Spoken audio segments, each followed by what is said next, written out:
You are now tuned into Then Radio. If you enjoy our videos, we ask that you consider joining our Patreon to support our channel.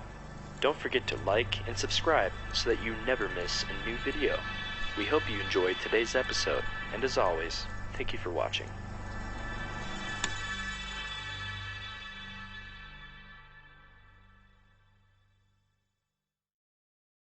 Wrigley's Spearmint Chewing Gum, the refreshing, delicious treat that gives you chewing enjoyment, presents for your listening enjoyment, The Lineup.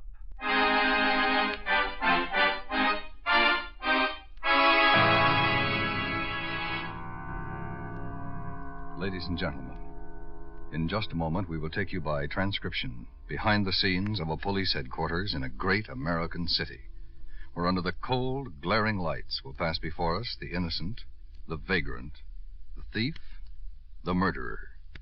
This is The Lineup.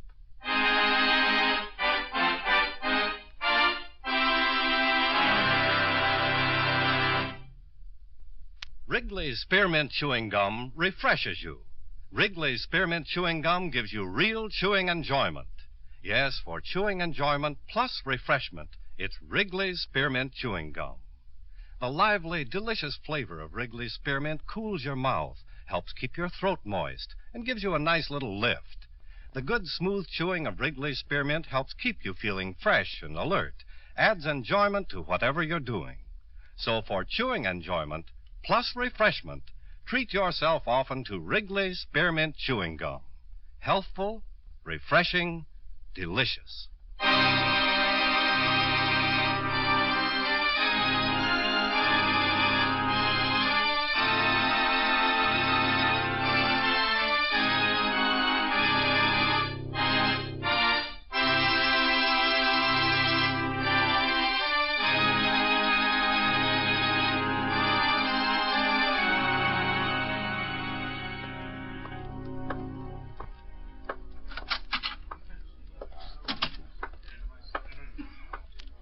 Hi, Ben. Hello, Quine. How many tonight? Oh, a bunch. 43. Oh, anything interesting? Usual. You gonna stick around? Yeah, quiet upstairs. Oh, Ash has got a birthday. Oh, yeah. Tuesday, isn't it? Mm-hmm. You ought to get him something, huh?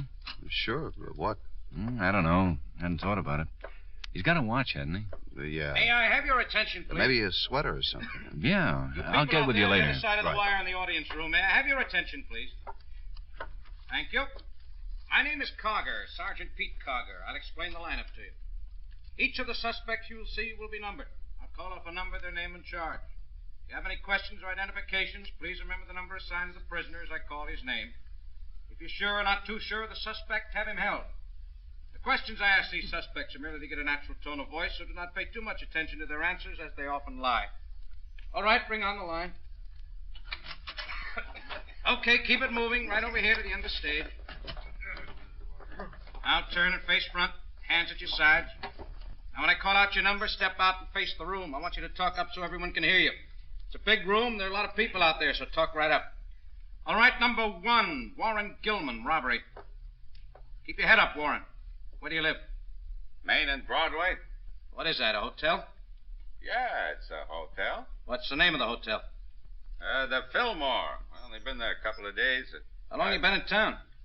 A couple of months. About, 2 or 3 months. You with anybody when you were arrested?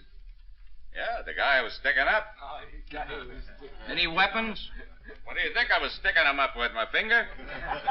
I'll ask the questions, Warren. Sorry. Any weapons?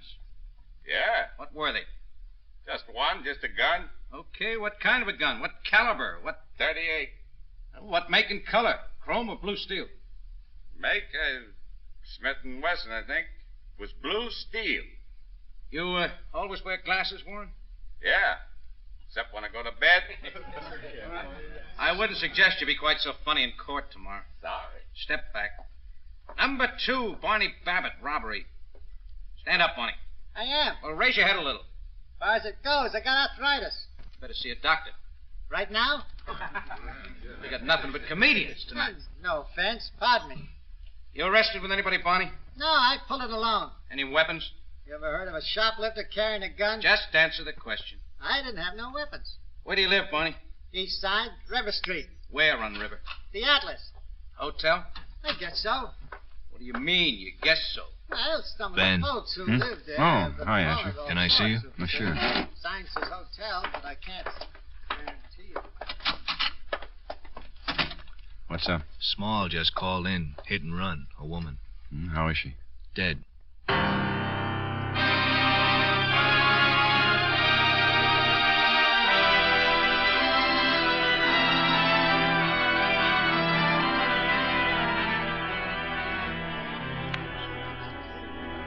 Hi, Doc. Hello, Ben. How long do you think? Oh, I'd say she was killed instantly, about 45 minutes ago, maybe 50. 15. Well, that'll make it around 7 o'clock. She was hit over there and dragged here. 58 feet exactly. Well, then the car was driving on the wrong side of the street. Yeah, then the car backed away. See those tire marks? Made a U-turn, went in the opposite direction. Any identification, Small? Stuff in her handbag, scattered all over the street. Here's a sales slip for some kind of a green dress. Maybe the one she's got on. Name and address on it. Mrs. Albert Lobdell, 1980 74th Street. That's only a couple of blocks away. Okay, Doc. You can take it away. Right. Anything else? Several pieces of glass from a broken headlight. That's about all. Any witnesses? Nobody saw or heard anything, but the woman over here says she knew the victim, Mrs. Judson.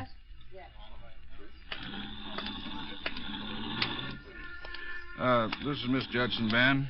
She discovered the body and made the report. I was never so shocked in my born days. Like to thought I was going to faint. Tell the lieutenant what you told me, Mrs. Judson. Well, I was on my way home from the drugstore when I saw her lying there all.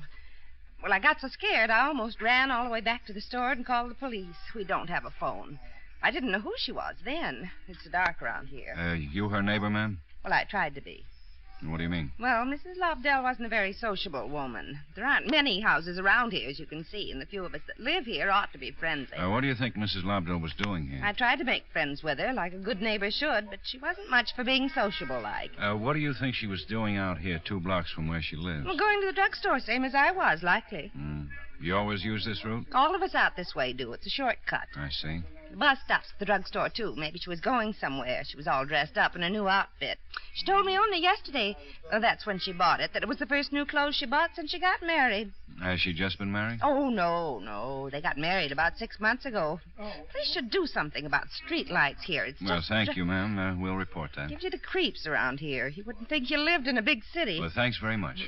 Poor husband. He's the one that gets my sympathy. Yes, ma'am. Kind of liked him. He was more friendly Yes, than thank she... you very much, Mrs. If there's Chuck. anything else you want to know... We'll get in that touch with you. officer has my address. We don't have a phone. Yes, thank you again. Small, as soon as you can, get those pieces of broken headlight down to the lab. Going over to see the husband? Yeah.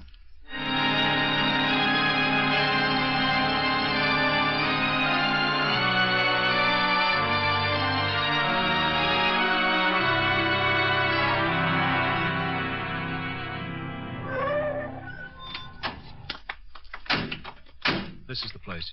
You check in with Central. I go tell him. Right.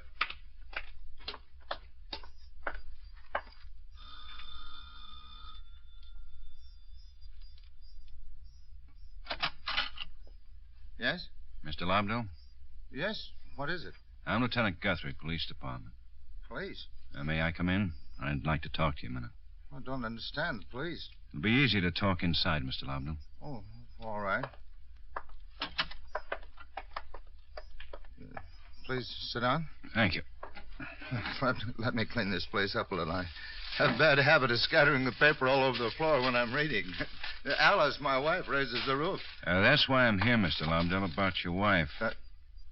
My wife? What do you mean? She's had an accident. Alice in an accident? When'd you last see her? Why, I imagine it must have been an hour ago. What is it, Lieutenant? What's happened? Do you know where she was going? Of course I know. She went to the drugstore to get some medicine for a cold. Was she wearing a green dress? Yeah, I think she was. I still don't see I just want to be sure. Well, where is she? Your wife's dead, Mr. Lobdell. I'm sorry. What? Hit and run, 2 blocks from here. Dead? We found a handbag, and your neighbor, Mrs. Judson, identified her. Oh, no. No. I hate to tell you like this. Mr. Lobdell. Yes? Is something burning? Burning? It smells like something's burning, maybe in your kitchen. Oh, yes. I guess she left the fire on. She was coming right back. I'll get it. I'm sorry. Oh, it's all right. Burn yourself? I should have known better. Should have used something to pick it up. Soup. She put on the soup for dinner. You'd better put some butter or something on that hand. That's all right. Can I see her, Lieutenant? We'll want an identification. They took it downtown. Uh-huh. Yes? Oh, it's Sergeant Asher. He's with me. How do you do? Ben, I just got a call. The hit and run was picked up. The person who killed... Only the car. We haven't got the driver yet. Headlights smashed and the fender Where? was... In the rear of an old shack near Harbor and Yoakum. Registered owner's a guy named Parkus. Lives on Dorgan Street, about 2 miles from where he ditched the car. All right, we'll go over. What should I do? If you want to go downtown, you may. Ask for Sergeant Karger.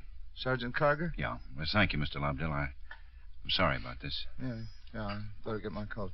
Good night. Night. Good night. How'd he take it? Pretty good. Ben, what did you do to your hand? Burned it on a pan full of tomato soup. You what? Good deed for the day.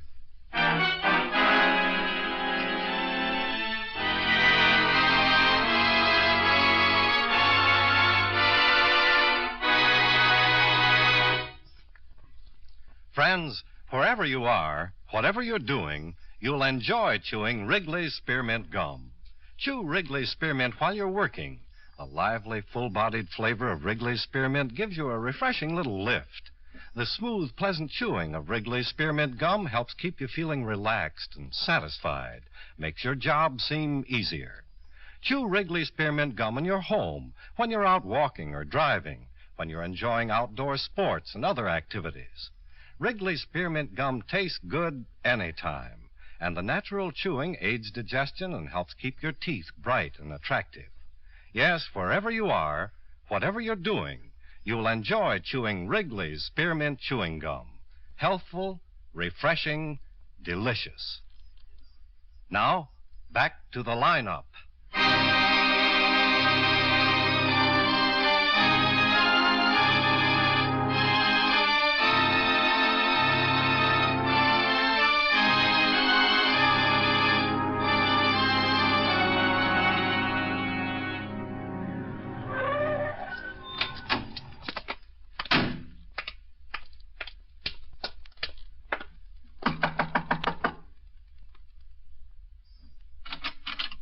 Oh, hello, Ben. Hello, Quinn. I just got here. This is Mr. Parkus, Lieutenant Guthrie. Yeah. How do you do? Find my car? He claims he reported his car stolen, Ben. Did you check it? Yeah, I called in. Then you haven't found it. Whole squad of police. Not one of you guys knows anything about it. And it takes a little time, Mr. Parkus. Any old model like that, I suppose you people don't consider it important. Now, it was one of those fishtail things. We've found your car, Mr. Parkus. Why didn't you say so? You didn't give me a chance. I'll get it. Well, where is it? Look, I'd like to have my car if you don't mind. I'd like to talk to you about your car if you don't What do you mind. want to talk for? Just bring it over. I get it stolen, I wanted it back. What do you got to talk for? Big deal. Car gets stolen, every cop in the city wants to hold a convention. Excuse me. That was traffic, Ben. Mr. Parkus reported it stolen, all right. Sure he did. I told you I did. Now, what time was it reported? 7:35. You're satisfied. Now, can I have my car? Not yet, Mr. Parkus. Where were you driving at 7 o'clock? I wasn't driving anywhere at 7 o'clock. I don't see that it's any old business anyhow. Well, it happens to be police business when a woman is killed by your car. What you getting at? About a half an hour before you reported your car stolen, a woman was killed by a hit-and-run driver. We have proof it was your car. You can't pin it on me. Mr. Parkus, we're not trying to pin anything on you. We'd just like to know what you were doing at 7 o'clock. Somebody steal my car to report it to the police. They accuse me. Nobody's accusing you of anything. We just want some information. What are you looking at, Sergeant? This whiskey bottle. Oh, so. It's a whiskey bottle. Cool off, Mr. Parkus. And the man drinking his own house? Yeah, I had a few drinks. It doesn't make me drunk. Can you tell us what you were doing at 7 o'clock? You didn't ask me what I was doing. You asked me what I was driving. I answered that question. Okay, Mr. Parkus. What were you doing? Playing pinochle. When the game was over, I went out to get my car. I saw she was gone. That's when I called the police. Who were you playing with? A friend of mine, Joe Bacigalupi. Mind if we call him? Go ahead, call him. What's his number? Northridge, 56. That won't do any good. He won't be home. That's why we broke up the game early. He said he had to go to Calvindale. He won't be back till tomorrow. You know where we can reach him in Calvindale? No, he didn't tell me. I didn't ask him. Well, it's too bad you didn't ask him. What do you mean? We're going to have to take you in, Mr. Parkes, till your friend can verify your story.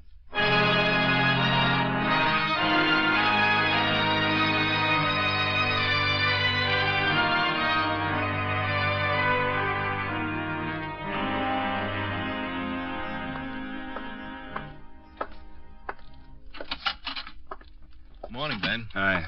What's the lab report on the Parkes car? Fingerprints all belong to Parkes. Lint on the seat matches the jacket he's got on. Mm-hmm. Morning, Quine. This is Parker's friend. His name's, what'd you say your name was? Balcicalupi, Giuseppe Giovanni Balcicalupi. Yeah, well, this is Lieutenant Guthrie. Well, everybody call me Joe. Have a seat, Joe. Grazie, down there. You know Mr. Parkes? Oh, sure, I know him. What's the matter for Parkes? He got in trouble? Well, we don't know. That's what we're trying to find out. Parkes, he got a temper just like a 60 wild cat. Man, he's a good man, see? Were you with him yesterday? Sure, Mike. We play pinochle. All the time I beat him, he get so mad he can't see the cards. What time did you start playing? Well, it was maybe 5 o'clock. 5 o'clock. Do you remember when you finished the game and left the house? Well, I think maybe 7 o'clock. Oh. Well, how did you know it was 7:30? Well, it's important I go to Calvindale. See, I tell Parkes, he get mad and he say we play one more time. I look at my watch. It's 7:30 o'clock. He call me name, smile, laugh, and I go just the same. Well, thank you, Joe. I guess that'll be all. My Parkes, he's okay? Yeah, I think he'll be okay. Oh, that's good, because Parkes is a nice Joe, man. He's Joe. Joe. That seems to take care of Parkes, Ben. Yeah, so's up the alibi. Think I'll run out and see Milliken. Who's Milliken? Lobdell's boss, Milliken Auditing Company. He's a bookkeeper there. Oh, you got something? I don't know. You want me to come along?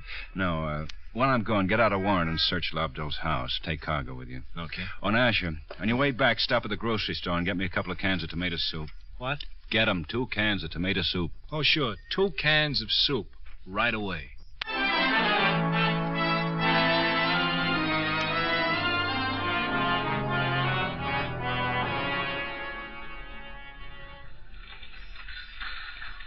Lobdell's been with us for 20 years. Can't picture him getting into any trouble, Lieutenant. Oh, we don't know whether he did or not, Mr. Milliken.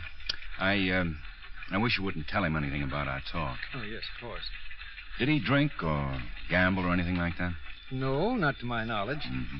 Well, thank you. I'm sorry to take up your time. Wait a moment, Lieutenant. I do recall an incident that occurred about 2 weeks ago. Yes, sir? One day, Lobdell asked me if he could stay and work that night. Said he wanted to clean up some account that had been piling up. Now that I think that he seemed a little nervous when he asked me. Was it unusual for him to work late? No, it wasn't that. He's worked late many times. I mentioned it only because of what happened later. Oh, what was that? Well, Mrs. Milliken and I went to the movies that night, and we got out rather late. Those double features run awful long. It was close to midnight, and we had parked near the Star Apartments. Mm-hmm. Well, just as I was about to drive away, I noticed Lobdell going into the building with a woman. My wife's the one who really called my attention to them. She said, "Look, Henry, there's another woman with that silly poodle haircut." Ever see Lobdell with this woman before? No, I never did, Lieutenant. But I've seen the woman before. She's a secretary at Valentine Products, one of our accounts. Mm-hmm. I noticed her on a couple of visits I made there. Not a bad-looking woman. Well, thank you very much. What makes women go in for fads like that?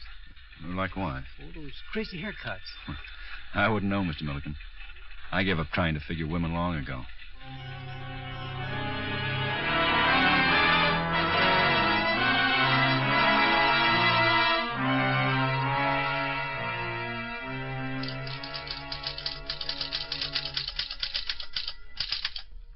Can I help you, sir? I'd like to talk to the manager. I'm Lieutenant Guthrie, Police Department. That would be Mr. Valentine. Yes? Mr. Valentine, there's a Lieutenant Guthrie from the police department to see you. Send him in. You may go right in, Lieutenant. That second door on the left. Thank you.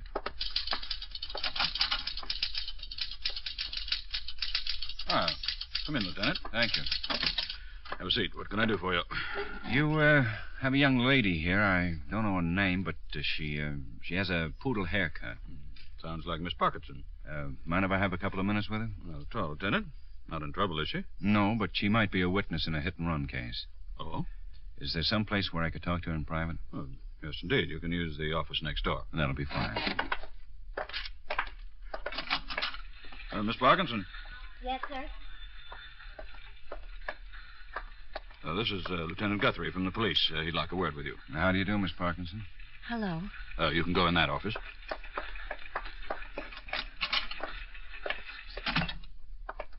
Please sit down, Miss Parkinson. What is this about? Well, there's nothing to worry about, miss. You might help us get some information. Do you know Albert Lobdell? Why, yes. For long? Oh, 3-4 months. Been seeing him often? Well, I guess so. Why? Was it serious between you? Yes. Well, he was serious anyway. How do you mean? Well, we were going to be married and... And what, Miss Parkinson? Oh, we were going away. Maybe to Florida. And when did you figure on getting married? We had no date set. Pretty soon, he said. Soon as he had some important business cleaned up, but... I still don't understand. What's this all about? His wife was killed by a hit-and-run car, Miss Parkinson. His wife? Didn't you know Lobdell was married? Certainly I didn't know. Why, that dirty little pipsqueak. Anything else you want to tell me? That cheating, measly runt. Married all the time. He isn't anymore. He made a big play for me. Said he made some smart investments. Soon as he cashed in, we'd get married and go away. Well, you certainly got some information.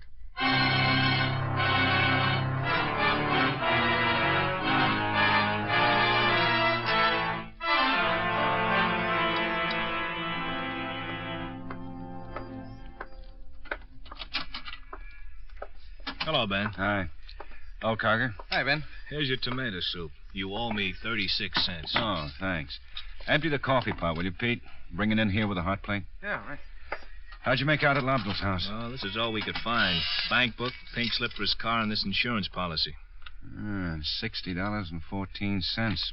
Not much of a balance. He hit the ceiling when we slapped the search warrant on him. When we got through, he insisted on coming with us. Said he was going to make you explain. It was very accommodating of him. He's waiting downstairs. Here you are, Ben. Well, hook it up over there. Then open these cans and put the soup on. Ben, take a look at that insurance policy. Lobdell got sore as a goat when I turned that up. Oh? Well, this is on her life, not his. $25,000 policy. It's dated 5 months ago, soon after they got married. Clause number 6. In case of death by accident, the beneficiary to this policy. Well, they never learn. There's a double indemnity clause here that pays Lobdell $50,000. And about wraps him up? Yep, just about.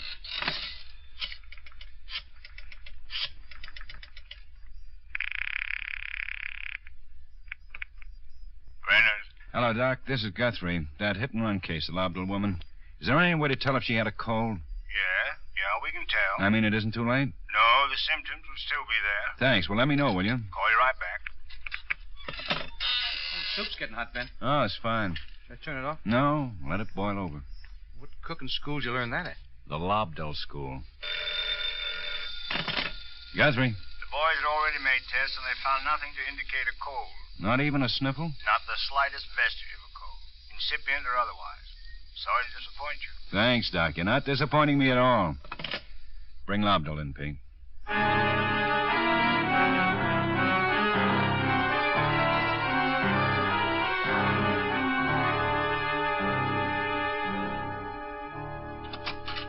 Lieutenant, I am outraged. What's the meaning of having my home searched? Please sit down, Mr. Lobdell. I insist on seeing my lawyer. Why do you think you need a lawyer? Only to see that my rights are protected. You can see all the lawyers you want. Have a seat, Mr. Lobdell. Your concern over my welfare is very touching.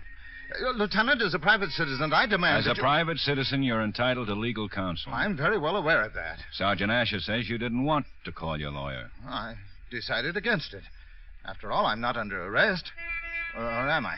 Certainly not. Then how do you account for your high-handed methods, searching my home, prying into my personal papers? I'm sure you're as concerned as we are, Mr. Lobdell, in finding the person who killed your wife. Of course I am. I thought you'd already found him. No. We found the car, but the owner of the car was not in it when it struck your wife. That's odd. It doesn't make sense. Oh, yes, it does, up to a point. The car was stolen. Stolen? Whoever stole the car might have either killed her by accident or something else might have happened. Well, what else could have happened? People have been known to commit suicide that way. Oh, I see. I hadn't thought of that possibility. Tell me, Do you think she might have wanted to do away with herself? Well, she was... There were times when she seemed morbid. Mm-hmm. Were you happy together? Oh, we certainly were. Well, your neighbors don't think so, Mr. Lobdell. You mean that nosy Mrs. Judson? What did your wife do before you were married? She worked as a waitress. Hey, Lieutenant. Yeah? Whatever's cooking on that burner is beginning to boil over. Yeah, it is, isn't it? You want me to get it? Oh, let it go. Well, it'll boil over and run your rug. Shouldn't you turn it off? It's tomato soup, Mr. Lobdell. It is? There it goes. Okay, turn it off. Now, watch your hand. Don't pick up the pot. You'll get burned like I did. Whew. Sure stinks up the office. Well, 8 minutes, Mr. Lobdell. I beg your pardon? Tomato soup. Takes about 8 minutes to boil. Oh? Huh. So what? That tomato soup I burned my hand on. When did you put it on the fire? Well, I didn't. My wife did. I told you that when you asked me before. Yeah? Well, hey, what's this all about? Oh, I got a little corny. Guess I've been reading too many dime novels. I wanted to know how long it took that soup on your stove to boil. I wanted to break your alibi. Break my... Well, you think... Your wife was killed more than an hour before that soup boiled over. I don't know anything about that. I'm not a cook. Your wife couldn't have put it on the stove before she went out. You're under arrest, Mr. Lobdell. On that kind of evidence? You said last night that Mrs. Lobdell was going to the drugstore to get some cold medicine. Well, that's what she said. The coroner's report showed no sign of a cold. Oh, so what? Asher, bring in the lady, will you? Yes. Hey, how much longer does this go on? Not long. There's someone I want you to meet. Can I smoke? Sure. Go ahead. Helen. Hey, what are you doing here? What do you think, you lying little runt? Take it easy, Easy miss. my eye. That's the big shot. He was well fixed. We were going to be married. Oh, Helen, please. What about it, Lobdell? Yeah. What about it? All right. I killed her. Take him down to the stenographer, Pete.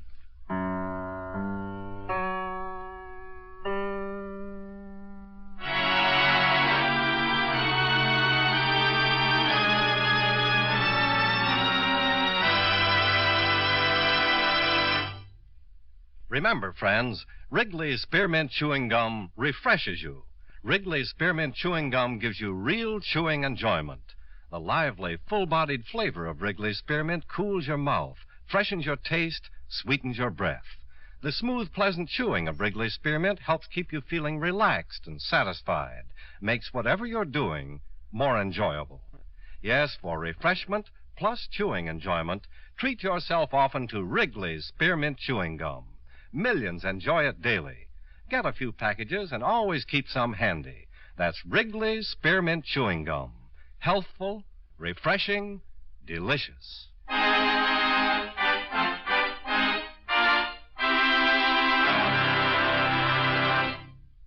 The lineup, where before you pass the innocent, the vagrant, the thief, the murderer. Listen again next week when the makers of Wrigley's Spearmint Chewing Gum again bring you The Lineup. May I have your attention, please? You people out there on the other side of the wire in the audience room, may I have your attention, please? Thank you. My name is Karger, Sergeant Pete Karger. I'll explain the lineup to you.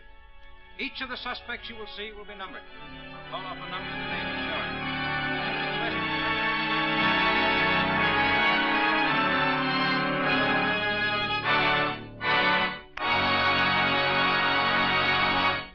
The Lineup, starring Bill Johnstone as Lieutenant Ben Guthrie with Jack Moyles as Sergeant Pete Karger, was written by Joe Steele and edited by Blake Edwards, with music by Eddie Dunstetter.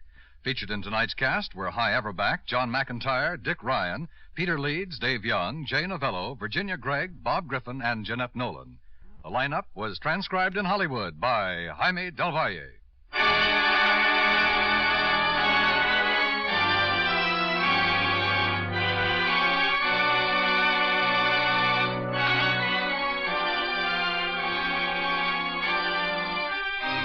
When the bullet strikes, you and only you can give a fighting man back his life by your donations of blood. Call your Red Cross Blood Donor Center tomorrow for an appointment to save a life. This is the CBS Radio Network. CBS Radio Network.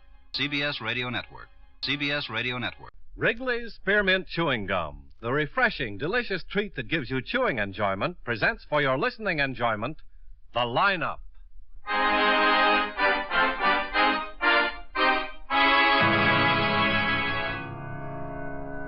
Ladies and gentlemen, in just a moment we will take you by transcription behind the scenes of a police headquarters in a great American city, where under the cold, glaring lights will pass before us the innocent, the vagrant, the thief, the murderer.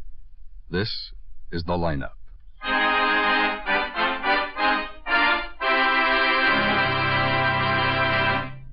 Wrigley's Spearmint Chewing Gum refreshes you.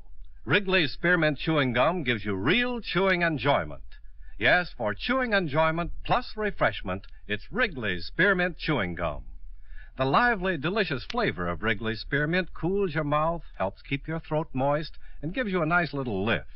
The good, smooth chewing of Wrigley's Spearmint helps keep you feeling fresh and alert, adds enjoyment to whatever you're doing.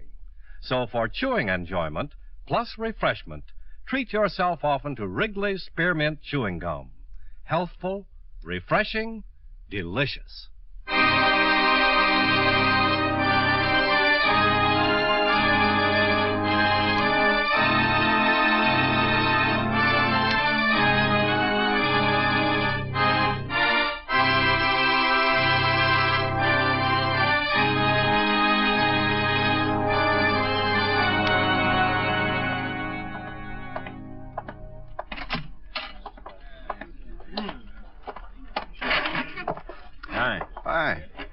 Cabot's here. I put him down the front row. Murph's sitting with him. Okay.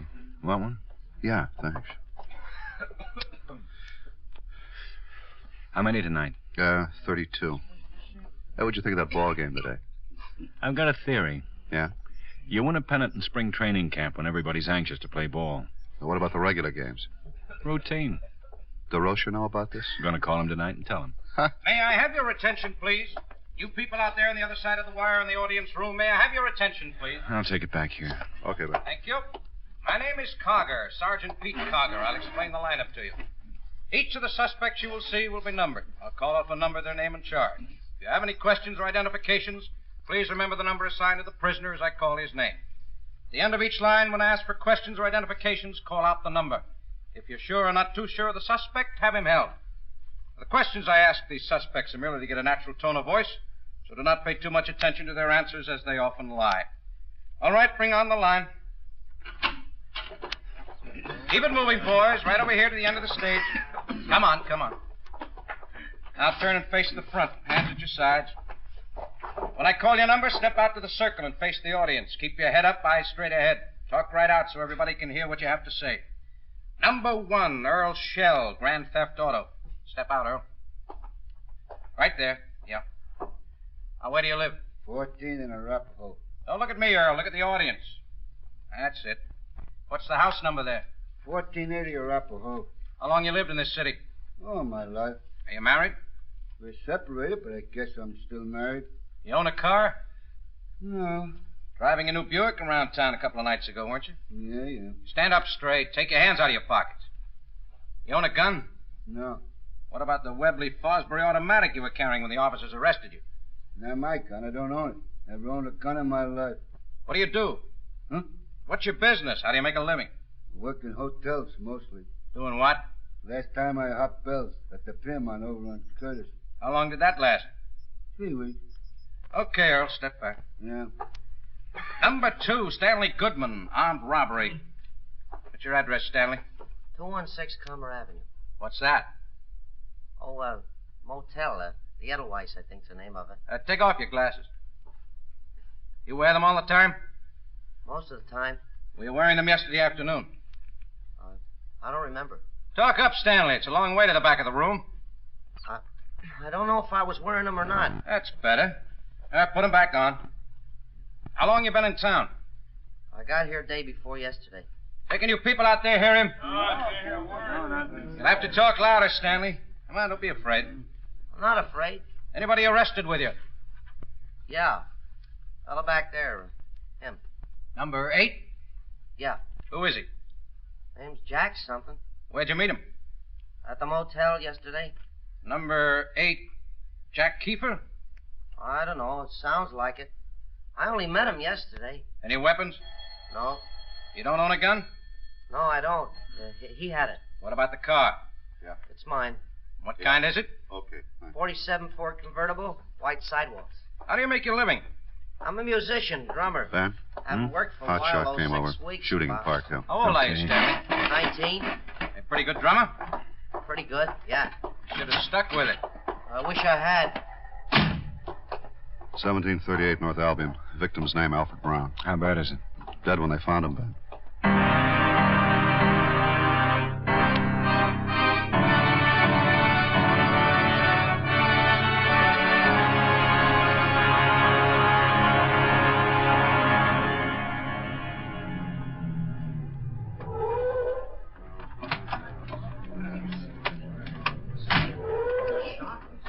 Hi, Ben. Hello, Asher.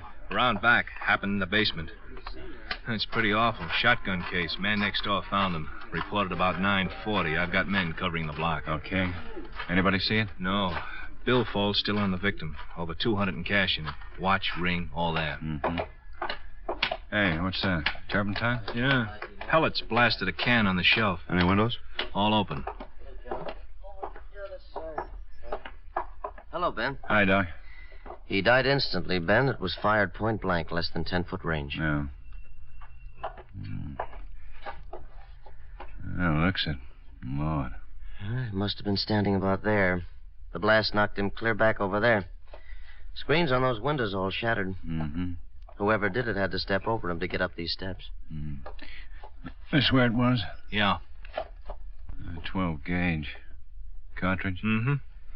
Okay. Who answered the call? 46 and 72. I want the reports tonight. Doc. Won't take long on this one. Okay. Who reported it, Asher? Well, man next door, Robert Presnell. Says Brown's wife at the movies with his wife. Doesn't know where Brown's son went tonight. Saunders down at the neighborhood theater. Presnell see the body? Yeah. Can he talk? He's okay. Turpentine's up here, too. Yeah. Mr. Presnell? Huh? Oh, yes. This is Lieutenant Guthrie. Oh, yes. Well, hello. Have you told Lillian yet? Lillian? That's Mrs. Brown? Yes. Does she know? We haven't located her yet. Oh, I don't know how she'll take it. I don't know. She's not very strong. Gee, what an awful thing to happen. Yeah. Well, you can help us a lot, Mr. Presnell, by telling us everything you know. Everything you can remember. Oh, I didn't think it was anything until I smelled the turpentine. Well, how's that, Mr. Presnell? I was sitting in my living room listening to the ball game. I heard a noise like an explosion. It was kind of muffled, and I didn't think anything about it until I smelled that turpentine. Then I thought that maybe that some stuff I had downstairs had exploded or something in the heat, you know. Yeah. But everything was okay down there, and when I went outside, I could tell it was coming from Al's house. And then I smelled gunpowder. Al didn't answer the door when I knocked, and so I walked around to the back of the place. There was a light on in the kitchen, and I was pretty sure he was home. Then I saw there was a light on down the basement. Mm-hmm. Well, I knocked on the screen a couple of times, and then I called, and no one answered me. So I looked down the stairs, and I saw his leg at the bottom of the stairs. I went down. Then I came back, and I phoned the police. Was Mr. Brown dead? Well, sure he was dead. Did you examine him? Oh, no, but I could tell, just the way he was. Mm-hmm. How about a smoke? No, thank you. I don't use them. But tell me, anybody besides you in your house tonight, Mr. Presnell? No, I was alone. You were alone in your house, and Mr. Brown was alone in this house. Is that it? Mm-hmm. Your wife went to the movies with Mrs. Brown. Yes, that's right. You know what time they left?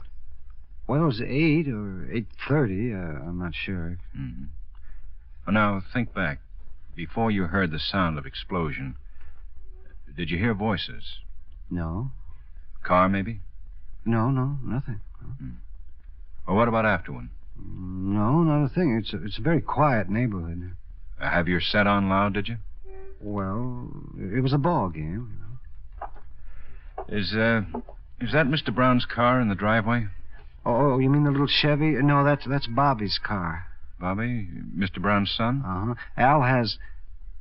Well, he had a Chrysler, a new one. Not around, Ben. Do you know where the Chrysler is tonight, Mr. Presnell? No, I don't, unless maybe Lillian and Alice used it to go to the movies. Pretty good friends, are they? Your wife and Mrs. Brown? Well, neighbors. Yeah, we're good friends, I guess. How about you and Mr. Brown? Oh, yes, we're neighbors, you know. Happen to notice if anyone came to visit him here tonight? No, I didn't. What do you do, Mr. Presnell?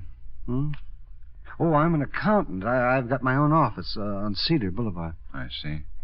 Now, how long have you lived in Park Hill? Oh, 6, 7 years. We bought the house right after the war. Let's see, that's the early part of 47. And you've known Mr. Brown all that time? No, I didn't. You see, he didn't move here until a year ago. The people named Hanley built the house, and he bought it from them. Mr. Brown always get along with people around here? Oh, sure, yes. Well, who lives on the other side? Well, the other side? That's Abe Levy. He's an insurance man. He's out of town for the summer. He's retired. House vacant? Well, as far as I know. You saw the 12-gauge shotgun down in the basement, didn't you? Mm-hmm. It's Al's gun. Lillian gave it to him last Christmas. Ready to go here, Ben? Okay, Doc. Asher, you want to... right, Ben. Are they taking him away? Yeah. Where? Downtown. To the morgue. Oh. Mr. Presnell, can you think of anybody who might have been angry with Mr. Brown? Someone he was having trouble with? Well, I told you he got along with everybody around here. Well, yes, I know, but, I mean, somewhere else. In his business, maybe. Oh, no. Well, he never said anything to me, anyhow. Oh, no! What? That's Lillian. Now, stay here. Well, now, take it easy, Mrs. Brown. Take it easy. No, it can't be Al. It can't be him. You walked in on a cold, Ben. Oh, no, it can't Let's get her outside. It can't be. Mrs. Brown, take my arm, will you? I want to... Sure. Yeah, got it. Doc? Yeah, Ben. Oh, okay, let her down. Be right there.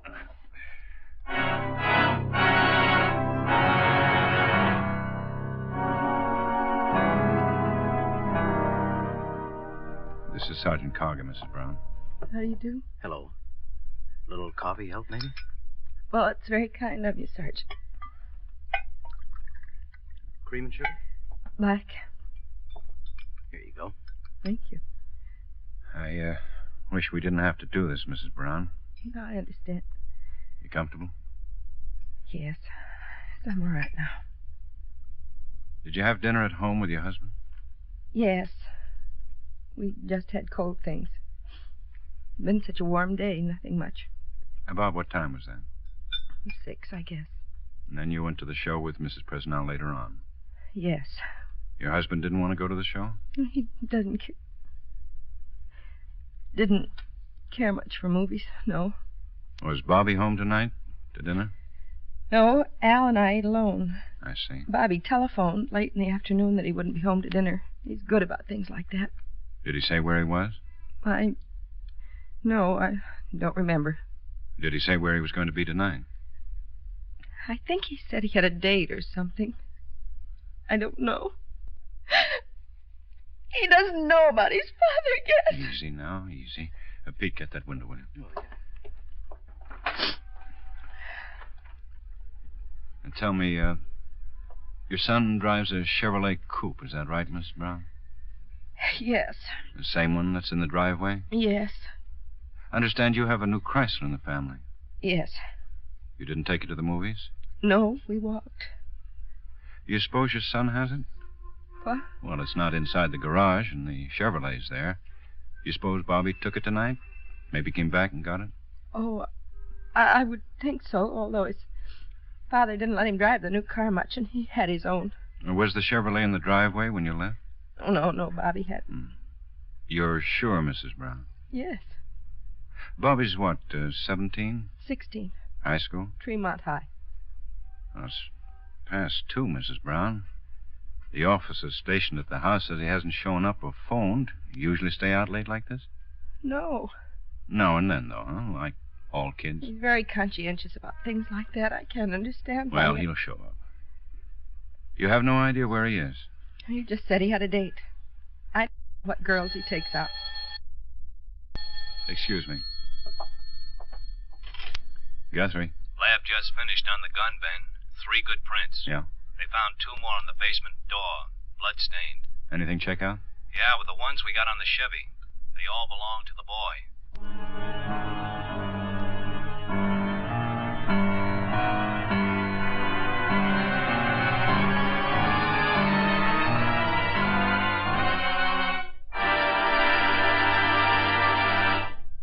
Friends, wherever you are, whatever you're doing, you'll enjoy chewing Wrigley's Spearmint Gum. Chew Wrigley's Spearmint while you're working. The lively, full-bodied flavor of Wrigley's Spearmint gives you a refreshing little lift. The smooth, pleasant chewing of Wrigley's Spearmint Gum helps keep you feeling relaxed and satisfied, makes your job seem easier. Chew Wrigley's Spearmint Gum in your home, when you're out walking or driving, when you're enjoying outdoor sports and other activities. Wrigley's Spearmint Gum tastes good any time, and the natural chewing aids digestion and helps keep your teeth bright and attractive. Yes, wherever you are, whatever you're doing, you'll enjoy chewing Wrigley's Spearmint Chewing Gum. Healthful, refreshing, delicious. Now, back to the lineup.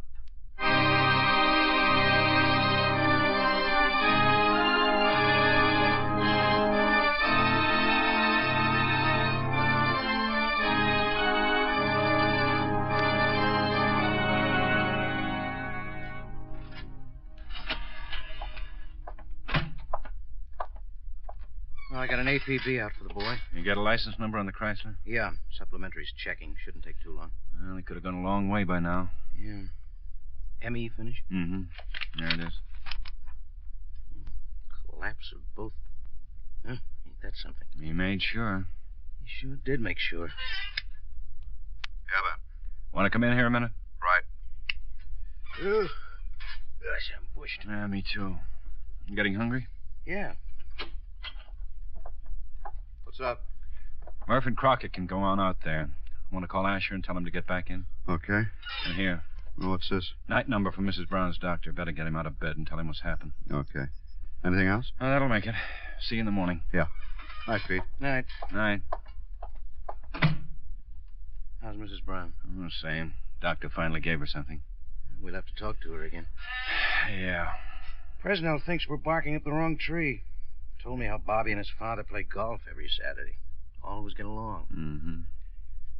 Why do you think he'd do it, Ben? I'd like to ask him. Wouldn't we all? Well, let's do it. Yeah.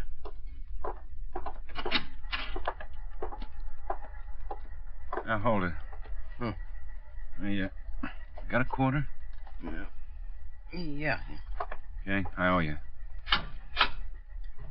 Oh, what? Hit it. I'm being robbed. It's my quarter. I'm being robbed. Oh, nuts. Well, I'll get it.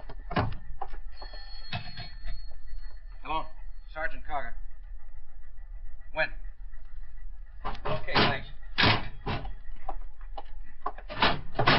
Arvada Division.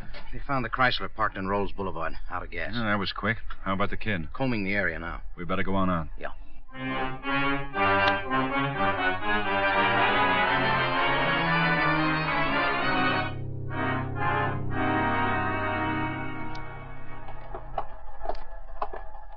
I'm Rassner, Guthrie. How are you? This is Sergeant Karger. Glad to meet you, sir. Same here. Sorry you had to make the trip. Huh? We could have sent him in. Prowl car picked him up 15 minutes ago. Hiding in a filling station restroom. I'll be darned. Got him down here. Oh? Any trouble? No. Admitted who he was and said he killed his father. Anything else? What happened between them? Haven't found that out yet. Awful nice-looking boy. Have one about his age myself. Yeah? Oh, this is Lieutenant Guthrie and Sergeant Karger, Brown. Well, Hello, son. I suppose you're going to ask me the same things he asked me. Well, we're just going to try and clear this thing up, Bobby. What's there to clear up? I told him I killed him. I'll tell you. There isn't anything that has to be cleared up. You've got me. Well, that's pretty much what we know already. How did it happen, Bobby? I shot him with a 12 gauge tonight. I shot him dead. He deserved it. Why do you think he deserved it? I didn't say I think he deserved it. I know he deserved it.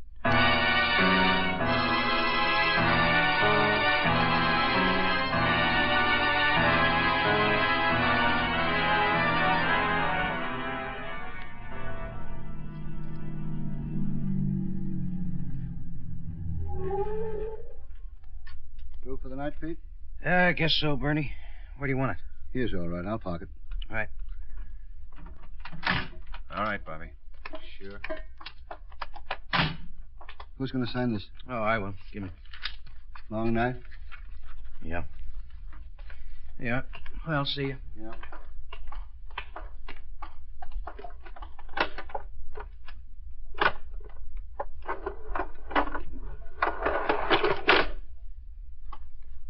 No, up.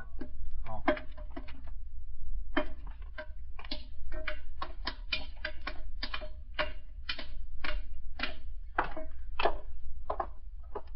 In here. Take a seat. Want to get the book, Pete? Yeah. Oh, nothing. All clean, Ben. Okay. Thought you were taking me to jail. You're there. But I mean, really in jail. This isn't any jail. You just want to get a few things straightened out before we... I told you in the car I haven't got anything to say. There's nothing to say. Look, you've made that part of it pretty clear. There are just some facts we want to know, nothing more. What do you mean? About what happened tonight. Now, look, you aren't going to leave here or us until we get them. Do you understand? You drive, Ben? No, thanks. Bobby? I don't want any. You got home around 9 o'clock. Is that about right? Yeah. You changed your clothes and got ready for your date? Yeah. Your father was home? You know that. Did you argue with him? Yes. Wouldn't he let you have the car? Oh, that wasn't it at all. That wasn't anywhere near it. Then what was it? Oh, it doesn't matter to you people, to anyone. It's between him and me. I don't know you. You don't know me. There isn't any reason for asking me things like that. I've told you what you need to arrest me. Look, please, just don't try to make me tell you, because I won't tell you. We don't want to make you do anything, Bobby. You've done enough already. It's just that it'll all come out sooner or later. It might be better for you to tell us about it now. Was there something at school? No, it was nothing at school. You getting along all right in school, eh? Sure. What year you in? I'm a junior. Oh, don't suppose you smoke yet. No, I don't. I won't ever smoke. Mm-hmm. A match, Ben? Here you go. Thanks. Look, fellas, I'm awful tired. What happens now? That's up to the court. Oh, I mean, what happens tonight? Now, do I spend the rest of the night in jail or here? Yeah, Ben. I got Bobby Brown in my office. Can you take him over to the main jail and book him now? Be right up. Lieutenant, who found him? Your father? Yeah. Mr. Presnell. Did he look pretty bad? You know how close you were when you pulled the trigger. Yeah, but I didn't look at him when I... Where's Mom? Hospital. What? She's sick? How do you think she'd be, Bobby? Son she loved and cared for all her life. Killed her husband. What kind of a life has your mother got to look forward to now? Did you think about that? Better than with him. I don't understand that. She will. She'll understand it. Your mother? Sure. If you'd seen her the way I saw her tonight, I don't think you'd say that. I don't think you'd say that at all. She feels pretty bad. I did it for her. For your mother?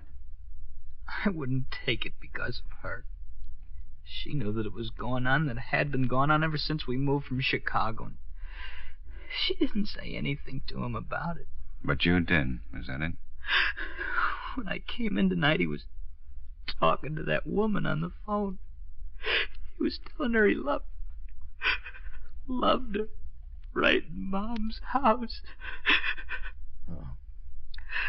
I've seen him with her a couple of times. Once I was at the movies with my girl. We ran into them in the lobby. My own dad out with someone who wasn't my mother. This what started it tonight? I told him he had to stop it, and he said I should mind my own business, that I didn't understand. Then he slapped me. I went down to the basement. I don't know why. We're in the kitchen, and I guess it was the closest place to run to. He followed me down. He came for me. Did he attack you, Bobby? Try to hurt you? He tried to put his arms around me and make up. He wanted to make up, but he didn't want to stop seeing her. Okay, Ben. Yeah. Come on, son.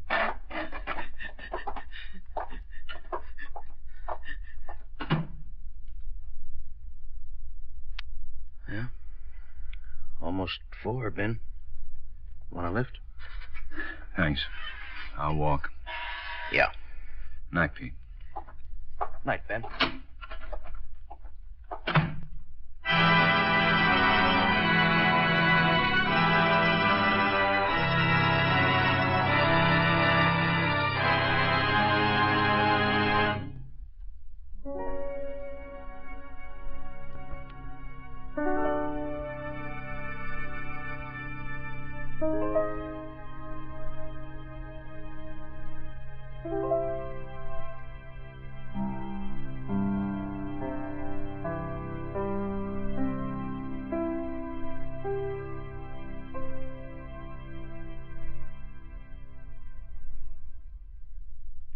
Remember, friends, Wrigley's Spearmint Chewing Gum refreshes you.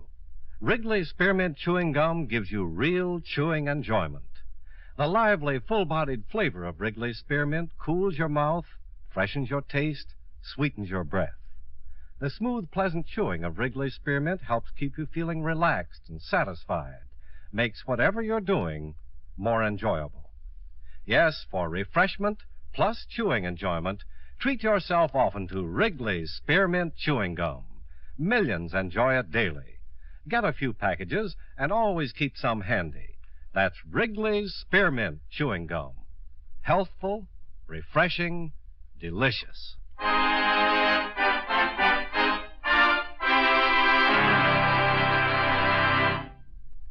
The lineup, where before you pass the innocent, the vagrant, the thief, the murderer. Listen again next week when the makers of Wrigley's Spearmint Chewing Gum again bring you The Lineup. May I have your attention, please? You people out there on the other side of the wire in the audience room, may I have your attention, please? Thank you. My name is Karger, Sergeant Pete Karger. I'll explain the lineup to you. Each of the suspects you will see will be numbered. I'll call off a number, their name, and charge. If you have any questions or identifications, please remember the number assigned to the prisoner as I call his name. At the end of each line, when I ask for questions or identifications, call out the number. If you're sure or not too sure of the suspect, have him held. The officers will do the same.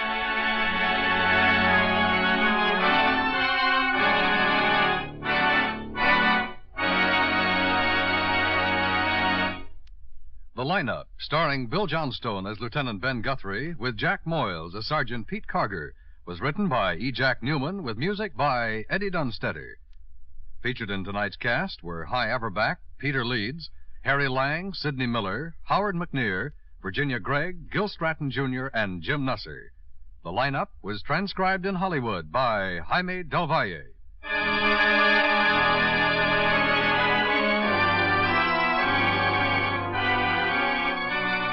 This is the CBS Radio Network.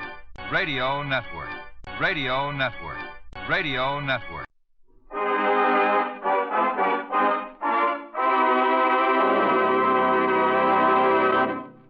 Wrigley's Spearmint Chewing Gum refreshes you. Wrigley's Spearmint Chewing Gum gives you real chewing enjoyment. Yes, for chewing enjoyment plus refreshment, it's Wrigley's Spearmint Chewing Gum. The lively, delicious flavor of Wrigley's Spearmint cools your mouth, helps keep your throat moist, and gives you a nice little lift. The good, smooth chewing of Wrigley's Spearmint helps keep you feeling fresh and alert, adds enjoyment to whatever you're doing. So for chewing enjoyment plus refreshment, treat yourself often to Wrigley's Spearmint Chewing Gum. Healthful, refreshing, delicious.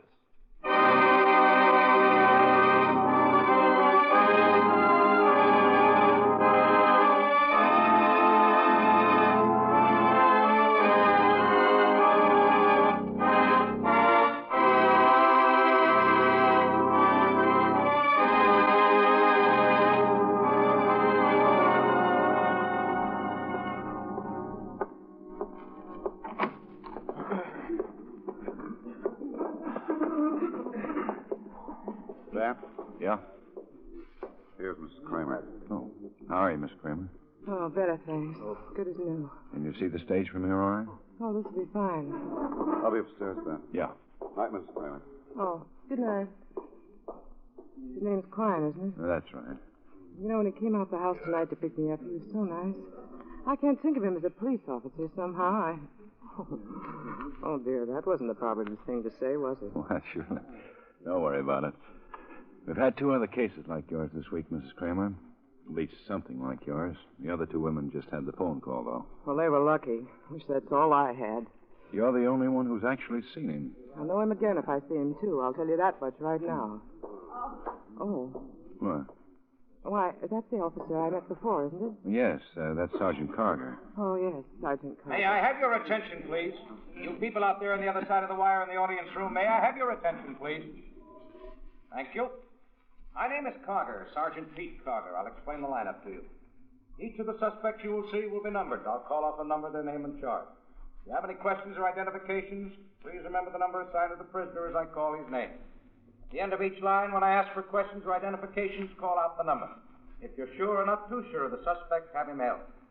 The questions I ask these suspects are merely to get a natural tone of voice, so do not pay too much attention to their answers, as they often lie. All right, bring on the line. Come on, boys, over to the end of the stage. Spread out and stand facing the screen. Hands at your sides, look straight ahead. It's a long way to the back of the room out there, and we want everybody to hear, so talk right up when you answer the question. Okay, number 1, Salvatore Amtio, robbery. How tall are you, Salvatore? 5'2.5". Now stand right up there in the circle. Attaboy. What's your address? 2063 Franklin Avenue. What is that, an apartment house, hotel, what? I board in a room there. It's a boarding house, I guess. This city your home, Salvatore? I didn't get that. What'd you say? You come from someplace else, or is this your hometown? No. I'm from Philly. My wife lives there. What are you doing here? Oh, just looking around. For work? Sure. I work. What do you do, Salvatore? Greenhouse man. I trim trees sometimes. Good money this time of the year. Were there any weapons? Yeah, a gun. What kind of gun? Tell me about it. You hear me? It's a Lugar. I don't know what caliber it is. Sure good gun, though. You have a car? No, I've been... Okay. Number 2, Maxwell Stearns, Grand Theft Auto. I didn't steal no Hudson. Having me here's a mistake. Now, when we find out that's true, we'll be the first to admit it, Max. Tell us the last place you slept before you were arrested. 4425 Lafayette Street. Louder, Max. People can't hear you. 4425 Lafayette Street. All right. How long you lived at that address? What do you mean, how long have I lived there? How long have you lived there? That's what I mean. Well, I don't see what difference it makes. Just answer it, Max. 2 hours. Where'd you live before that? Norman, Oklahoma. How long in town before you were arrested? 2 hours and a half. I didn't even get a chance to unpack my suitcase. Well, we unpacked it for you, Max. Some pretty interesting stuff there. Yeah, but I ain't done that. Okay, Max, that's enough. Slide on down. Yeah, I don't know what you found in my suitcase. Later, Max. I don't want anybody to get the wrong idea about me. Yeah, okay. Now, don't get salty, Carter. Number 3, William Barnes, open charge. In the circle, William. The light hurts my eyes. Well, then close them and give us your address. 12356 West Colfax Avenue.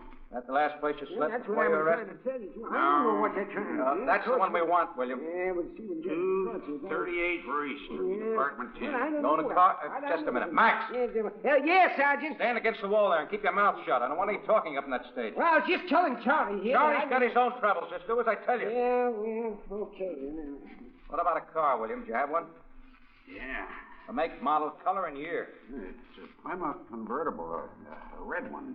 1947, I think. You think? Don't you know? I only swiped it yesterday. Where do you work? Mount St. Joseph's. What's that? The cemetery. I dig graves. That's your profession, William? Yeah. I've been doing it, a long time. We arrested with anybody, William? Yeah, Louis was with me. Louis Barnes? Yeah. Any relation to you? Sure.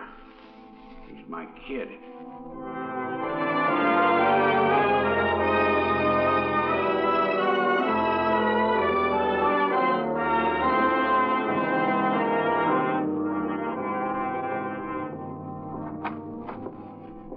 Oh, I was just looking for you, Ben. Mrs. Kramer spot anybody? No luck. Yeah, these came up from the stats office. R&I has some other things. MO's about the same on all of them. Guy calls up, won't give his name, asks the girl to meet him, uses a lot of vile language, threatens her. Descriptions aren't too close. No, it's pretty dark. She could be wrong. You find out Mrs. Desmond's maiden name? Yeah, Rachel Ballinger. I checked it with Ruth Forbes. They never heard of each other. Neither one of them know Mrs. Kramer. Mrs. Desmond worked out of the Prentice Agency on 16th Street, and Ruth Forbes handled by an outfit called the Fairview. He sure likes models. You know, who doesn't? Yeah. Well, this bird's having a lot of fun, and we aren't even close to him yet. Better cover all the agencies that handle these girls and tell them what's up. Right. Oh, I'll take those. Oh. Sure. We'll have Mrs. Kramer look at him anyhow. Is she still here? In my office. When Pete comes up, shoo him up. Yeah. I don't, how long's it going to be, Lieutenant? Oh, 10 minutes. 10 minutes, darling. Oh, yes, downstairs. Bye. Hope you don't mind me using your phone. No, not at all. Hi. Hi, Pete. Remember Mrs. Kramer? Oh, sure do. How are you? Oh, Sergeant. I remembered where I saw that picture. Oh? Calendar, year before last. Knew I'd seen you before the other day. Well, I'll do. Still working at that? I mean, posing for calendars? Well, I'm still a photographer's model when I get a call. I played those voice recordings back from Mrs. Kramer, Pete. She didn't recognize any of them. Oh, I wish I could be more help. I know I'd recognize his voice again, the same as I recognize his face. Oh, what an awful person. Just awful. Well, we're glad he didn't do any worse than he did. Oh, I guess I screamed so much and made so much noise he was afraid he'd be caught right there.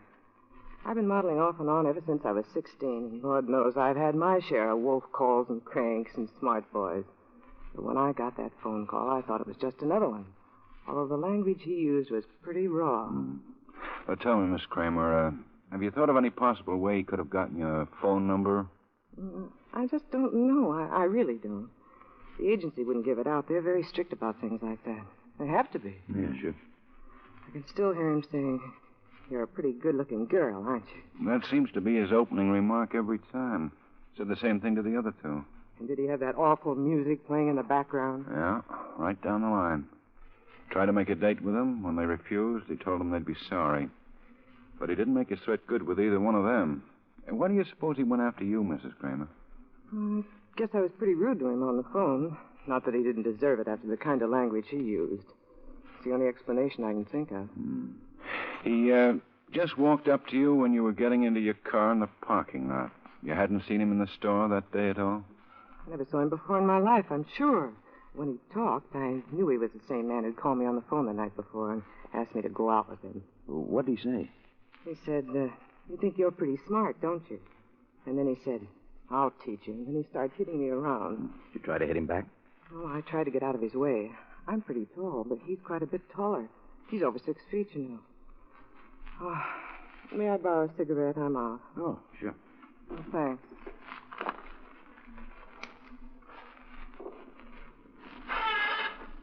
Oh, thank you. Sure. Now, it's possible, but a little out of line in a case like this to think that you've never met or seen him before anywhere. I'm almost positive. I can't say for sure because I meet so many people all the time. But his face was entirely unfamiliar to me, and his voice, too, of course. Tall, dark, thin, about 160. Oh, and very nicely dressed. Kind of conservative. You've been married how long, Mrs. Kramer? About 4 years this July. And what does Mr. Kramer do? Oh, Doug travels for Consolidated Engineers. He's an engineer? Oh, no, he's an attorney. I have to ask a personal question here, Mrs. Kramer. Understand it's strictly to get an idea about this thing, and I'd appreciate an answer. Since you've been married, have you gone out with men other than your husband? I mean, in a business way, something like that. Why do you ask me a question like that? Well, just trying to pin down the reason this man called you and asked you to go out, and was apparently so incensed when you refused him that he attacked you in the parking lot. Is there an ashtray? Oh. Yeah. The others are married, aren't they? Mrs. Desmond's been divorced for 3 years. Ruth Forbes is single, works as an airline hostess now. Understand, we don't want to pry into your personal Doug life. knows when I go out with someone else. He knows it's sometimes necessary when a buyer comes into town. I see. Well, thank you for answering. Have you ever seen this man? No. How about this one? No, I don't think so. Well, take your time. No. Well, I just don't know. If he had a hat on, I guess not. But you aren't sure? Well, no, I guess I'm not. Okay. How about this man? No, definitely no. Okay. Pete, let's pick up this one and see what he has to say, huh? Yeah. Oh, what is it, Quine? Mr. Kramer's downstairs. Oh. Well, that's about all, Mrs. Kramer. We may want to talk to you again in case we come up with something. Oh, well, I had my phone number changed. It's 40239 now. Same exchange? Yes, Tabor. Tabor, 40239. Okay. If you don't mind, we're going to put a man with you and your family for the next few days to keep an eye on things till we get this cleared up. Oh. Well, we hardly think he'll come back and try to get at you again, but we don't want to take any chances either. And we don't want you to be frightened by any policemen you see loitering about. I see. Well, goodbye then. Oh, I sure hope you get him. Well, so do we. Thanks for all your trouble. Goodbye, Mr. Kramer.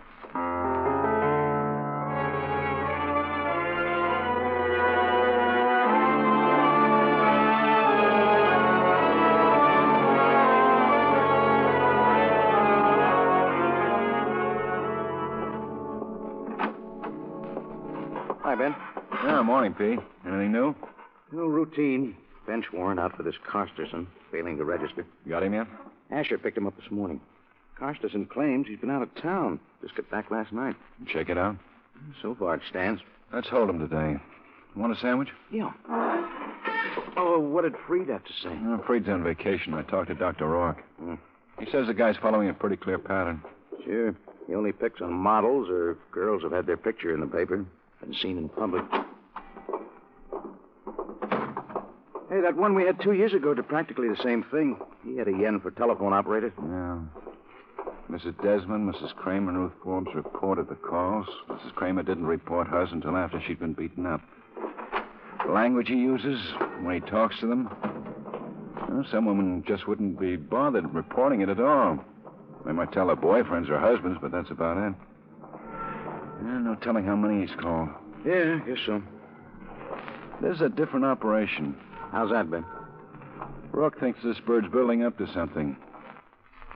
Might kill the next girl if he has a chance. Charlie's. Oh, yes, just coming in. Lieutenant? Yeah? Your office. Okay. Guthrie. Quine, Ben. Better hold it up. Just got another complaint. A model? No, her name's Adelaide Harvey, receptionist at Universal Television Station. She played it smart and it looks hot. How's that? She made a date to meet him tonight.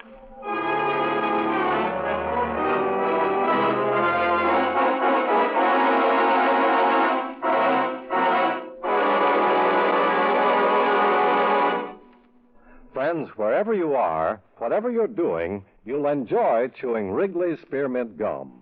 Chew Wrigley's Spearmint while you're working. The lively, full-bodied flavor of Wrigley's Spearmint gives you a refreshing little lift. The smooth, pleasant chewing of Wrigley's Spearmint Gum helps keep you feeling relaxed and satisfied. Makes your job seem easier.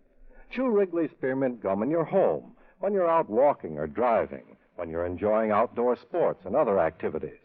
Wrigley Spearmint Gum tastes good anytime, and the natural chewing aids digestion and helps keep your teeth bright and attractive.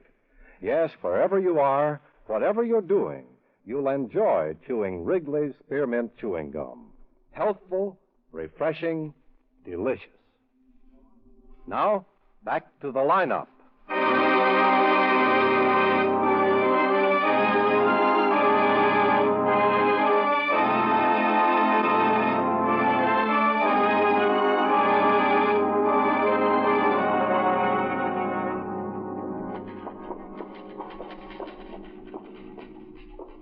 Are you Adelaide Harvey? Yes, I am. Police, Miss Harvey. My name's Guthrie. This is Sergeant Karger. How do you do? How do you do? Scare you, did he? Well, not so much when I was talking to him on the phone, but now, after I've had a chance to think it over, gosh, the officers who came up and told me what he did to that other woman, did he hurt her bad? She'll be all right. We'd just like to get a few things straight, Miss Harvey. Oh, sure. Terrible, terrible things he said to me.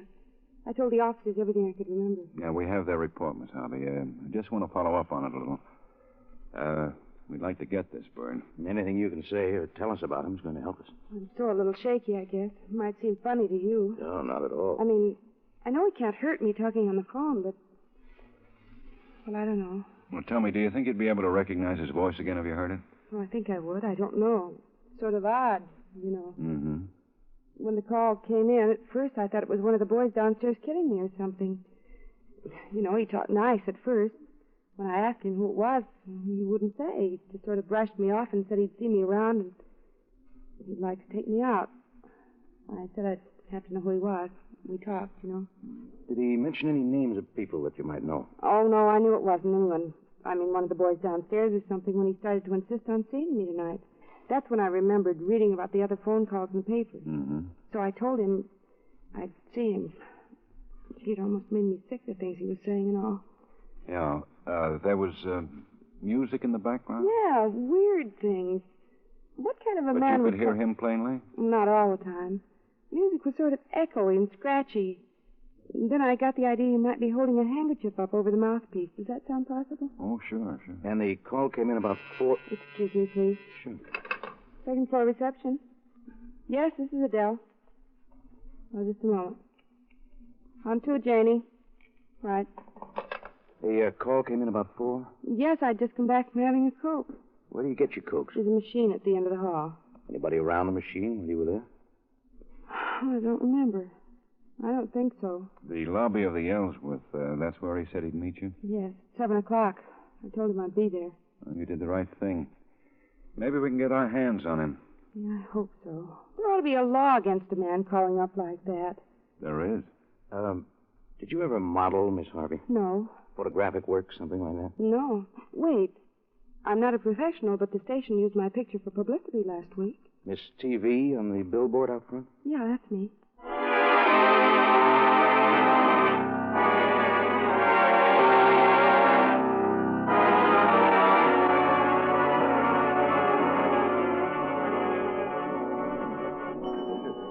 Will you give me a hand?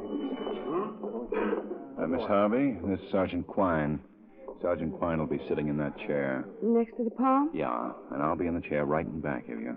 I don't know. Anybody who comes up to you, we'll pick up. Well, I suppose I have to go through with it now. All right, Quine. You can go ahead. You think he'll show up? Well, we hope he will. You can go over and sit down now, if you like. Well, all right. Here goes nothing. Be over in a couple of minutes. Okay. Hi. How's it look? 2 couples at the bar, another couple in one of the booths. Man sitting at the end of the bar doesn't answer the description. Mm-hmm. How about the dining room? It's filled. Crockett's at the entrance with Murph. Okay, keep your eyes open. Yeah. Hey. What? Lend me your paper. Huh? Oh, sure. Thanks. It's after 7. Guess I better get over there. Yeah.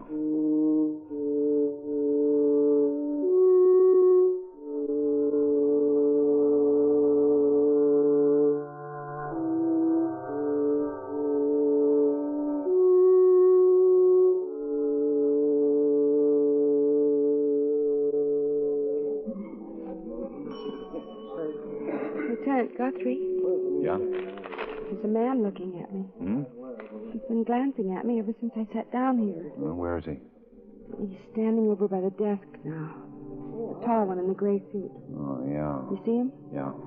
Doesn't he look suspicious to you? He sure does. That's Sergeant Asher. Oh.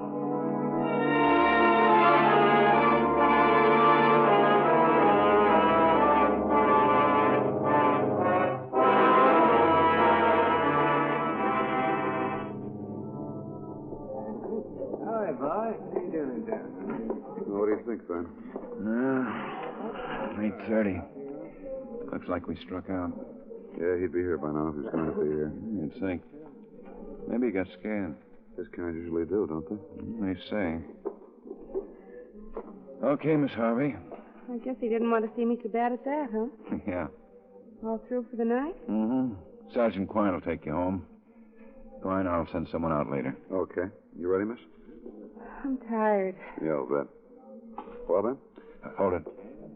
Pete's signaling. Oh, yeah. Ben. Black Buick Cedarnet 41, circle the block 3 times. Man driving. Plenty of parking space out front? Yeah, guy looks possible. Know anybody who owns a car like that? Buick Cedarnet? 41. I don't know. Come on. Should be coming around. Now, let's take a chance outside. Yeah.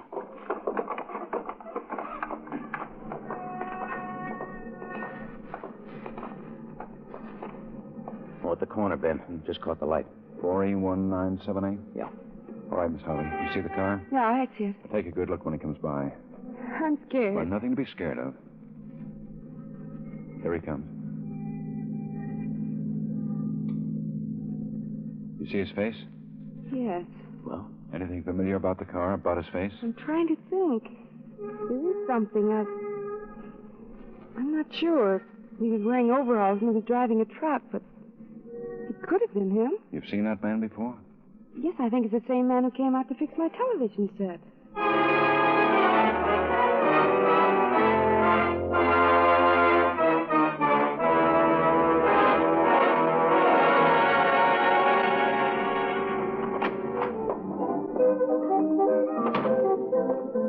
I'll be with you in just a minute. Okay.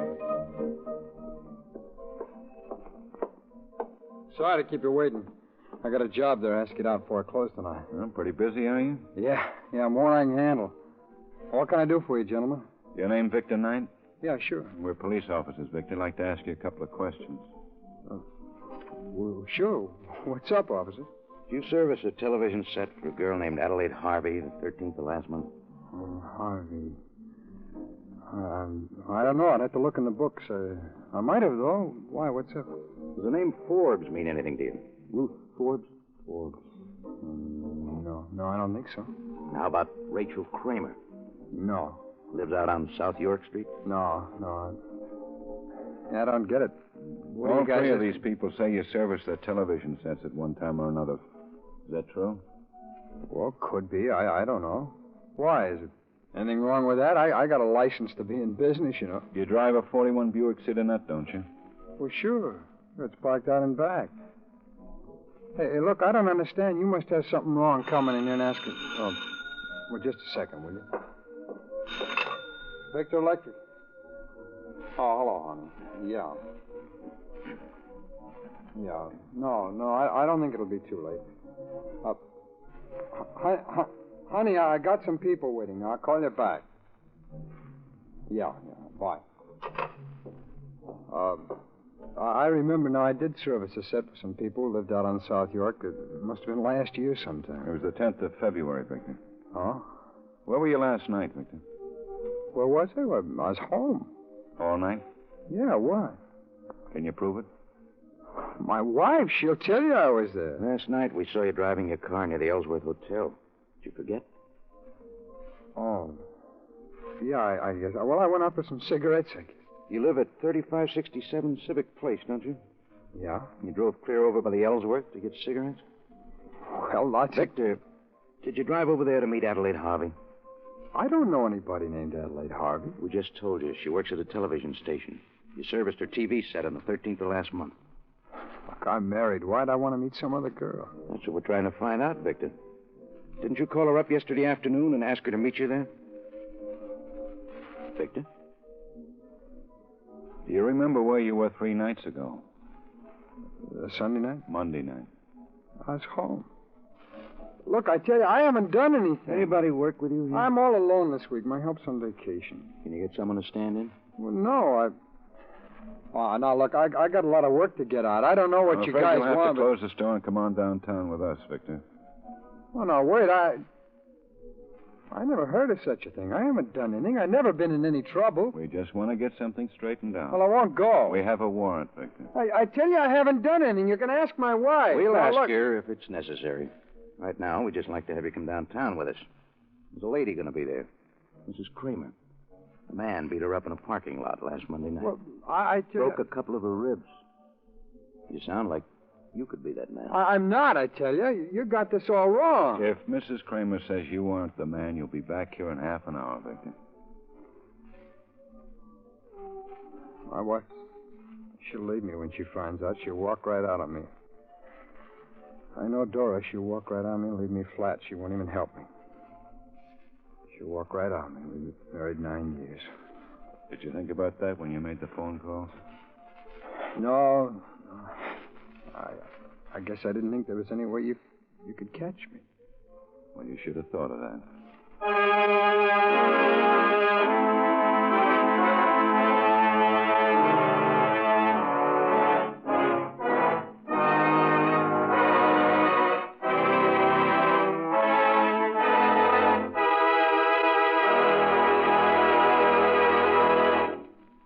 Remember, friends, Wrigley's Spearmint Chewing Gum refreshes you. Wrigley's Spearmint Chewing Gum gives you real chewing enjoyment. The lively, full-bodied flavor of Wrigley's Spearmint cools your mouth, freshens your taste, sweetens your breath. The smooth, pleasant chewing of Wrigley's Spearmint helps keep you feeling relaxed and satisfied, makes whatever you're doing more enjoyable.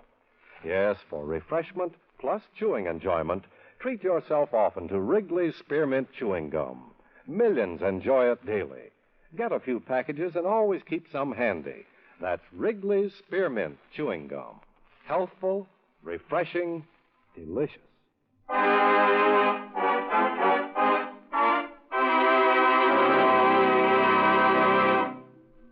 lineup. For before you pass the innocent, the vagrant, the thief, the murderer. Listen again next week when the makers of Wrigley's Spearmint Chewing Gum again bring you the lineup. May I have your attention, please? You people out there on the other side of the wire in the audience room, may I have your attention, please? Thank you. My name is Karger, Sergeant Pete Karger. I'll explain the lineup to you. Each of the suspects you will see will be numbered.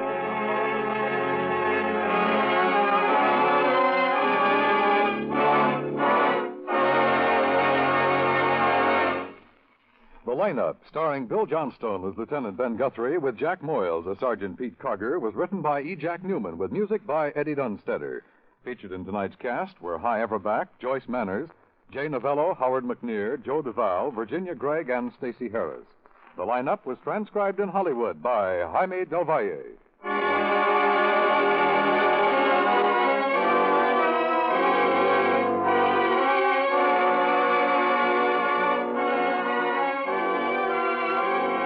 This is the CBS Radio Network.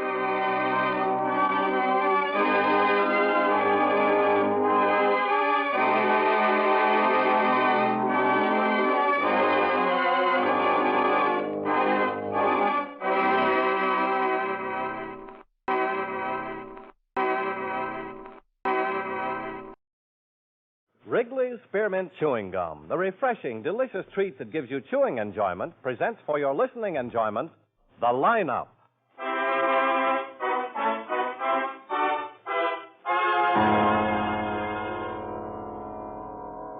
Ladies and gentlemen, in just a moment we will take you by transcription behind the scenes of a police headquarters in a great American city, where under the cold, glaring lights will pass before us the innocent, the vagrant, the thief, the murderer.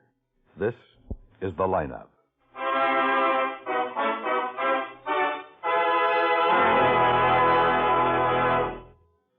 Wrigley's Spearmint Chewing Gum refreshes you. Wrigley's Spearmint Chewing Gum gives you real chewing enjoyment. Yes, for chewing enjoyment plus refreshment, it's Wrigley's Spearmint Chewing Gum. The lively, delicious flavor of Wrigley Spearmint cools your mouth, helps keep your throat moist, and gives you a nice little lift.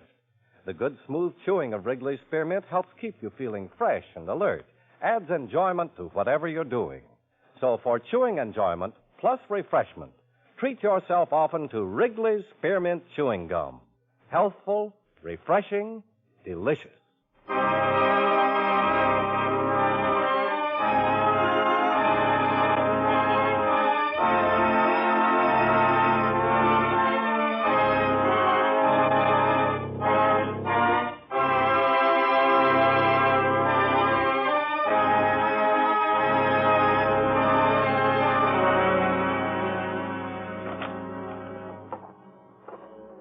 Can you make it all right, Mr. Garrow?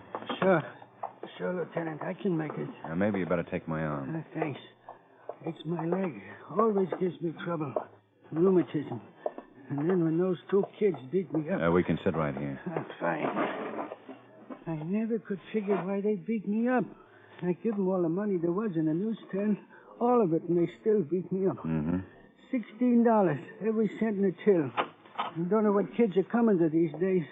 Guns, robbing honest May people. I have your attention, please? You people out there on the other side of the wire in the audience room, may I have your attention, please? Don't know what they're coming to. Mr. Garrow. Thank you. Oh, sorry. My name is Karger, Sergeant Pete Karger. I'll explain the lineup to you. Each of the suspects you will see will be numbered. I'll call off a number, their name, and charge. If you have any questions or identifications, please remember the number assigned to the prisoner as I call his name.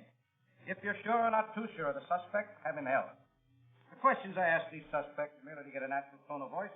Do not pay too much attention to their answers, as they often lie. All right, bring on the line. Okay, keep it moving. Right over here to the end of the stage. Now turn and face front, hands at your sides. Now when I call your number, step out and face the room. Talk up so the people can hear you. All right, number 1, Charles Holmes, robbery. Where do you live, Charles? Well, I moved there before yesterday over on Nassau Road. What's the address? Well, I can't remember. It's new. It's on Nassau Road. 654 South Nassau? Yeah, that sounds like it, yeah. Where'd you live before you moved over on Nassau? Oh, on Dixon. That's about 5, 6 blocks away. What's the address, Charles? It's 993. Or 4, I think. 845 Dixon? Yeah, it's funny. I thought it was 900. How long did you live there? Well, it was a couple of months, I think. Isn't it more like a couple of weeks? Oh, yeah, I guess so. You move around a lot. Yeah, I guess I do. What do you do for a living, Charles?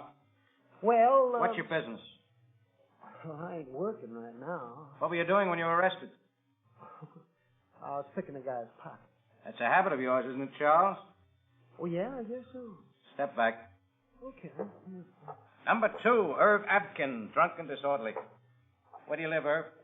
6323 Henry Lee Street. Rooming house, hotel, private house, what? Well, lady, she says it's a private house, but it don't seem so private to me. How many people live there besides you? Who cares? 5, 6, I don't know. What time did you get home last night, Irv? What's with all these questions? You got no What right. time did you get home last night?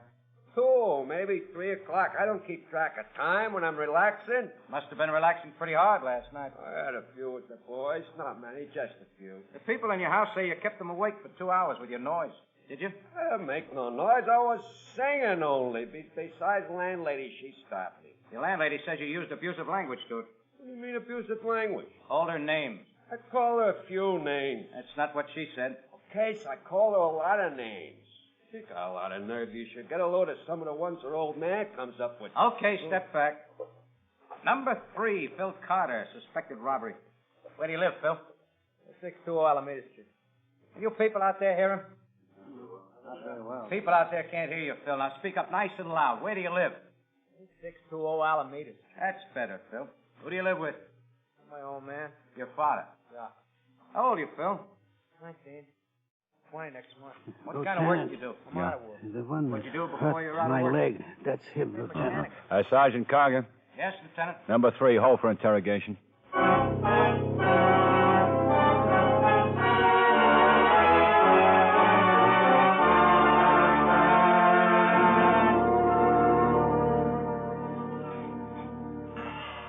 Comfortable, Phil? I'm all right. You know why you were arrested, don't you? Should I know? Sergeant Karger, tell Phil why he's here. There's a gang of kids, Phil, all about your age. They've been robbing grocery stores and newsstands for the past 6 months. What's that got to do with me? Last night, 2 boys held up a man named Garrow. You were one of those boys, Phil. That's a dirty lie. Don't get tough with me, son. It won't help you. Who was with you on the job, Phil? I don't know what you're talking about. You had a partner. What was his name? Look, why don't you pick on somebody else? You had a whole line of guys out there. Why you bring me in here? Because we know you robbed that newsstand. It makes you pretty smart. Now tell me how you know. Mr. Garrow identified you. Said you were one of the 2 boys. He's crazy. How can an old man like that identify anybody? How'd you know he was old, Phil? Well, isn't he? How'd you know? He runs a newsstand, don't he? Who ever heard of a young guy running a newsstand? The report here says you were running down 5th Street toward Elm. That right, Phil? Were you running? Maybe I was. I don't remember. Why were you in such a hurry? It's late. Just going home. Where'd you say you lived, Phil? Ask him. He got it on the paper. I asked you. 862 Alameda. Mm-hmm. Officer who arrested you said you were running toward Elm. That's the opposite direction from Alameda. So what's that prove? It proves you weren't going home. Okay, so I wasn't going home. What were you doing on 5th Street? I was at the movies. What movie house? Pimlico. What picture did you see? The Scar. Good picture? It was all right. Tell us about it. Huh? And the story. Tell us what the picture was about. Look, what is this? I don't have Tell us the story. Well, there was this guy. He went up to this dame's place and Go ahead, Phil. What happened then? I don't remember what happened. I guess I fell asleep. You must have been pretty tired. Well, sure, I was tired. I don't get no sleep at home. Freight trains all night. You'd be tired, too. Why don't you tell us the truth, Phil? What do you mean? I am telling you the truth. You didn't see any movie last night? Sure I did. I saw the Scar. You don't even know what the picture's about. You know why, Phil? Because you didn't see it. Because you were too busy beating up Mr. Garrow. That's a lie. I was at the movies and I fell asleep. Who was your partner on the job? I didn't have any partner. I didn't do any job. How many times I got to tell you? All right, Phil. Yeah, Ben. Come in here, will you, Quine? Right. You gonna let me go now? I'm sending you back to your cell. What for? You haven't got anything on me. Hi, Pete. Hi, Quinn. Lock him up. All right. Come on. You can't keep me here. I haven't done anything. Come on, come on. How long will it take us to get over to Alameda Street? Oh, maybe 15 minutes. Something on your mind? Phil's father. Let's go.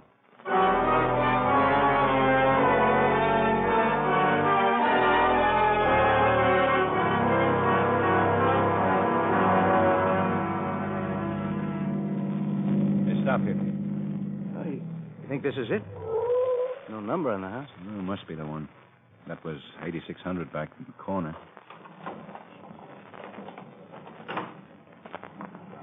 Well, one thing Phil told the truth about. What's that? The noise those freight trains make. Good thing I don't live here. I'd never get to sleep. Oh, watch out for that loose board. I see. The place looks shut up tight. Some dump.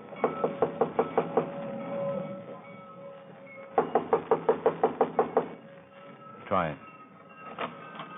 Open. Doesn't look like anybody. Oh, I beg your pardon. Didn't see you sitting there. You, Mr. Carter? The bill collectors are out of luck. We're from the police, Mr. Carter. Police? What do you want with me? Just a few questions about your son, Phil. You want a drink? Wine. No, thanks. You don't want a drink, you don't have to. Mind if I have one? Go right ahead.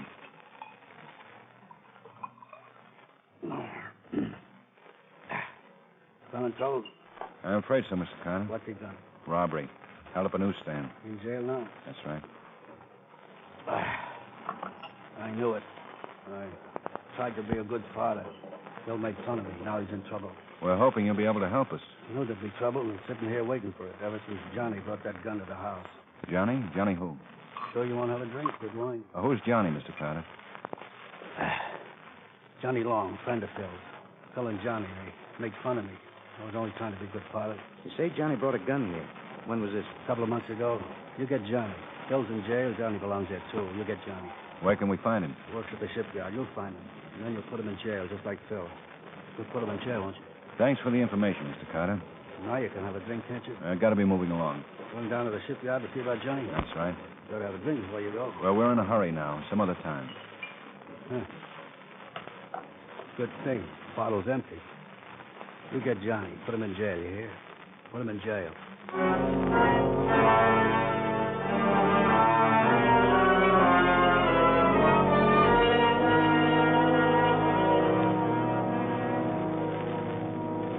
Yeah, I knew Johnny. He's a nice kid.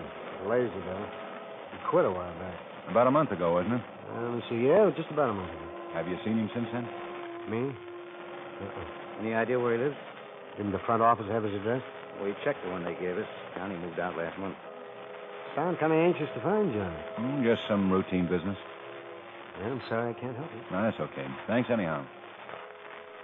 Hey, wait a minute. I just remembered something. Yeah? About 2 weeks before Johnny quit, he was working overtime. He asked me to do a favor for him.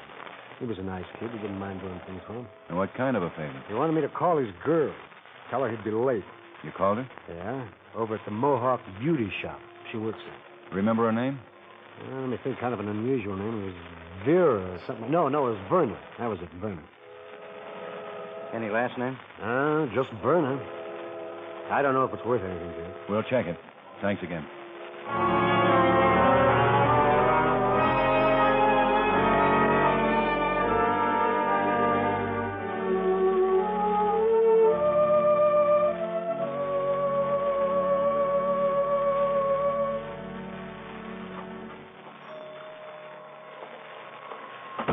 I can do for you, gentlemen? We're looking for a girl who works here. Her name's Verna. Oh, I'm Verna. Verna Winton. Well, this is Sergeant Karger, Miss Winton. I'm Lieutenant Guthrie, police. How do you do? How do you do? We'd like some information. Maybe you can help us. Well, I'll be glad to if I can.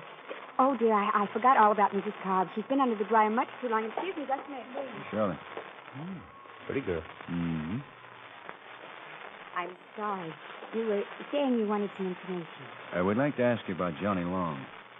Johnny Long? You do know him, don't you, Miss Winton? Oh, yes, I know him very well. You see him often? Well, not as often as I'd like to. Only about 3 times a week. But that'll all be changed after we get married. You and Johnny are going to get married? Yes, Johnny works in the shipyard. He told me to get married as soon as he got a raise. And the other night he said he'd get it in a couple of weeks. Did you know Johnny quit his job at the shipyard? Johnny quit his job? Mm-hmm. About a month ago. I don't understand. Why did he tell me that... Well, we've been after a gang of boys for a long time, most of them about Johnny's age. They've been holding up newsstands and grocery stores. A gang? Mm-hmm. Last night, 2 boys robbed a newsstand, and we caught one of them. We're pretty sure Johnny was the other one. Oh, no. No, you couldn't be right. Was Johnny with you last night, Miss Winton? No, he wasn't with me. But he didn't rob anybody. I don't believe it. Miss Winton, Johnny carries a gun. Sooner or later, he's going to hurt somebody. We want to get him before he does. And we'll need your help. Now, tell us where he lives, where we'll be able to find him. I don't know where he lives. You're engaged to him, and you don't know where he lives? Johnny never told me. I didn't think it was important for me to know. How about photographs? You have any of Johnny? Just a small one. I keep it in my bag. Mind getting it? No, it's right here. Here you are. Mm-hmm. Well, thanks. Lieutenant, are you sure that it's this Johnny Long you're after? It's a very common name, and... We're sure, Miss Winton. I see. What else do you want me to do? Give Sergeant Karger your home address. We'll be in touch with you. I can't believe it. Not Johnny. He's going to marry me. You can't put him in jail. I'm sorry. Sorry? How can you say you're sorry? You'll shut Johnny up in jail, maybe for years. You don't know what it would mean. I know what it means, Miss Winton. That's why I'm sorry.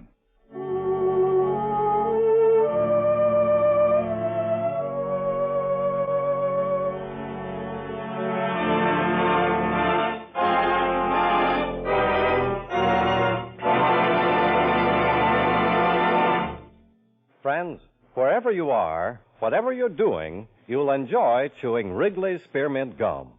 Chew Wrigley Spearmint while you're working. The lively, full-bodied flavor of Wrigley Spearmint gives you a refreshing little lift. The smooth, pleasant chewing of Wrigley Spearmint Gum helps keep you feeling relaxed and satisfied, makes your job seem easier. Chew Wrigley Spearmint Gum in your home, when you're out walking or driving, when you're enjoying outdoor sports and other activities. Wrigley Spearmint Gum tastes good anytime. And the natural chewing aids digestion and helps keep your teeth bright and attractive. Yes, wherever you are, whatever you're doing, you'll enjoy chewing Wrigley's Spearmint Chewing Gum. Healthful, refreshing, delicious. Now, back to the lineup.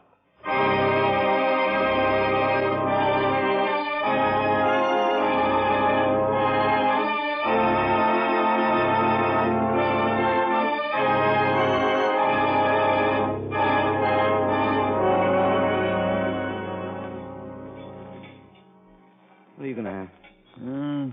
Spare ribs, maybe. I think I'll have the lamb. Georgina, Yeah. how's the lamb? Roasted is good. Mint jelly. Boy, I'm tired. I'm not going to eat too much. I get a logie. Yeah. I still think I'll have the spare ribs. Hey, Georgina. Lamb? Yeah, for me and some coffee. Yeah, give me the spare ribs. Lamb and spare ribs. And coffee. Right. I got small watching Verna. Checked in when she left the beauty shop. She went right home. I hope Johnny contacts her. Get this thing wrapped up so we can get some sleep. You know, we've worked a few hours this week. Everybody does with the vacations. When's yours due? September, I think. Thought I might do some fishing. Maybe I can work it so I get mine then. Hey, that'd be great. A couple of weeks sitting in the old... Yeah. Oh, no. What? Oh, no. Always catch you guys at dinner. Georgina. Why don't you go That's away? something important, then. Yeah, it always is. I hate to see you go hungry, but Henkel's delicatessen was just held up. Henkel's? Yeah, on Walnut. One kid. Johnny Long? The description fits. Stuck up the place and got away with a lousy $30. Not much of a haul. No, but he killed Henkel to get it.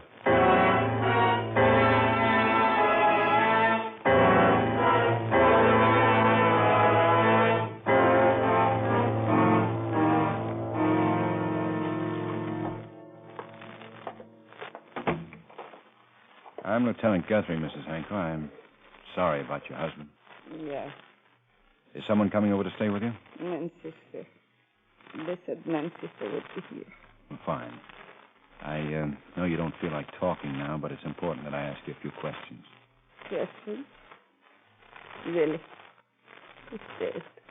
The boy who shot your husband, did you get a good look at him? Tomorrow really said we would close up the shop and go to the beach. It was good to go places with, really. And Mrs. Henkel, would you recognize the boy who was in here? I would recognize him. I've got a snapshot here. Would you mind taking a look at it, please? He didn't mean to shoot, really. He thought really tried to stop him. He really didn't try to stop him. I know. The boy in the picture.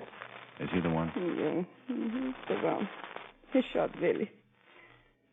Why did he have to do that?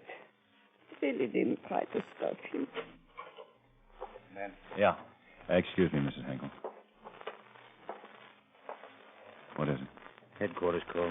Our stakeout just spotted Johnny Long going into his girl's apartment.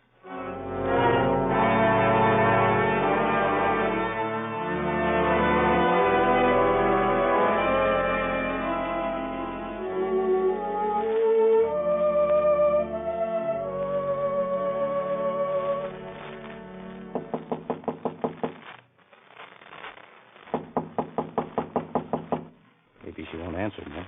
She'll answer. Could be Johnny won't let her. Try again.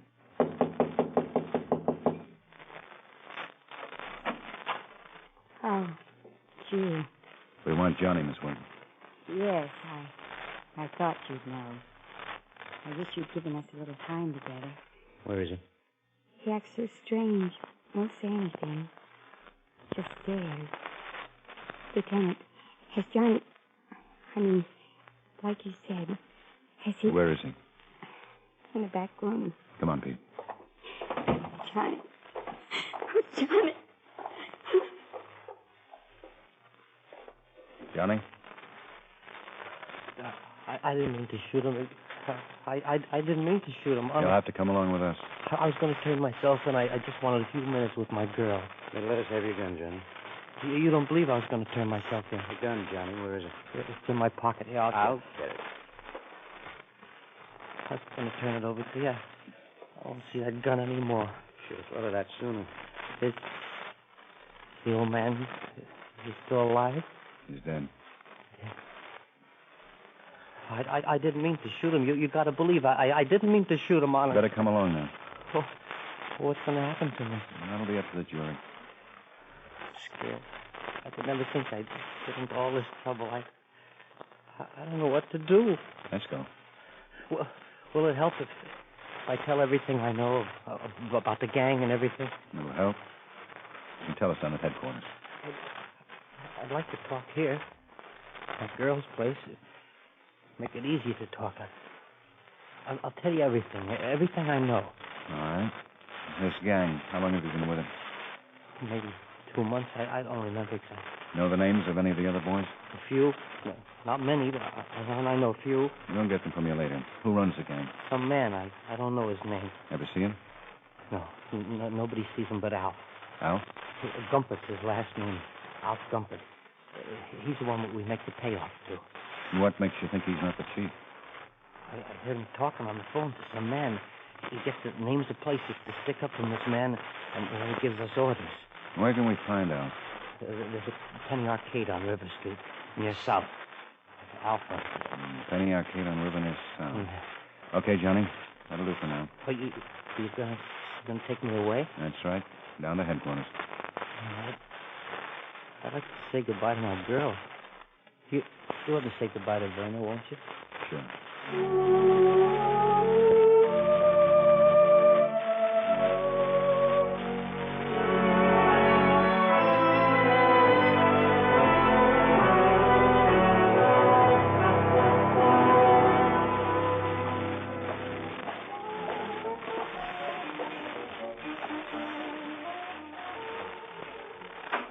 All right, gents. Be with you in a minute as soon as I finish this game. I've made it. What can I do for you, gents? We're looking for Alf Gumpert. You found him, gents. Somebody said your old Alf had the finest penny shows in town. It's the truth, gents.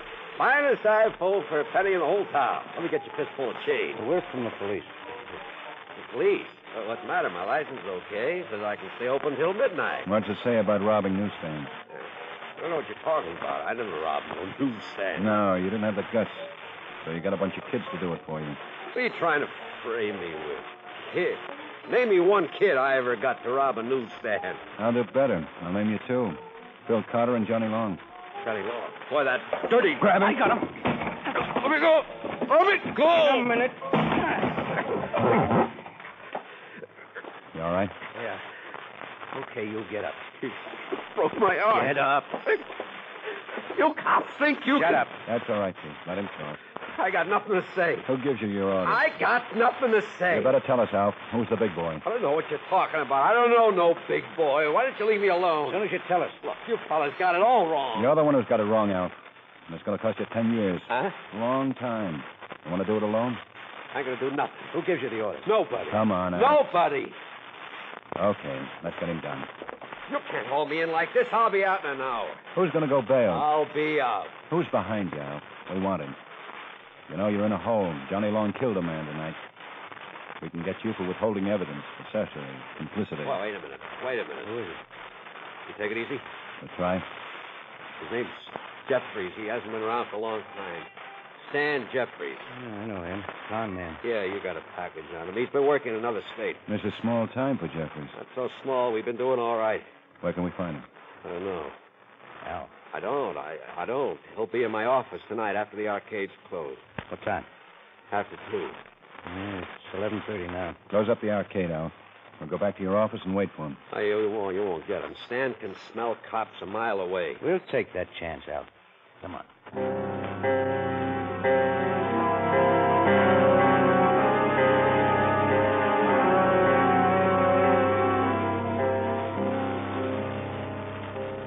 Well, it's 2:10, Ben. Stan Jeffries should have been here by now. I told you Stan wouldn't be here. He can smell cops. Stan ever not show up for a date with you? He's usually on the nose. Do you have any other phones in the place besides this one on the desk? Yeah, there's a payphone out in the arcade. Pete, Mm-hmm. get on that phone. Leave the door open. If you hear the phone ring in here, have the call face. Okay.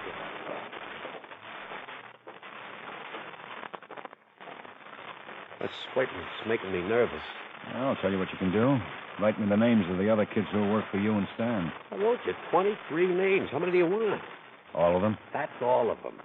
I bet you could remember some more if you tried. That's all of them. How many times do I have to tell you? I got it. Now, wait a minute. You ready, Pete? Yeah. Answer it. Hello? Yes, Stan. Yeah, I'm alone. Where you been? I've been waiting for you.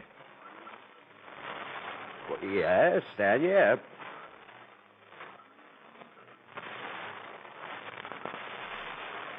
Yeah, okay, Stan. So long. Oh, you did all right. What did he say? He said he didn't come here because 2 of the kids were picked up. He said he's afraid the heat's on. What else? He's at the Regent Cafeteria on 1st Street. Wants me to meet him there right away. You sure that's what he said? You don't think I'd lie to you? Not now. Yeah. Brace it, Ben. Where'd he come from? Regent Cafeteria. All right, let's go.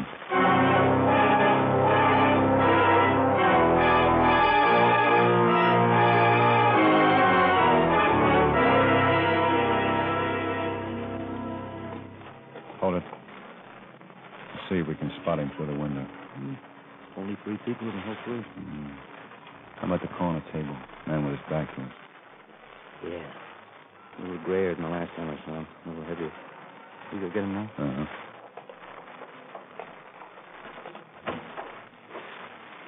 Stay by the door.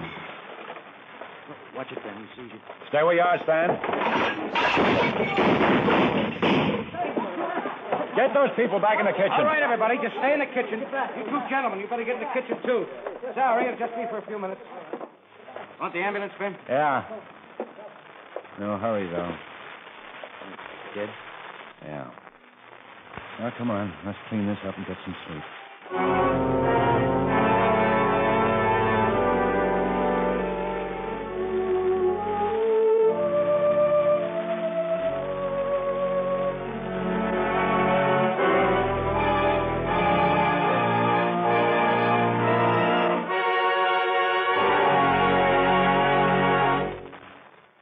Remember, friends, Wrigley's Spearmint Chewing Gum refreshes you.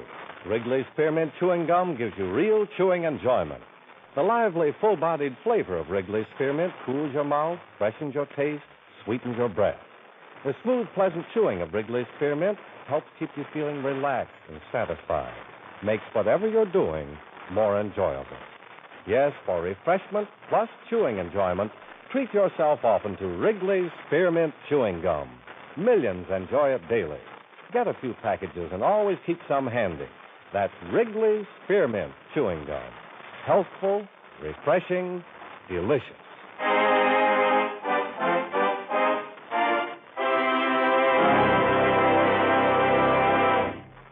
The lineup, starring Bill Johnstone as Lieutenant Ben Guthrie with Jack Moyles as Sergeant Pete Karger, was written by Charles E. Israel and edited by Blake Edwards, with music by Eddie Dunstetter. Featured in tonight's cast were Herb Butterfield, Howard McNear, Hal March, Tony Barrett, Hy Everback, Sammy Hill, Virginia Gregg, and Bob Sweeney. The lineup was transcribed in Hollywood by Jaime Del Valle.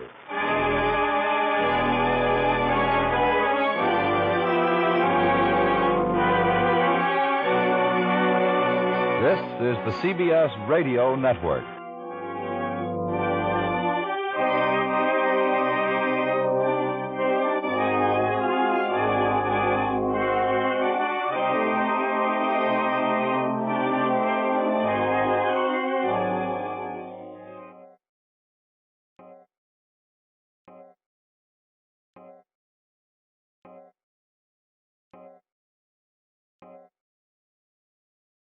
Ladies and gentlemen, we take you now by transcription behind the scenes of a police headquarters in a great American city, where under the cold, glaring lights will pass before us the innocent, the vagrant, the thief, the murderer. This is the lineup.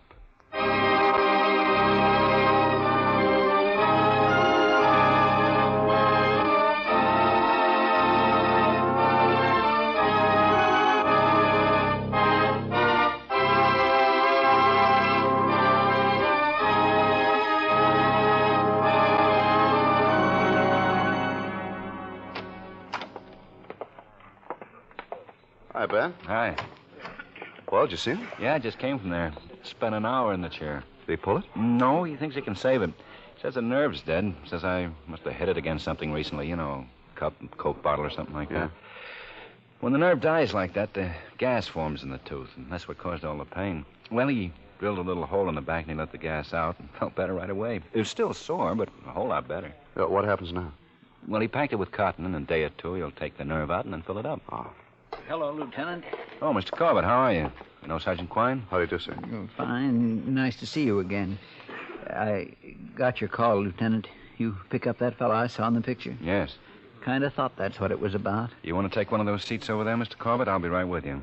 Sure. Will this take very long? How many, Quint? 28. Not too long. Half an hour or so.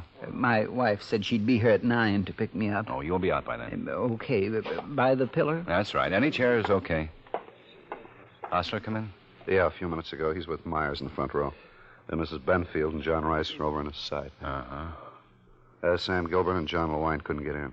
Well, we might have enough with Osler, Benfield, and Rice. Yeah, might. Okay, see you. Yep. May I have your attention, please? You people out there on the other side of the wire in the audience room, may I have your attention, please? I just made it. Thank you. My name is Karger, Sergeant Pete Karger. I'll explain the lineup to you. Each of the suspects you will see will be numbered. I'll call off a number, their name, and charge. If you have any questions or identifications, please remember the number assigned to the prisoner as I call his name. At the end of the line, when I ask for questions or identifications, call out the number. If you're sure or not too sure of the suspect, have him held. The officers who took your name will assist you. They're seated among you. Please be prompt with your questions or identifications. For the questions I ask these suspects are merely to get a natural tone of voice, so do not pay too much attention to their answers, as they often lie. All right, bring on the line. Keep it moving, boys, to the end of the stage. All the way. Now, turn and face the front, hands at your sides. When I call your number, step out to the circle and talk up. It's a big room out there. I want everybody to hear you. All right, number 1, Norman Boring, open charge. Step out, Norman. Where do you live? 2555 East Mariposa Street. You'll have to speak up, Norman. Try it again. Talking as loud as I can. Repeat your address. 2555 East Mariposa Street. I don't feel so good. You're doing fine. Where do you work? No place. Well, what kind of work do you do? Tire shop. I change tires. You're not working now? No. Why, Norman? Because I'm here, I guess. How can I work when I'm in the pokey? Want to take your hands out of your pockets? Oh, yeah. Did you work any place before you came here? No. I see. You own a car? Yeah. Buick, Ford, Chevrolet, what? What kind of car? 33 Dodge Sedan. I don't feel so good. I ought to be in a hospital. We'll have the doctor look you over. Step back. Okay. Number 2, Robert Goff. Grand theft, auto. Where do you live, Robert? Did you hear me, Robert? My name ain't Goff. It's Armand. Says here that it's Goff, Robert Goff. My name's Robert Armand. A-R-M-I-N. Chief of Police in Walla Walla, Washington thinks your name's Goff. He has your fingerprints on file up there. What's that? He has your fingerprints on file up there. Well, I can't understand that. Something must have gotten mixed up. I never been in Walla Walla, Washington. Well, we'll try to straighten it out. When were you picked up? It was the night before last. Any weapons? Oh, no. Did you have a car? No. What about the 46 Packard? Well, I was just sitting in it. I wasn't driving it or anything. Didn't you have a key in the ignition? Who, me? You. Oh, no. I was just sitting there when the officers came up to me. Is it your car? No. At 4 o'clock in the morning, you were just sitting around in someone else's car? I was cold. Well, I was. Okay, Robert, slide on down. Number 3, Claude Yeager, robbery. Your address, Claude? 213 North 66th Street. Don't look at me. Look out there through the screen. Is that an apartment house, hotel, or what? Apartment house. That where you were arrested? Yeah. Speak right up. What do you do, Claude? I sell clothes. I work for Brockman's Men's Clothes. How long you worked there? 4 months. Sergeant Karger. Yeah. We have a profile on this man. Move up under the light, Claude. Yeah. Now do a quarter turn. No, a full quarter turn. All right. That's it. Now another one. Once more. Now front. Hey, what is this? Never mind. No visible scars. Mole high on left cheek. Thank you, Sergeant. Hold out number 3 for interrogation. Okay, Claude, step over there. Lieutenant, All that's right, my man. Number 4. Number 3, that's the one I saw in the mug picture.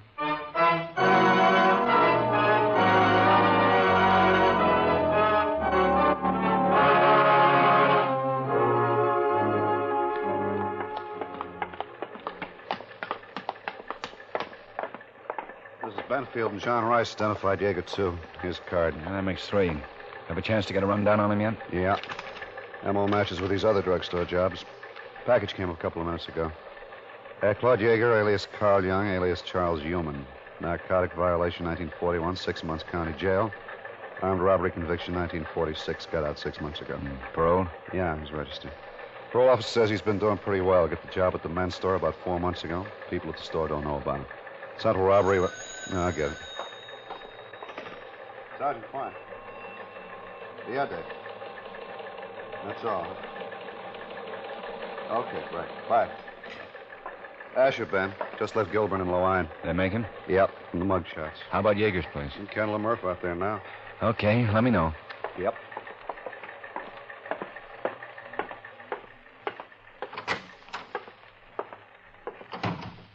You got any matches, Ben? I don't think so. Yeah, here. Thanks. You want one of these, Claude? No, thanks. You, know why you're being held, Claude? Quite a build-up. Dragging a guy out of his place of work, sticking him in a lineup. What are they going to think down at the store? Well, they talk pretty nice about you at the store, Claude. Yeah, but what about now? What about after all this? I'll get canned, that's what'll happen. And just because you guys can't think anybody else to pick up. In the last 10 days, 6 different drugstores have been held up by a single man. Over $1,200 been taken. All the victims of these holdups have gone through our mug book of parolees previously convicted for armed robbery. 5 of them have identified your picture as the man who held them up. I don't know nothing about any drugstore holdups. Tonight, 3 of these victims picked you right out of the lineup. Crazy people. We want to know how you've been spending your nights, Claude. Let's start with Monday. Where were you? I was home. I went fishing during the day, got home about 7 o'clock, and went to bed. That's where I was. Don't you work on Mondays? My day off. Where'd you go fishing? Piedmont Pier. Rent a boat, did you? No, right off the pier. Anybody with you? No. Catch any fish? No. But you came home early and went to bed, is that it? That's it. Can you prove any of this? Who proves they went fishing? I'm How telling about you. Friday night, Claude? Saturday's a big day. I went to bed early again.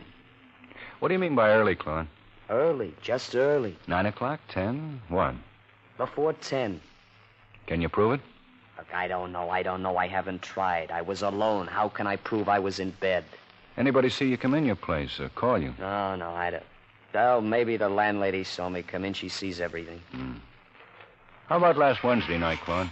Wednesday? I don't know. Who remembers what they do? Claude, this is important to you. Yeah, sure it is. But I can't remember what I do every night in the week. Well, you remembered what you did Monday night. You remembered what you did Friday night. Try Wednesday. Monday, I was off. Friday's always the same with me. Try, Claude. I went to a movie. Where? The Rialto over on Grand Street. They had bank night. That's Wednesdays. I saw Singing in the Rain. What time did you go to the movie? The second show, 8:30 or 9, I guess. And what time did you get out? Way after midnight. Probably 1. The double feature. Look, I was there all right. I can tell you all about With somebody, were you? Yeah. I took a girl from the store. Cashier, name of Alice Westering. You can ask her. We had dinner together, and then we went to the movie. And how'd you go? We walked. She had her car, but she left it in the lot. And you say you got out close to 1? That's right. Then what? We went back, got her car, and she drove me home. After 1 o'clock? Yeah. How do you know? Because I was beat. I knew I had to get up at 7 the next day. Those double features killed me. It was the last show. Look, what's so hot about Wednesday? Last holdup was Wednesday, Claude. About 11 o'clock. Anybody see you come home Wednesday night? I don't know. Look, you guys, call up Alice. She'll tell you. We were out to the movie and didn't get home till 1 or better. See her. She'll tell you. Okay, Claude. We will.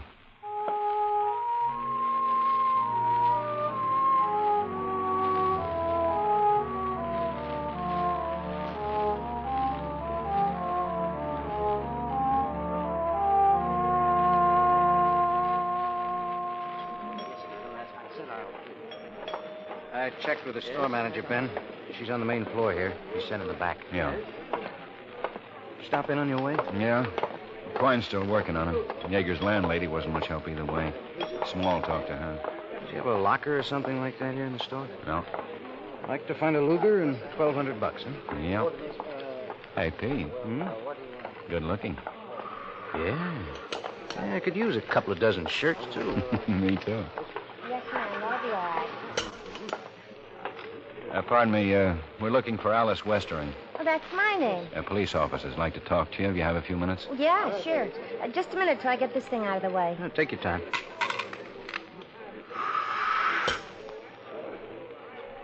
Okay. Oh, why don't we go back there? I can sneak a smoke. Fine.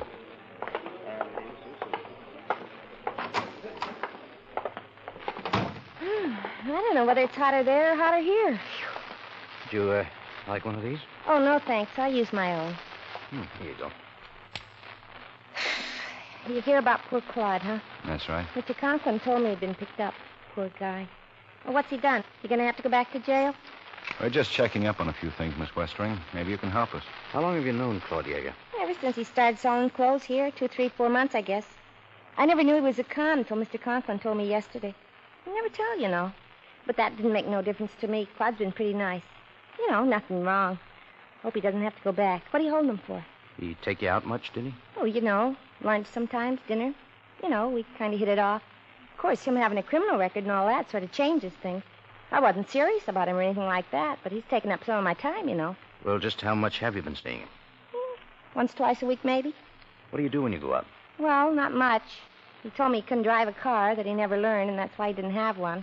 Well, that sounds funny, but I guess it's because he's on parole and isn't allowed to have a car for a while or something.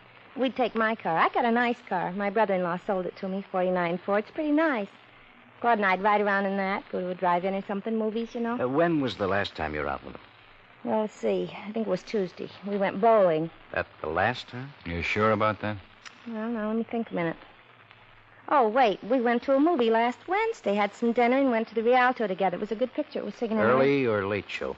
Well, we had some dinner down the street and went right to the show. Got in right in the middle of the newsreel. You know what time it was? Well, it was still light out when we got there, so it couldn't have been more than 7:30. What time did you get out of the movie? Oh, 10, maybe. I had to be in early. I live with my aunt. Wasn't it a double feature? Yeah. Well, seems to take a little more time than that to see a double feature, Miss Westring. 3 hours? Oh, well, we only stayed for one picture. We were out by 10.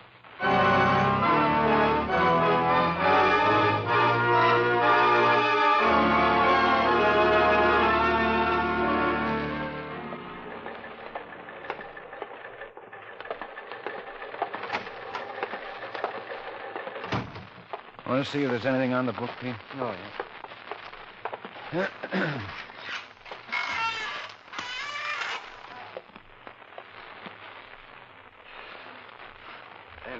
Hmm? Small found a deposit slip in Yeager's apartment. Banked $830 this week. Wow, what does he make at that store? $48.50 a week plus commissions. He's never had better than a $300 a month. Let's get him up here. Right. Hi, Ben. Pete. Hi. Hello, Quine. Well, 211 just came. Drugstore. MO and description, same as the other jobs. Lugar and everything. Will be. What do you think, Ben? I think we're holding the wrong man.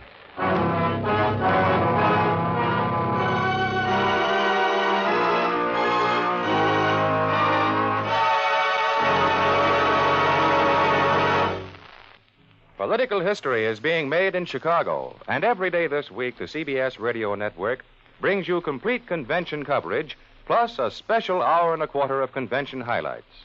Listen to Lowell Thomas, Convention Digest, with transcribed excerpts of highlight speeches of the day, Alastair Cook, brilliant correspondent of the Manchester Guardian, and Edward R. Murrow.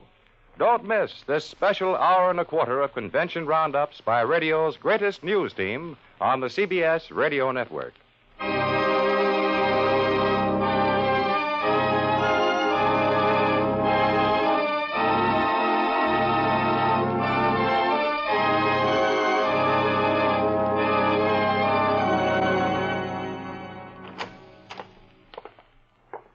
Yeah? Guthrie, Karger, 17th Precinct. You answer the call? Yes, sir. I'm Malley, Unit 32J. Who's your partner, Malley? Irving. He's in back of the store with the owner, Charles Rasmussen. Any witnesses? No, not so far. Mr. Rasmussen was standing in for the regular clerk. He was here alone. No customers, no other clerks. Same as the others were set up, Ben. Yeah. You called in yet? Yeah, 4 units working in the neighborhood. Figured you might still be around. I put out an APB. Is that the bank? Yes, sir. Right behind the booth there. Okay, Malley. You take it here. Right. Malley. Yes, sir? What about this? Oh, Mr. Rasmussen said the hold-up man stumbled when he started out of the store, smashed into the glass case right over there and broke it. Blood, Ben. Yeah. Mr. Rasmussen says the man cut himself on the hand and the leg somewhere. Jagged edges here, Ben. You better call the crime lab and ask them to send somebody out. Might have a print. Yes, sir. Watch it. Yeah.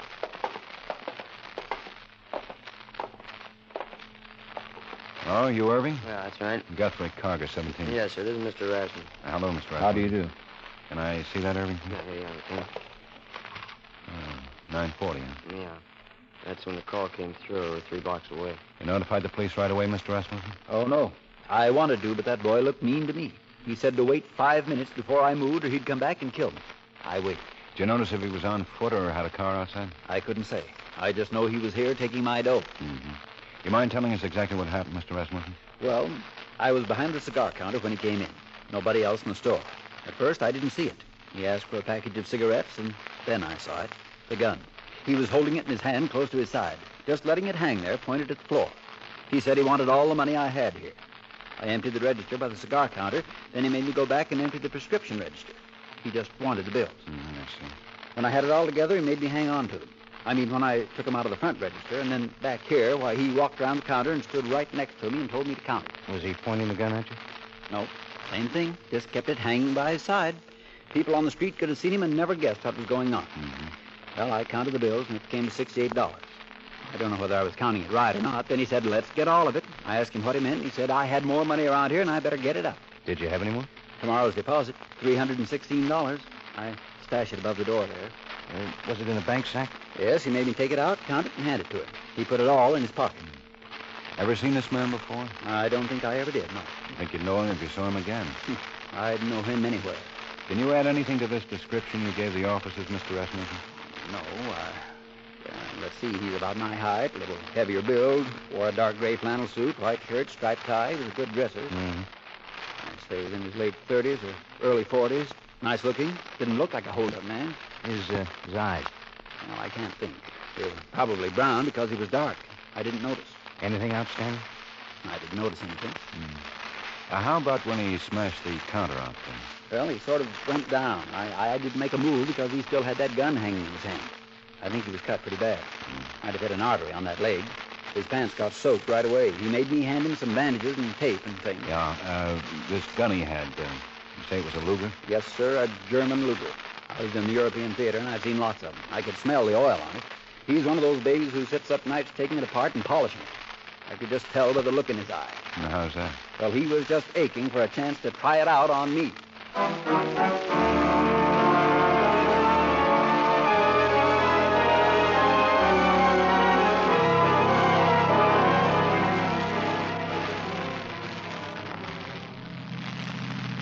There's an empty slot there. Yeah. Yeah. Hey. What's that? Oh, right next to the mayor's car. Oh, that thing? Don't you wish you had it?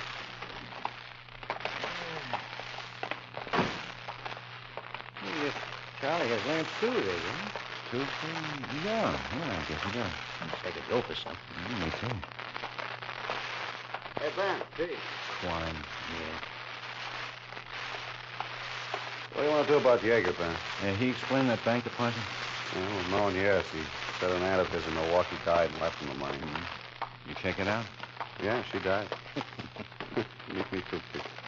Well, you can release him tomorrow. Isn't the first time we've had one blow up right in our faces? Yeah. No. We have to start all over. Quine, get those mugs out and try to get those victims down here again to start looking them over. Rasmussen said he'd be down first thing in the morning. Okay. I'd like to have a detail out there to canvass that neighborhood. Maybe there's a witness around somewhere. Auto records might have something on a stolen car on me tonight. From there on. Must have used a car. Yeah. We're going to have something to eat. Okay, Ben. I'll see you later. Yeah. Yeah. How's your little tooth, huh? Better every minute. Boy, it sure hurt for a while.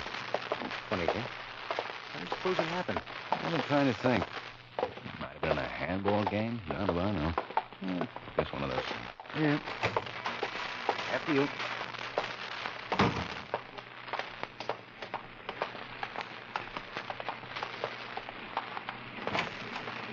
Okay, 2 cups of large. Hello, Charlie. Stew special? Yep. Make it 2. More solid, Pete? Yeah, I guess so. Hearts a letter. Mm-hmm. How about you, Ben? Okay. Oh, excuse me. Hello. Oh, yeah, good to me. Hold on. Ben. Wine for you. Thanks. Hello, Quine. Hi, Ben. A man named Renfro runs a motel in Alvarado. Said a man checked in tonight, bleeding pretty bad. Had cuts on his arms and one leg. Renfro got sore about the blood all over the place and complained about it when the guy was trying to fix himself up in the room.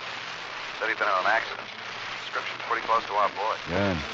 He left there about half an hour ago. Renfro got his license number. Motor vehicle's checking it out.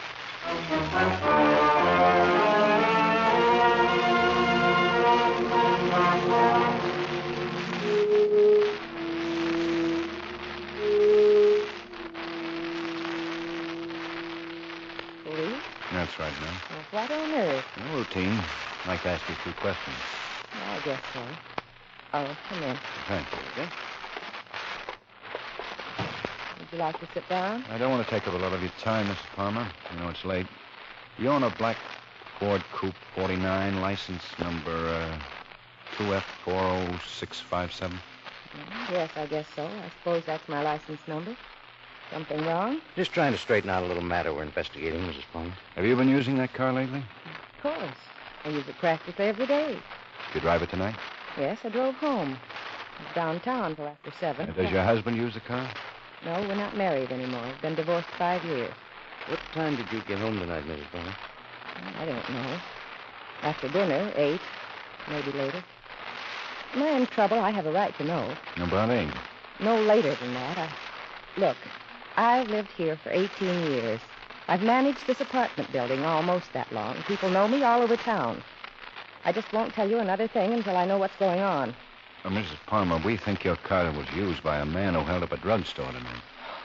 Ridiculous. That's the most ridiculous thing I ever heard. Yes, ma'am, but we checked out the registration. I don't care what you did. My car's in the garage downstairs. I brought it in before 8 o'clock. It's still there. Bernie saw me bring it in. He'll tell you. Who's Bernie, Mrs. Palmer? Bernie Johnson. He works in the garage, takes care of the cars. Now, I'm not going to answer any more foolish questions. Bernie's still around the garage? Not this time of night. No, of course not. I can give you his phone number and address. You can call him and ask him. He'll tell you. Okay. Here. He is right here. Jasmine 42356. That's in Park Hill. 17206 West Daily Drive. Bernie Johnson, 42356 17206. You think Bernie might have used your car? Of course not. Look, my car's right downstairs in the garage. I'll take it on and show you. Well, there's no need to do that, Miss Palmer. If you tell us, we'll find our way. Here. Do you see the door marked exit? Well, this key here. Right down into the garage. Thank you. My car's in the first stall. Oh, there's a light switch to your left when you open the door. Well, thank you. Well, if you'll wait a minute, I'll get my coat. That's all right, Miss Palmer. Well.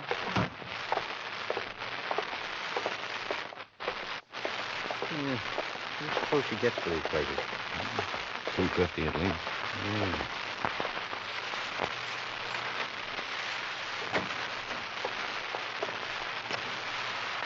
That's the one? No, I've just got the stairway. That did it. Yeah.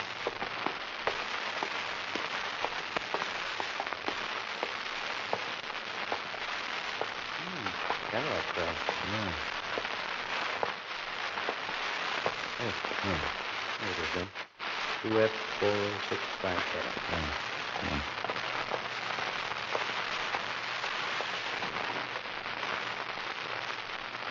Radiator's still warm, Ben. And look at this. Huh. Oh, soap. Must have cut him out of it. Better phone in, Pete. Can't get far in that shape. Tell Quine we'll want to. Huh?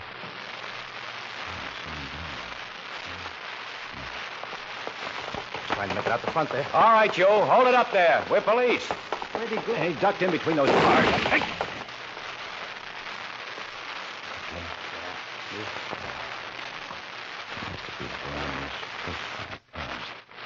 Gotta be on the wall. Some closer. He's up there. Come on. Watch it.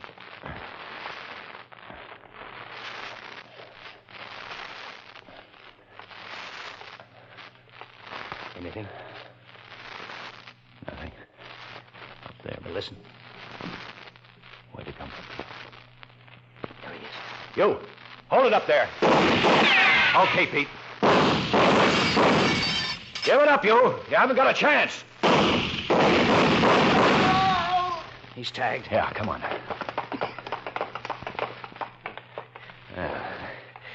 You didn't do it very smart, mister. How's it look, Ben? Neck, chest.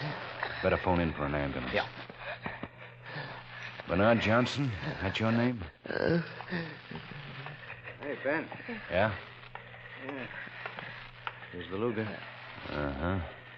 He did want to use it at that. Yeah.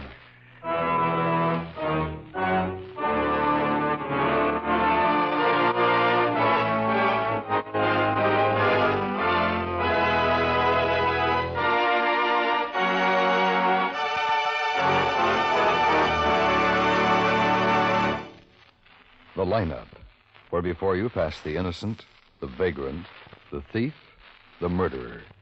Listen again next week when we again bring you the lineup. May I have your attention, please? You people out there on the other side of the wire in the audience room, may I have your attention, please? Thank you. My name is Karger, Sergeant Pete Karger. I'll explain the lineup to you. Each of the suspects you will see will be numbered. I'll call off a number, their name and charge. If you have any questions or identifications, please remember the number assigned to the prisoner as I call his name. At the end of each line, when asked a question.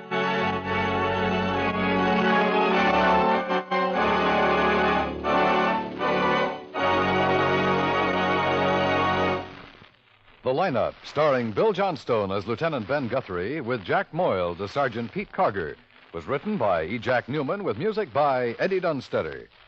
Featured in tonight's cast were High Everback, Parley Bear, Herb Ellis, Howard McNear, Bert Holland, and Virginia Gregg. The lineup was transcribed in Hollywood by Jaime Del Valle.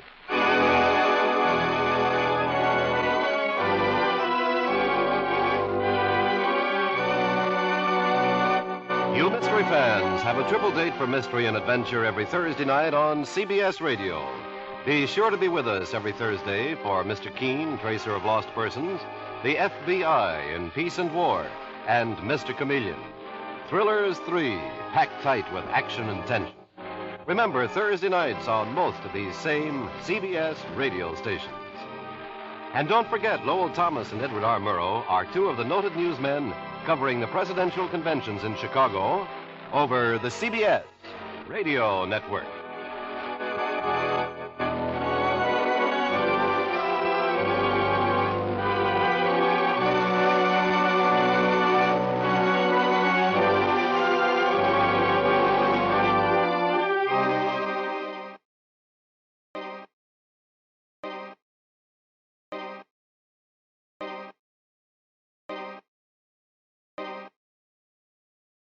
Wrigley's Spearmint Chewing Gum, the refreshing, delicious treat that gives you chewing enjoyment, presents for your listening enjoyment the lineup.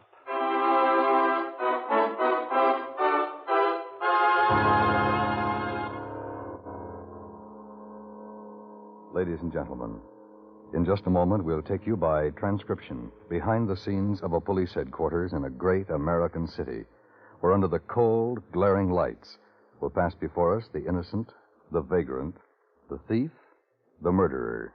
This is the lineup.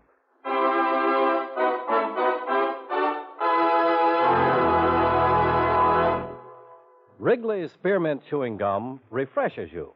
Wrigley's Spearmint Chewing Gum gives you real chewing enjoyment. Yes, for chewing enjoyment plus refreshment, it's Wrigley's Spearmint Chewing Gum. The lively, delicious flavor of Wrigley's Spearmint cools your mouth, helps keep your throat moist, and gives you a nice little lift. The good, smooth chewing of Wrigley's Spearmint helps keep you feeling fresh and alert, adds enjoyment to whatever you're doing. So for chewing enjoyment plus refreshment, treat yourself often to Wrigley's Spearmint Chewing Gum. Healthful, refreshing, delicious.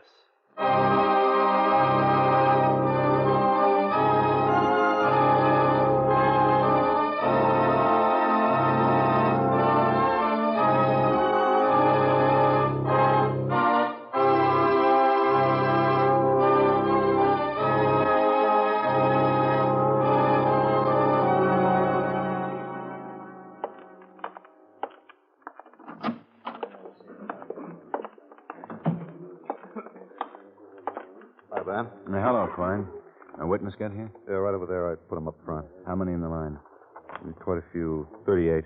Well, see you later. Right. Oh, Mr. Sweeney? Oh, hello, Lieutenant. Any word about the girl yet? No, not yet. We're hoping you can identify the man you saw pick her up.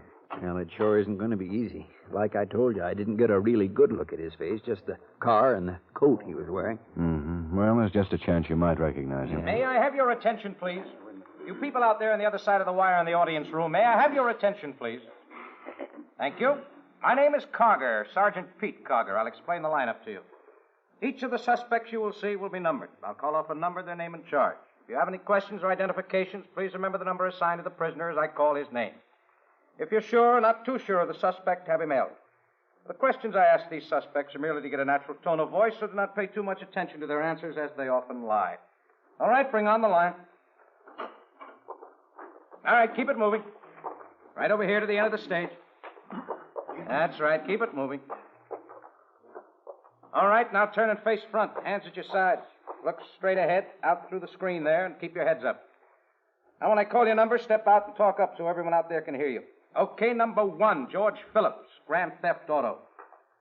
Where do you live, George? 8876 North National Boulevard. Talk up, George. 8876 North National. What do you do? What's your business? I don't do anything. I'm out of work. When was the last time you worked? Last time? I guess about a year ago. Something like that. About a year. What did you do then? Radio repairman. Repaired radios. Who'd you work for? I don't remember the name exactly. Adams, I think. Adams was the name of the guy who owned the shop. Name of the place, too. How long Adams. did you work there? I don't know. A couple of months, I guess. I didn't get along with Adams. We had a lot of arguments. Were you with anybody when you were arrested? No. Have any weapons? Weapons? No.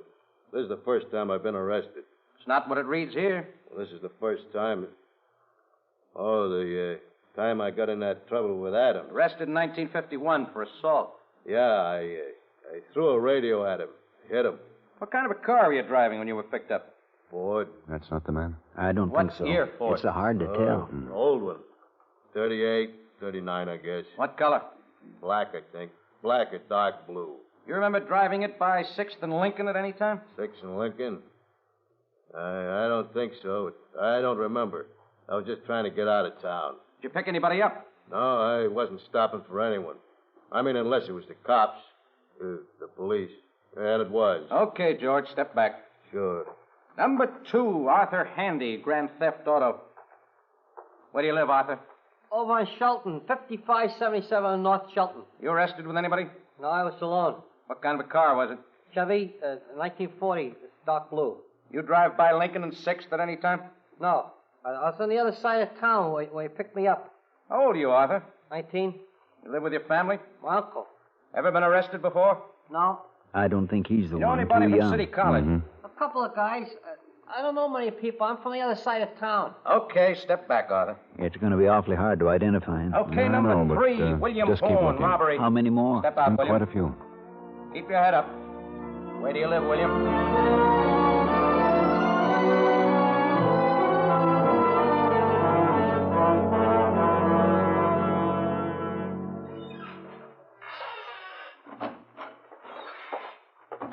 Hi. Right, Pete. No identifications? No.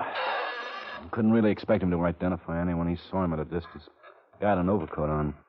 Best lead is a car. Did he have a look at the cars we're holding? Yeah. Says the old Ford looks like it, but he can't be sure. Yeah, it's been 3 days. Should get something on the girl soon. Her family's been checking in every 5 minutes. I don't know. Talked to everyone who knew her. She just doesn't sound like the type who would let a stranger pick her up. Hey, you know what we'll find out? What? We'll find out she eloped or something stupid like that. Well, that's one of the first things I thought about. Who's going to elope with her? How do I know? We've checked everyone she knows. Maybe she met some guy she didn't tell anyone about. If our witness hadn't seen her get into that car, this could be just another case for missing persons. All right, let's take a look at it. I've taken a look at it. Haven't you been getting enough sleep? Sorry. Okay. Mary Jane Cummings goes to a show 3 days ago. The 15th. Right. John Enright, friend of the family, spots her getting into the car. Old car. Yeah, probably anywhere from 37 to a 40 Ford. Dark, black, green, or blue? Next morning, the family reports a girl missing, and John Enright comes in and describes the man he saw in the car. Medium build, wearing glasses and a tan topcoat. Never seen him before. Now she's been missing 3 days, and that's what we got to go on. With that much information, we could wrap it up in the next 5 minutes. Sam, Yeah, Klein. just got a call from a guy in a gas station. He was with this girl on Lakeview Road. They got out of the car to take a look at the lake and found a body. Mary Jane Cummings? I don't know. It's a girl. He was too excited to give me much. Lakeview Road, eh? Yeah, he said he thought the girl had been shot to death.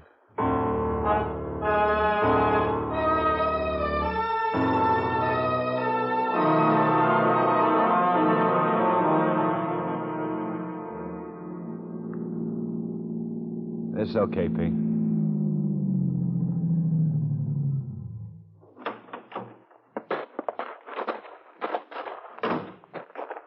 You the police?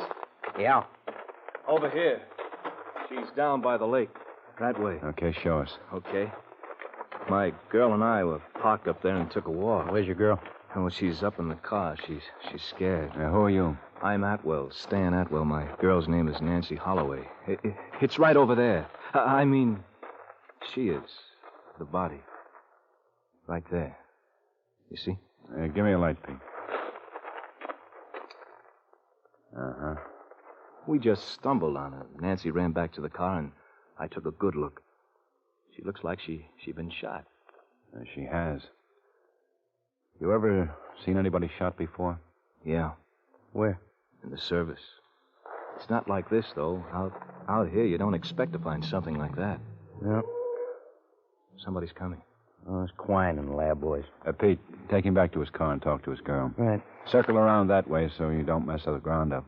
Yeah, let's go, Stan. Okay. How long ago did you find her? Oh, I guess about... Sam? Pete? Down here. Go around that way. I've got Doc and the lab boys with me. Hello, Ben. Oh, Doc. Gunshot. Looks like small caliber. Can't we have some more light? Yeah, here. The rest of you start backtracking. See what you can find. Take your time. Cummings girl? Yeah. Gunshot, all right. Small caliber. 22 or 25. Been shot twice. Twice? Head and chest. Oh, I didn't see the chest. Not much blood. No. Carried here. Shot at close range. Powder burns. Quine, stake out this area. I don't want anybody in that doesn't belong. Right. Ben. Yeah, what? So what about her family? I'll go tell him.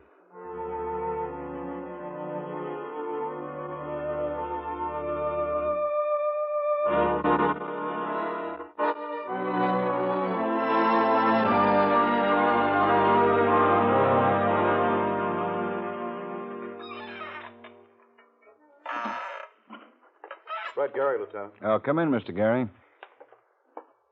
I'm Lieutenant Guthrie. Hello. Now, have a seat. Thanks. Now, you just go ahead and tell me all about it, Mr. Gary. What I told the other officer? Yeah, please. Well,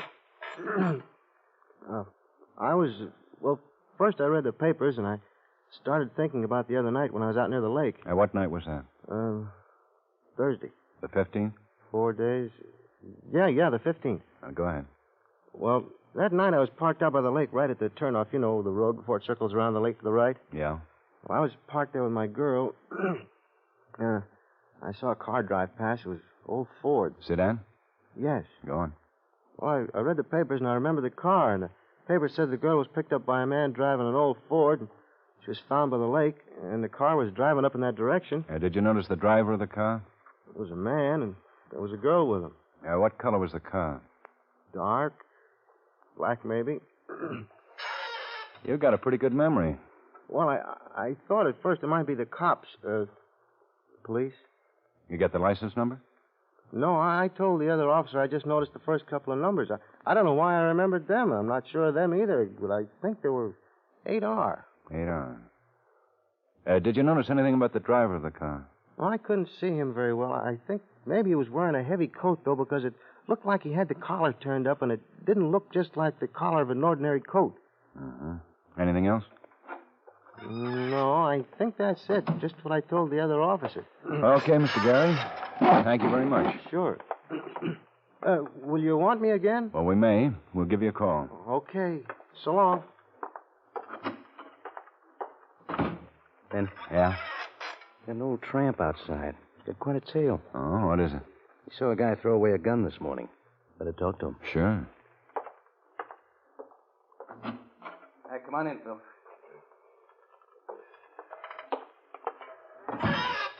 This is Lieutenant Guthrie, Phil. Yeah, how are you? Hello, Phil. Tell the lieutenant what you told me. Why, sure. Yes, well, I was flopping under a bridge. The one out on Oakdale. Want me to tell him? Sorry. Oh, that's... But I was flopping under a bridge, the one out on Oakdale. One of you fellas got a smoke? Oh, sure.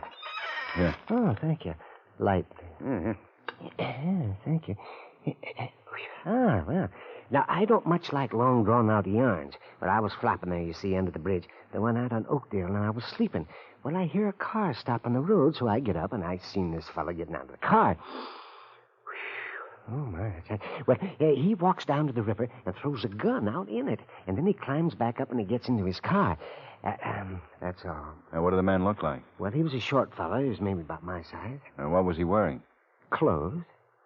What kind of a car was he driving? Well, I couldn't see the car. He parked over me on the bridge, and You get the gun? No, I can't swim. I read the paper. Well, come on. Show us. Yeah, where he threw the gun? Yeah. Oh, well, I'm a little hungry. I'll buy you lunch. I need breakfast. I'll buy that, too.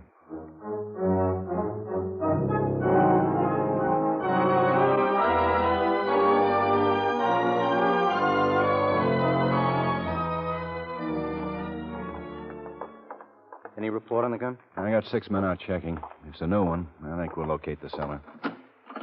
Hello, lad. Ben? Pete? I don't know how much good I can do you. That ejected shell they found on the road has been mashed too flat to get any markings. Mm-hmm. Gun's the same caliber, all right, but I need the slug to compare with the riflings. Both slugs passed through. Well, this is what I've got. The girl had been dead for about 3 days. I guess she was shot on the road and either staggered or was carried to the spot where you found her. A wound in the head. Could she have staggered? I don't think so, and neither does Doc. Not that far, anyway, so your best bet is to figure she was carried. Just on a hunch, Doc checked the blood smear on her leg. It's not her blood type. Here's the lab report. Type H. Yeah, it's rare. Now, here are the samplings we took from her person and clothes. A lot of stuff is from the area, and then there are some other things. We went through her house and eliminated some, but there are a couple of items we can't account for. Might be stuff off the seats of the car. Might not. You know about these things. If we can match them, fine, but she could have picked them up anywhere. You think that gun could have done it? Yeah, so does Doc. I fired a couple of rounds in the box, and if you can locate the slugs that killed her... Did you see where she was found? No, but I just said that if you can find Well, them... that's all open country, like looking for a needle in a haystack. Well, if you could locate the other ejected shell, maybe it's intact. I could get the ejector markings. Well, I've still got men out there. We're trying to find it. We made some casts of prints and tire tracks. None of them were too good. That road was traveled since she was killed. Well, if we can find the guy who picked her up and he's got type H blood... We've got a pretty good case. Got it, Van. What? Asher and I located the store where the gun was purchased. Clerk sold it to a man 8 days ago. Who's the man? Name's Waller Holt. Lives at 9932 South Jefferson. Let's go talk to him.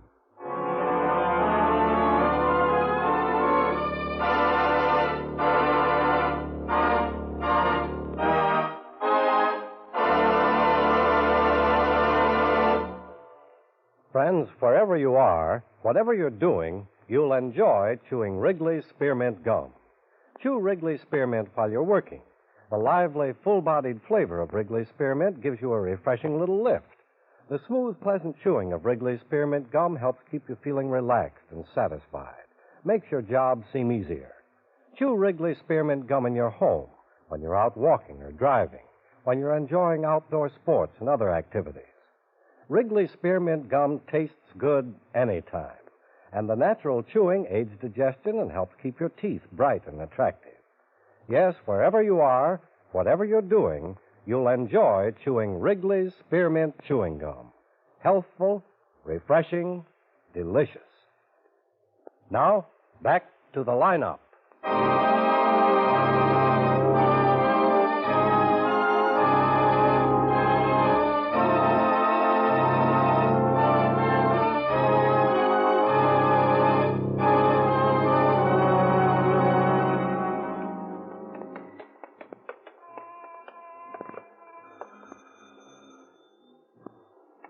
Maybe he's not home. I thought I heard somebody. Yeah, somebody's coming. Yes? Is Mr. Holt in? No, he's at work. Well, just a minute. Yes, I've got dinner on the stove. We're the police. I'm Lieutenant Guthrie. This is Sergeant Karger. Oh. Well, what do you... We'd like to talk to Mr. Holt. Well, I'm his wife. What do you want with him? Can we come in, please? Well, the place is a mess. All right. What's he done? We just want to talk to him. He's at work. What time is it? 5 after 6. He should be home in a few minutes. Look, I'm cooking. Do you mind? Well, no. You go right ahead. We'll come along and ask you a few questions, if you don't mind. All right. Is this serious? Maybe not. Where was your husband the night of the 15th? The 15th? Thursday. Thursday, why? Well, we'd like to know. It's important. Well, that's a number of days ago. I'm trying to remember. Well, I think he was home Thursday night. He usually doesn't go out on Thursday night. He was out on Wednesday, bowling, some of the men from his office. Look, all these questions, what did he do? You might as well tell me. He'll be home any minute. Well, we're not sure he did anything. We're just checking. Your husband purchased a .22 automatic 8 days ago. A gun? Do you know anything about it? A gun. Well, he didn't say anything about it. But if he bought one, there certainly must have been a good reason. A .22, that's not a very big gun, is it? No. Well, maybe it's the gophers. We've been having trouble with gophers digging up the backyard. We just planted new grass. I think something's going to boil over there. Oh, thank you. Smells good. He probably just bought the gun to kill those gophers. What kind of a car does he drive? Please. Can't you tell me what this is all about? All about guns and cars? Just some questions. But you must suspect him of something. He threw the gun away this morning. He threw it in the Oakdale River. He threw it. What do you think he's done? You think he's robbed somebody or something? Because if you do, that's just plain stupid. My husband wouldn't do a thing like that. What do you think he's done? Mrs. Holt, I've tried to explain. We're just checking. Checking what? You must suspect him of something. What are you checking on? What kind of a car does your husband drive, Mrs. Holt? A Pontiac. What year? A new one. We just got it yesterday. Lillian? In the kitchen. That darn paper's late Won't again. you please tell me what this is all about? What? I was just talking to... Oh. These are police officers, dear. Police? I'm Lieutenant Guthrie, and this is Sergeant Karger. Hello. Is something wrong? They want to talk to you. They won't tell me. Well, what is it? We'd like to ask you a few questions. Okay. You go on and finish dinner, dear. We'll go in the other room. Well, all right. Thank you, Mrs. Holt.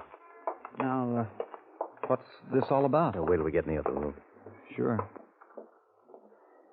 Is this serious? It makes me a little nervous. Come home and find a couple of cops in my kitchen. Just sit down anywhere. Thanks.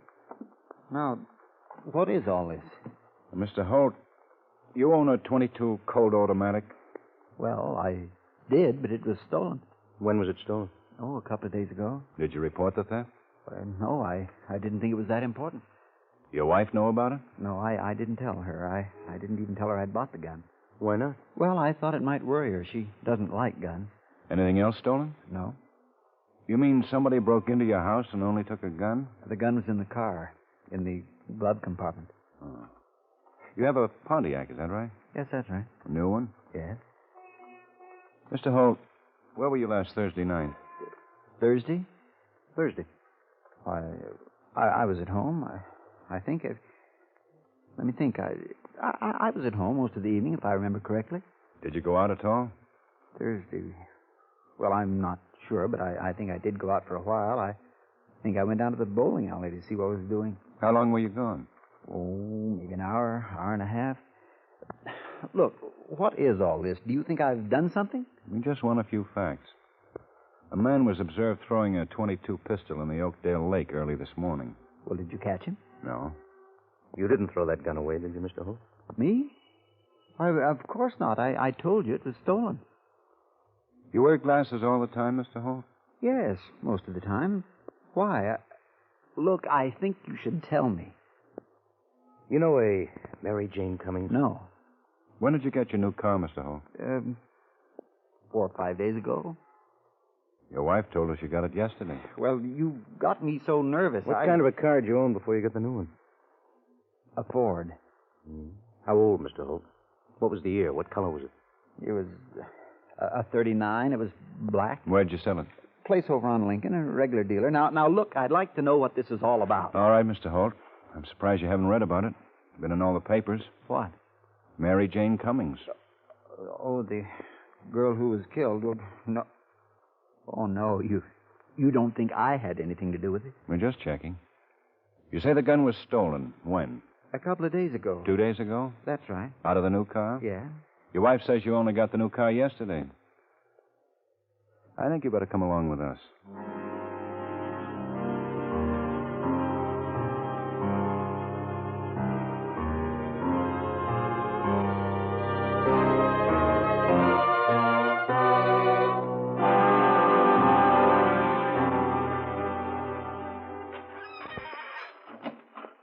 There it is. I found blood on the seat, all right. Well, that just about does it. Where's Holt? Pete's with him. He sticks to his story about going to the bowling alley. You want me to check and see if anybody remembers his being in on Thursday night? Yeah. But before you do, see if you can find out Holt's blood type. Ask his wife. Find out who his doctor is and ask him. Holt says he doesn't know. Okay. And get our witnesses in. I want to see if they can identify him. Right. See you later. Right. I tell you, I sold it because we needed a new one. Oh, hello, Ben. You guys have been asking me questions now for 3 hours. I'm tired. Mr. Holt, our lab found bloodstains on the seat of your old car. They must have been there when I bought the car. Weren't that old. Only about a week. Well, I don't know how they got there. Mr. Holt, we've got a couple of witnesses that saw the man who picked up Mary Jane Cummings. We've also got a witness that saw the man who threw your gun in the lake. You were at home and you went to the bowling alley for about an hour, is that right? Yes. You didn't drive out to Lakeview Road? No. You don't know any Mary Jane Cummings? I told you no. No, I did not know her. Have you cut yourself in the last week, Mr. Holt? Cut myself? No. Why? Take him down and have him examined, Pete. Okay. Wait a minute. I cut my knee, but I forgot it. Let's see. I hit it on a nail in the garage. Bad cut. It doesn't bother me. I forgot all about it. We found a blood smear on the dead girl. It wasn't her blood. I hurt my knee in the garage. Okay, Mr. Holt. Take him back, Pete. All right, let's go. Wait a minute. Yes, Mr. Holt? What's the use? I killed her. Want to tell us about it? I met her about 3 months ago. We didn't tell anybody. Naturally, my wife... We met in out-of-the-way places, usually Wednesday nights, my bowling night. I think I better sit down again. Thanks. Cigarette? No. There's not much to it. Boy, this is going to be tough on Lil. I guess maybe I'd have told you sooner if it hadn't been for Lil. Nice girl. Been married quite a while. I feel better, though. Tell us all about it. Well, there's not much. I picked her up and we drove out on that road. We hadn't been getting along, fighting a lot. She was sure a funny girl. Pretty, the wildest temper in the whole world, and I get pretty hot myself, too. Lil's left me a couple of times. Mary was going to tell her. You know, it's hard to tell. It's hard to explain how much I hated her, but I couldn't stay away. It does make sense now. It stopped making sense when I shot her and I knew she was dead. It was like a bad dream. I didn't buy the gun to kill her. We had some gophers. I'm talking about killing gophers when I killed a girl. We sat there in the car, and she hit me.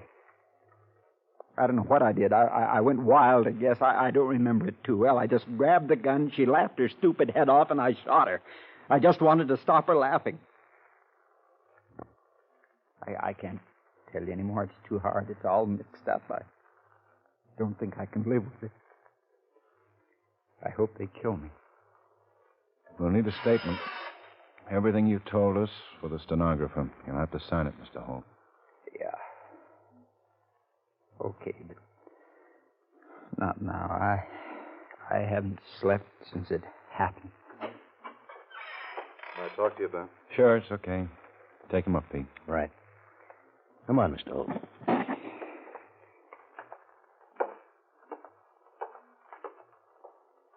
I found his doctor and got his blood type. It's all right. He's already confessed. Oh? This sure doesn't look worried about it. He's not now.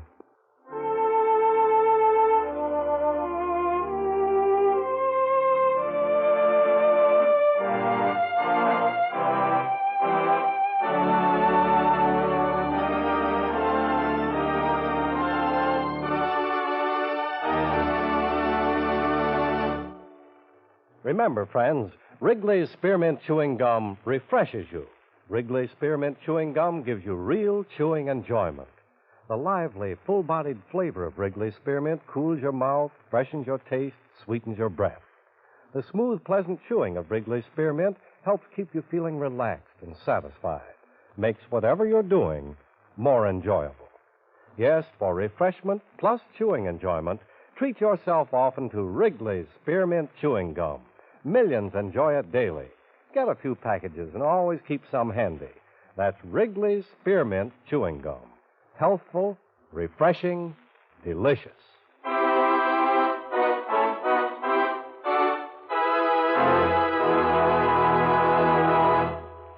The Lineup, starring Bill Johnstone as Lieutenant Ben Guthrie with Jack Moyles as Sergeant Pete Karger, was written by Blake Edwards with music by Eddie Dunstetter.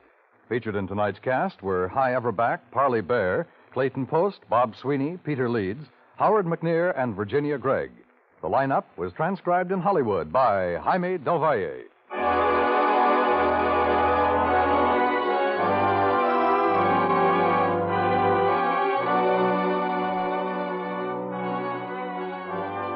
This is the CBS Radio Network.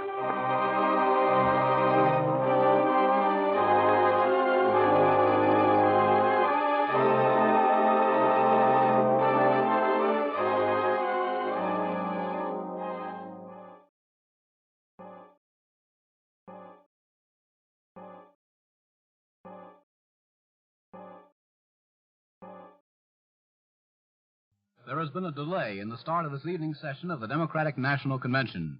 CBS Radio, therefore, will start its convention broadcast 1/2 hour from now at 9:30 p.m. Eastern Daylight Saving Time. Meanwhile, we resume our regularly scheduled program.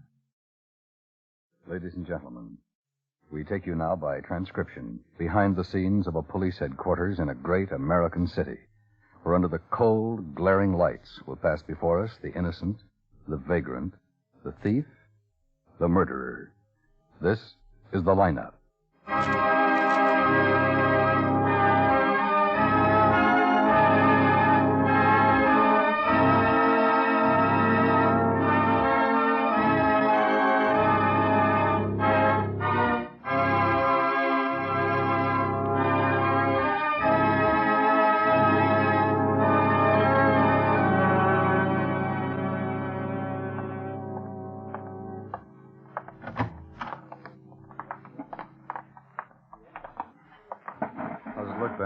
Kendall picked up 2 good prints at the jewelry store. Checked right out. They fit Hennessy. Well, how about the mug? Bertram Goldberg and Carlisle made him right away. Murph went through Hennessy's room, found most of the stuff from the McClure Hall. The rest of it's bound to turn up. Fellow show up yet? Well, Carlton said he might be a little late. I told Pete to run Hennessy on the last batch. Got 48 coming through tonight. Oh? Yeah. Hennessy fell from Colorado Springs 4 years ago. The same stuff, jewelry store? Cattle rustling. Huh? Yeah. Well, this boy's been around. He still owes him 5 for breaking parole in Cannon City. I'll be done. Well, I'll grab one over here. When fellows come in, show him over, will you? Right, Ben. May I have your attention, please? You people out there on the other side of the wire in the audience room, may I have your attention, please? Thank you. My name is Karger, Sergeant Pete Karger. I'll explain the lineup to you. Each of the suspects you will see will be numbered. I'll call off a number, their name, and charge. At the end of each line, when I ask for questions or identifications, call out the number. Please be prompt with your questions or identifications.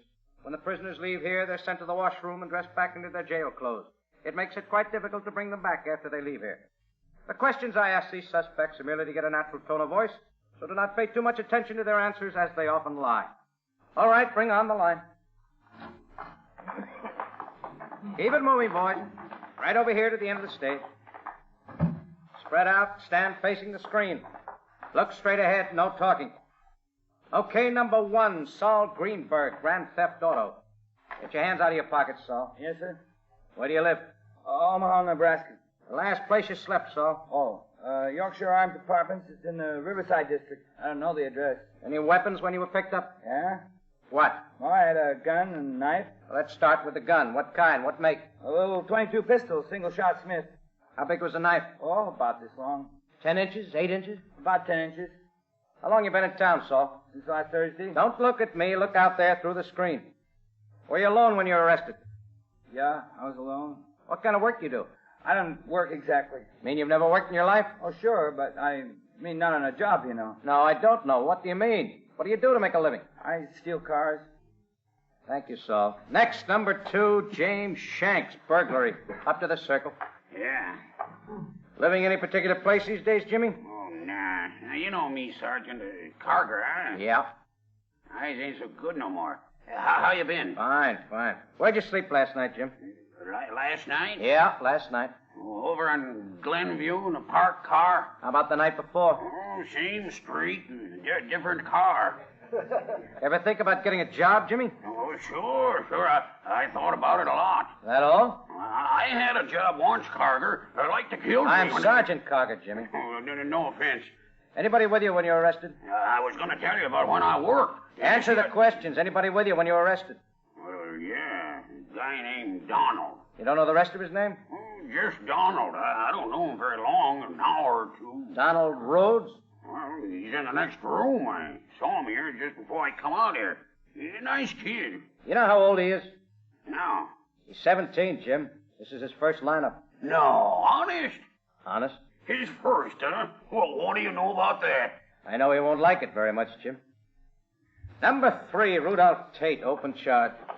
Where do you live, Rudolph? 43, 356 North 107th Street. What do you do? I'm a butcher. Where do you work? Lansdowne Market. When were you arrested? This morning at the market. Anyone else arrested with you? Yeah. Him, and him. You know these men? Sure. George Dimonetti, right there. Frank and Paul Dorsey, the other 2 fellas. And Vic Spade. How long you known them? Which one? Dimonetti. Well, all of my life. How about the Dorsey brothers?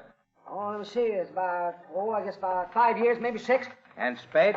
Just a couple of weeks. It's his fault. What's his fault? It was all his idea. He come in and Captain asked us Waldo to do wants it. you in his office. Did he make you do it, Rudolph? I'm telling you, he had the idea in the first place. The whole thing was his idea. Quine. But did he make What's you up, do it? man? That's what I want Take to care know. of fellows when he comes in. I'll be Well, with Rudy? Waldo. Yeah. Here's the sheet. It's all his idea. Okay, Asher. We'll see you That's then. all I Bye. can say. All right, slide on down. Number 4, George Dimonetti. Whew, it's hot in there. Air conditioning went out. Again? It's a mess. Ought to pull the whole system out and start over. Oh, you said it. Maybe someday. Maybe. Bill? Keep working on him and check with me later. Ben's starting from this end. Come in, Ben. Answer. Yeah, that's right. He just came in.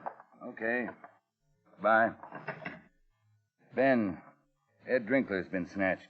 The restaurant man? Yeah. His wife got this telegram at 8 o'clock tonight. Western Union people notified us. Mm-hmm.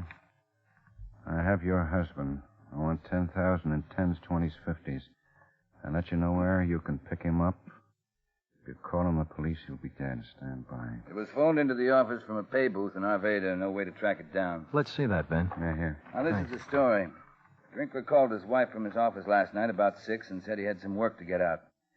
Mrs. Drinkler called him back there about 9, and he said he'd be home by midnight. Mrs. Drinkler went on to bed. When she got up this morning, she assumed he'd left the house already, but when he didn't show up for dinner tonight, she got worried and phoned the office. They told her he hadn't been in all day long. Mrs. Drinkler was phoning friends around town looking for him when the wire came in. Small got there about half an hour after the messenger boy. He's still there.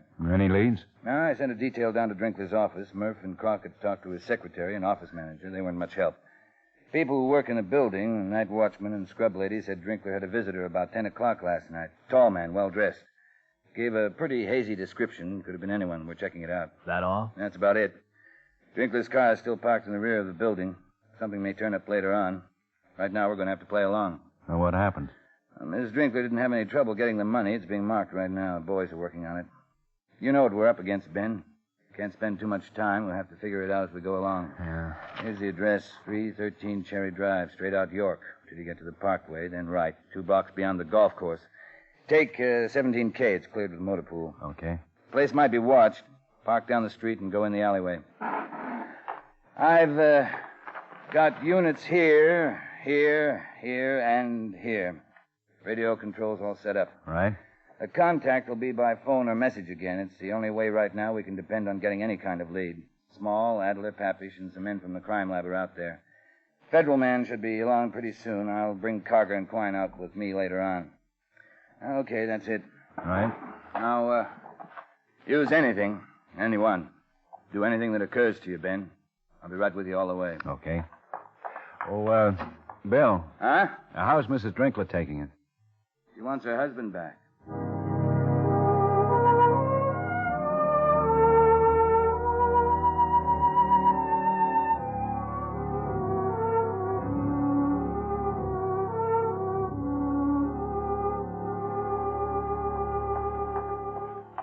Oh, hi, Small. Hi, Ben. Asher. Hi. This way.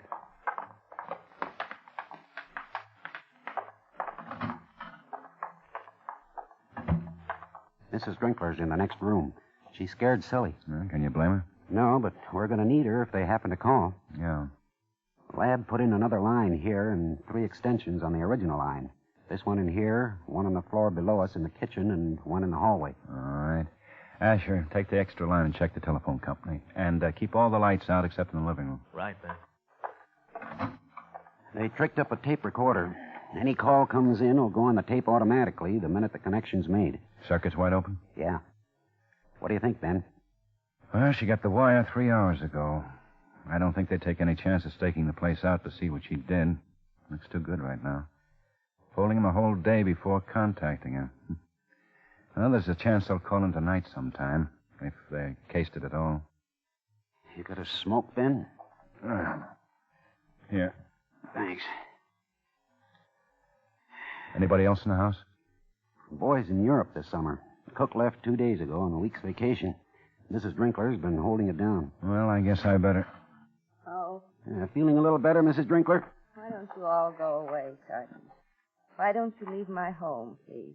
We want to help you, ma'am. This is Lieutenant Guthrie. How do you do? Will How do you please do? take these men away?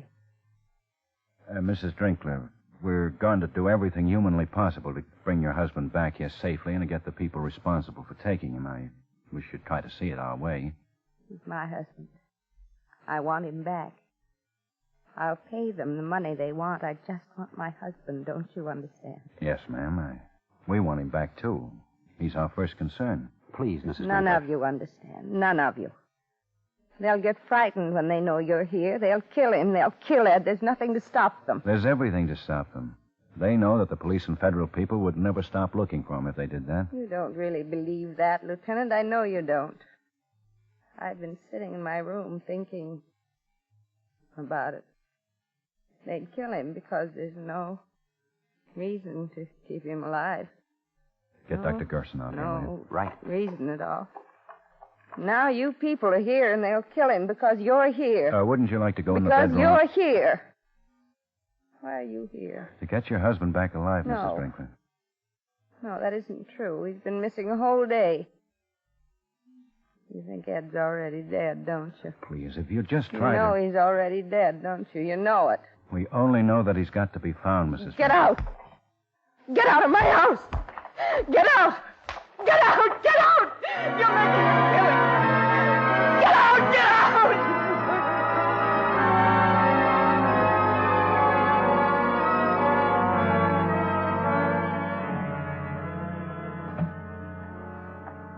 Well?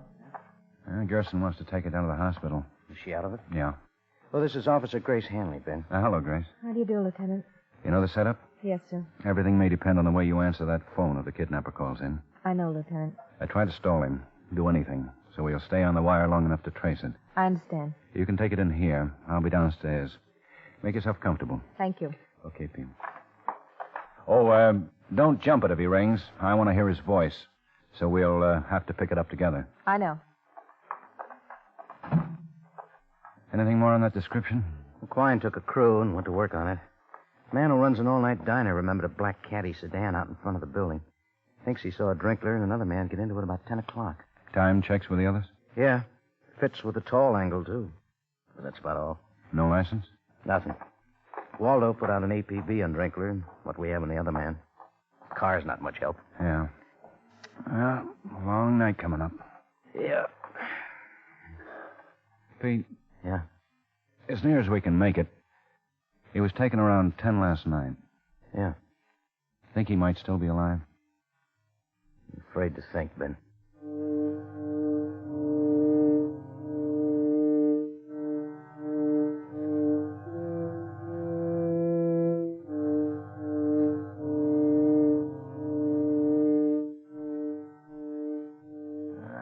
What? My last smoke.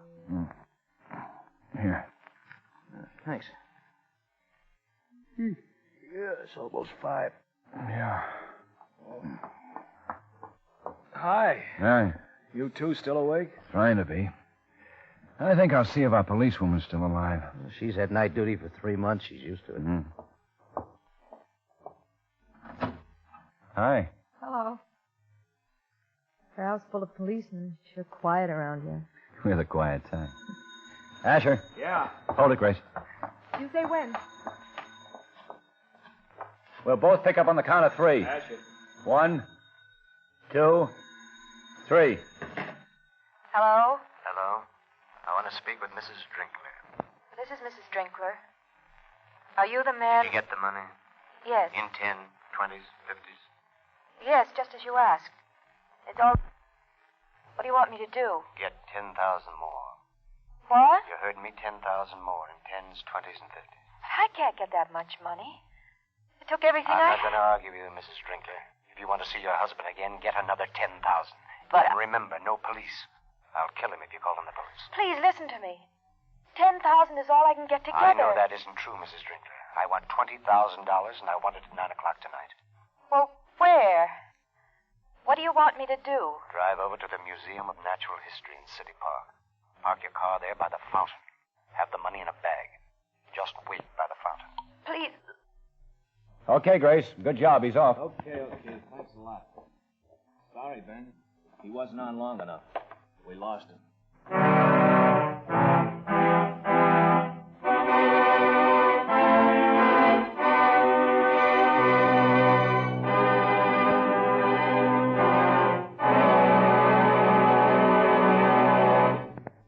Almost 300 specialists, reporters, writers, technicians, and engineers are on the job for CBS Radio at the Democratic Convention. That's one reason why CBS Radio convention coverage is complete, bringing you not only the meetings on the floor, but also the highlights and news breaks all around Chicago at convention time. Another reason why CBS Radio coverage is best is because of its famous reporters, Edward R. Murrow, Lowell Thomas, Don Hollenbeck, and many more. Stay tuned to CBS Radio for the whole story of the Democratic Convention.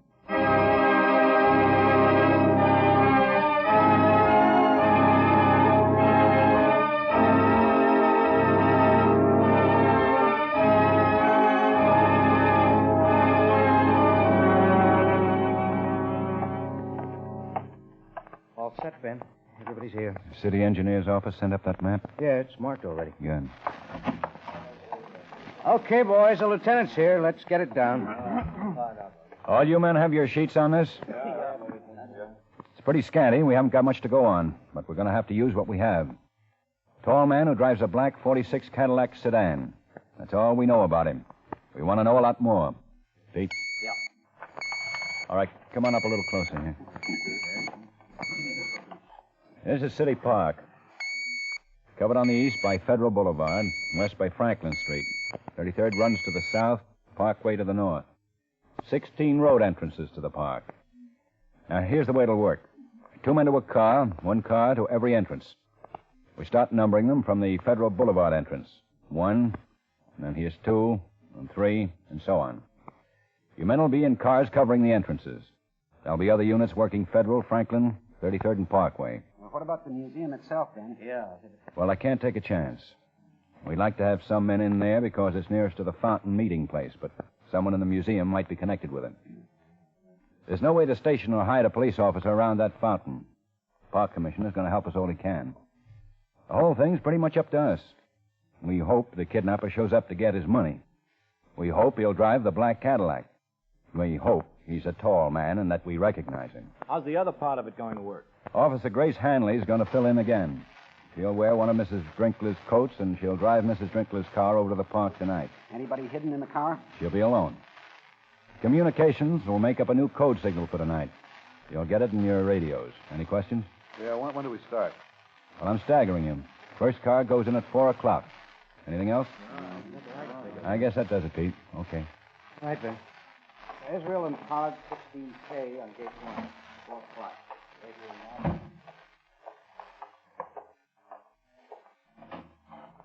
How's it look, Ben? Well, seems like the best thing we can do. Try to sucker him into a trap. I don't like it. Neither do I, Bill. This bird's really done a slick job. Not one lead. Nothing we can get hold of. Yeah. Anything new in the car? Not even a possible. Benny's got us. The whole force has been alerted. Drinkler's description's been broadcast every half hour since 9 o'clock last night. The kidnapper and the car's on the wire all over the country, and still he's got us. I don't want anybody taking a break until we get him. Right, Bill. Waldo. Hold it, Ben. Yeah? Yeah? Okay, let's check it out. Bye. Small. Man at the diner picked one. Hmm? A guy named Charles Newton. Says he looks like the man who was with Drinkler.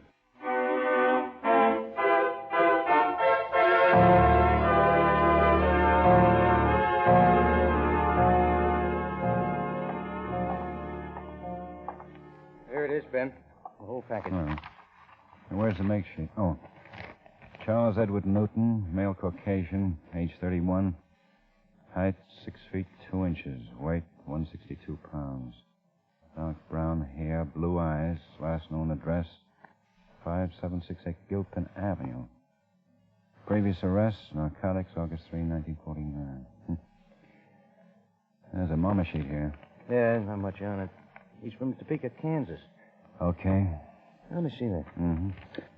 Doesn't look much like a kidnapper, does he, Ben? I don't know. What's a kidnapper supposed to look like?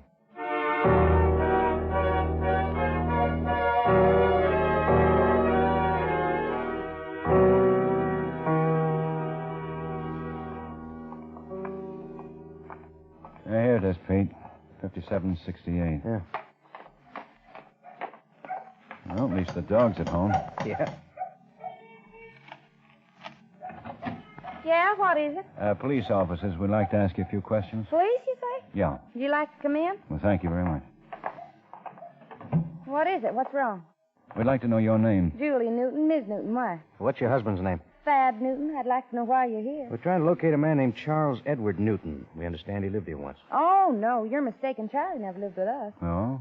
Well, then you know him. Well, Charlie's Thad's brother. But he just had his mail sent here. He never lived here. Well, do you know where he's living now? Is he in trouble? We just want to talk to him, ma'am. You know his address? Oh, yeah, I have it written down. I have it somewhere here. Let's see. Oh, yeah, here it is. It's 3535 Columbine Street.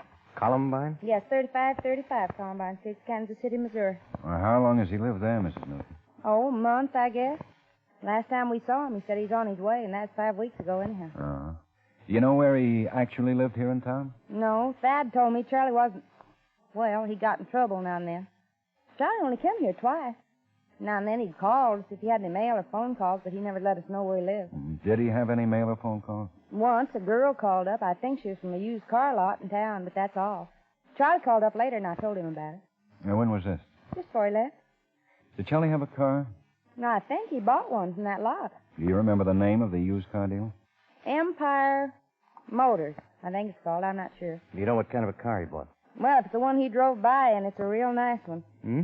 He came by to give us this address just before he left. He was driving a real nice car. When I asked him if he's going to buy it, he said he thought he would. It was a used one, but it was very nice. Cadillac, big black sedan.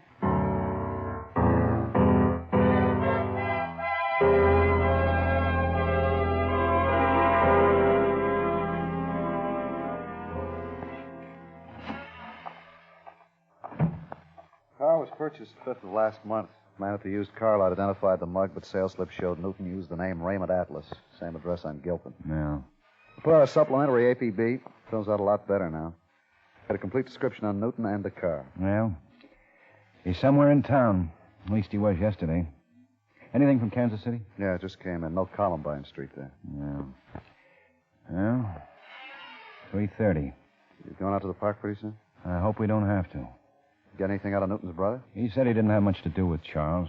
Thought he might have worked as a cook in one of Drinkler's restaurants once. Didn't know. Checking it now. He set it up all right. Yeah, he sure did.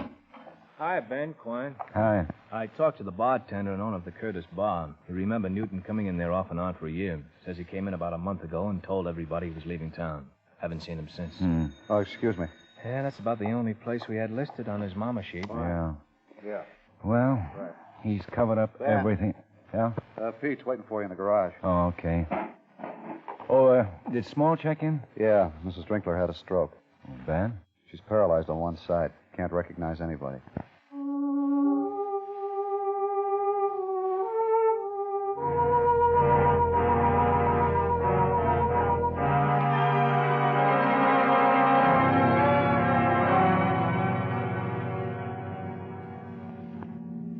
Aircraft plant must be letting out. Yeah, they take the boulevard up to Colfax. Sure a lot of cars. Yeah. That guy. Huh? Ticket. What'd he do? Cut out. Hit the radio, will you, Pete? Oh, it'll be dark in another half hour. Paper said the sun had set at 7:32 today. 33, a 211, 2345 Kirk. See the man. 99, a 415, number 312 Eldon Place. See the man. Should be all set up now. Yeah, I'll check. 17K to Unit 304R. Come in.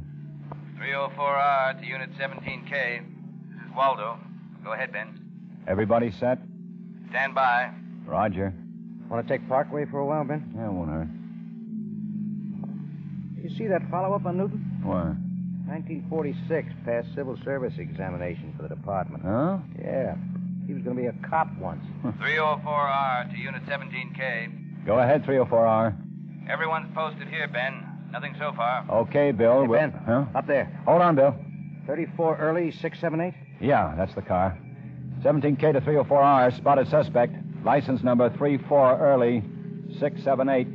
Black Cadillac sedan, headed east on Parkway. Roger. 304R to Control 4. 304R to Control 4. Suspect traveling east on Parkway. He turned off, Ben. Yeah. 17K, suspect turned right at 27th Street, now traveling north. We're following. 304R to Control 4. All units stand by. Seen us, Ben. We'll have to run him, P. Let her go. Unit 66, 68, 53 cover intersections at Randall Boulevard and 27th. Units 35 and 22 move in on the nearest crossing to Randall and 27th. 105A, 116K, 118K close in on intersections at Up City ahead. Highway and 2 police Federal. cars. He's seen him.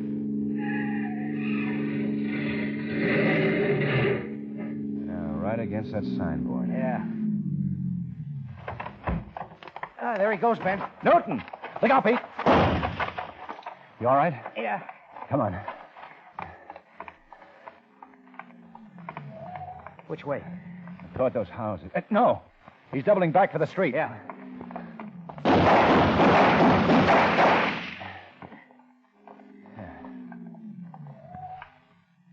He's over there. Yeah. He wouldn't stop, Ben. Began firing at everybody in sight. Yeah. Better get an ambulance. Yeah. Come on.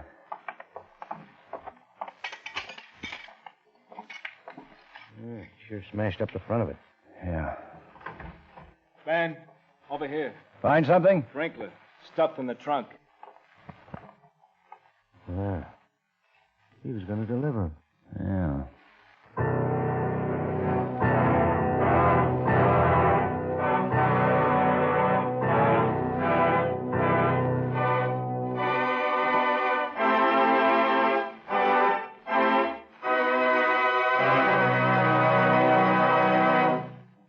The lineup, where before you pass the innocent, the vagrant, the thief, the murderer. Listen again next week when we again bring you The Lineup. May I have your attention, please? You people out there on the other side of the wire in the audience room, may I have your attention, please? Thank you. My name is Karger, Sergeant Pete Karger. I'll explain the lineup to you. Each of the suspects you will see will be numbered. I'll call off a number, their name and charge. If you have any questions or identifications, please remember the number assigned to the prisoner as I call his name. At the end of each line, when I ask for questions or identifications, call out the number. If you are sure or not too sure of the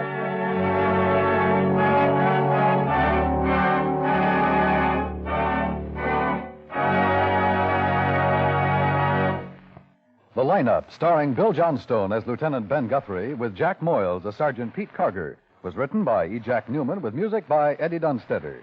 Featured in tonight's cast were Hy Everback, Raymond Burr, Joe Duval, Howard McNear, Peter Leeds, Virginia Gregg, and Gene Bates. The Lineup was transcribed in Hollywood by Jaime Del Valle.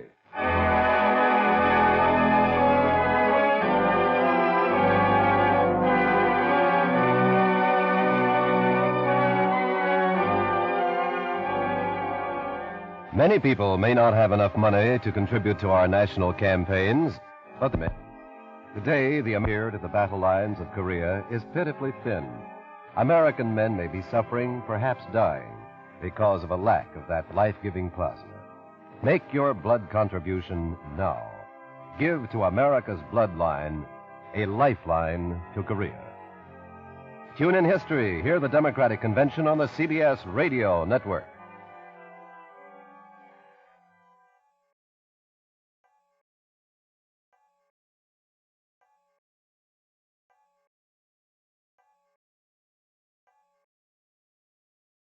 Wrigley's Spearmint Chewing Gum, the refreshing, delicious treat that gives you chewing enjoyment, presents for your listening enjoyment, The Lineup.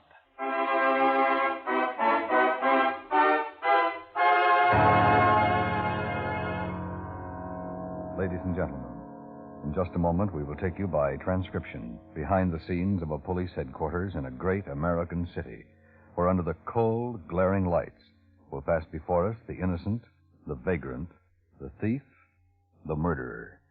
This is The Lineup.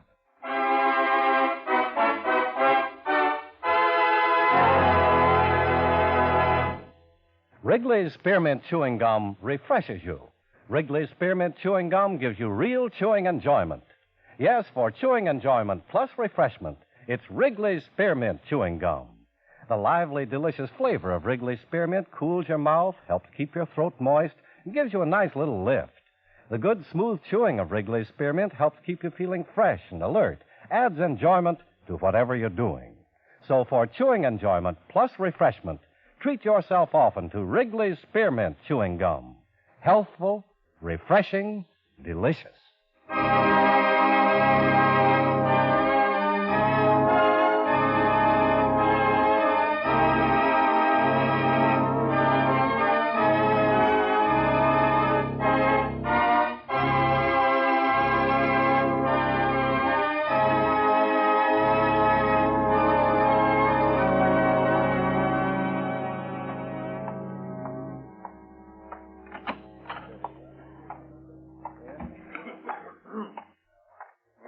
Hi, Ben. Hello, Quinn.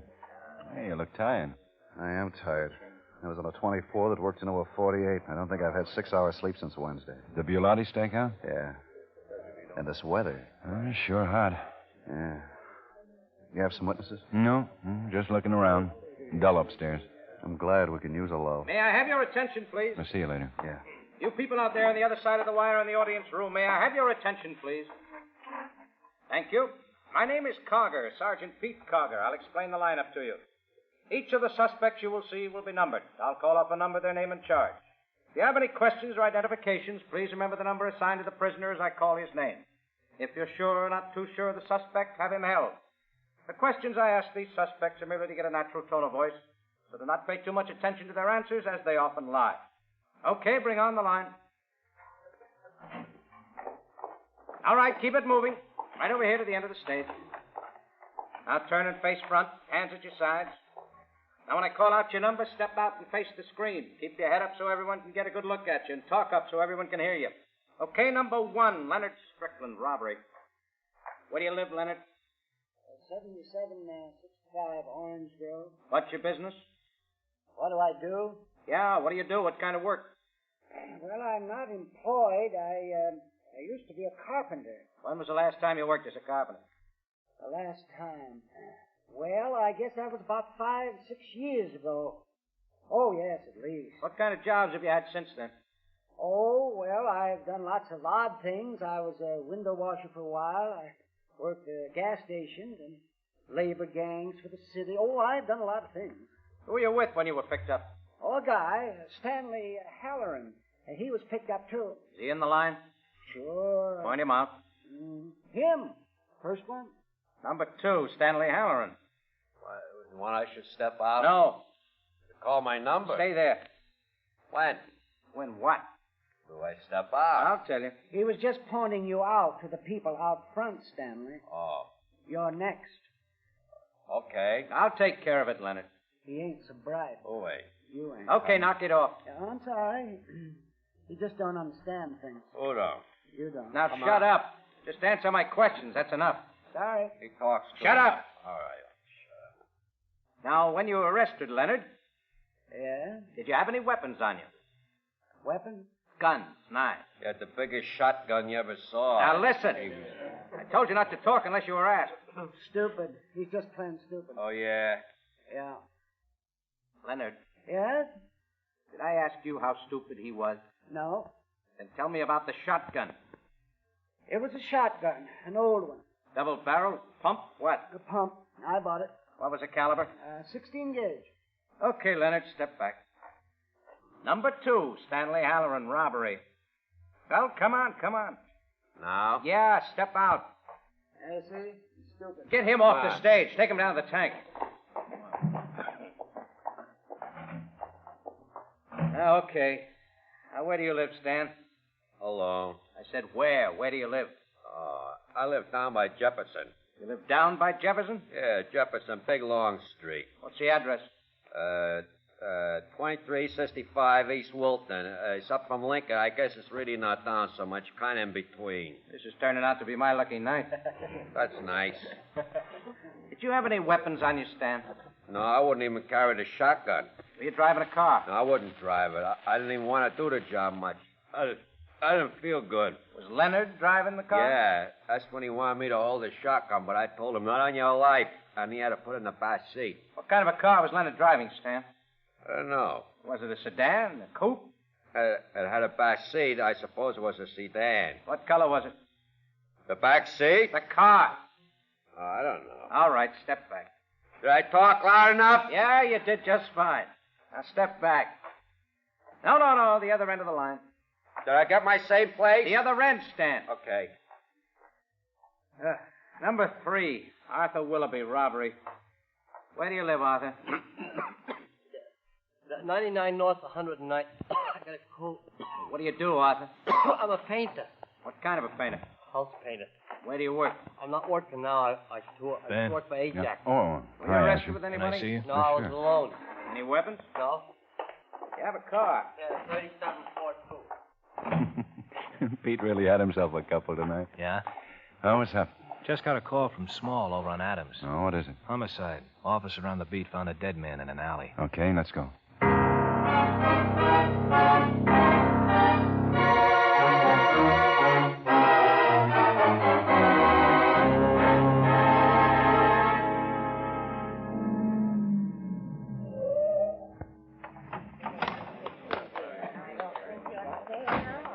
There's Small. Yeah, I see him.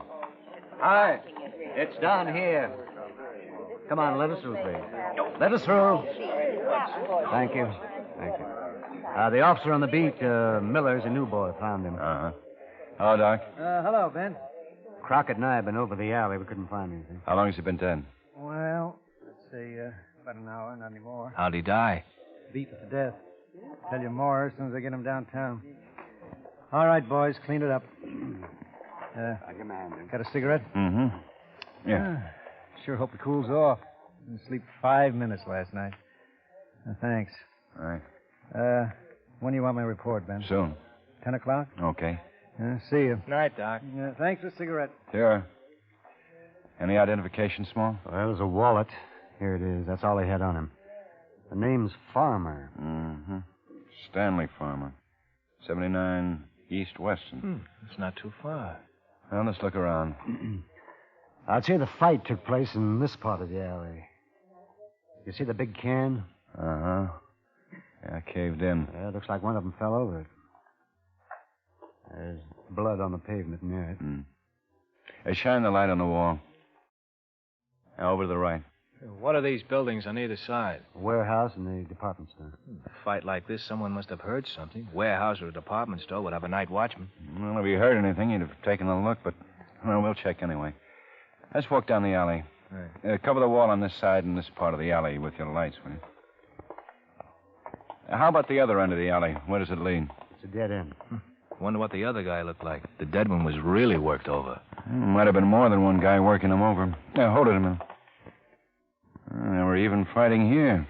More blood. Scuff marks. Rubber-heeled shoes. They're fresh marks.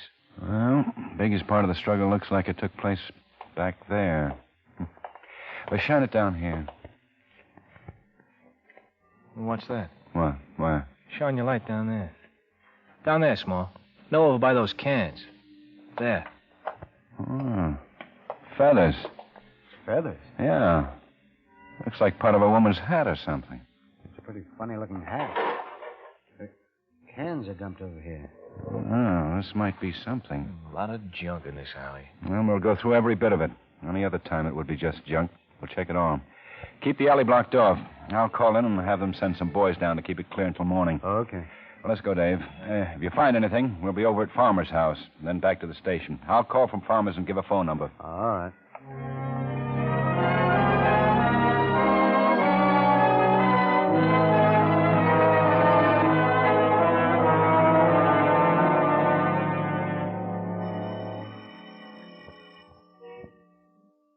It's pretty late. Maybe he doesn't live with anybody. Boy, it's hot. Ring it again. Oh, wait a minute. There's a light.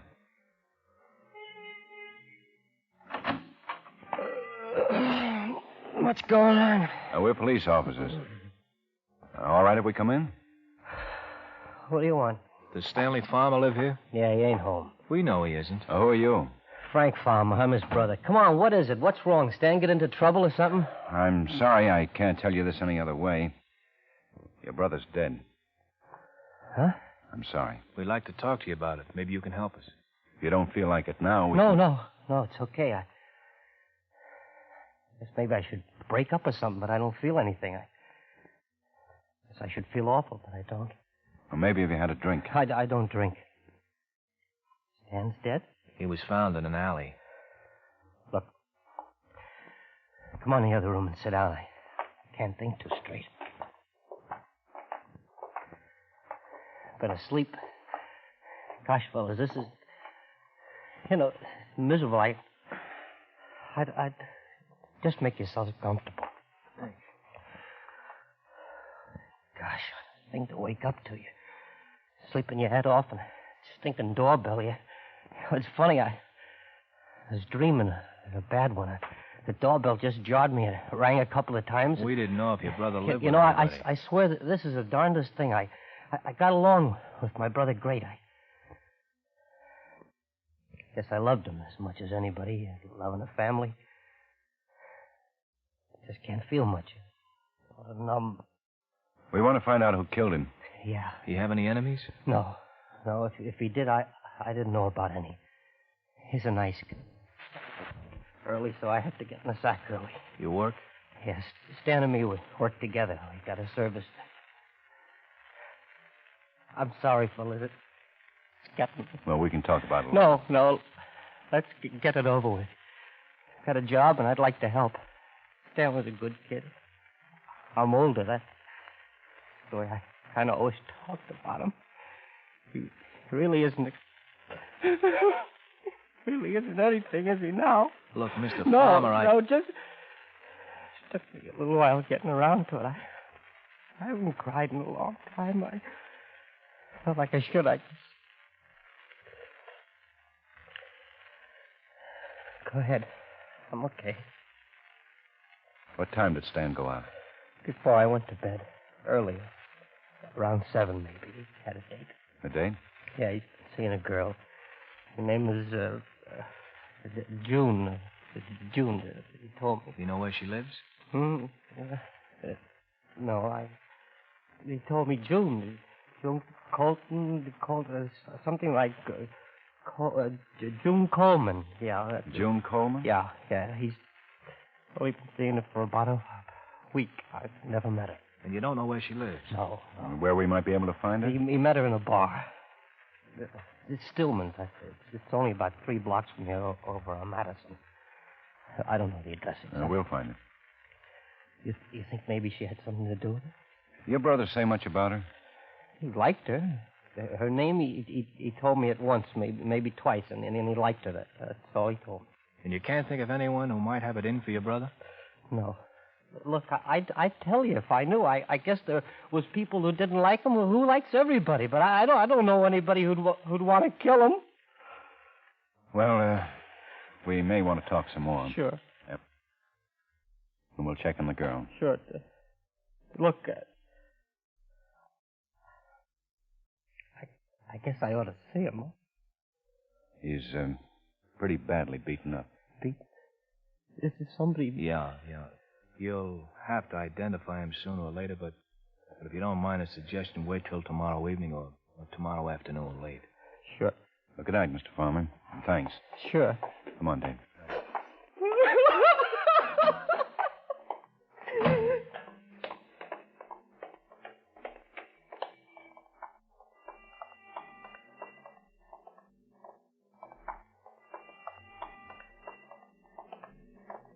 Think it'll ever cool off? I don't know.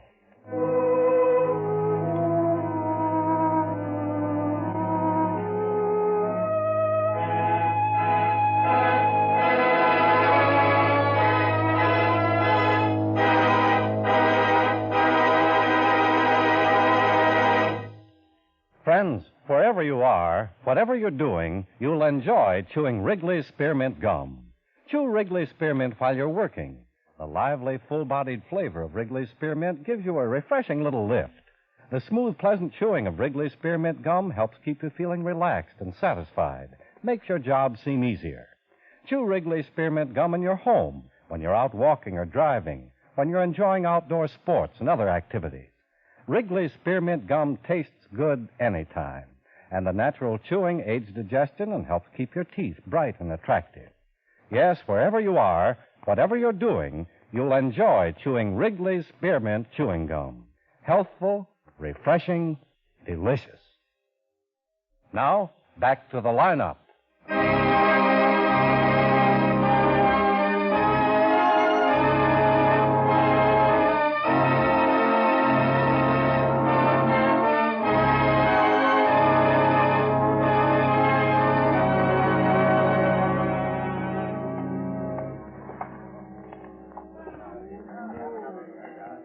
What'll you have? We'd like to talk to you. We're police officers. Okay. Watch it for me, Sid. Be right back. We can talk in the kitchen. Well, that'll be fine.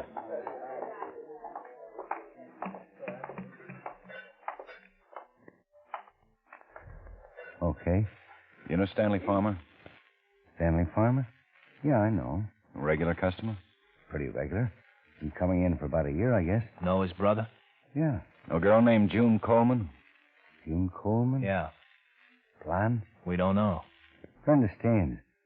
Good-looking blonde. No, she's a friend of Stan's. He had a date with her tonight. Yeah, I know her. Real good-looking doll. Blonde, like I said. She came in with Stan tonight. You know where we can find her? No. Mind if I ask what this is all about? Stan's been killed. Stan? You say he was in here tonight with the girl? Yeah, that's right.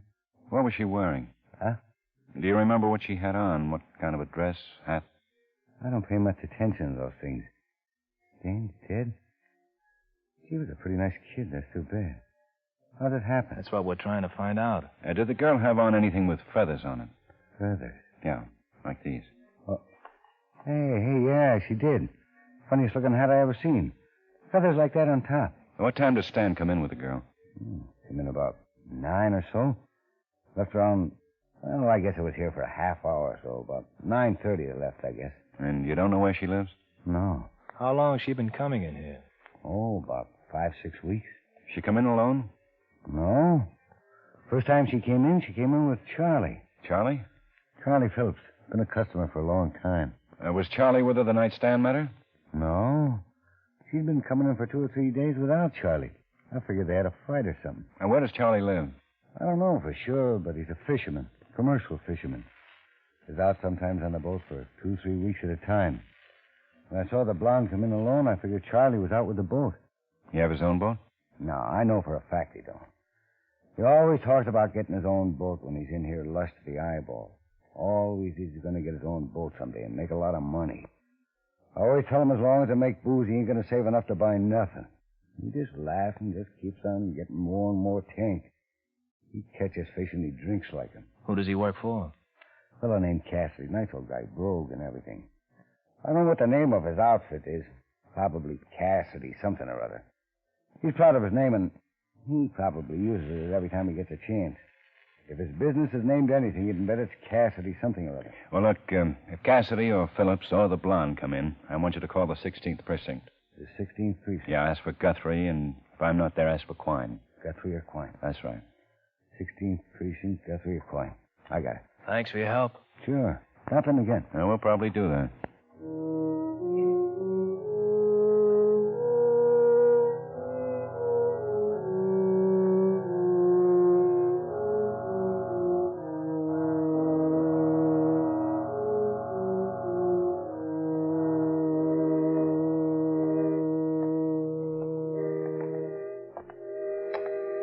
Glad it gets cool in the morning. Wait till the sun comes up. If I could stop it, I would. What time's it been?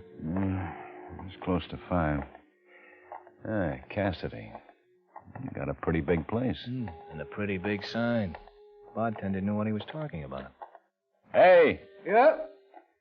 Know where we can find Cassidy? You found him. What can I do for you? We're police officers, Mr. Cassidy. I'm Lieutenant Guthrie. This is Sergeant Asher. Oh, how are you? And we'd like to talk to you. Well, don't have too much time. Just going out. Yes, sir, taking the Cassidy fleet out. You have a man working for you named Phillips? I have, Charlie Phillips. That's right. Yeah, but if he don't show up in the next 5 minutes, he ain't going to be. What do you want him for? Well, we just want to talk to him. Well, he ain't showing up yet. Should have been here about 2 hours ago. You know where he lives? Sure. I got his address in the office. I can get it for you, but then I got to get in the boat on the way, you know. Yeah. Come on over and I'll unlock. Oh, hold it. Here he comes. Phillips? Yeah. Well, come on. Look at him. Been in a fight already. Where you been? You're 2 hours late. Okay, I'm late. I'll make it up. You bet you will. These guys want to talk to you. Yeah? Police officers. Police? Probably about the fight you got into last night. Who says I got in a fight? Oh, I suppose you got the shiner. I didn't get in no fight. We'd like to talk to you, Charlie. I gotta get on the boat. Have to wait. Well, I can't. If you're not down in 10 minutes, we'll sail without you. All right. Well, come on, then. Let's get it over with. Yeah. I'll see you later. Thanks, Mr. Cassidy. Oh, don't mention it. Okay. What is it? You know a man named Farmer? No. Stan Farmer? No, I said no. I never heard of him. How about June Coleman? Yeah. So what? I know her. How long have you known her? Look, you guys, if I don't get on that boat, I lose my job. I'm sorry, but we need some answers. You'll get on the boat as fast as you give them to us. Okay. I've known June for a couple of months, I guess. Where does she live? What's this all about? Where does she live? Over on River, 245 South River. Where were you last night? Look, I'm going to miss that. Did you see June last night? Yeah. Now, look, you guys, I'm getting a little tired of this. If I lose my job, you guys are going to be sorry. Where were you last night? I was out. Out where? Out with June. June Coleman? Yeah, I was out with her until real late. Then I went home, asked her. I will. What time did you get home? About 3 this morning. What time did you take her out? About 7. And you were with her all evening? Yeah. Hey, there go the boats. Come on, get out of my way. I'm going to lose my job. Come on, move it. Don't get rough, Charlie. Listen, you stupid flatfoot. You just Now, relax well, yourself. You relax. Hold it. Okay. You don't have to pull a gun. I won't give you no trouble. Let's go, Charlie. Okay. Where are we going? I think we'll go over and talk to your girl. My girl? Yes, June. The one you were out with last night. What do you want to talk to her for? Where did you get the black eye? I got in a beef. Last night? No, the night before. Tell us about it. Well, there ain't much to tell. Some guy got nasty, and one thing led to another. You know how those things are. No, Charlie. Tell us how they are. We got in a beef, that's all. You come out on top, Charlie? Oh, I don't know. I hit him a couple of times. I guess who wins a fight? That's why you guys want me? For getting in a fight? That's right. Well, it wasn't anything. The other guy was all right. Who was the other guy? I don't know, just some guy. You know how those things start. We were drinking, having a couple. Where were you drinking? Where? In a bar. What bar, Charlie? Well, I don't know. I was in a lot of bars. I don't remember which one I got in the fight. Well, maybe June will remember. I wasn't out with June. You said you were. I said I was out with her last night. I got in a fight the night before. Oh, yeah. You go to a bar last night? Yeah, we went to a bar. Which one? Oh, we went to a couple. Name them. Well, Stillman's. Over on Madison? Yeah. Get in, Charlie. You going over to see June? That's right. She ain't gonna like being waked up this early. We'll apologize.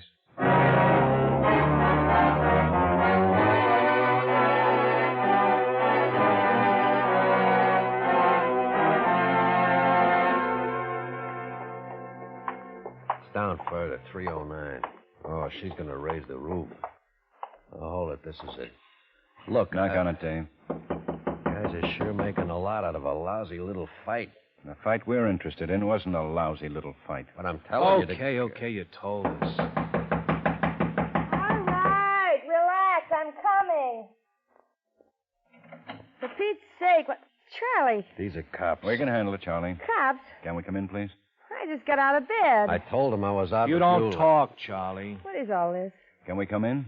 Or do you want to come down to the station with us? Oh, I just got up. Well, come on in.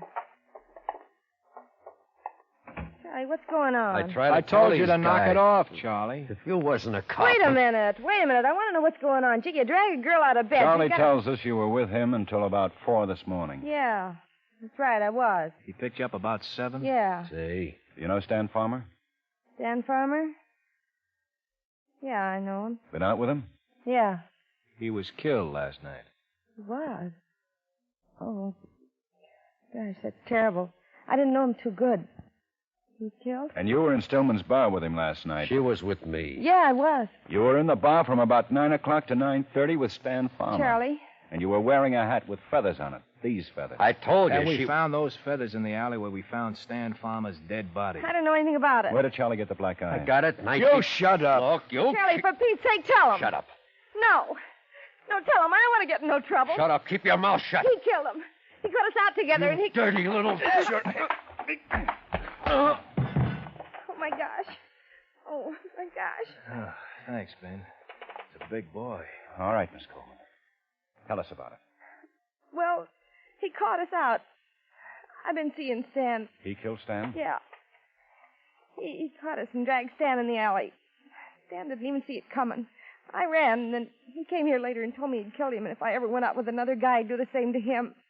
He's had me scared out of my wits. If I'd known what he was like, I'd never have started to go with him. Honest, I didn't have nothing to do with it. Ask him. He'll tell you I ran and I didn't have nothing to do with it. Come on.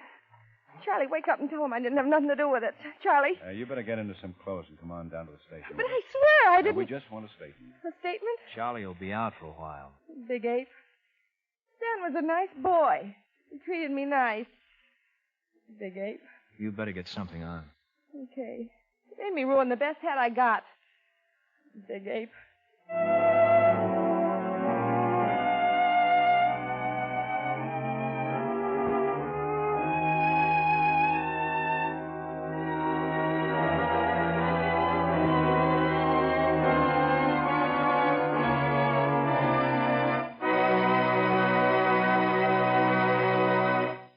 Remember, friends, Wrigley's Spearmint Chewing Gum refreshes you.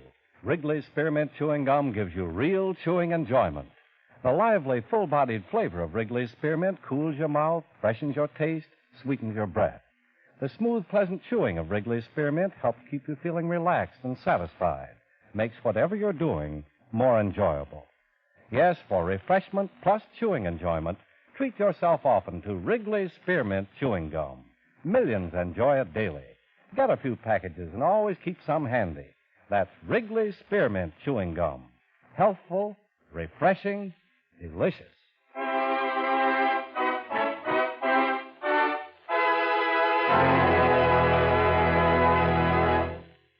The lineup, starring Bill Johnstone as Lieutenant Ben Guthrie, with Jack Moyles as Sergeant Pete Karger, was written by Blake Edwards with music by Eddie Dunstetter. Featured in tonight's cast were Hy Everback, Howard McNear, Hal March, Bob Sweeney, Peter Leeds, Dick Ryan, Jim Nusser, and Virginia Gregg. The lineup was transcribed in Hollywood by Jaime Del Valle.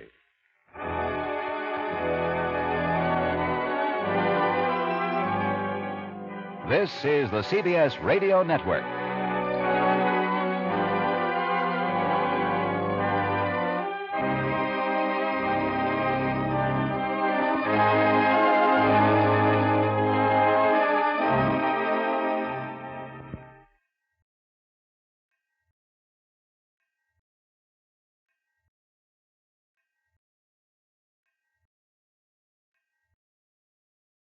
Wrigley's Spearmint Chewing Gum, the refreshing, delicious treat that gives you chewing enjoyment, presents for your listening enjoyment the lineup.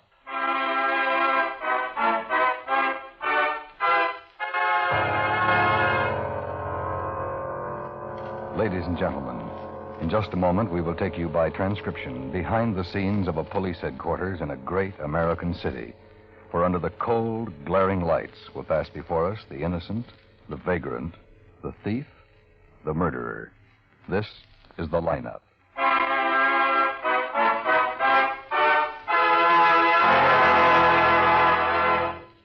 Wrigley's Spearmint Chewing Gum refreshes you. Wrigley's Spearmint Chewing Gum gives you real chewing enjoyment. Yes, for chewing enjoyment plus refreshment, it's Wrigley's Spearmint Chewing Gum. The lively, delicious flavor of Wrigley's Spearmint cools your mouth, helps keep your throat moist, and gives you a nice little lift. The good, smooth chewing of Wrigley's Spearmint helps keep you feeling fresh and alert, adds enjoyment to whatever you're doing. So for chewing enjoyment plus refreshment, treat yourself often to Wrigley's Spearmint Chewing Gum. Healthful, refreshing, delicious.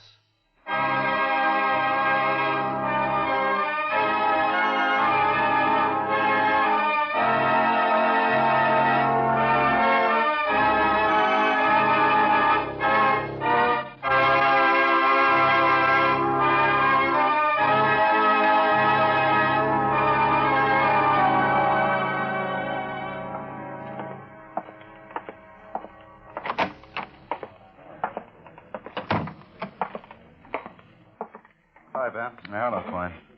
There's your witness over in the second row. Yeah, I see her. Many in the line tonight? Just same as usual, about 28. No, I'll see you later. Yeah.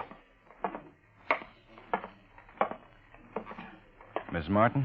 Oh, hello, Lieutenant. This isn't too close for you, is it? No, as a matter of fact, I'm a little nearsighted. Mr. Martin didn't come with you, eh? He had to work tonight. I see. Well, I don't know if we have anybody even close to the man who robbed your apartment, but I want you to have a look, and if there's anything at all familiar about any of the suspects, don't hesitate to speak up. I'll do what I can. What is it the papers call him? The phantom burglar? Yeah, I think that's it. May I have your attention, please? You people out there on the other side of the wire in the audience room, may I have your attention, please? Thank you. My name is Karger, Sergeant Pete Karger. I'll explain the lineup to you. Each of the suspects you will see will be numbered. I'll call off a number, their name and charge. If you have any questions or identifications, please remember the number assigned to the prisoner as I call his name. If you're sure or not too sure of the suspect, have him held. The questions I ask these suspects are merely to get a natural tone of voice, so do not pay too much attention to their answers, as they often lie. All right, bring on the line. Okay, keep it moving. Right over here to the end of the stage. Now turn and face front. Hands at your sides. Look straight ahead out through the screen. Okay, number 1, Charles Bendick's robbery. Step out, Charles. Okay. Hands out of your pockets. Okay. Where do you live, Charles? 764 West 65th Street. At a house, hotel, or what? A house. What's your business? Well, you mean no? You have a trade? Well, you mean no? Okay, what do you do now? That's not him. It's too tall. What did you do? I was a mechanic. Where'd you work when you were a mechanic? I worked lots of places. Garages, gas stations. Name some of the places. Well, the last place about a year ago was Murphy's Garage. Where's that? On Adams. Were you with anybody when you were arrested, Charles? No. You have a car? Yeah, I have a car. Describe it. Year, make, model, color? Ford sedan, black 48. You want a license number? No. You have any weapons? No, not one. How about the gun we found in the back? That wasn't mine. Well, how'd it get there? I don't know. I didn't put it down. I never saw it before. Okay, Charles, step back. Number 2, John Miller, drunk and disorderly. You always wear glasses, John? Yeah, they always. Take 'em off. The lights are awful bright. I wear these things so I don't have to look at nothing bright. Take 'em off, John. Okay. What? Keep your head up. I gotta keep my eyes closed then. The lights are too bright. Keep 'em closed if you have to, but keep your head up so the people out there can take a good look at you. Okay. Where do you live, John? Down by River Street. What's the address? There ain't none. I keep moving. And you're not working? No, sir. Did you ever work, John? Oh, sure, I worked. I used to work quite a bit. That was a little while back. So. Well, maybe if you stayed sober. Oh, I tried that. I can't make it. That's tougher than working. When was the last time you had a job? Last time, some time ago, maybe 4 or 5 years. What kind of a job was it? I was with the railroad. I get a pension. From the railroad? Yeah, from the railroad. Quite a few complaints against you, John. Yeah, I guess so. I got out of line. I made a few people sore. I didn't mean to. The stuff I got into me made me real mean. What stuff? I don't know. A friend of mine said it was good. I should have stuck to the grape stuff, but I took his word for it. I'm real sorry I did. That's certainly not the man. You can put your glasses on, John. Yeah, I'm through? Yeah, step back. All right. Okay, number 3, Mario Gomez, robbery. Come on, Mario, step out. Okay. Where do you live, Mario? Lincoln Hotel on the east side. What do you I do, don't Mario? see nobody up What's your there business? that looks like the man. Well, there's a lot more to look at. How many? You work for? Oh, quite a few. Might take a little while. All right. Have any weapons on you when you were picked up? Yeah, Describe the weapons, Mario.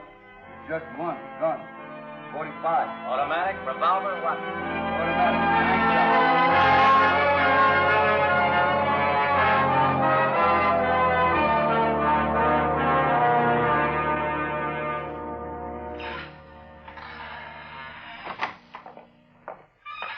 Hey. Yeah, hello, P. Hey, you look a little tired. Yeah, a little. Oh. No identification from Mrs. Martin, huh? No, she looked at the whole bunch. Well, we better get this guy. He's got the whole section on the north side locking their doors at 6 o'clock. Every time a housewife hears a stray cat, we get a call. I know it. 4 robberies in 4 weeks. All with the same M.O.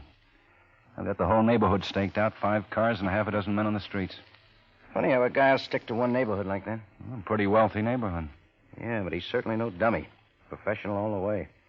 You'd think a guy like that would keep moving. The more he works that area, the more chance he takes of getting picked up. You'd think he'd figure on that. That's why we've got M.O. files.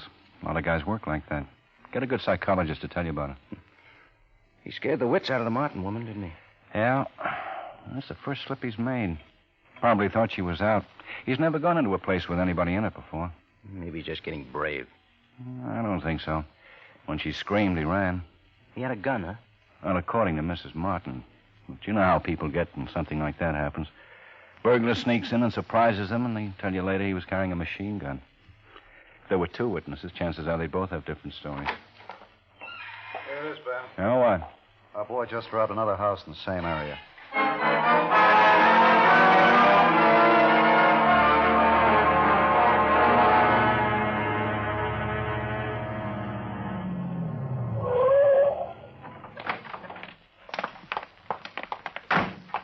There's Asher. Yeah. Hi. Hi. When'd you get here? Oh, a couple of minutes. The woman who owns the house came home about 15 minutes ago, put in the call. Talk to her? Yeah. Got a little history. Crockett's around back. Guy got in through the bedroom window. You get much? Quite a bit, according to the woman. Named Strickland. Her husband's out of town. Boy, I don't know how he did it. We got this neighborhood covered like a blanket. Well, this guy's smart. He's proved it 5 times now. Yes? Oh, come in. Oh, thank you. Mrs. Strickland, this is Lieutenant Guthrie and Sergeant Karger. How do you do? How do you do, Miss How do you Strickland? do? Well, this is certainly something new in my life. I've never been robbed before. I was frightened for the moment when I saw the house was such a mess and that things were missing. Oh, won't you sit down? Well, thank you. Did he take much, Mrs. Strickland? Well, quite a bit. I don't know for sure, but I'll be able to tell better after I make a complete check. I think I saw him. Saw him? Yes, the burglar. I think I saw him run around the house. You get a good look at him? Well, it happened so fast, it startled me.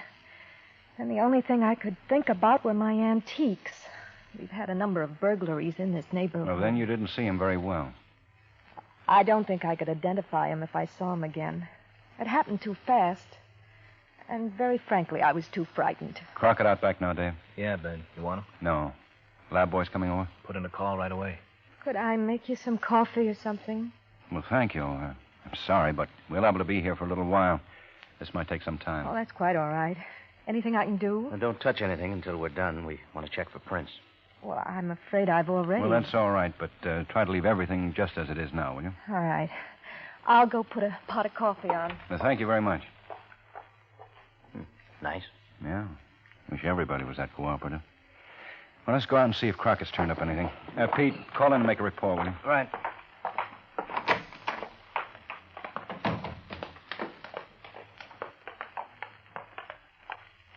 Dick? Yeah, over here. Hi. Hi. Find anything? I don't know. Not much, anyway. Mr. Strickland said he went over the fence. I went out in the alley. Come here. It's mostly gravel, but right along the fence here. See it? Oh. A heel print. Uh-huh. Not a very good one, but it might be his. And get the lab to make a cast. That's about all I've been able to turn up. This guy's beginning to be a nuisance. Yeah, and we're beginning to look a little silly. Whole area staked out, and he pulls one off right under our noses. Maybe he likes it that way. Maybe he hates cops. Well, one thing's for sure. He's not making himself any friends. Come on.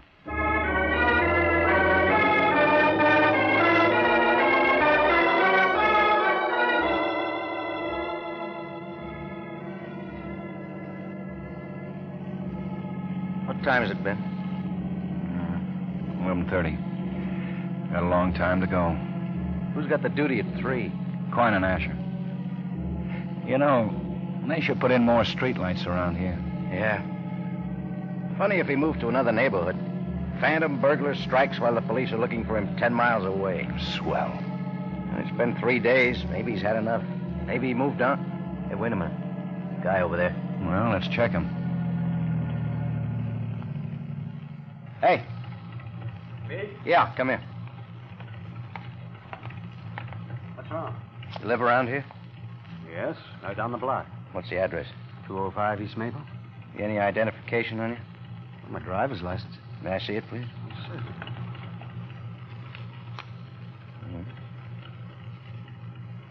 John Milford? That's correct. How old are you, Mr. Milford? I'm 38, July 19th, 1914. I've never been stopped like this before. Pretty late to be taking a walk. I guess it is, but I've been working late. I'm a writer. Ah. There you are, Mr. Milford. We're just checking. All those burglars? Yeah. How long have you lived in the neighborhood, Mr. Milford? Oh, about 7 years. Okay, thanks. Sorry to bother you. It's all right. Looks like a writer. How can you tell? Well, I don't know. He just does. The way he dresses, you know. No, I don't know. But if you do, start concentrating on burglars. I'd give a month's pay if you could pick out the boy we want.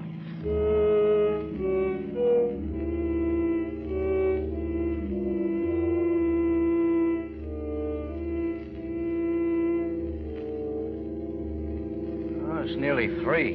Boy, am I going to sleep. Yeah. We got the 4 to 8 tomorrow. Hold it a minute. What? Stop the car. What is it? Back it up. I thought I saw something in that alley.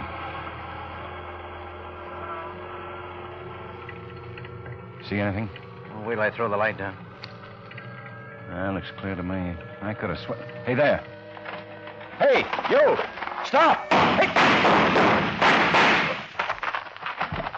Pete? Go get him. How bad is it? I'm all right. Go get him. Yeah.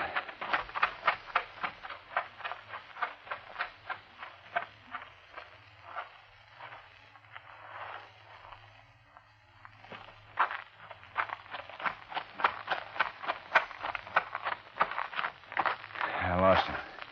Pete. I think I got one in the hip. Hey, you're bleeding pretty bad. Here, let me take a look. Maybe I can stop it. Pete. Pete. Come on, boy. Pete.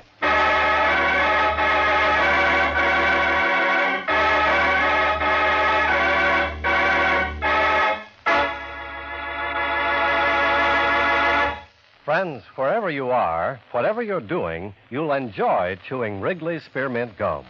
Chew Wrigley's Spearmint while you're working. The lively, full-bodied flavor of Wrigley's Spearmint gives you a refreshing little lift. The smooth, pleasant chewing of Wrigley's Spearmint Gum helps keep you feeling relaxed and satisfied. Makes your job seem easier.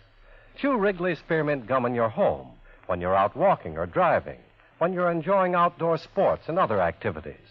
Wrigley's Spearmint Gum tastes good anytime, and the natural chewing aids digestion and helps keep your teeth bright and attractive. Yes, wherever you are, whatever you're doing, you'll enjoy chewing Wrigley's Spearmint Chewing Gum. Healthful, refreshing, delicious. Now, back to the lineup.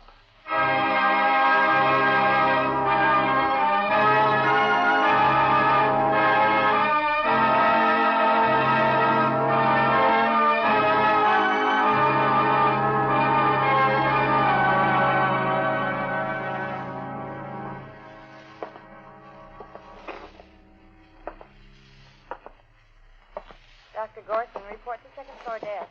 Dr. Gorson, second floor desk, please. Why don't you let me go down to the kitchen and get you some coffee, Lieutenant? No, thanks, Steve. You're wearing out the floor. Yeah.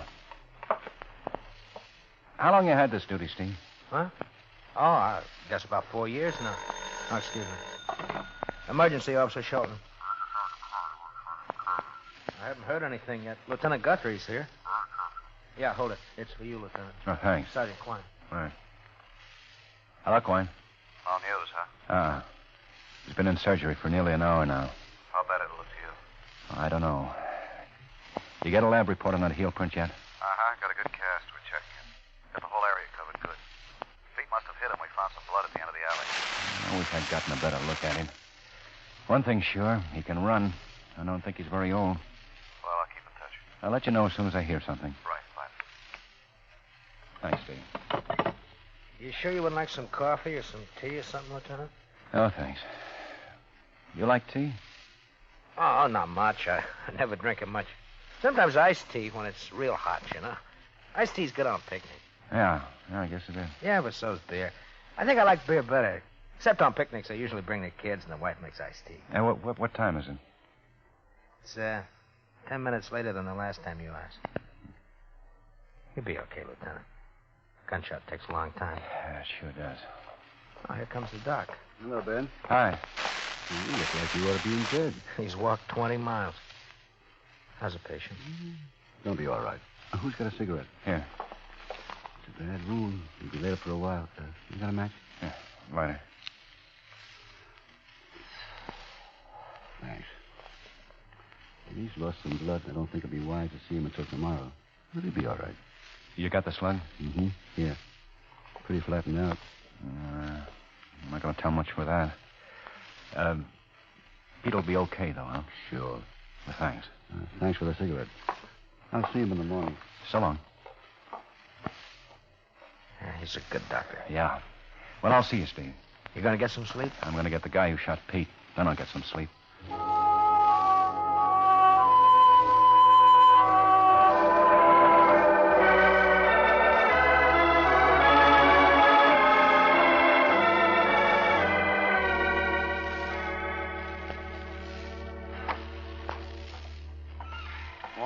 Morning. You see Pete? I just got back from there. Poor guy. Feels rotten. How long's he in for? At least a month. Actually, he's pretty lucky, though. Yeah. Well, we've come up with exactly nothing. Still checking the heel print, but it doesn't look good. Strickland woman reported losing about $5,000 in clothes and jewelry. Went over the area good, but didn't turn up a thing. This guy's really smart. He's clever. And when he used that gun, he stopped being smart. Morning. Morning, Asher. He's okay, huh? Yeah, I saw him a few minutes ago. He's going to be all right. Why don't we get up a collection and buy him a pretty nurse or something? You got a lab report? Yeah. Can't tell a thing from that slug. Too flattened out. Okay. This is the way we set it up. We're pretty sure our boy's hurt. There was blood in the back of the alley. I want every small hospital, emergency station, drugstore, any place that he might go to get aid checked, particularly in that area. Well, Ben, that's a lot of territory. If he's hurt bad enough, he's going to go for help. I don't care how long it takes or how much territory we've got to cover, but I want it checked. He's smart enough to know a doctor would turn in gunshot wound report and maybe detain him. So he might try to take care of it himself. How about some of the men we got on trial that are out of practice? Right. I want every questionable doctor we've got a record on checked.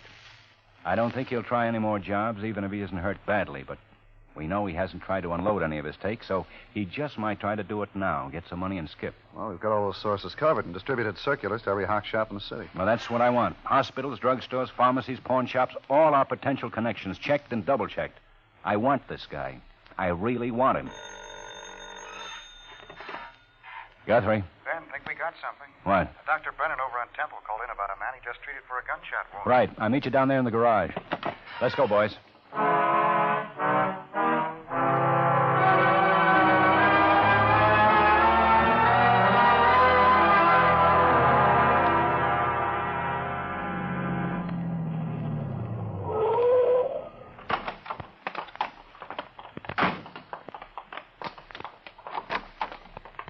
So you drive up?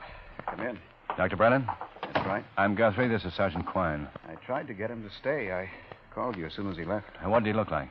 Well, he was about my size. Maybe a few inches taller, but not much more.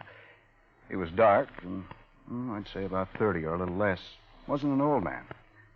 I guess he weighed around, about as much as I do. Maybe 150 or 55. What was he wearing? A dark suit, an old one.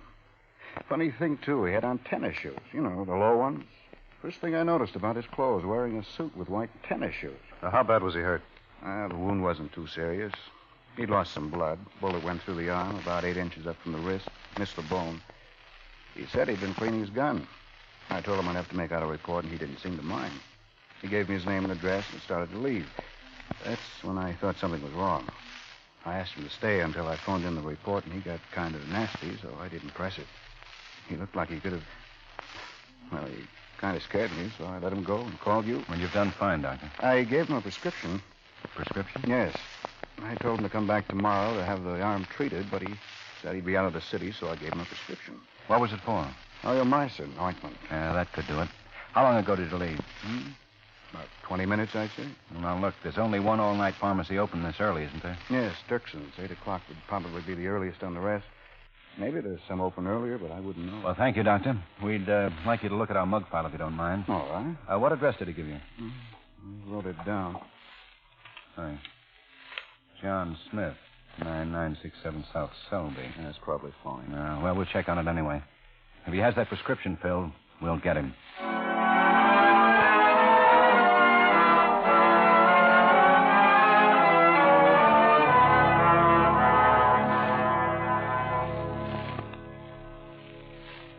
Well, he isn't any of these. Well, here's another batch, Doctor. Crime flourishes in our fair city. I hate to admit it, but you're right. The man you're looking for shot a policeman. Let's hope I find him. How's it coming? Nothing yet. No, just a slight case of astigmatism. Well, if he fills that prescription, we'll nail him. I put out an APB, and every precinct in the city is cooperating. Now, what about the address? Yeah, phony like we figured.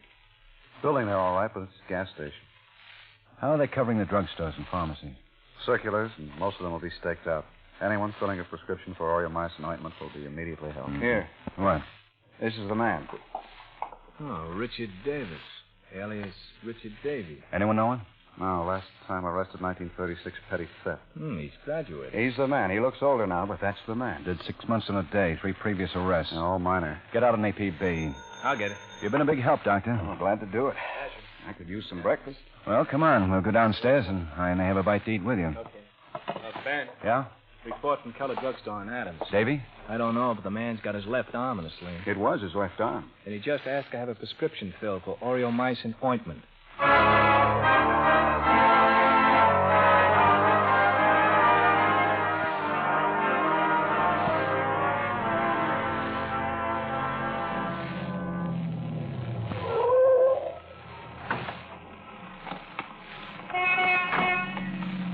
Here come arrests. Now, stake out the building. I'll meet you inside.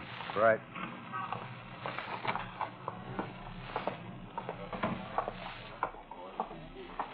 Yes, sir? Where's the manager? Well, I'm the day manager. Is there something I can do for you? You, Mr. Simpson? Yes. I'm Lieutenant Guthrie. Oh, the man left. How long ago? Well, not more than 3 or 4 minutes, just before you came in. Did you see which way he went? No, but he'll be back. Well, how do you know that? Well, he has to pick up his prescription, the Oreomycin. I told the prescriptionist to tell him it'd be about 20 minutes, and he said he'd be back. I got the circular this morning when we opened, and the minute he ordered the prescription, I called you. His arm was in a sling. Well, look, tell me, does he look like this picture? Yes, that's the man. Yeah.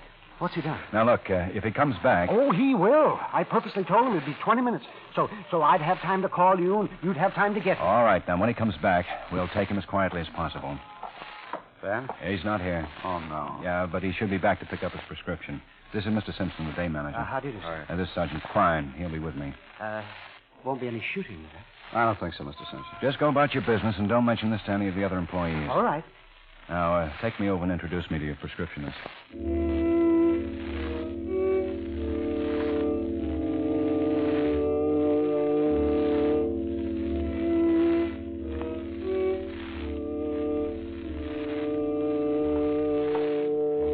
It's over 20 minutes, Ben. Yeah. Think you got scared? Yeah, there's no telling. That manager might have tipped it. He's not very convincing. No. Well, if he comes in, he won't get out. Building's covered all the way around. I hope he gets in. Well, I just cannot understand it. Now, what, Mr. Simpson? He said he'd be back in 20 minutes. Were you nervous at all? Nervous? Did you do anything that might have frightened him? Oh, no. The prescriptionist came over to me and told me that the man ordered the prescription, and I called you immediately. I told the prescriptionist to tell him that the prescription wouldn't be ready for 20 minutes. That's all? Why, absolutely. You didn't talk to the man yourself? Oh, no, certainly not. Why, he would have been suspicious. Well, we'll just keep waiting.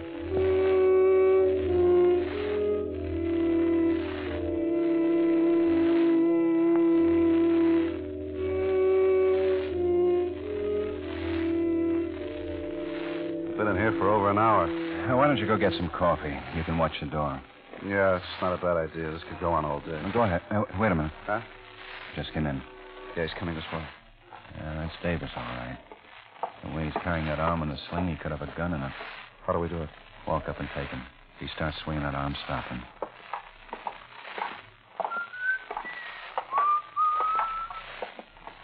Stand right where you are, Davis. What's going on?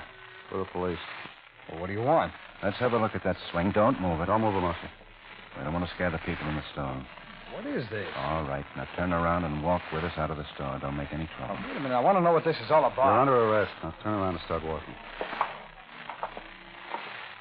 Under arrest for what? Grand theft and attempted murder. You're crazy. All right, hold it. Well, look, I'm going to be late for work. I work in an office. Stand still. 38, man. You always carry your gun to work? Okay, I won't get any trouble. I start walking. Car's down the street. I got a prescription back in there. Did you pay for it? Yeah. That's too bad.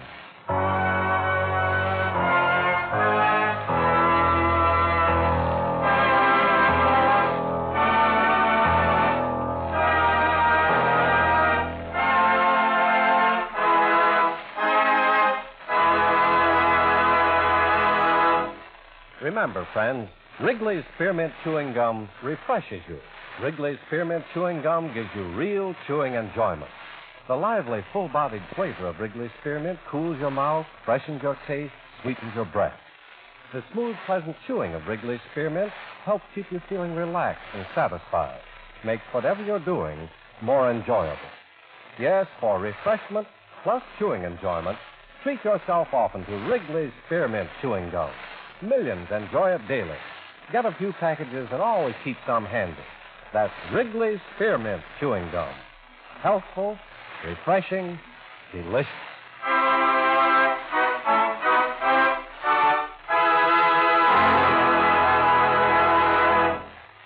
The Lineup, starring Bill Johnstone as Lieutenant Ben Guthrie, with Jack Moyles as Sergeant Pete Karger, was written by Blake Edwards with music by Eddie Dunstetter. Featured in tonight's cast were Hy Averback, Virginia Gregg, Bill Conrad, Stacey Harris, Harry Lang, Peter Leeds, Gene Bates, John Stevenson, and Howard McNear. The Lineup was transcribed in Hollywood by Jaime Del Valle. Next week at the same time, you'll hear J. Carrol Naish once again, starring as the lovable Luigi. Remember, Life with Luigi returns next week at this time over the CBS Radio Network.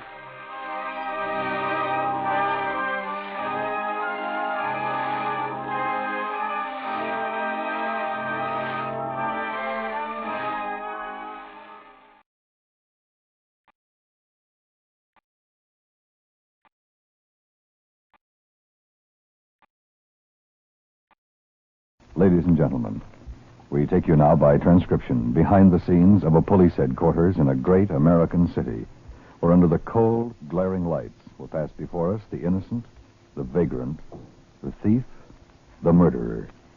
This is the lineup.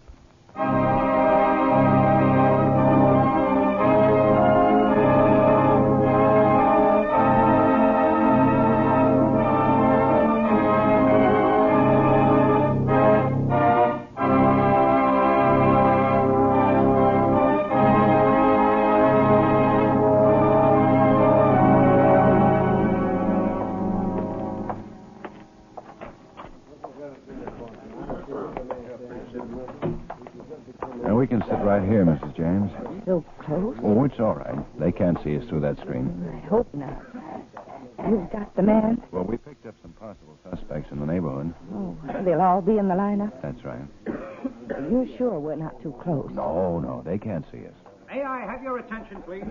You people out there on the other side of the wire in the audience room, may I have your attention, please? Thank you. My name is Karger, Sergeant Pete Karger. I'll explain the lineup to you. Each of the suspects you will see will be numbered. I'll call off a number, their name, and charge. If you have any questions or identifications, please remember the number assigned to the prisoner as I call his name. At the end of each line, when I ask for questions or identifications, call out the number. If you're sure or not too sure of the suspect, have him held. The officers who took your name will assist you. They're seated among you. Please be prompt with your questions or identifications. When the prisoners leave here, they're sent to the washroom and dressed back into their jail clothes. It makes it quite difficult to bring them back after they leave here. The questions I ask these suspects are merely to get a natural tone of voice, so do not pay too much attention to their answers, as they often lie. All right, bring on the line. All right, keep it moving, all the way to the end of the stage. Move it up. Right over here. That's right. All of you turn and face front. Keep your hands at your sides, look straight ahead through the screen. When I ask you questions, don't mumble, talk up. All right, number 1, Fred Alton, car theft. Take off your hat, Fred. That's right. How long you been in town, Fred? About 6 months. Talk up, Fred. The people in back want to hear you, too. How long you been in town? 6 months. That's better. Where do you live? Templeton Street. What number? Well, I guess it's 222. You guess? It's 222. 221. Where'd you get the car, Fred? What car? The one you were driving when the officers arrested you. Well, I wasn't driving no car. It's not what the report says. Well, I wasn't driving no car. Look at the people out there, Fred. Not to the floor. You ever drive a Pontiac? Oh, I've drove lots of cars. What about a 51 Pontiac? Oh, I guess maybe. What model? Oh, it was a sedan, coupe. Club coupe? I guess maybe. What was the color, Fred? Oh, it was some kind of blue. It was sky blue. Where'd you get it, Fred? Get what? The sky blue 1951 Pontiac Club coupe you were driving when the officers arrested you. I wasn't driving no car. That's not him, Lieutenant. All right, I'm positive step back, that's not Fred. him. Okay, Mrs. James. Number 2, Jack Carlson, narcotics. That's right, Jack. Step right out there and face front. Where do you live, Jack? You know, Sergeant. I do, but the people out there don't. Tell them. 16th and Grand. That's 825 North 16th. Why'd they pick you up, Jack? Gosh, I don't know. This says narcotics. It does? Heroin. And you don't know why they picked you up? Gosh, no, I don't know. Slide on down, Jack. Okay, number 3, Samuel Brackett, armed robbery. Where do you live, Sam? Casper Hotel. Keep your hands at your sides and talk up, Sam. The people in back want to hear, too.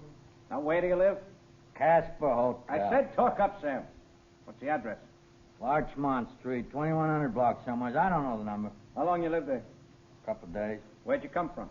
Illinois. What's the matter with your hands, Sam? Nothing? Then keep them at your side. What town in Illinois? Joliet. Statesville? Yeah. What'd you fall for? B&E. Breaking and entering. Anyone arrested with you? Yeah. Who? Joe. Joe who? I don't know his last name. I do. Joe Pusera. He'll be number 14 in the next line. How long you known him, Sam? Couple days. You have any weapons? Joe had a gun. What kind of a gun was it? 38, Smith & Wesson. Blue steel or nickel plate? Nickel. And the gun was Joe's? That's what I said. And I'll say, this is a stick-up. This is a stick-up. Louder. This is a stick-up. Again, louder. This is a stick-up. Mrs. James. No, not him either, Lieutenant.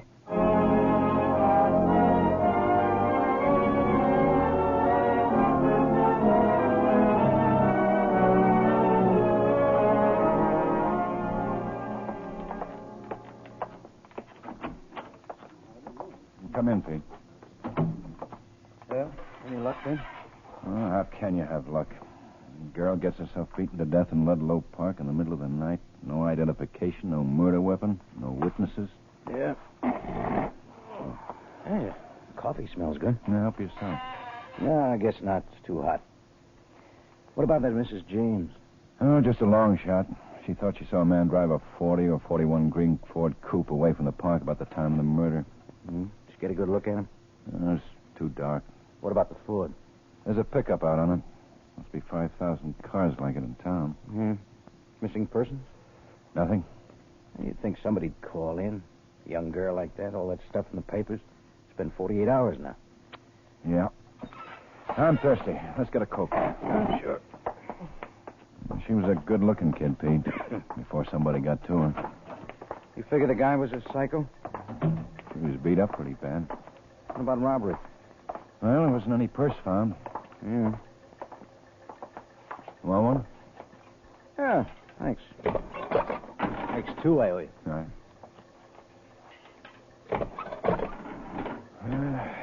What kind of deal drives you nuts? Newspapers splash headlines, public yells for results. We've got a Jane Doe in the morgue, no motive. A psycho to look for in a city of 3 million. Yeah, it hits the spot, doesn't it? Better than coffee on a hot night like this. How's it taste, Ben? Yeah, good, Quine. Try one. I think I will. I was just coming to your office. Nothing doing. Not this close to payday. Well, this time you're lucky. I already tapped Fuller. He plays lousy pinochle. He does, for a fact. No, Ben. It's about that Ludlow Park Jane Doe. Car 62 just found a green 41 Ford coupe abandoned up on Summit Road near the reservoir. Blood all over the front seat.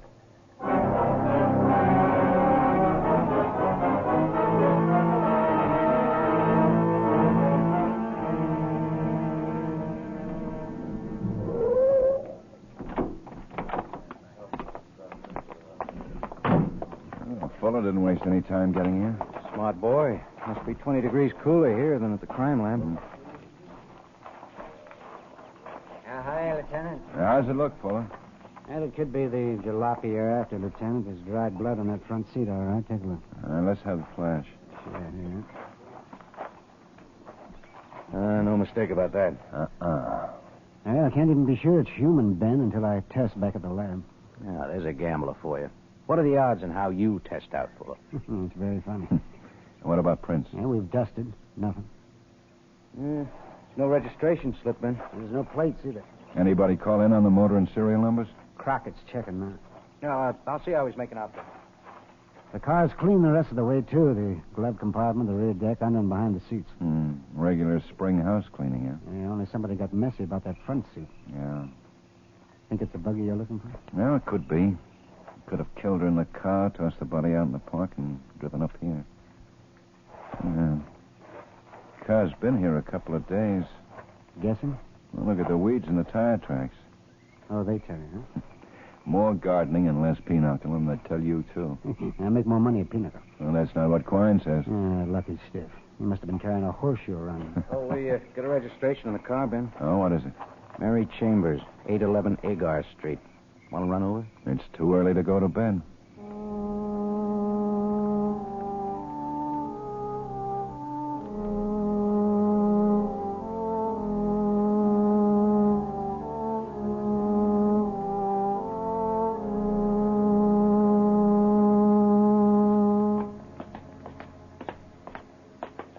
Private apartment. Yeah.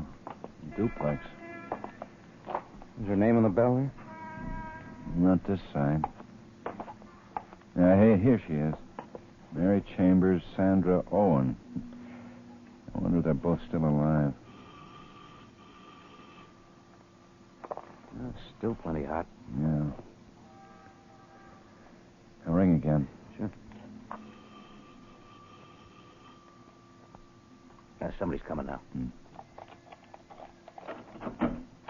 Yeah, what do you... Oh, man. Are you Mary Chambers?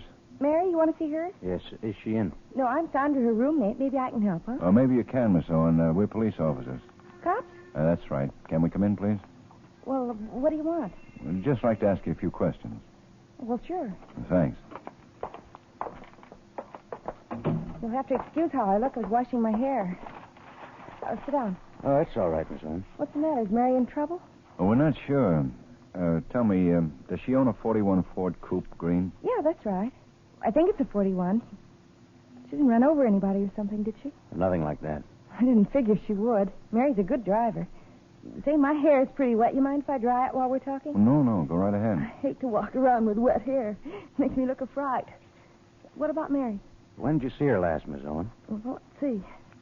Must be night before last. She's been missing since then? Missing? What makes you think she's missing? You said you hadn't seen her for 2 nights. Sure. I was out of town on location for Capricorn Productions. I'm in pictures, you know. I thought maybe you were. Sure, most people can tell just by looking at me. No. So you haven't seen Mary since you came back? Or seen the city papers? No, but why all the questions? If the kid's in trouble, tell me. Is that her picture on the radio? Yeah, that's her. What do you think, Ben? Kind of glamorous. Hard to tell. For Pete's sake, officer, spell it, will you? What's going on? What's with Mary? Well, I'm sorry, Miss Owen, but I'm afraid Mary Chambers might be dead. Dead? Murdered. You're kidding. Aren't you kidding? Would you mind coming down to the morgue with us?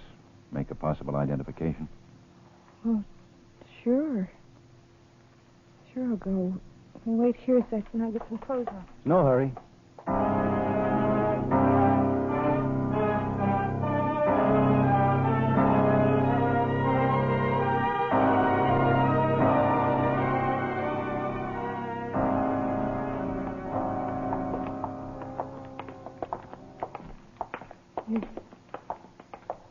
Is this where she is, Lieutenant? That's right. This is the first time I've ever been in a place like this. I kind of hate to. I'm sorry. It's the only way to make sure. Oh, hi, Lieutenant. Which one tonight? Jane Doe number 1, George. The Ludlow Park girl, huh? Right here. It might be kind of rough on the lady, Lieutenant. You saw her? Yeah. Now pull it back. Sure. Can you see her, Miss Owen? Not too well. Better step closer.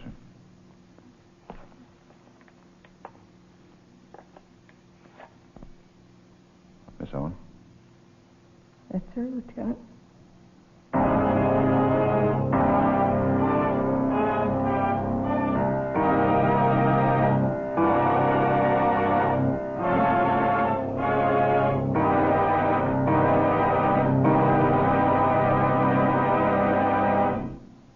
Jack Benny's back in town. And that means, of course, the whole delightful Jack Benny gang's back on CBS Radio Sunday nights. Listen in this coming Sunday for the laughs of your life with Mary, Dennis, Bob Crosby, Rochester, and the rest of the Jack Benny Show. Back in action again where? We're right here on CBS Radio, of course.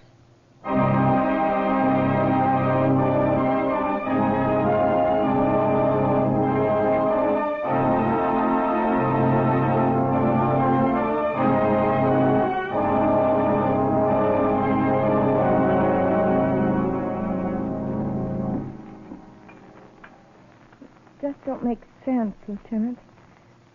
Nobody'd want to do that to Mary. Why should they? We were hoping you could tell us, Miss Owen. It just don't make sense. She'd only been in town a couple of weeks. Coffee, Miss Owen? Oh, gee, thanks, Sergeant. Cream? Sugar? Plain. Sure. She'd only been here a couple of weeks, huh? Yeah, she hadn't hardly met anybody around. Only at Roski's. And what's Roski's? He owns the Belmont Grill. His real name's Anton Kararowski or something. Everybody calls him Roski, though. Mary worked there. The waitress? Only temporary. She was going to get in pictures, too. This coffee's good. What's the address? 1812 Larchmont. Big neon signs out in front. You can't miss the place. Don't eat there, though. The food's lousy. Was she friendly with anyone there? Roski, maybe? Oh, the big slob. He's got ideas about cute blondes, all right, only his wife watches too close. What about boyfriends? She didn't have anybody. Not anybody steady, that is. Well, she'd go to a movie or something like that once in a while, but not with anybody steady. Nobody else you can think of? Honest, there wasn't. Nobody, Lieutenant. There couldn't be. Not a sweet kid like Mary. Nobody could want to kill her. Somebody did.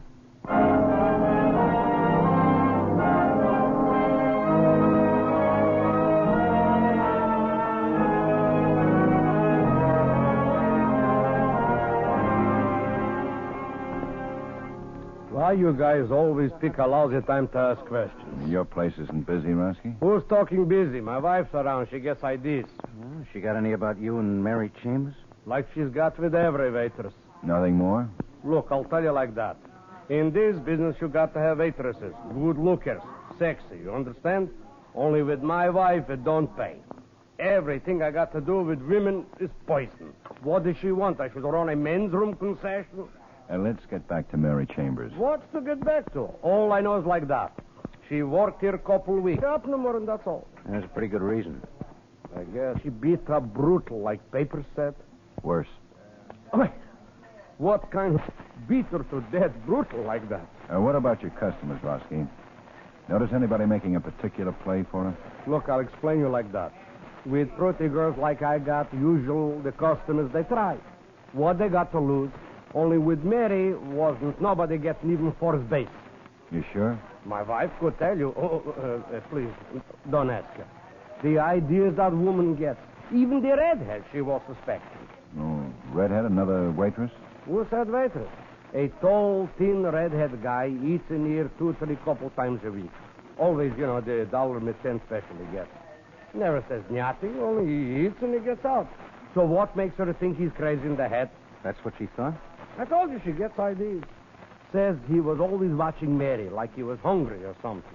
Ideas. Sure he was hungry. Why else he would be here? Was he here the last night Mary worked for you? Mister, what do I do? Do I keep a time clock on customers? He's been in the last week a couple times. Maybe that night, maybe not. Does he live around here? Who's interested where he lives, as long as he eats here. But I don't think you're looking for him. All he ever said to Mary was, give more butter. Maybe he'll say a little more to us. You want maybe to plant some cops in here to see if that guy shows up again? Okay with you? What should I do? Say no? Only they better be plenty hungry. If they don't eat nothing, my wife will throw them out.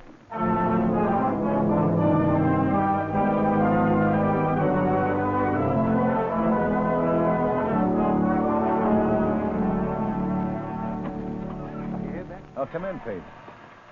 Hey, you're a little late. I had to stop at the drugstore. Stomach again? Yeah. Lucky you didn't have any of Roski's apple pie.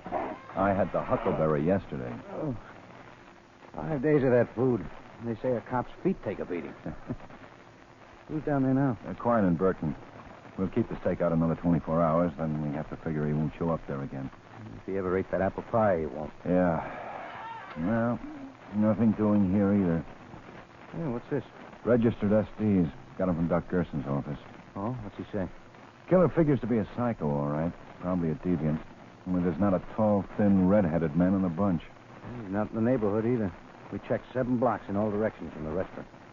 How can there be a hunk of territory that big without a red-headed man living in it? Beats me. Well, maybe he dyed his hair. All I know is if we have to get this guy before... Guthrie. Quiet down. Your man just came in.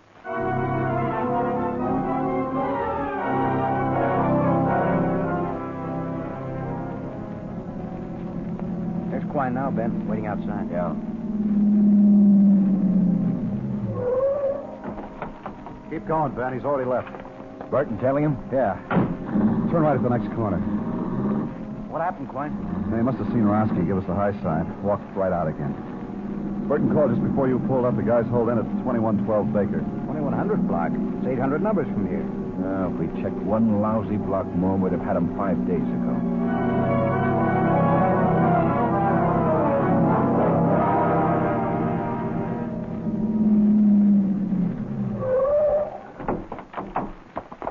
Where'd Burton call from? Landlady's apartment. He must still be in there. Yeah, cover the back door, Klein. We'll go in. In back, Klein. Right.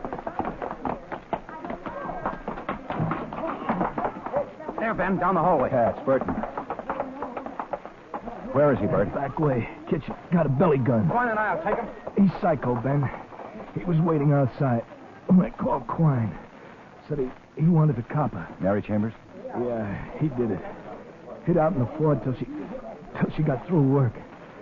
Then made her drive to the park and killed her. Said it all nice and easy. Said he was ready to let me take him in. Then he gunned me. A real psycho.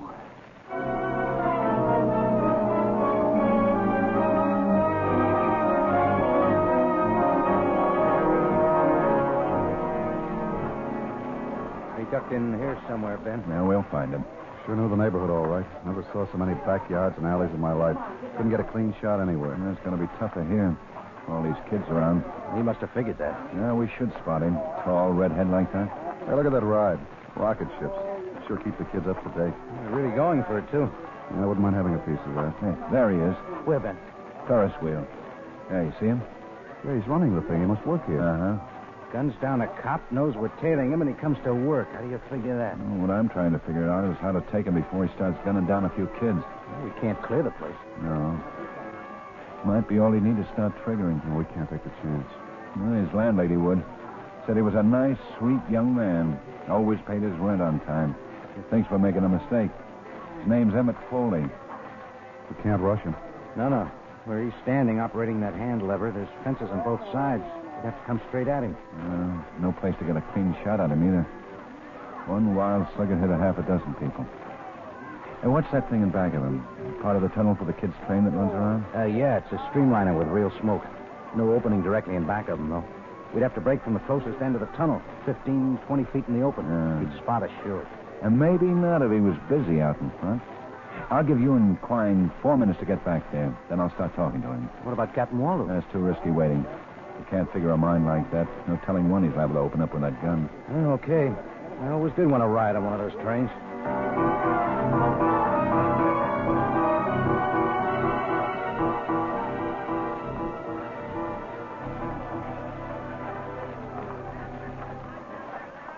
Ticket goes back over that way, mister. How much for a ride on that thing? 2 bits and worth it, too. It's the best ride in the park. Yeah, it looks like it, all right. Say, is it safe? You ought to know better than that. We got mostly kids riding in this park. Nobody takes chances on hurting kids. Yeah, I guess that's right. What's that lever you operate there? That a brake or something? Don't come any closer, mister. I got a gun. Well, what are you doing with that? You're a cop. I can tell. I can always tell a cop. Shouldn't have come here, mister. Now I gotta kill you, too. Like you killed Mary Chambers? You shouldn't have been that way. Not looking at me, not caring about me. I loved her, and she wouldn't even look at me. Is that why, Emmett? You thought she didn't like you? Did you ask her about it when you were out in the park? She laughed. And I loved her, and she laughed. And the tire iron was right there, and there wasn't anything else I could do. She shouldn't have laughed at me. You're right, Foley. That wasn't nice of her. It wasn't a bit nice of her to laugh at you. Stand still. You're trying to get close to me, aren't you? Trying to take my gun away so you can put me in jail. Well, why should I want to do that, Emmett? You got a right to kill her. She laughed at you. No, she shouldn't have done that. Laugh at me. That girl in Chicago, she laughed at me, too. Well, she deserved to die, too, didn't she, Emmett? Now, I don't blame you for killing her, too. She deserved Stand still, do you hear? I'm going to kill you, too. But I don't want to do it yet. Lots of kids still want to ride on here. Lots of kids. I got to see if they're happy. That's my job, making kids happy. Well, that's a fine job, Emmett. Couldn't ask for a better one. I was gonna let that other cop take me in. Seemed like a nice guy. And then I remembered the kids. I got to make the kids happy. That's my job. Well, sure it is. That's why I want to help you. That's why I'm here, Emmett, to help you. No, you're not. No, you're lying to me. I know. Well, why should I lie to you, Emmett? I only want to help you. No, you don't. You're lying. I know. That's why you sent those two friends of yours around on that train. I saw you. I haven't got any friends, Emmett, only you. I'd like to be friends with you. Would you? I mean, would you really? Well, sure I would. I like you. You do? I like you very much, Emmett. No, you don't. No, you're lying, too. I'm going to shoot you. Only after the park closes. I still got to make some kids happy before the park closes. Okay, Emmett, I'll wait. I want to help you make them happy. Then tell your friends not to sneak up on me from in back. I see him back there near the tunnel. Tell him you hear, or I'll shoot you right now. I told you I haven't got any friends, Emmett. The only friends I got is... Tell him! Hey, you two, go back. We don't want you here. Emmett and I are friends. We don't want you. Emmett and I don't want anybody else around. Go back now, or we'll shoot you. We'll shoot you. There you are, Emmett. You believe me now? I said I'd shoot them if they bothered us. Would you? I mean, would you really shoot them if they bothered us? Why, sure I would, Emmett. We got to make those kids happy, don't we? Sure I'd shoot them. Oh, it's nice to find a friend. I don't have any. People don't like me. Girls especially. It's nice to find a friend. Well, I've been lonely too, Emmett. That's why I'm glad I met you. We can work together here, helping kids to be happy. How about that, Emmett? We'll work together. Yeah, that'd be nice. Real nice. Having a friend to help me. Sure. And you can teach me how to run the Ferris wheel. Would you do that, Emmett? Teach me how to run the Ferris wheel, huh? Yeah, sure, I would. Oh, I wouldn't teach anybody, but I'd teach a friend. I was hoping you'd say that, Emmett. And we can start right now. You show me how to operate that lever, and we'll... Stand still. No, you're lying again. You're lying. You're no friend. How can you say that, Emmett? You know I'm your... You yelled at those other cops. You yelled about shooting, and you scared all the kids away. See, you look at them. Kids are all gone away. You scared them. Oh, no, I didn't, Emmett. It's late. The park's going to close, and they're getting ready to go home. You don't like the kids. You don't like me. You spoiled everything. And now I got to shoot you for that. I got to shoot you, and it isn't even closing time. Oh, you're making a mistake, Emmett. I'm your friend. No, you scared the kids. You don't like me either. Now I got to kill you before closing, and I got to kill you right now. Ben? Okay, Pete. Oh, that crowd sure took its time clearing away. Didn't think I'd ever get a clean beat on him. Yeah. Pete, find somebody who knows how to stop this fool wheel, will you? It's been going around in front of my eyes so long I'm getting dizzy.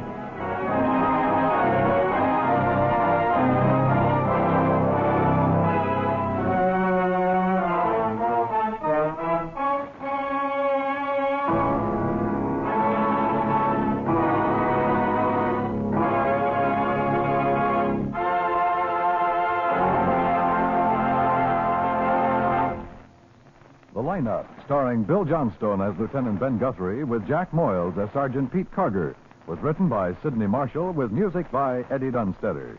Featured in tonight's cast were Virginia Gregg, Howard McNear, Benny Rubin, Joseph Kearns, Hy Everback, and Peter Leeds. The lineup was transcribed in Hollywood by Jaime Del Valle.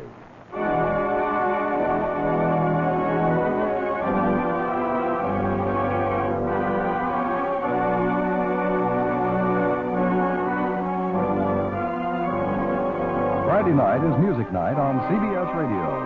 Enjoy the orchestras of Alfredo Antonini and Ray Blige. Songs by Earl Wrightson, Jimmy Carroll, Eugenie Baird, and Francis Greer. Hear Georgie Price and his Big Timers. Music and song from America's new and old musical comedies, from vaudeville's greatest days.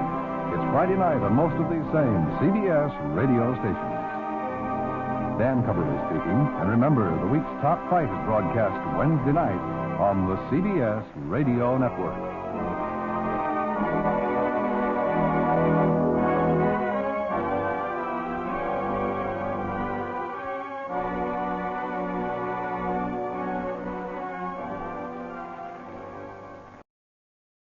Ladies and gentlemen, we take you now by transcription behind the scenes of a police headquarters in a great American city, where under the cold, glaring lights will pass before us the innocent, the vagrant, the thief, the murderer. This is The Lineup,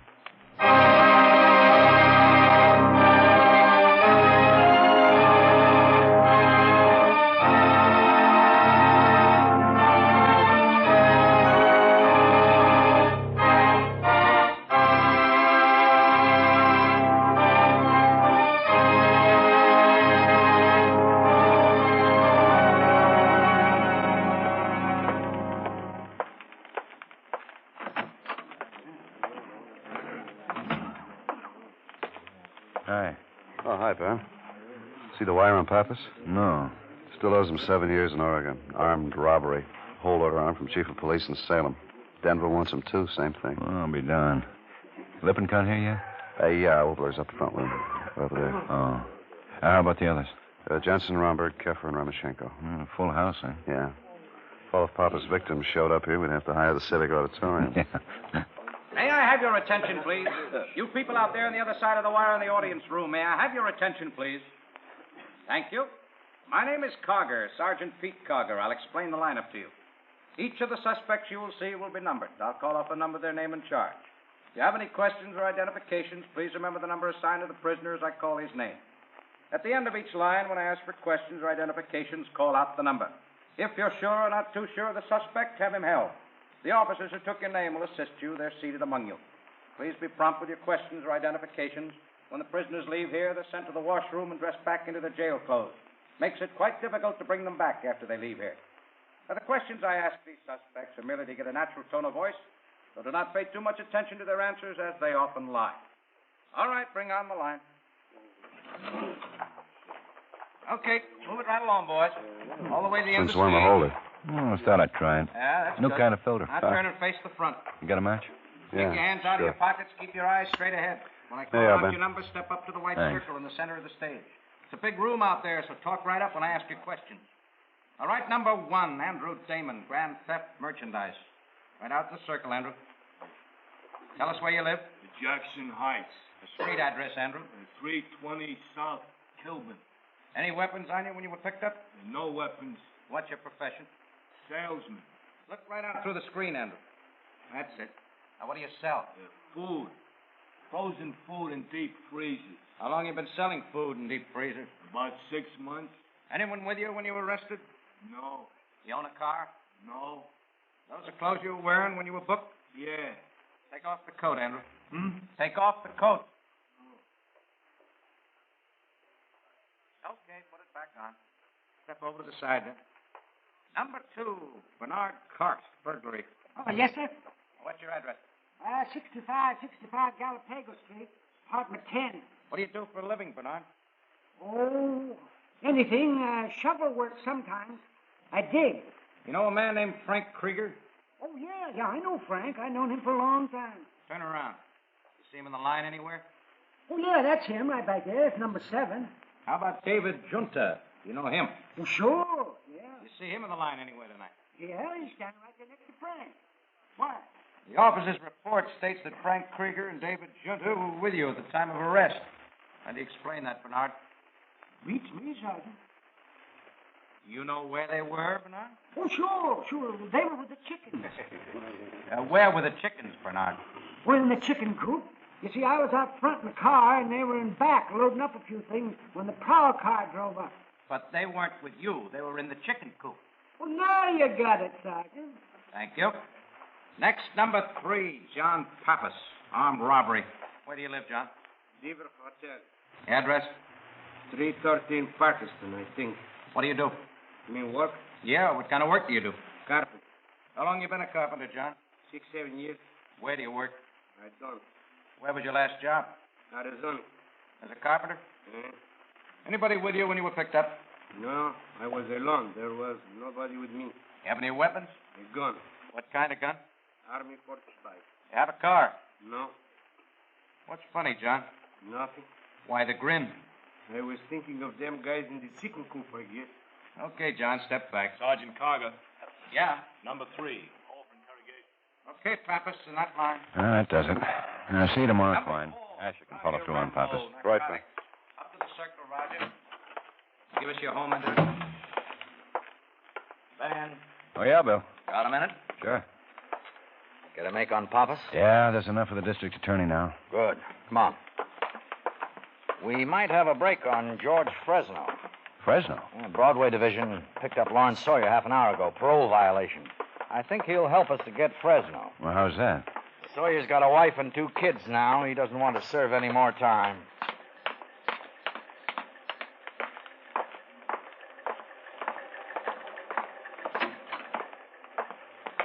Hello, Larry. You know Lieutenant Guthrie. Hi. Hello, Lieutenant. Oh, hand me that, Ben. Oh, yeah. Thanks. Assault, huh? Yeah. Who's Herman Pollard? Just some Jake standing around in a bar I was in. I had to hit him. Captain was needling me. You're on parole, Larry. You know you weren't supposed to be in a bar, don't you? I work till almost 9 tonight. I stopped in there for beer, and this Herman, whatever his name is, started needling me. So I popped him, and they picked me up. And you broke parole? I've been out 2 years now. I kept my nose clean. Ask my parole officer. Ask the guy I'm working for. We will. You said something about George Fresno to Captain Hines at Broadway Division, Larry. That's right. Well? Do I get a break? What about George Fresno? He's in town again. Yeah, we know that. You want him, don't you? He's handling the stuff again. Yeah. He's working with Gunther, Talbot, and Elmer Brashy. The 3 of them have been pushing for 17 months, what we know of. Stuff's from Turkey and Greece. Tests out anywhere from 30 to 50%. We've got half a kilo of it down the lab right now. Can I have some water? Help yourself.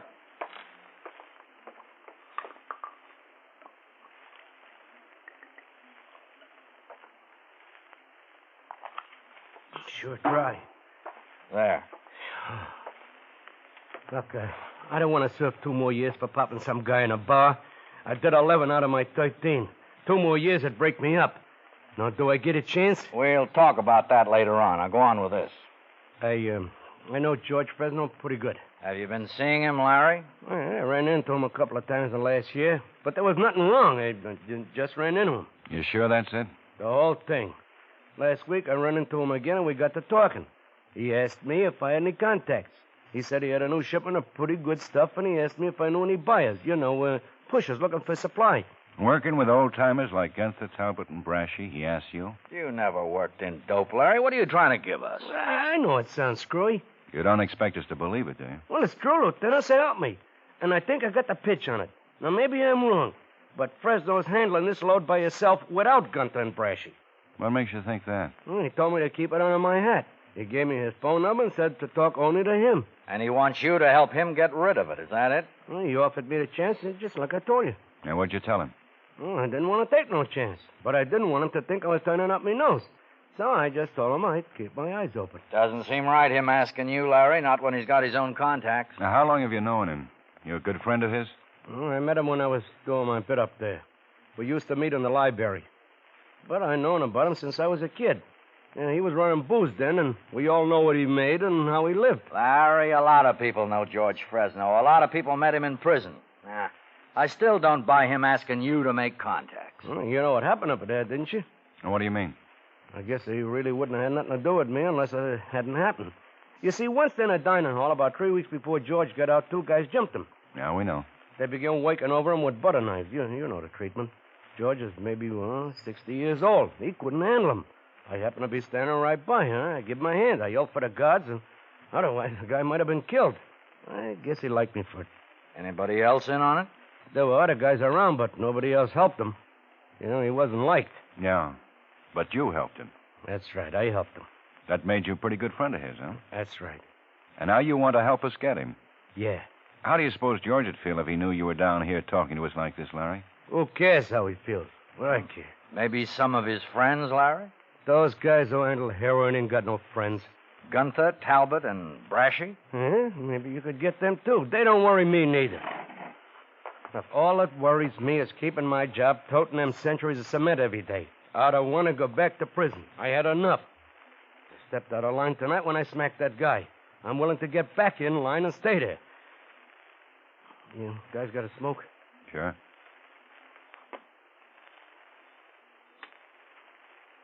Thanks.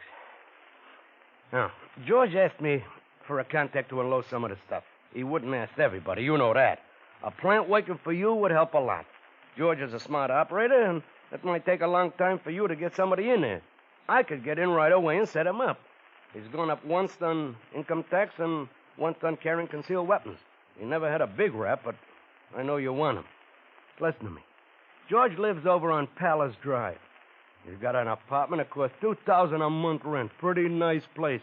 Books, television, couple of servants. I live on Everett Place. $45 a month. And I'm nubbing to get it together.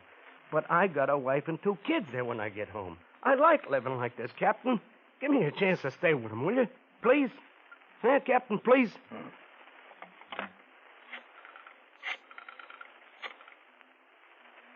Harry, this is Waldo. I want a package on Lawrence Sawyer. Yeah, everything. Check the parole office. That's right away. Yeah, bye. If you're clean enough, we'll give you a break, Larry. Okay, Ben? Come on. Where? What happens now? You're still under arrest for assault, Larry. We'll book you in for the night.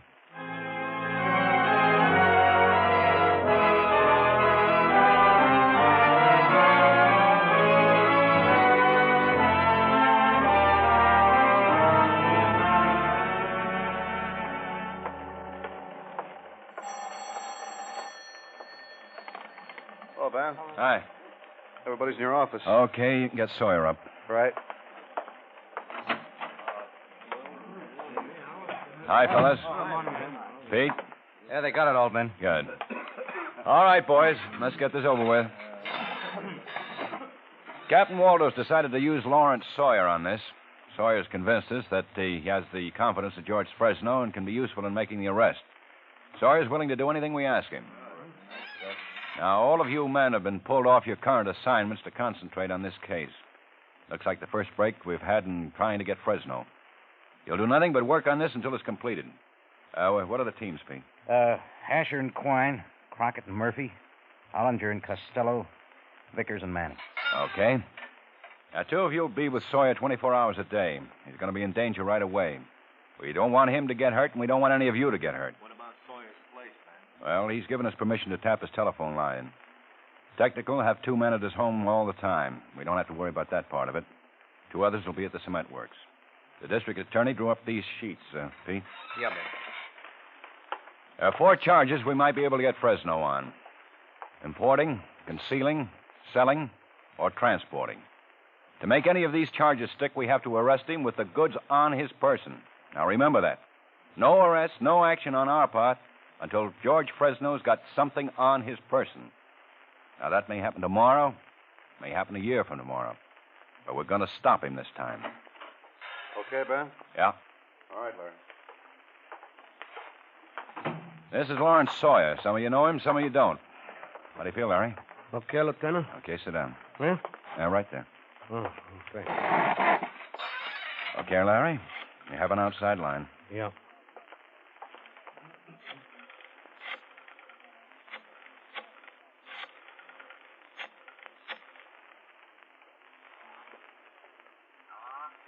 George, this is Larry. Larry Sawyer.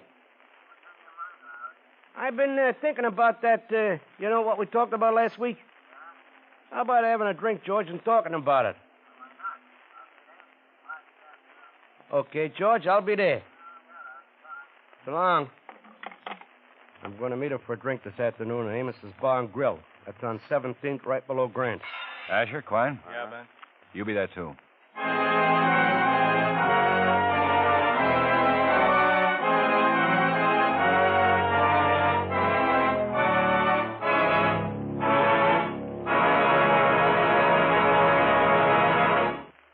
Outstanding musical events to listen to every Sunday on CBS Radio are 2 of radio's most respected programs, the Symphonette and the Choraleers. Sundays in the daytime, it's the Symphonette, bringing you light popular classics, and in the evening, it's the Choraleers, singing the songs of the barbershop quartets and men's choruses of bygone years. For truly fine music, listen for both these familiar programs, Sundays on most of these same stations.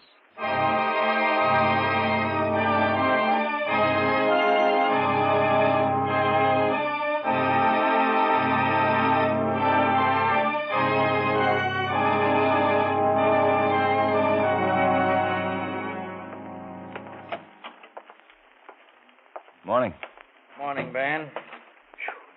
Hot out. Yeah. 3 weeks now, Ben. Yeah. It's going slow. What happened last night?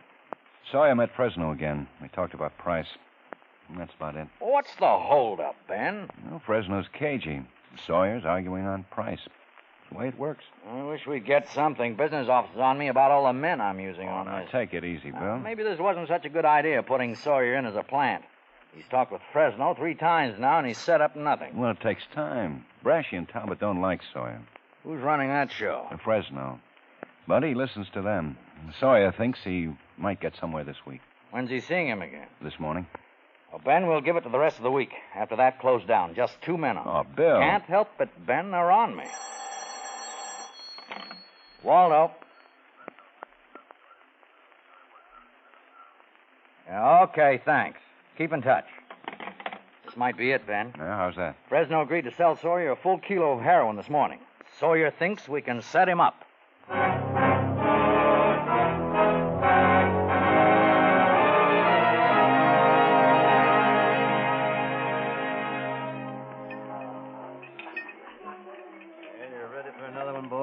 No, thanks. Oh? What's the matter? Something wrong with it? Oh, it's okay. Just taking our time. Okay. I'd like to. Yeah. There he is. Yeah. Hello, Lieutenant. Sergeant. Hi, Larry. Sit down. What'll you have? Beer. Here. Drink mine. Thanks.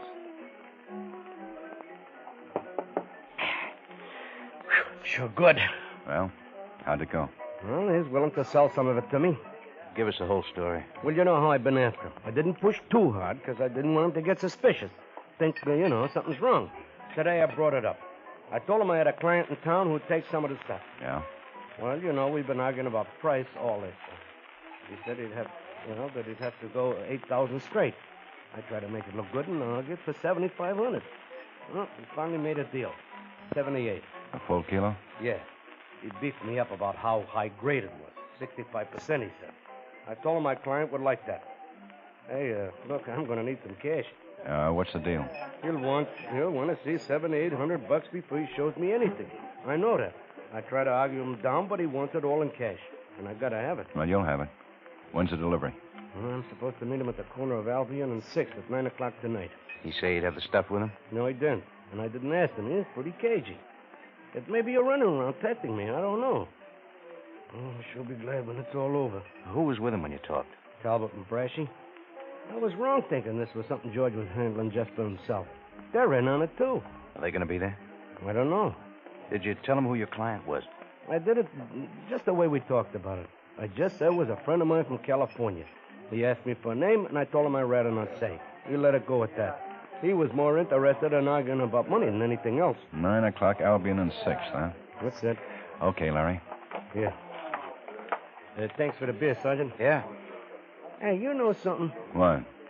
That guy'd kill me if he knew what I was up to. Well, you've known that all along. Yeah, but I just began to think about it a minute ago.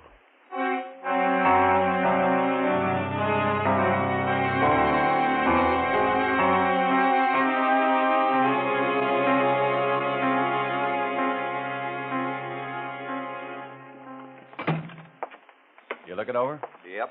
Doesn't look like too much of a problem, Ben. Straight intersection, filling station on one corner, apartment house across the street, another on the opposite corner, and a vacant lot. Now, what about the apartments? Well, we checked around as much as we dared to. Didn't find anything. Brashy lives over in Pershing Heights. Talbot's got a hotel room in the Dayton. Some of the others could be living around there. Yeah, but we don't know anything about them if they do. How about the filling station? Oh, it's independent. Guy who runs it's been in business 17 years. I checked his help, all clean. Okay. I want one car parked on the street in front of the vacant lot, another one on the filling station. You can set Crockett and Murph up inside one of the apartment buildings and Ollinger and Costello in the other. Okay. Now, this may be just a starting point. I'll have a radio control set up right in the area. Sawyer has to get in the car with Fresno. We'll follow. Who's going to handle that part? Oh, Pete and I'll be in the command car. If he moves out, we'll move after him. But we'll want somebody ahead to pick him up. I can't risk tailing him very long. Yeah. We can all start at 6. Well, that should give us plenty of time, I guess. Been a change, Ben. Yeah, what? That was Ollinger. Fresno just called Sawyer about tonight. The delivery off? Fresno's worried. He wants to meet Sawyer's client.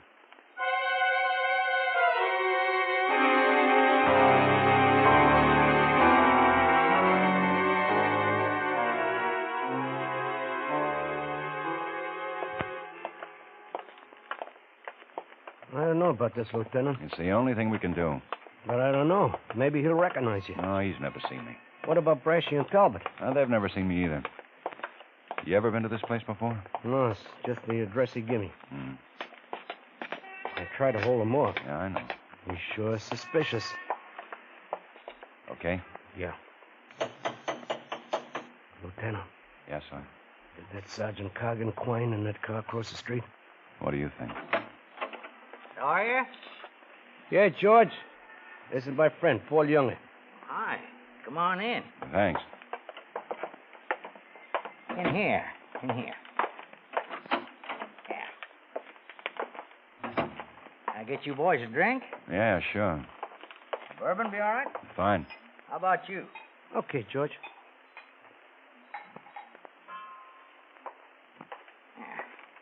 Thanks. Thanks. Sit down. Get comfortable. How long you been in town, Younger? 3 weeks. Los Angeles? Santa Cruz. Where you staying? Friends. Anybody I'd know? I didn't ask him.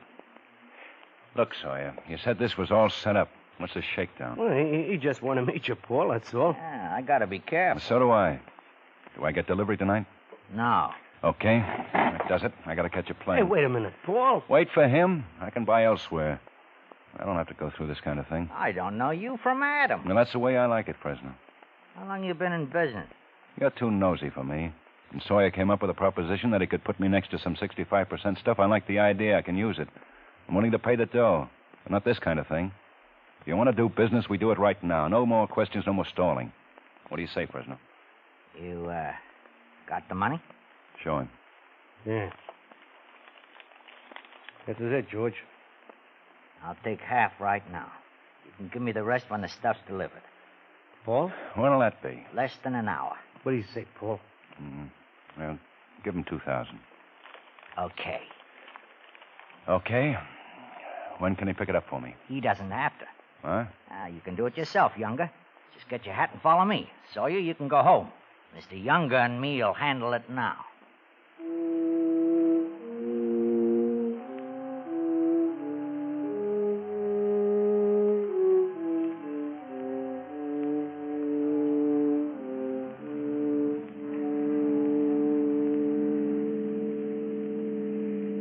Larry's a nice boy, Mr. Younger.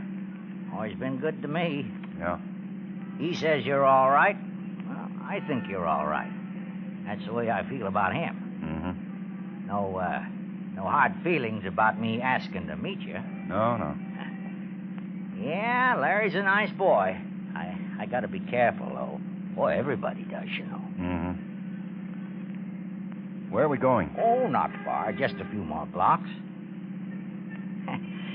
You know, it must be nice around Santa Cruz this time of year. Yeah. Ever do any fishing? Some. Go down to Mexico, mostly. Yellowtail. Yellowtail. Yeah, it's nice fish. Are we here? Just being careful. Come on. Can't ever tell who's out looking around. Yeah. Well, what now? Don't get excited. This won't take long. Yeah, here we go. Hi. Hi, Madge. Hey, Madge, this is Mr. Younger from California. Hello. Hello. Yeah, go ahead. Get in. That's it. Madge helps me out on these things, Mr. Younger. Yeah. Where to, George? Oh, just drive around, Madge. Are we going to make a pickup or aren't we? What is this? We'll make a pickup. Got the rest of that money? Yeah. And I'm keeping it until I see some action. I want half before I deliver. Well, you got 2. That's it, Fresno. Hey, who'd you buy from before? I had some people. Chinese stuff? Okay, Younger. What? Madge? Yeah. Hey, what is this? Relax. You wait here. I'll be back in a minute. A funny guy. Is he? Where's he going? My apartment. What for? Weren't you talking about a delivery? Yeah. Is that the way it works? Just wait for George. Okay. Want one? No, thanks. What are you doing? I think I'll stretch for a minute. What? I get cramped up. Here he comes. He won't be cramped long. Yeah.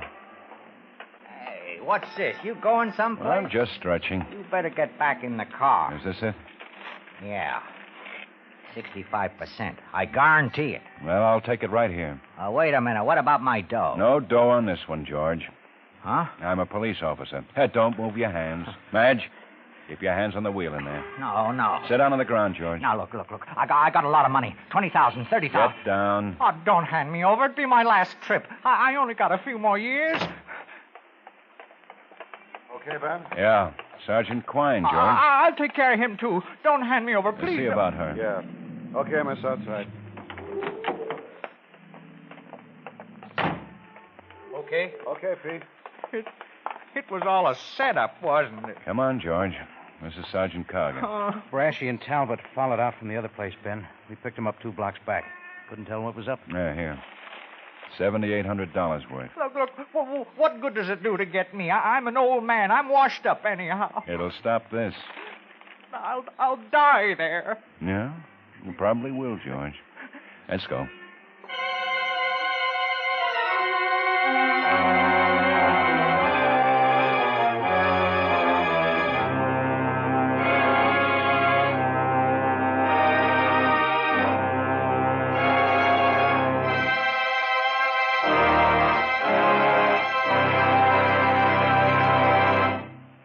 The lineup, where before you pass the innocent, the vagrant, the thief, the murderer. Listen again next week when we again bring you the lineup. May I have your attention, please? You people out there on the other side of the wire in the audience room, may I have your attention, please? Thank you. My name is Karger, Sergeant Pete Karger. I'll explain the lineup to you. Each of the suspects you will see will be numbered. I'll call out the number, their name, and charge. If you have any questions or identifications, please remember the number assigned to the prisoner as I call his name. At the end of each line, when I ask for questions or identifications, call out the number.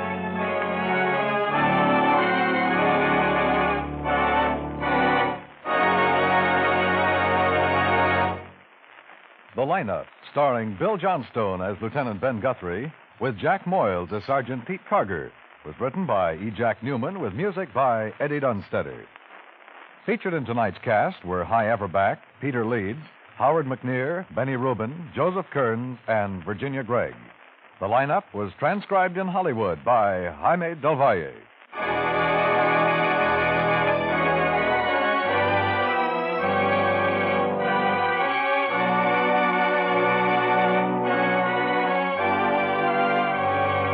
Sunday nights, hear Lionel Barrymore, host, narrator, and frequent star of a distinguished dramatic series. You'll find the plays are of the same high caliber as you've heard in years gone by on the program CBS Radio called Your Thursday Night Playhouse. This year, with Lionel Barrymore as host-narrator, it's your Sunday Night Playhouse on most of these same CBS radio stations every week. Dan Coverly speaking. This is the CBS Radio Network.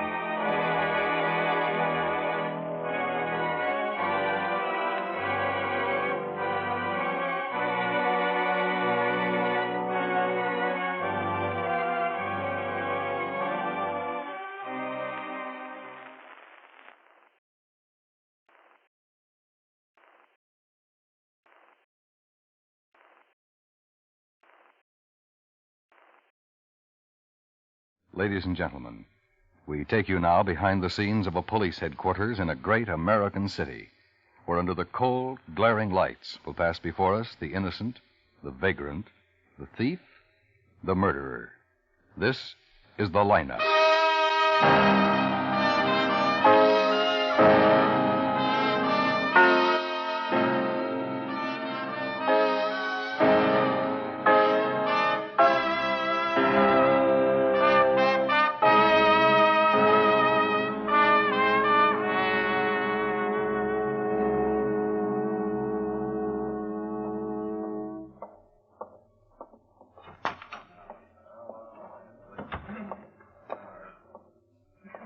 Hello, Coyne. My witness show?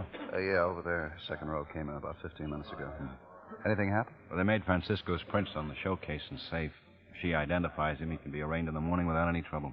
How many tonight? Well, 42. Huh? Yeah, and Masterson's been picking up narcotic suspects all day. You know, that thing on Temple Hill. Oh, yeah. You getting anywhere? Broke it this afternoon, I guess. A couple of his men found an acre of marijuana growing next to a celery patch south of town. Hey, how about those Dodgers today? Yeah, those homers really paid off. I'll see you later. Right. Pardon me. Pardon me, please. Thank you. Ah, hello, Shirley. Oh, hi. Sit down, sit down. Well, thanks. Tom told me to sit here. Said you'd be along pretty soon to take care of me. Tom? Sergeant Quine, you know. Oh, Sergeant Quine. Yeah. And here you are, huh? Uh-huh. Now, Shirley, if you see anybody in the line you recognize Oh, didn't tonight, you get it? Didn't you arrest the one I saw in the picture? Well, we want you to identify the man you saw breaking into the store, if you can. I picked out his picture, didn't I? That's right. Now we want you to identify him in person. It's the way we make sure on these things. Oh. Hey, Hmm? I know him, don't I? Sergeant Karger? Pete. Yeah, Pete. May I have your attention, please? Oh, he's so businesslike. You people out there on the other side of the wire in the audience room, may I have your attention, please? Thank you. My name is Karger, Sergeant Pete Karger. I'll explain the lineup to you. Each of the suspects you will see will be numbered. I'll call off a number, their name, and charge. If you have any questions or identifications, please remember the number assigned to the prisoner as I call his name. At the end of each line, when I ask for questions or identifications, call out the number. If you're sure or not too sure of the suspect, have him held. The officers who took your name will assist you. They're seated among you. Please be prompt with your questions or identifications. When the prisoners I've leave never here, seen they're anything sent like to the this washroom before. and dressed back into the jail. It's exciting, you know, for a girl Makes like it me. quite difficult to bring them You know? back after they leave Yeah, here. yeah. Now, the questions I ask How long these have you been a suspects are merely to policeman? get a natural tone of voice. Do 13 not pay years. too much attention to That's their a long answers, time, as isn't they it? often lie. Yeah. All right, bring on the line. All the way to the end of the stage, boys. Over here, all the way to the end. That's right. Now turn and face the screen. There he is. Take your hands out The of your tall pockets, one. look straight That's the man I ahead. saw in the picture. That's Same one who the broke ticket. into the store. You're certain? All right, number one. Okay, Clarence Daly, let's wait until Grand he's Theft questioned. Merchandise. Up to the white line, Clarence. Where do you live? 727 Patriarch. Speak right up, Clarence. It's a long way to the back of the room. Once more. 727 Patriarch Street. What's your occupation, Clarence? I work in a liquor store. Sell liquor. Hapman's. Hapman's? Hapman's Liquor. It's over on 43rd. That where you were arrested, Clarence? Yeah. Anyone arrested with you? No. No, I was all alone. Look straight ahead of you, Clarence. Don't look at me. You own a gun? No. Automobile? No, not anymore. I had a Ford until last month. Okay, Clarence, step back. I didn't get that, Sergeant. Step back against the wall, Clarence. Oh, I didn't understand you. Number 2, Joseph Francisco, burglary. Okay, Joe. Okay, what? On the line, Joe. What's your address? You hear me? I'm trying to think. Call the Ravensport Hotel, someplace on Marshall Street. You new in town? That's right. Where you from? Fallville, Missouri. When'd you get here? Last week. Thursday, I guess. No, it's Friday. Are you sure about that? Oh, why, Yeah, he's I'm sure. lying. About what? But the store was right. Stand We'll up straight, straighten Joe. it out. That's more like it. Just let your hands hang at your sides. You own a car? That's him. Yeah. What kind? What color? What happens now? Well, at the end of the line, we'll hold him out for interrogation. Oh. Anyone with you when you were arrested, Joe? I was with a girl. What's her name? I don't know. It's just some girl I met. Having a beer when Big John Bull walked in. Sure could use that beer now. Yeah. Well, step back. Lieutenant. Number You 3, married? Robert Ainsworth. No, I'm not. Vagrancy. Oh, Step up to the circle, Robert. I Yeah? Where just do you live, wondered. Robert?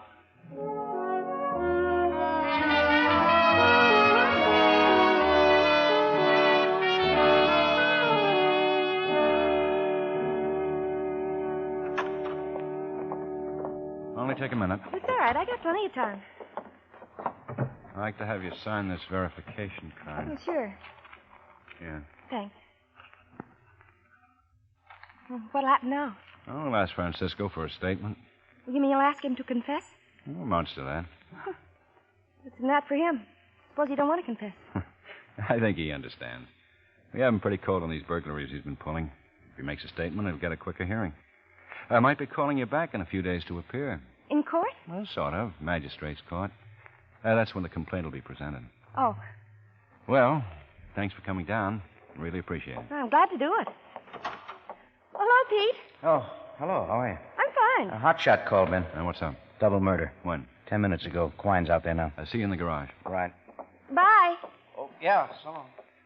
Well, goodbye. Goodbye, Shirley.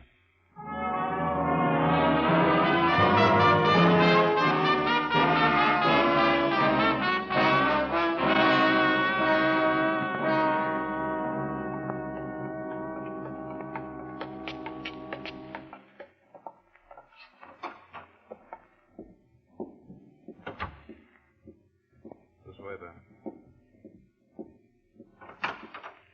Happening here. Some party. Yeah. Well, who are they? Well, that one's Anthony Avrilla. This one's Vincent Diacino. You find a knife? No, I had some men look around outside. Thought I'd wait in here till the coroner's finished. Yeah. Any witnesses? Lots of them. Man who lives next door, Edward Papelli, says there was a poker game here tonight. Who identified him? Papelli. He's known Avrilla for years. Diacino about 2 months. This is Avrilla's room. Landlady says he rented it about a year ago. Okay. Where's she? Downstairs. Take it here, Pete. Yeah. Come on.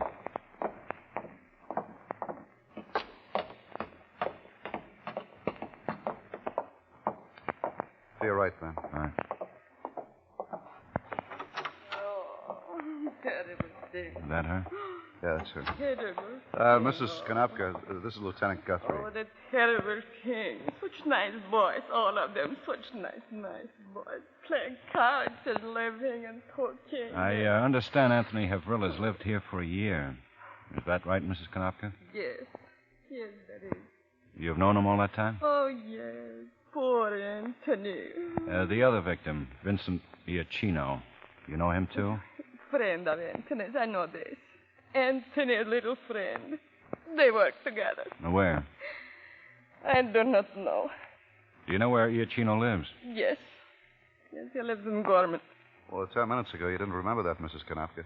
Now I do. How about the others who were here? Did you see them? Yes. I see. Well, did you know them? No. Any of them at all? I have seen them here before, but I do not know them. How many were there? No. No, I do not know. Well, did you hear anything unusual tonight? Nothing. Not a word. Peaceful. I was sitting reading my paper. No loud voices from up there? Oh, no. Any sounds of a struggle? Struggle? Oh, no. Only laughing and talking. I saw them come here to poor Anthony's room. They passed by right there in the hall, you see. Well, to go up the stairs? Yes. To go up the stairs, I said to them, be gentlemen, be quietly. There are others. Mr. Laxman across the hall sick. Mm-hmm. Well, go on, Mrs. Konopka. They were quiet. For boys, they were quiet. I mean, loud laugh, maybe. Maybe a word not too nice, but gentlemen. Mrs. Konopka, you've seen that room up there? Oh, sure.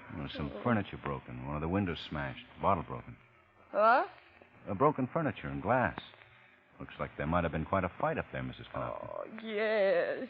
Well? Yes. Well, did you know about the fight? Oh, there was fighting. I heard that. Oh. About an hour ago. I heard them rush downstairs fast. Then all is quiet. I wait a moment, then I go up to Anthony's room to see what terrible.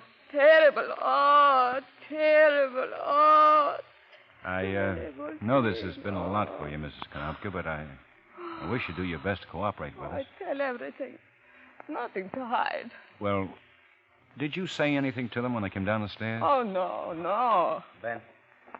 Who is this? A police officer, Mrs. Konopka. Oh, yeah. Coroner's waiting for you. Okay. Keep on here, Clyde. Yeah, Ben. You come back. Yeah.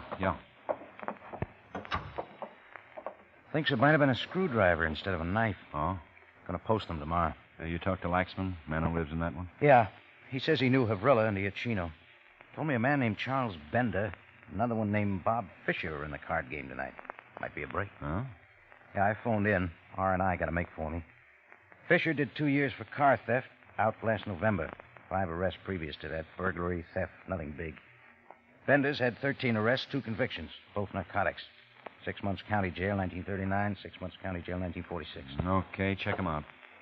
Now we need at least one more. Huh? Takes 5 men for a poker game.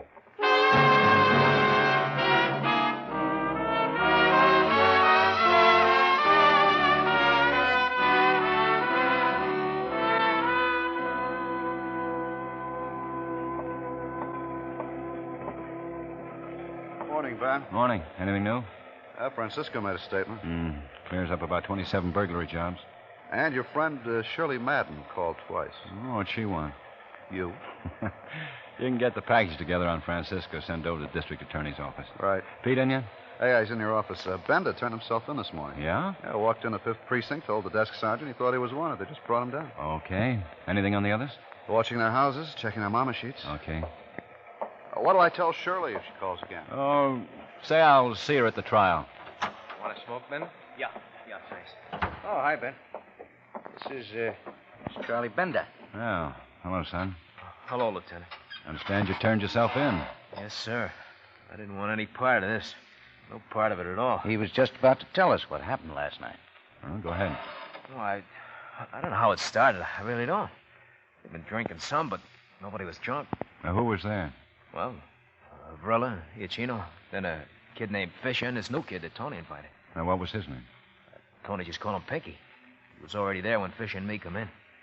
Sitting there with Tony and Vince. Mm-hmm. They just called him Pinky, and we sat down to play. You don't know his full name? No. And I had nothing to do with it. It was Pinky. He was the one. You mean he did the killing? Yeah.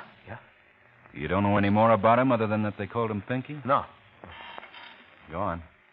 Well, we were playing 5-card. Me and Fisher dropped out after the openers. Pinky and Vince and Tony played it out. Tony won the hand. And Pinky got mad about it, said he'd been sandbagging. Began calling Tony names, kept needling him. Pinky dealt the next hand, lost that too. He blamed Vince for it. Then he started swinging him. Vince went after him. Pinky picked up a screwdriver sitting on a windowsill and went right in his chest. We all got scared. Tony tried to get his arms around Pinky, and Pinky let him have it, too. I guess you saw where. That's about the way it happened. Why'd you run, Charlie? Pinky looked at me and Fisher and said we better get out of there before somebody called the cops. He said we were all in it together. Did he threaten you?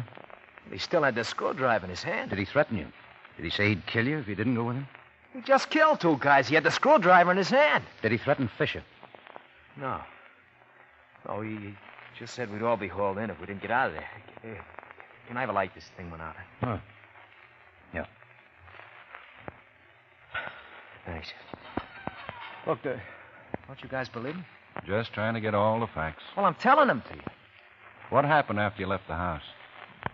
We all piled in Fisher's car, started driving. Pinky said we headed for Chicago. Fisher didn't want to, but Pinky kept talking. Crazy kind of. Fisher said, okay, we do that. Pinky said he had a gun at his place. He wanted to stop, pick it up, so Fisher drove him over there. And where was that? Clover Street, I think. He went in, come right out. He had a gun with him. What kind? I don't know, just a gun. Then what happened? Fisher said he wanted to get some things at his place, so he drove over there. But there was a prowl car out in front when we went by, so he just kept on going. That's really what started me thinking. I knew we were in for it real good. Fisher and me didn't have anything to do with it, but they already wanted us. They knew who we were. I just took a chance when we stopped for a light on Federal. I piled out a car, began running. Pinky yelled at me, but I just kept on going. I ran an alley, climbed a fence, then I hid in a filling station. It was closed for the night. I just stayed there till I thought it was safe, and then I found the nearest police station. The whole thing started when Vincent Iachino won a hand from Pinky. Yeah, that's right. Pinky went after Vincent with a screwdriver, and then he got Tony. Uh-huh. All over that one hand? Yeah. How much money did Pinky lose on that hand, Charlie? 19 cents.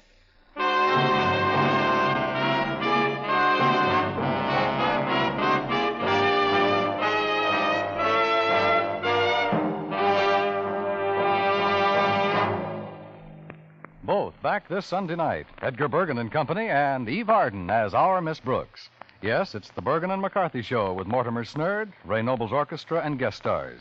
Back Sunday nights at the Stars Address, starting this weekend. Returning the same night is Our Miss Brooks, starring Eve Arden as an English teacher ever seeking her special degree in romance. For comedy galore, enjoy Bergen and McCarthy and Our Miss Brooks on most of these same stations back this Sunday night, presented by CBS Radio.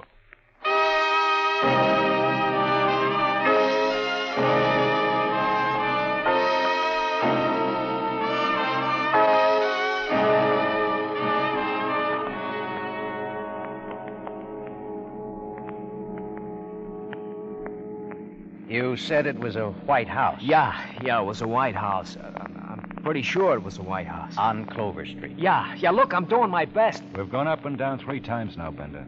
From 32nd to 25th. You said it was here, someplace? It is. Can we try the alley here? He took us in through the alley. Okay, Pete. Back it up. I sure want you to get a line on him. You know that, don't you? You know I want you to get him. Yeah, sure, Ben.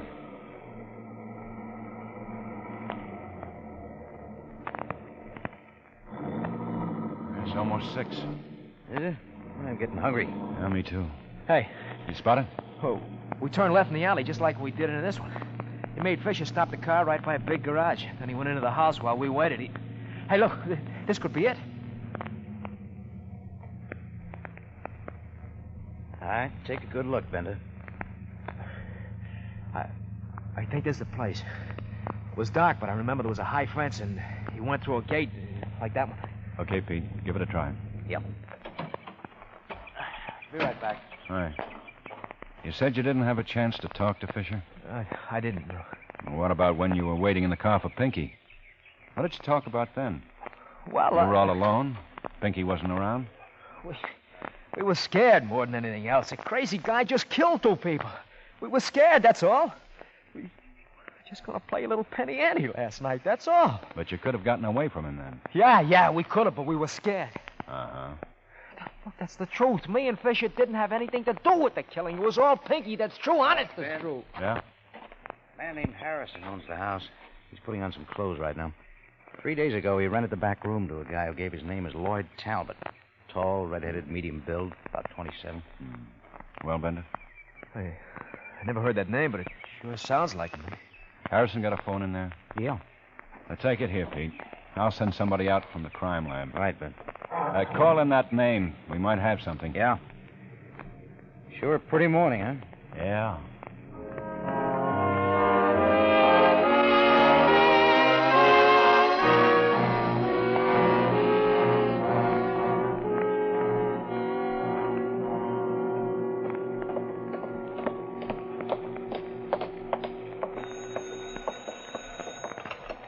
Investigation, Sergeant Fine. To the right, Charlie. Yeah. No, lady, you want the juvenile division. Just sit down on the bench there. Hold on. Okay. This goes 305. Hi. Oh, hi. I haven't got a thing on a Lloyd Talbot, Ben. Well, Monica Fowle's still our best bet, Ben. Asher brought up this batch a couple of minutes ago. Got some mugs for him to look at. How many are there? 325. Hey, look, don't I get any sleep? After you look at these. Come on. Murph and Crockett found a screwdriver. It was in some bushes in front of the house. Lab said the blood samples the same type as those of the Achino and Avrilla. Any prints? One good thumbprint being checked now. Let me know. Okay. Okay, Charlie. Make yourself comfortable. Yeah. Hey, do I have to look at all these? I don't know. What? He might be this first boy. No. Well, how about this one? No. Hmm? No. Hmm? No. Look, I'm hungry. I'm tired. You want to smoke? Yeah. Thanks. Well, how about this one? No. Here. Thanks. Mm-hmm. Okay, let's... They found a car, Ben. Huh? Motorcycle officer on Federal Highway spotted it. Fisher's in it, shot to death. Let's go.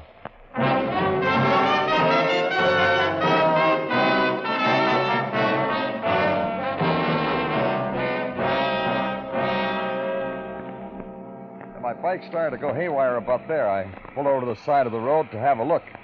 I saw it sticking out in those trees. Yeah. Must have rolled it down from up there.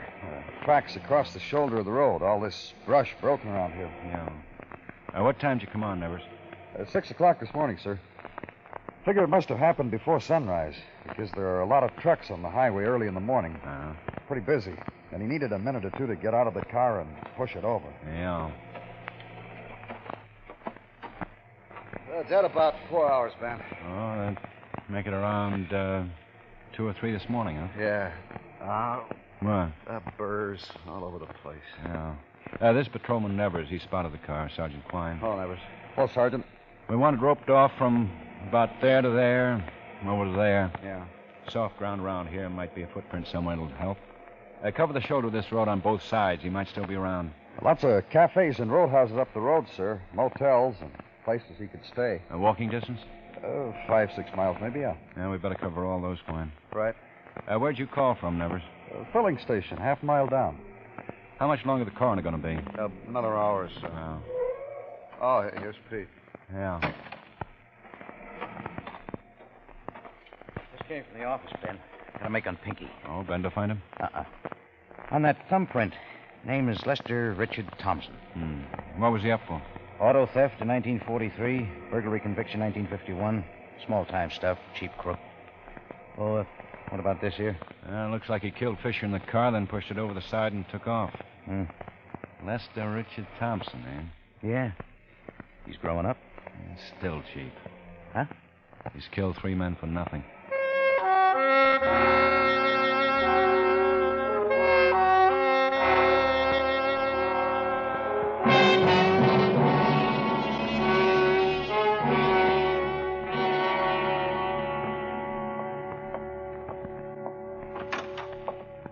Anything new?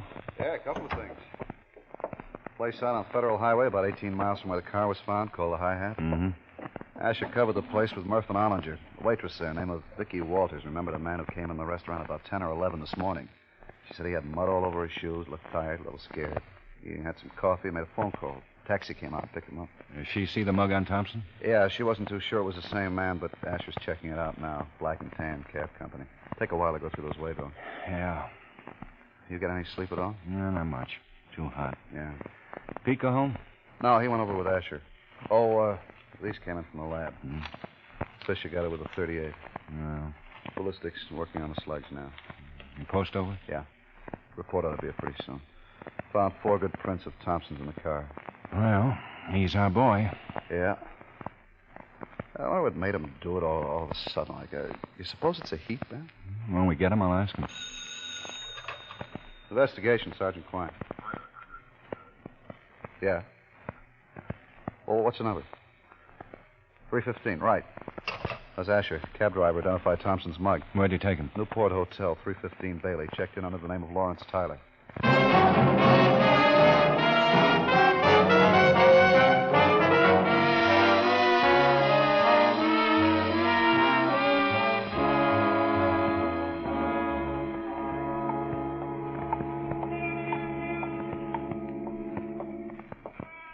Hi. Hi. He's on the second floor, room 215. Asher's covering the stairs in the back. Okay. You want to take it here, Quine? Right. You alone? Yeah. Oh, this is Mr. Compton. He's the clerk here. Lieutenant Guthrie. Hello, Mr. Compton. Oh, how are you? Well, I was just telling this officer here. I checked him in about, it was about 11 o'clock.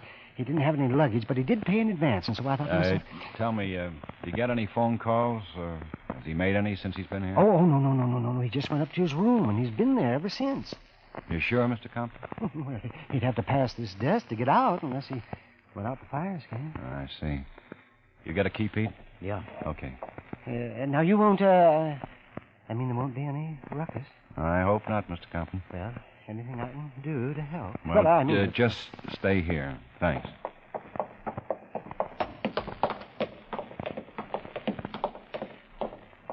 That's to the right, Ben. Yeah.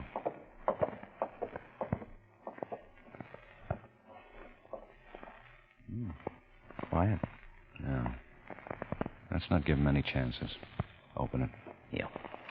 All right, Thompson. You're covered. Hey, what is this? What's the idea of busting a guy's room when he's sleeping? Police officers. Get on your feet and get some clothes on. We want you downtown. Hey, Wait, Ben, watch him. All right, boy. Come on now. Be sensible. Kill you. I'll kill all of you. Okay, Pete. Hey, you hear me? I'll kill you. Tough guy. Yeah. Cheap tough guy.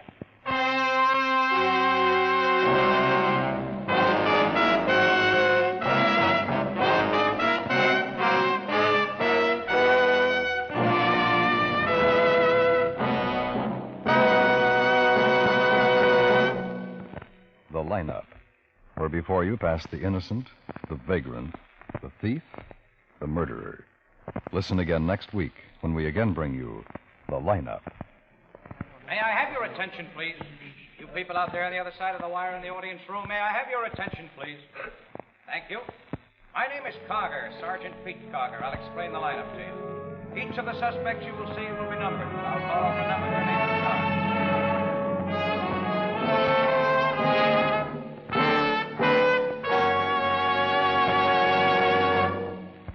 The Lineup, starring Bill Johnstone as Lieutenant Ben Guthrie with Jack Moyles as Sergeant Pete Karger, was written by E. Jack Newman with music by Eddie Dunstetter.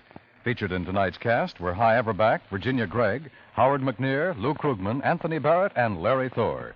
The Lineup is produced and directed by Jaime Del Valle. CBS Radio brings you every kind of show. Pleasure for everyone. Wonderful hours of fun. Turn your dial for a smile. Entertainment all the while. You'll hear the best wherever you go. Just tune to CBS Radio.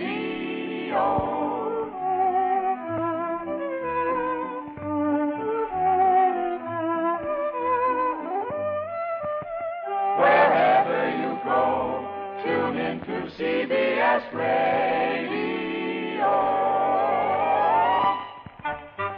And remember, for music and songs of Tin Pan Alley, join Vaughn Monroe on Saturday nights.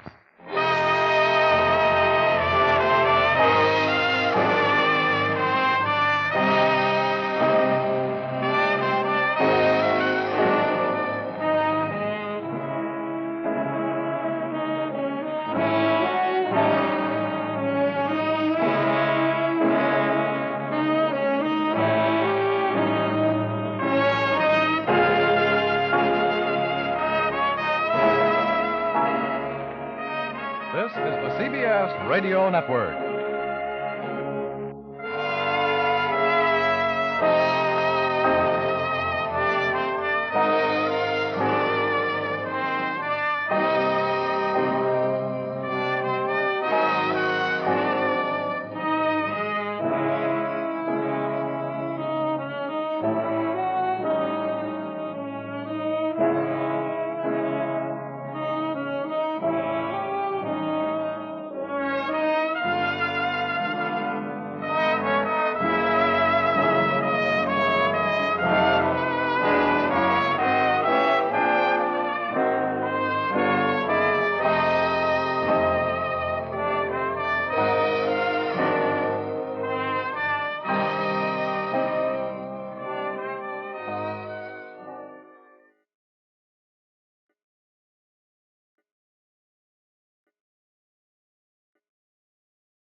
Ladies and gentlemen, we take you now by transcription behind the scenes of a police headquarters in a great American city, where under the cold, glaring lights will pass before us the innocent, the vagrant, the thief, the murderer. This is The Lineup.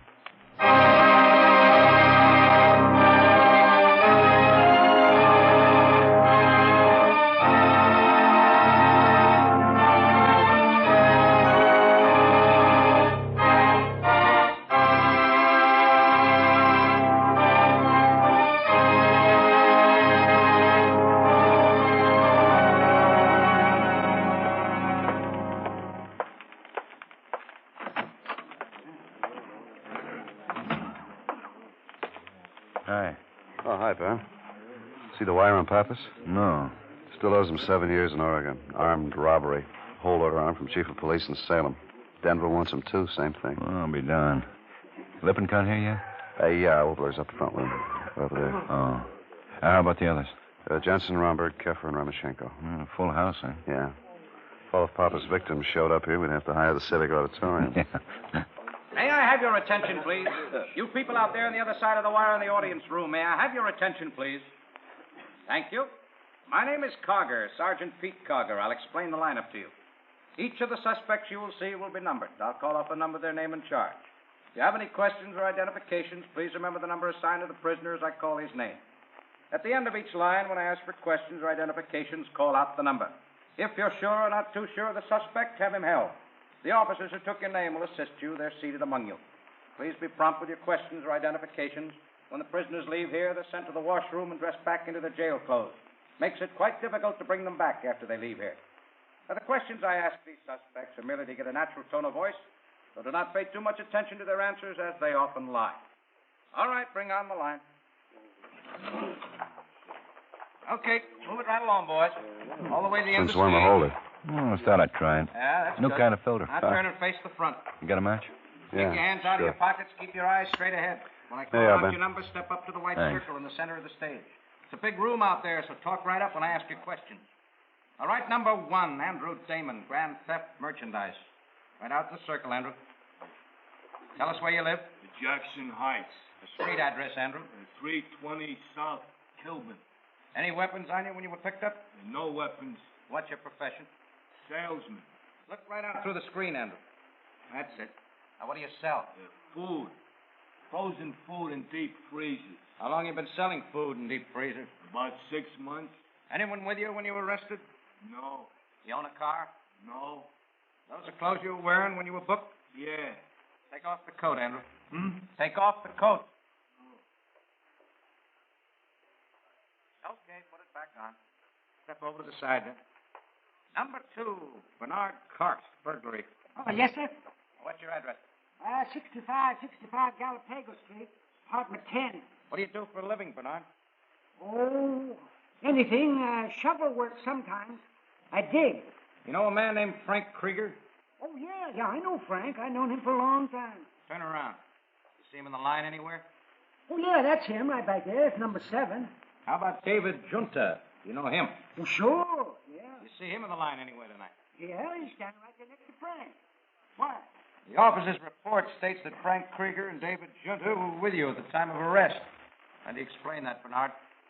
Beats me, Sergeant. You know where they were, Bernard? Oh, sure. They were with the chickens. Where were the chickens, Bernard?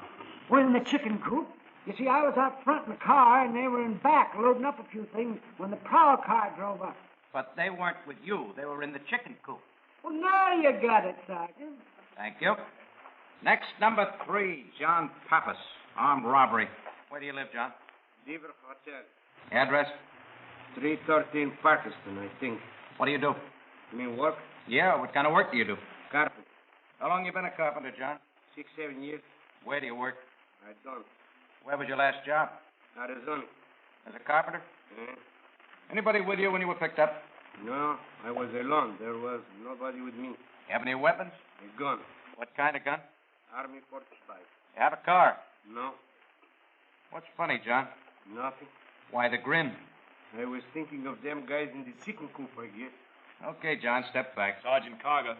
Yeah? Number 3. Call for interrogation. Okay, Pappas, in that line. That does it. Now, see you tomorrow, Klein. Asher can follow through on Pappas. Right, Ben. Up to the circle, Roger. Give us your home address. Ben, Oh, yeah, Bill. got a minute? Sure. Get a make on Pappas? Yeah, there's enough for the district attorney now. Good. Come on. We might have a break on George Fresno. Fresno? Yeah, Broadway Division picked up Lawrence Sawyer half an hour ago. Parole violation. I think he'll help us to get Fresno. Well, how's that? Sawyer's got a wife and 2 kids now. He doesn't want to serve any more time.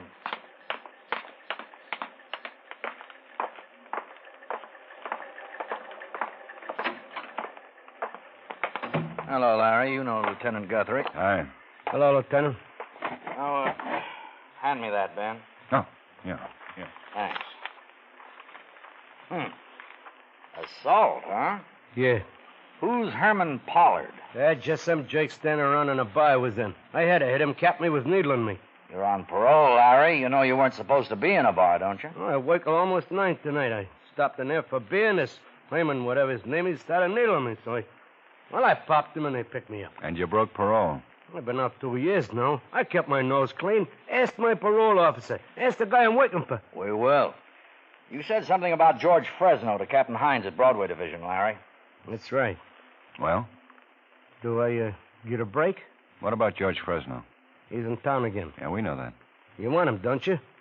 He's handling the stuff again. Yeah. He's working with Gunther and Talbot, and Elmer Brashy. The three of them have been pushing for 17 months, what we know of. Stuff's from Turkey and Greece. Tests out anywhere from 30 to 50%. We've got half a kilo of it down the lab right now. Can I have some water? Help yourself.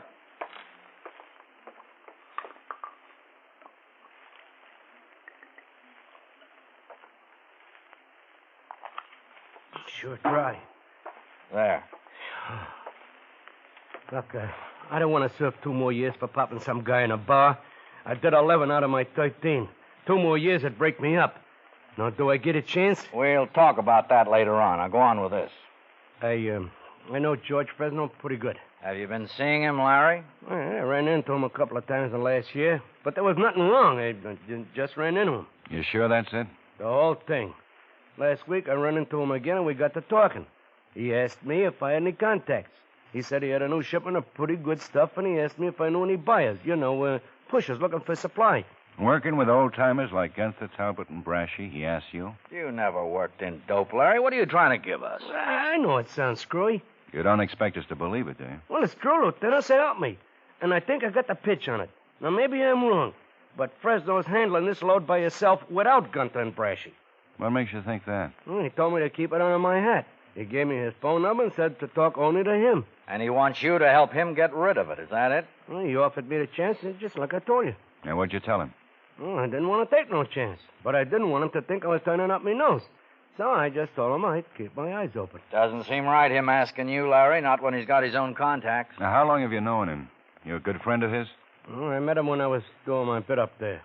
We used to meet in the library. But I've known about him since I was a kid.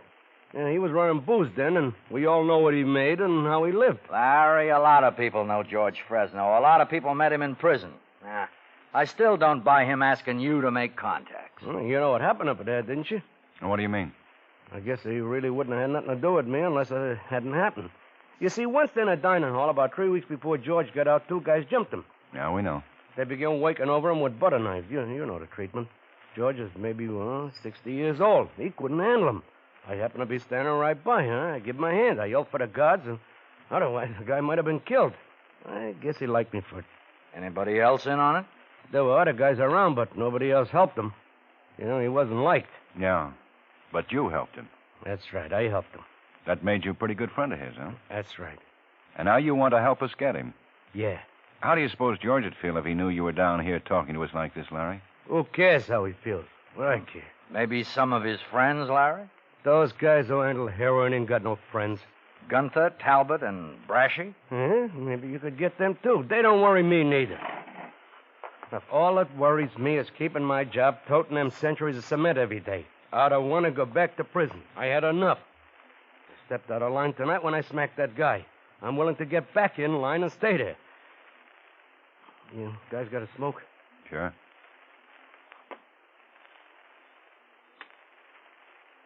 Thanks. Now, George asked me for a contact to unload some of the stuff. He wouldn't ask everybody, you know that. A plant working for you would help a lot. George is a smart operator, and it might take a long time for you to get somebody in there. I could get in right away and set him up.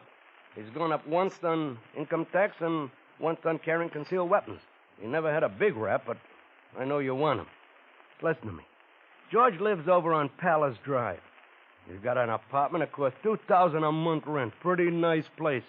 Books, television, couple of servants. I live on Everett Place. $45 a month. And I'm nubbing to get it together. But I got a wife and 2 kids there when I get home. I like living like this, Captain. Give me a chance to stay with them, will you? Please? Captain, please?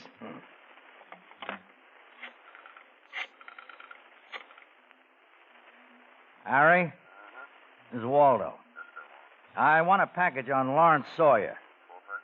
Yeah, everything. Check the parole office. That's right away.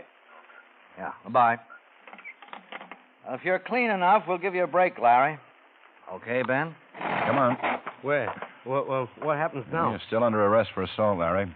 We'll book you in for the night.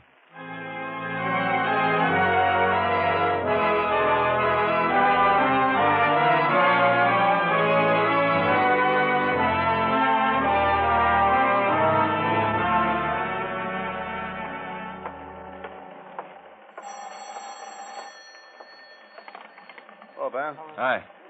Everybody's in your office. Okay, you can get Sawyer up. Right. Hi, fellas. Pete? Yeah, they got it all, Ben. Good. All right, boys. Let's get this over with. Captain Waldo's decided to use Lawrence Sawyer on this. Sawyer's convinced us that he has the confidence of George Fresno and can be useful in making the arrest. Sawyer's willing to do anything we ask him. Now, all of you men have been pulled off your current assignments to concentrate on this case. Looks like the first break we've had in trying to get Fresno. You'll do nothing but work on this until it's completed. What are the teams, Pete? Asher and Quine, Crocked and Murphy, Hollinger and Costello, Vickers and Manning. Okay. Now, two of you will be with Sawyer 24 hours a day. He's going to be in danger right away. We don't want him to get hurt, and we don't want any of you to get hurt. What about Sawyer's place, man? Well, he's given us permission to tap his telephone line. Technical will have 2 men at his home all the time. We don't have to worry about that part of it. 2 others will be at the cement works. The district attorney drew up these sheets, Pete. Yeah, Ben. 4 charges we might be able to get Fresno on. Importing, concealing, selling, or transporting. To make any of these charges stick, we have to arrest him with the goods on his person. Now, remember that. No arrest, no action on our part until George Fresno's got something on his person. Now, that may happen tomorrow, may happen a year from tomorrow. But we're going to stop him this time. Okay, Ben? Yeah. All right, Larry. This is Lawrence Sawyer. Some of you know him, some of you don't. How do you feel, Larry? Okay, Lieutenant. Okay, sit down. Yeah? Yeah, right there. Oh, okay. Okay, Larry. You have an outside line. Yeah.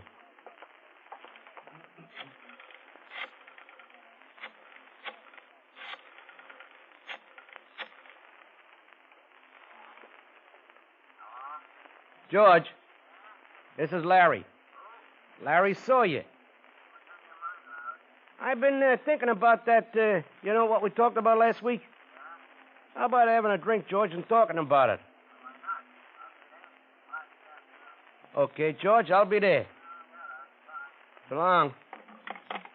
I'm going to meet her for a drink this afternoon at Amos's Bar and Grill. That's on 17th, right below Grant. Asher, Quine? Yeah, Ben. You be there, too.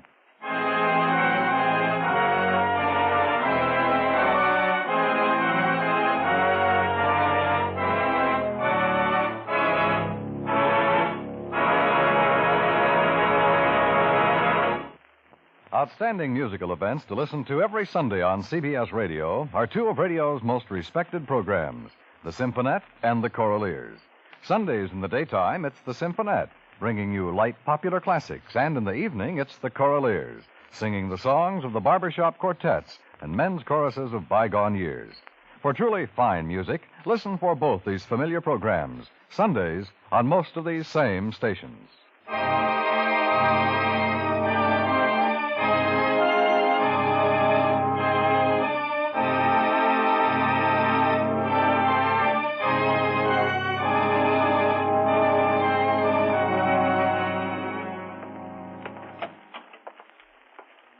Morning. Morning, Ben. Hot out. Yeah. 3 weeks now, Ben. Yeah. It's going slow. What happened last night? Sawyer met Fresno again. We talked about price. And that's about it. What's the holdup, Ben? Well, Fresno's cagey. Sawyer's arguing on price. It's the way it works. I wish we'd get something. Business office on me about all the men I'm using on Now, this. take it easy, Bill. Maybe this wasn't such a good idea, putting Sawyer in as a plant. He's talked with Fresno 3 times now, and he's set up nothing. Well, it takes time. Brashy and Talbot don't like Sawyer. Who's running that show? Fresno. But he listens to them. Sawyer thinks he might get somewhere this week. When's he seeing him again? This morning. Well, Ben, we'll give it to the rest of the week. After that, close down. Just 2 men on. Oh, Bill. Can't help it, Ben. They're on me. Waldo. Yeah, okay, thanks. Keep in touch. This might be it, Ben. Yeah, how's that? Fresno agreed to sell Sawyer a full kilo of heroin this morning. Sawyer thinks we can set him up. You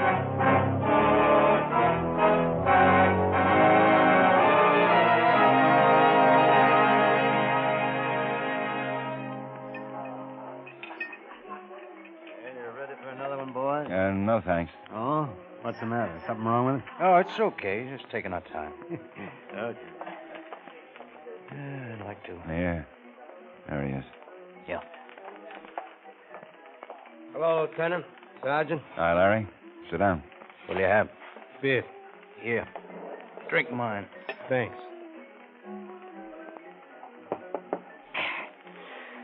Sure good. Well, how'd it go? Well, he's willing to sell some of it to me. Give us the whole story. Well, you know how I've been after him. I didn't push too hard because I didn't want him to get suspicious. Think, something's wrong. Today I brought it up. I told him I had a client in town who'd take some of the stuff. Yeah? Well, we've been arguing about price all this. He said he'd have to go 8,000 straight. I tried to make it look good and argued for 7,500. Well, we finally made a deal. 78. A full kilo? Yeah. He beefed me up about how high grade it was. 65%, he said. I told him my client would like that. Hey, look, I'm going to need some cash. What's the deal? He'll want to see $700-800 before he shows me anything. I know that. I try to argue him down, but he wants it all in cash. And I got to have it. Well, you'll have it. When's the delivery? Well, I'm supposed to meet him at the corner of Albion and 6th at 9 o'clock tonight. He say he'd have the stuff with him? No, he didn't. And I didn't ask him. He's pretty cagey.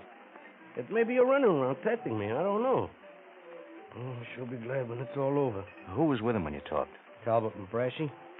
I was wrong thinking this was something George was handling just for himself. They're in on it, too. Are they going to be there? I don't know. Did you tell him who your client was? I did it just the way we talked about it. I just said it was a friend of mine from California. He asked me for a name, and I told him I'd rather not say. We let it go at that.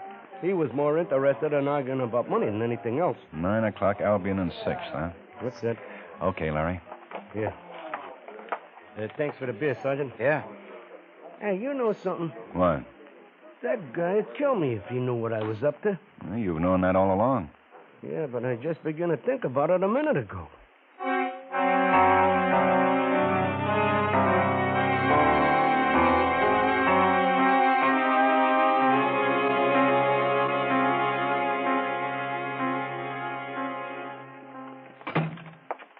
You look it over? Yep.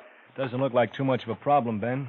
Straight intersection, filling station on one corner, apartment house across the street, another on the opposite corner, and a vacant lot. Now, what about the apartments? Well, we checked around as much as we dared to. Didn't find anything. Brashy lives over in Pershing Heights. Talbot's got a hotel room in the Dayton.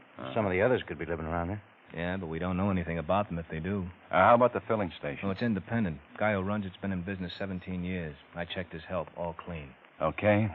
I want one car parked on the street in front of the vacant lot, another one on the filling station. You can set Crockett and Murph up inside one of the apartment buildings and Ollinger and Costello in the other. Okay. Now, this may be just a starting point. I'll have a radio control set up right in the area. Sawyer has to get in the car with Fresno. We'll follow. Who's going to handle that part? Pete and I'll be in the command car. If he moves out, we'll move after him. But we'll want somebody ahead to pick him up. I can't risk tailing him very long. Yeah. We can all start at 6. Well, that should give us plenty of time, I guess. Been a change, Ben. Yeah, what? That was Ollinger. Fresno just called Sawyer about tonight. The delivery off? Fresno's worried. He wants to meet Sawyer's client.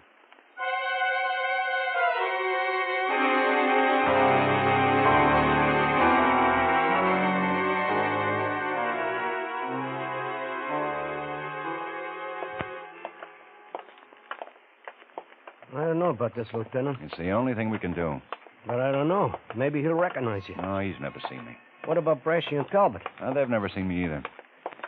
You ever been to this place before? No, it's just the address he gave me. I tried to hold him off. Yeah, I know.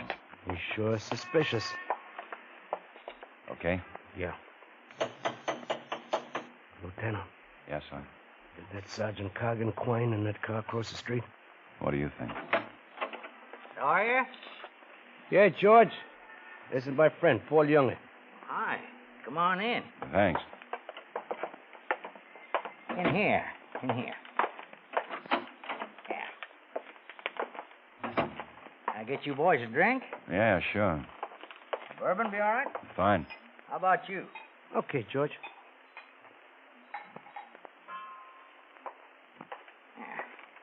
Thanks. Thanks. Sit down. Get comfortable. How long you been in town, Younger? 3 weeks. Los Angeles? Santa Cruz. Where you staying? Friends.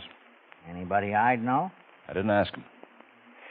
Look, Sawyer, you said this was all set up. What's the shakedown? Well, he just want to meet you, Paul, that's all. Yeah, I gotta be careful. So do I. Do I get delivery tonight? No. Okay. That does it. I gotta catch a plane. Hey, wait a minute, Paul. Wait for him. I can buy elsewhere. I don't have to go through this kind of thing. I don't know you from Adam. Well, that's the way I like it, Fresno. How long you been in business? You're too nosy for me. And Sawyer came up with a proposition that he could put me next to some 65% stuff. I like the idea. I can use it. I'm willing to pay the dough. But not this kind of thing. If you want to do business, we do it right now. No more questions, no more stalling. What do you say, Fresno? You, got the money? Show him. Yeah. This is it, George. I'll take half right now. You can give me the rest when the stuff's delivered. Paul? What'll that be? Less than an hour. What do you say, Paul? Well, give him 2,000. Okay. Okay. When can he pick it up for me? He doesn't have to. Huh? You can do it yourself, Younger. Just get your hat and follow me. Sawyer, you can go home. Mr. Younger and me'll handle it now.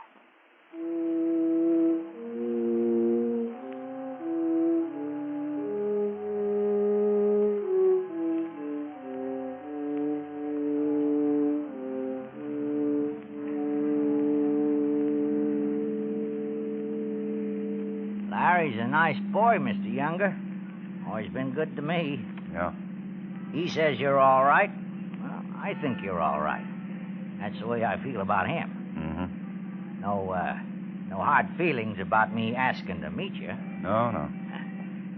Yeah, Larry's a nice boy. I gotta be careful, though.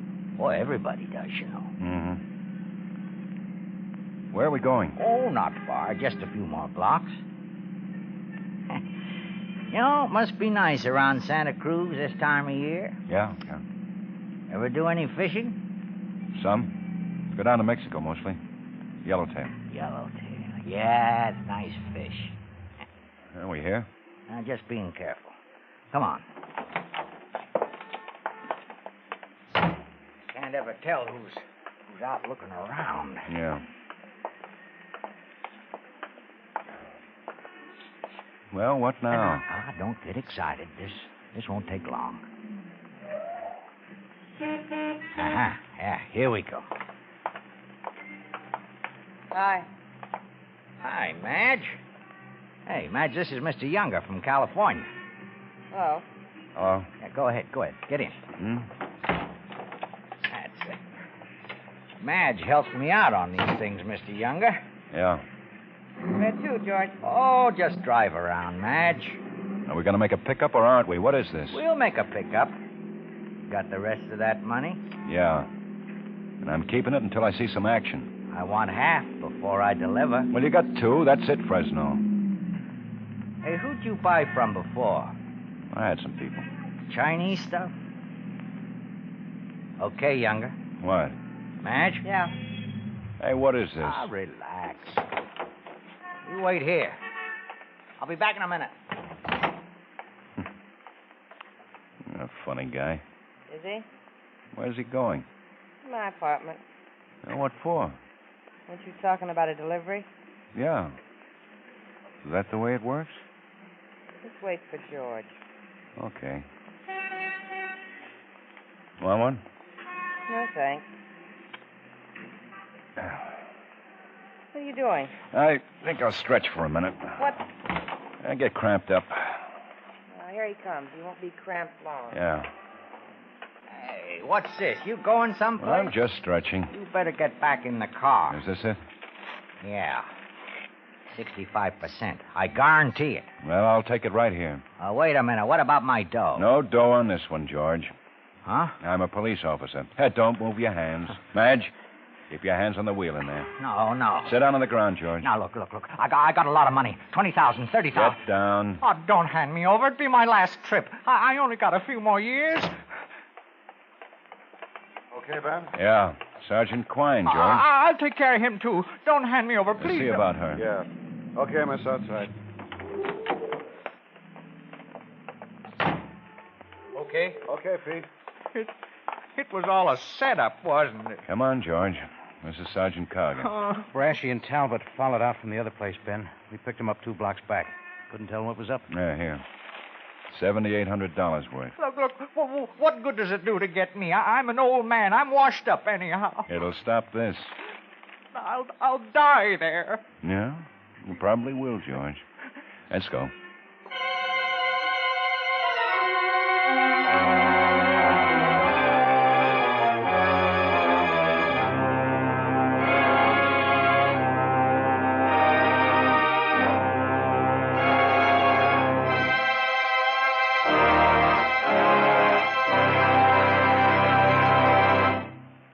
The lineup, where before you pass the innocent, the vagrant, the thief, the murderer. Listen again next week when we again bring you the lineup. May I have your attention, please? You people out there on the other side of the wire in the audience room, may I have your attention, please? Thank you. My name is Karger, Sergeant Pete Karger. I'll explain the lineup to you. Each of the suspects you will see will be numbered. I'll call off the number, their name, and charge. If you have any questions or identifications, please remember the number assigned to the prisoner as I call his name. At the end of each line, when I ask for questions or identifications, call out the number.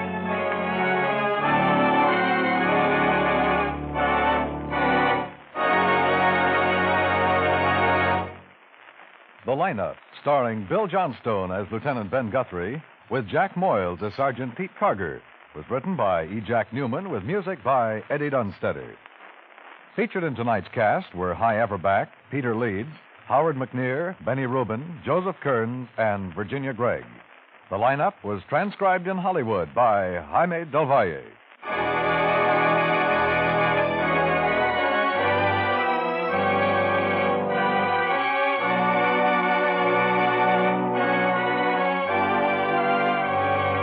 Sunday nights, hear Lionel Barrymore, host, narrator, and frequent star of a distinguished dramatic series. You'll find the plays are of the same high caliber as you've heard in years gone by on the program CBS Radio called Your Thursday Night Playhouse. This year, with Lionel Barrymore as host-narrator, it's your Sunday Night Playhouse on most of these same CBS radio stations every week. Dan Coverly speaking. This is the CBS Radio Network.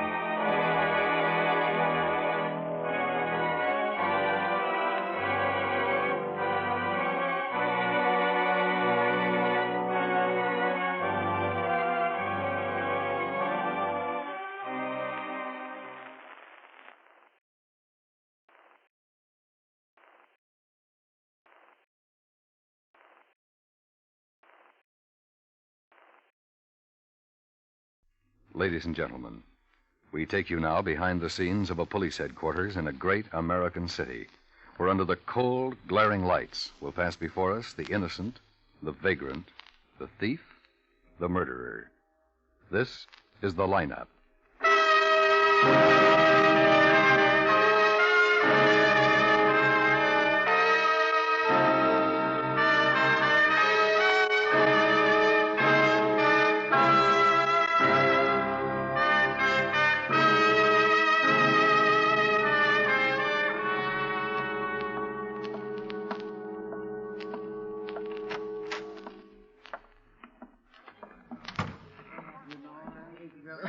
Hi, Ben. Hi, Dave. How's Sandy? Oh, she's fine, thanks. We brought her home this morning. Well, that's good. Yeah, you gotta hand it to her. Doc said there wasn't a peep out of her. Behaved better than most grown-ups.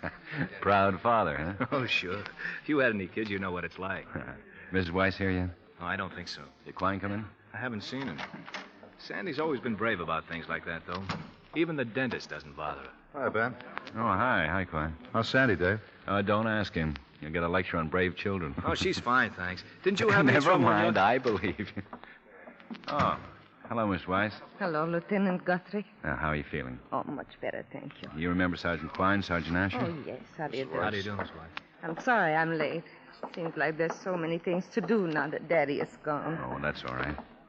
Here, this'll do. Lieutenant, did you find the men that did this awful thing? Well, we're not sure. We picked up one man that fits your description. Oh, but there were two men, Lieutenant. Yeah, I know, but if we can get one, we can usually get the other. May I have your attention, please? You people out there on the other side of the wire on the audience room, may I have your attention, please? Thank you. My name is Karger, Sergeant Pete Karger. I'll explain the lineup to you. Each of the suspects you will see will be numbered. I'll call off a number, their name, and charge. If you have any questions or identifications, please remember the number assigned to the prisoner as I call his name. At the end of each line, when I ask for questions or identifications, call out the number. If you're sure or not too sure of the suspect, have him held. The officers who took your name will assist you. They're seated among you. Please be prompt with your questions or identifications. When the prisoners leave here, they're sent to the washroom and dressed back into their jail clothes. It makes it quite difficult to bring them back after they leave here. The questions I ask these suspects are merely to get a natural tone of voice, so do not pay too much attention to their answers, as they often lie. All right, bring on the line. Okay, keep it moving. Right over here to the end of the stage. Come on, boys, move it. Now turn and face front, hands at your sides, and look straight out through the screen. That's it. Now, when I call your number, step out. Keep facing front and talk up so everybody out there can hear you. I want all those people out there on the other side of the screen to get a good look at you and be able to hear what you say. So stand up and talk up. All right, number 1, Ernest Fitz, grand larceny. Okay, Ernie, step out. Ernest, if you please. All right, Ernest. What's your address? Well, my mailing address is 1263 South Griffith Road, Miami, Florida. And when I ask for your address, I want to know the address where you slept last. 614 Oak Lane. House or apartment? It's an apartment. I'm staying with a friend of mine. And we know all about your friend. Oh, really? How long have you been in town, Ernest? Yes. I think that's one of the men that holds one. It's a 51 sure? Cadillac. I would like to see him closer. Wait till he's called, when you'll be able to get a better look at him. Season. When were you in Palm Springs? Well, last year I was. For how long? Well, really, now, must we go through this foolishness? How long were you in Palm Springs? Well, about 3 months. What kind of work do you do? I'm a salesman. What kind? A very good one. All right, Harry. What do you sell? Real estate, securities. What firm do you represent? What firm? Yes, what company? Well, I suppose you would call it my own. Business been good, Ernest? Oh, it's very good. Well, that is up until this afternoon. Okay, Ernest, step back. Number 2, Herbert Emery, robbery. Where do you live, Herbert? 304 East Federal. Where do you work? I ain't working right now. Been looking, though. What were you doing at 434 East Collins early this morning? Looking? Just looking, that's all. For work? Yeah. I go out early in the morning and line up places to ask for a job during the day. But the store wasn't open for business and you were inside. The door was unlocked. I was going to close it. Oh. Where you from, Emery? Oregon. You ever been in trouble before? No, sir, nothing serious. How old are you? 41. I ain't in any trouble now, am I? A little. Oh, I ain't done nothing. The door was open. I was going to close it. You own a car? Oh, sir. How long you been in town? Been there 2 weeks. All right, Emery, step back. Number 3, Roger Fitzgerald, open charge. Okay, Roger, stand up straight. That's it. Where do you live?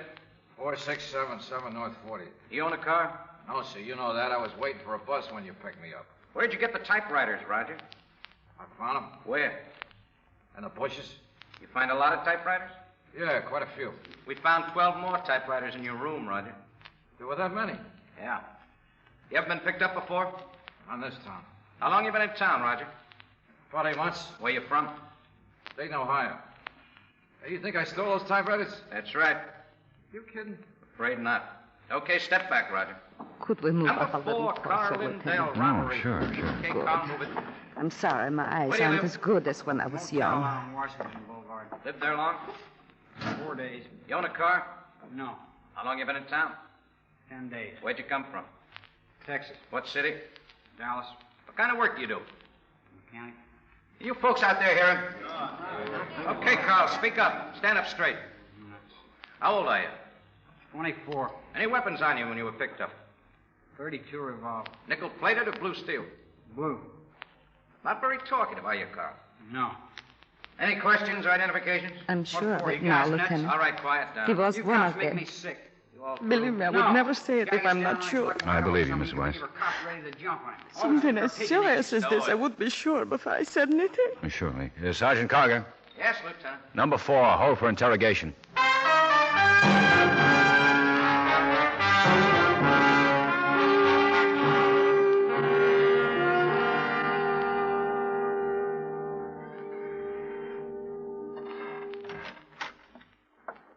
Oh, here's the package on Carl Lindell, Ben.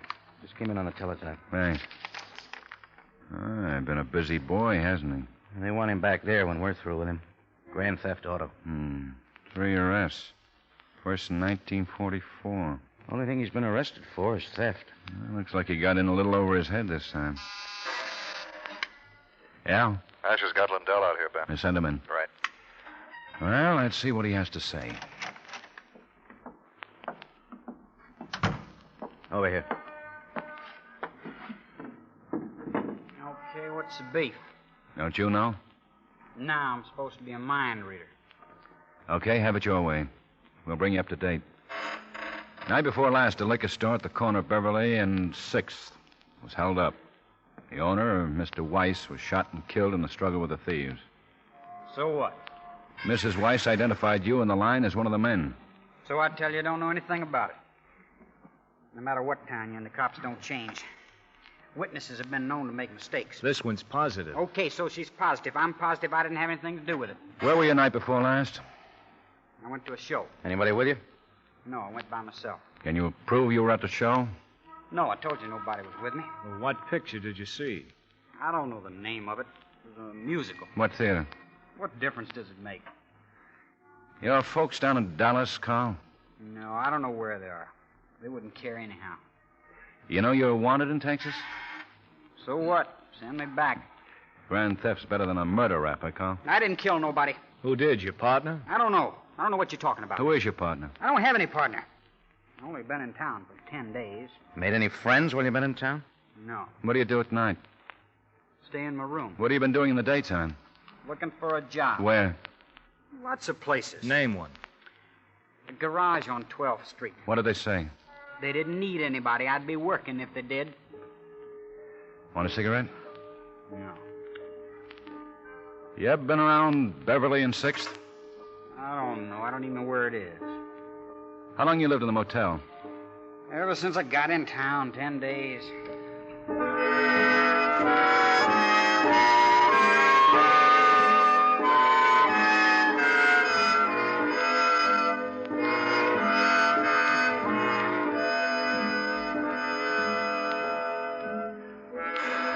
Where did your partner go? I don't know. I thought you didn't have a partner. I didn't. What picture did you see 3 nights ago? I told you I don't remember the name. It was a musical.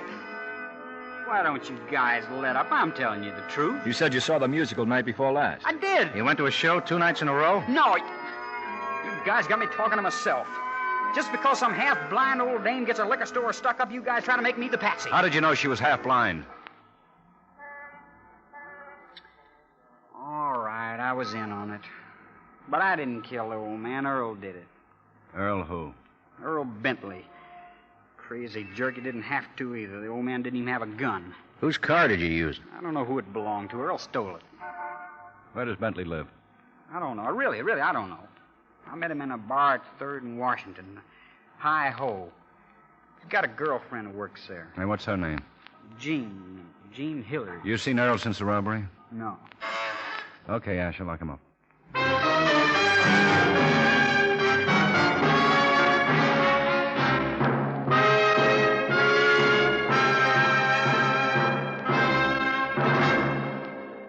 An unborn baby, an aged grandmother, a Cub Scout, a hardened veteran of the Korean War, people of all kinds, your neighbors, are helped when you give to your local community chest. It's many campaigns in one, and it provides the only financial support for dozens of health, welfare, recreation, and defense organizations in your hometown. They're all counting on a bigger gift from you this year. Don't let them down.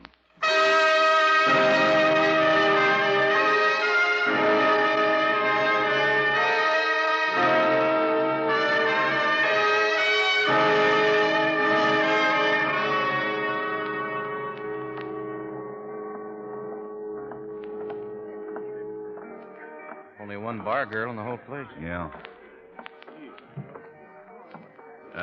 Jean Hilliard?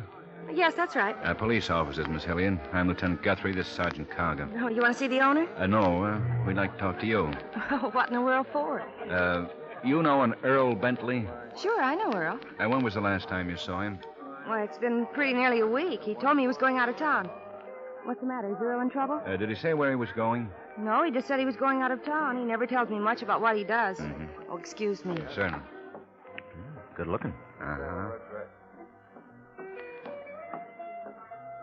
Vodka Collins and a bourbon and water. You never did answer me. Is Earl in trouble? We'd just like to talk to him. Did he say when he was coming back? No, he didn't. He's never gone for more than a week at a time. Does he go out of town often? Oh, about once a month. You know a Carl Lindell? No. No, I don't think so. He's 5'11", dark brown hair, brown eyes. From Texas. Oh, yeah, I remember him now. He came in with Earl a couple of times last week. Excuse me. Looks like we better go back and have another talk with Lindell. Nothing like setting up an alibi. I think Lindell leveled with us. Maybe so. Oh, Gene, does Earl own a car? Yeah, a maroon Ford. A sedan? Coupe? Yeah, coupe. Do you know what year it is? It's a 1949, I think. It's pretty new. And where does he work? Well, I don't know for sure. For his father, I think. He must do all right, though. He always seems to have money. What does his father do? He has a restaurant. Earl mentioned it just the other day. Said he was sick and tired of working in a hash house and was going to get into something better. You know where the restaurant is? Over on Washington, the Coffee Cup, 900 block north. I see. Well, thanks, Miss Elliott. What if Earl should come in? Just don't mention our being here. Oh, I won't if you don't want me to. No, we don't want you to. All right, but I still can't understand what you want with Earl.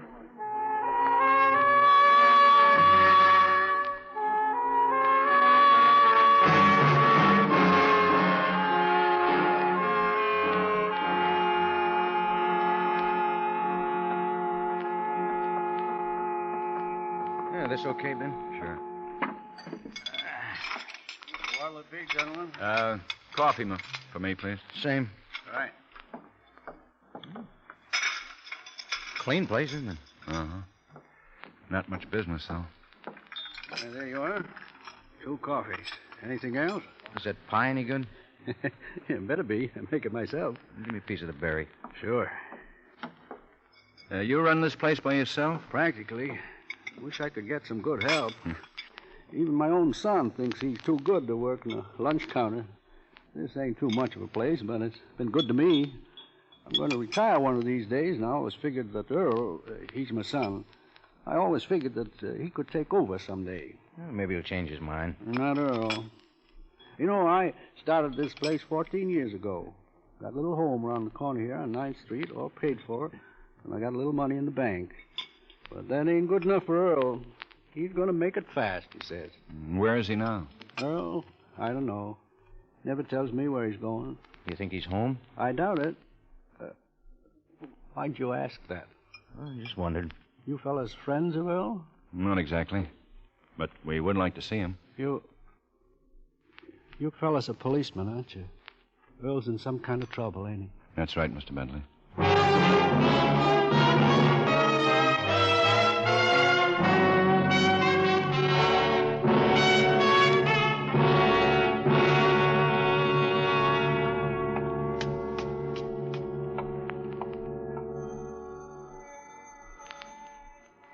Just a minute. Yeah? Mrs. Bentley? Yeah. Police, Mrs. Bentley. Oh, want to come in? Thank you. Is Earl here? Nope. He left about 2 hours ago. Did he leave in his car? Uh-huh. You know when he'll be back? Nope. Earl don't tell me nothing about what he does. He's in trouble, ain't he? We'd like to talk to him. I knew it. I knew it was bound to happen. How's that? A smart aleck punk. I told his father he was going to get in trouble. Isn't he your boy, too? Nope.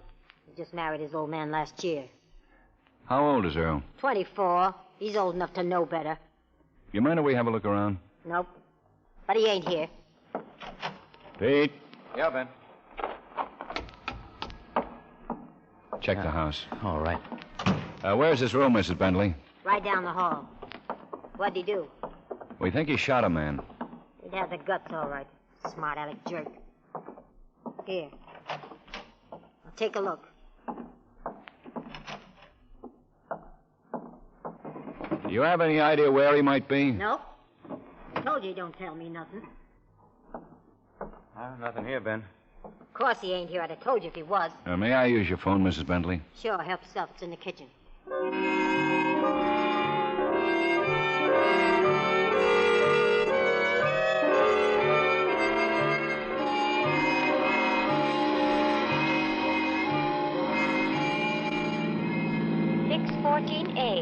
A Now 4:15 at 67 and Julia.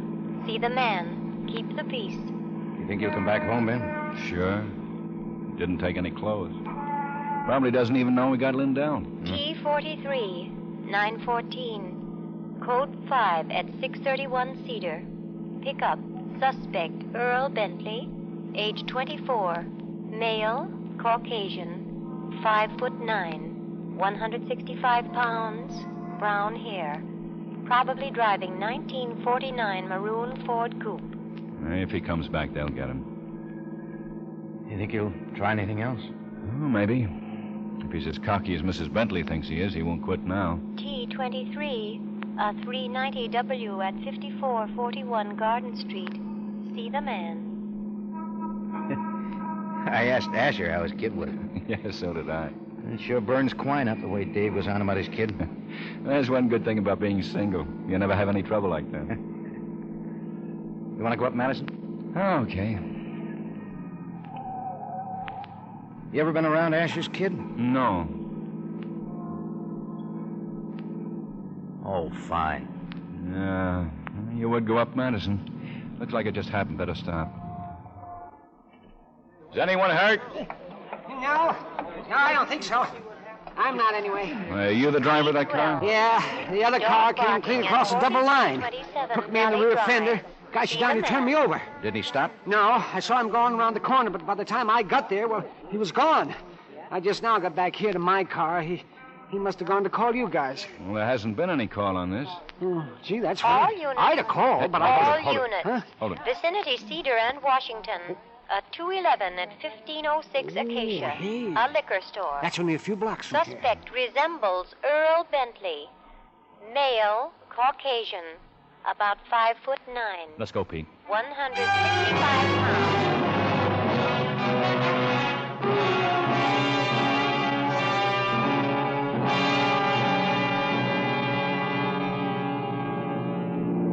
Take this street over, Pete. Cuts into Washington. Right.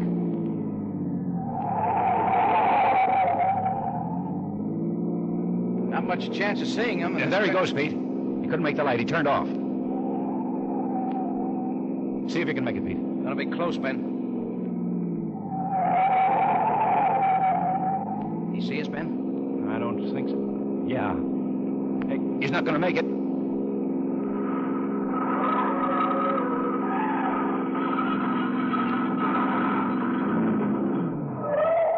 He's making a run for it. Come on, Pete. In that garage. Cover the alley. Right. Hey, mister, you a cop? Yeah. Some guy just came running in the garage. He's got a gun. Yeah, I know. Anyone else in there? No. Well, keep under cover. Don't worry, that guy's crazy. Bentley? Bentley, Yeah, come on out with your hands up. You can't get away with this. I can try. I'm dead no matter how you take me in. You okay, Ben? Yeah, Now I got me two cops. Where is he? in the paint booth. Yeah, come and get me.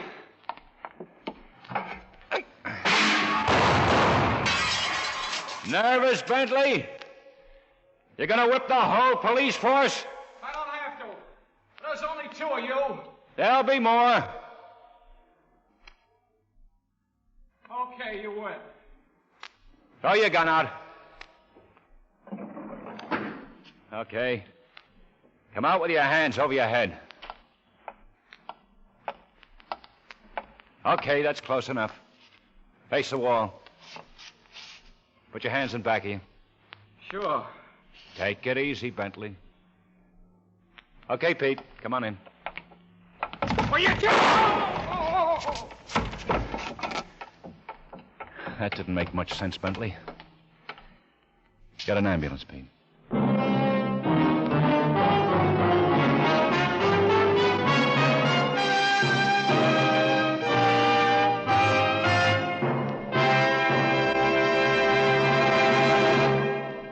The lineup, where before you pass the innocent, the vagrant, the thief, the murderer. Listen again next week when we again bring you the lineup. May I have your attention, please? You people out there on the other side of the wire in the audience room, may I have your attention, please? Thank you.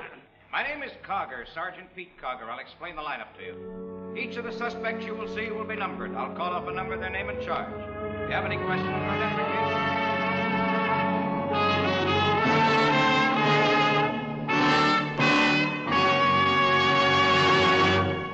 The lineup, starring Bill Johnstone as Lieutenant Guthrie with Jack Moyles as Sergeant Pete Karger, was written by David M. Light with music by Eddie Dunstetter.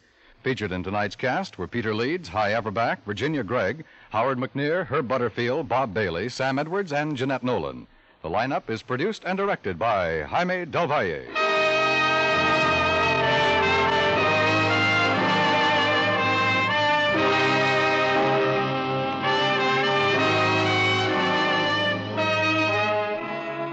Presidential election night. As the voting returns pour in from coast to coast, CBS Radio will be ready with one of the most comprehensive reporting jobs in election history.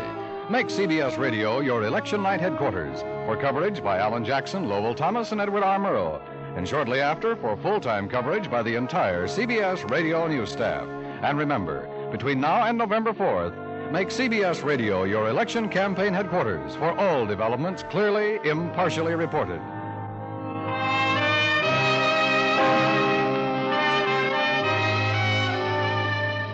Dan Coverly speaking. This is the CBS Radio Network.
Ladies and gentlemen, we take you now behind the scenes of a police headquarters in a great American city, where under the cold, glaring lights will pass before us the innocent, the vagrant, the thief, the murderer.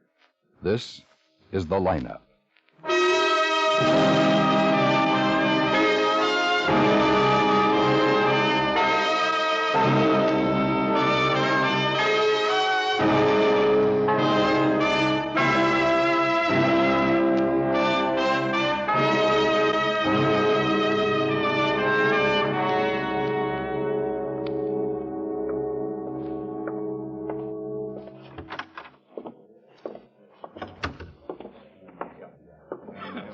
Not late, am I, Lieutenant? No, you're in time, Bragg. All that rain outside, I thought I'd never get here. Still coming down? Well, something fierce. We can sit right here. Sure. How does this thing work anyway, Lieutenant, this lineup? Well, there's the sergeant now. May I have your attention, please? You people out there on the other side of the wire in the audience room, may I have your attention, please? Thank you. My name is Karger, Sergeant Pete Karger. I'll explain the lineup to you. Each of the suspects you will see will be numbered. I'll call off a number, their name, and charge. If you have any questions or identifications, please remember the number assigned to the prisoner as I call his name. At the end of each line, when I ask for questions or identifications, call out the number. If you're sure or not too sure of the suspect, have him held. The questions I ask these suspects are merely to get a natural tone of voice, so do not pay too much attention to their answers, as they often lie. All right, bring on the line. Step it up, boys. That's right. Right over here to the end of the stage. Keep it moving. That's right over here. Step it up. And now turn, all of you, and face the screen. Keep your hands at your sides. Look straight ahead. All right, number 1, Jefferson Dykestaff, possession of stolen goods. Move right up there, Jeff. That's right. Where do you live, Jeff? Well, I don't know why you got me up here, Sergeant. You ain't got nothing on me. Where do you live, Jeff? Oh, I got a nice little apartment over on Sedgway Street, Sergeant. What number on Sedgway? It's 1408, the second apartment in the rear. I don't know why you got me up here. You're charged with possession of stolen goods, Jeff. Well, I don't understand that, Sergeant. You should. The arresting officers report they examined a trunk in your apartment and found the following items. 227 assorted men's wristwatches, 143 assorted women's watches, 19 rings, 3 diamond pins, 5 pearl necklaces, 17 bracelets. Want to hear more, Jeff? What's all that got to do with me being here? Most of these items were reported stolen, Jeff. They were? Where'd you get them? Get what? The stolen goods that were found in your trunk. Well, I don't know why you got me up here, Sergeant. You just ain't got nothing on me. All right, slide on down, Jeff. Number 2, Ralph Grappella, assault with a deadly weapon. Step right up there, Ralph. That's right. Where do you live, Ralph? Freight yards. How long you been in town? Long enough. How long, Ralph? I don't have to answer no questions. And you didn't have to slug that railroad detective with a piece of lead pipe? I slugged him. Why'd you do it, Ralph? He had it coming. Why? The dirty fink telling me to get out of the yard, so I hope I beat his lousy brains out. You almost did. He's on the critical Well, list. he had it coming, a lousy cop. I hope he croaks. And that goes for the rest of you stinking bulls, too. I hope you all croak. All right, slide on down, Ralph. Yeah, you all got it coming, you lousy fakes. Shut up, Ralph. Now take them clubs and them guns, and what do you got? Just a bunch of lousy fakes. I hope you all croak. I said shut up. Yeah, I'd like to beat all your lousy brains out of you stinking cops. Get him out of here. Come on, I'm gonna do it, do you hear? And your boy ain't the only one. I'll get more of you. Take him in the tank to cool off. Yeah, you get it. I'll beat your lousy brains out of you lousy stinking dirty. All right, number 3, William Goodsall, open charge. Step right up, Bill. Take your hat off. That's right. Where do you live, Bill? Hacienda Motel. Sing out, Bill. It's a long way to the back of the room. Where do you live? Hacienda Motel. Where's that? Out of the 105th and Lexington. How long you live there? 3 days. Keep your head up, Bill. Look at the screen. Where'd you live before that? Jennings Motor Court, Washington and Price. For how long? 2, 3 days. Hey, Lieutenant. What kind of work do you do, That Bill? guy. Recognize him? He looks like him, all right. When's the last The time? guy that held me up. You did work. You sure? Yeah, that's him, Now, what Lieutenant. kind of work, Bill? See how that scar in his nose sticks out now? Oh, yeah, that's him, all right. Okay. What were you doing? Sergeant Karger. Yes, sir. Hold number 3.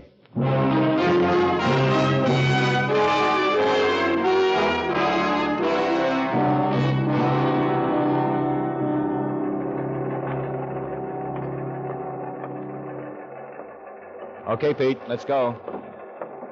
Took you long enough, Ben. Number 3 decided to copper. Didn't have to pick a bowling night. What'd you get him on? Restaurant holdup. Frank's Cafe. Over on Drexel Street? Yeah. What was his take? $16. Frank's business can't be so good. If you ever ate there, you'd know why. Well, hold it, Ben, Pete. Oh? Something up, Klein? Yeah, 211 shooting gas station at Harper and 67th. Captain Waldo wants you to cover. Why us? The attendant's dead.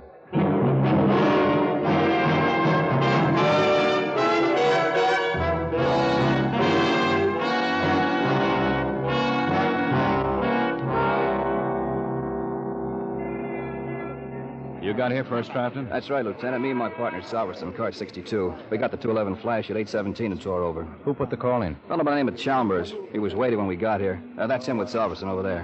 Want to get him, Pete? Yes, sir. I can pin down the time pretty close, Lieutenant. How's that? Well, been 2 holdups here in the past couple of months. We got orders to keep an eye on the place. We came by about 8:12. Everything was okay then. So it happened between 8:12 and 8:17. Yeah, that's right. The attendant dead when you got here? Yeah, that's right. This is Mr. Chalmers, Lieutenant Guthrie. Hi, Mr. Chalmers. Well, I'm okay now. I guess kind of excited, I guess. I never saw a dead man You put in the before. call for the police? You'd think I would have seen one at my age, but I never saw one before that. You're the one who called the police? Yes, sir, I called in, Lieutenant. I didn't touch anything. I know about not touching anything. There's a pay booth over there, so I called in from there. How'd you happen to find him? Well, sir, I drove in here to get some gas. That's my car right over there, that 51 Chevy.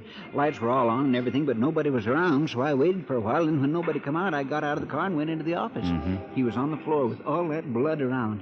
I come out again fast and called the police from that pay booth. Well, thanks, Mr. Chalmers. Stick around for a few minutes, will you? I want to ask you a couple of more questions. Oh, sure, Lieutenant. Be glad to. I'll be in my car. It was kind of a shock. I never saw a dead man before, you know. I'll be in. Let's see how the lab boys are doing, Pete. Yeah, sure. Get anything from Trafton? Only the approximate time, between 8:12 and 8:17. How's it going, Fuller? Oh, hi, Lieutenant. It'll take us another half, 3/4 of an hour. Quite a mess in here. Yeah, you must have put up quite a fight. At least 3 slugs in him, maybe 4. Mm-hmm. And what's that under the ladder over there? Huh? A green cap. The attendants? Don't know. We'll check it at the lab. Must have been counting his receipts just before it happened. Yeah. Ledger book? Lots of small change and bills scattered around? Looks like whoever did it couldn't have taken anything. Yeah, only the attendant's life. Can you come out here a minute, Ben? Sure, Quine. This is John Pashley, Lieutenant, company supervisor for the service stations in this area. They came down to see if he could help. It's Lieutenant Guthrie. I'm glad to know you, Lieutenant. Nice of you to come down, Mr. Pashley. It's my job. Even if it wasn't, I'd be here. Brennizer was one of our best men. Oh? That was his name? Yeah, William Brennizer. Been with us since October of 45. We put him on as night manager of the station here at Harper in 67th a little over a year ago. You know anything else about him? Well, let's see. He's 38, married. Wife's name's Mary. 2 children, girl 14, boy 7. It's going to be tough on them. Yeah. You know what happened here yet? Well, looks like an attempted robbery. The Brenners are trying to put up a fight. Yeah, but our men are all warned not to resist if any such attempts are made, Lieutenant. Have you seen the inside of that office? I guess there was a struggle, all right, but I didn't think Brennizer would put up a fight. Why not? He thought too much of his wife and kids. He'd been trying to get off night work because of them. Asked for a transfer to a day job upstate. Too bad he didn't get it. Well, he did. He's going up there next week.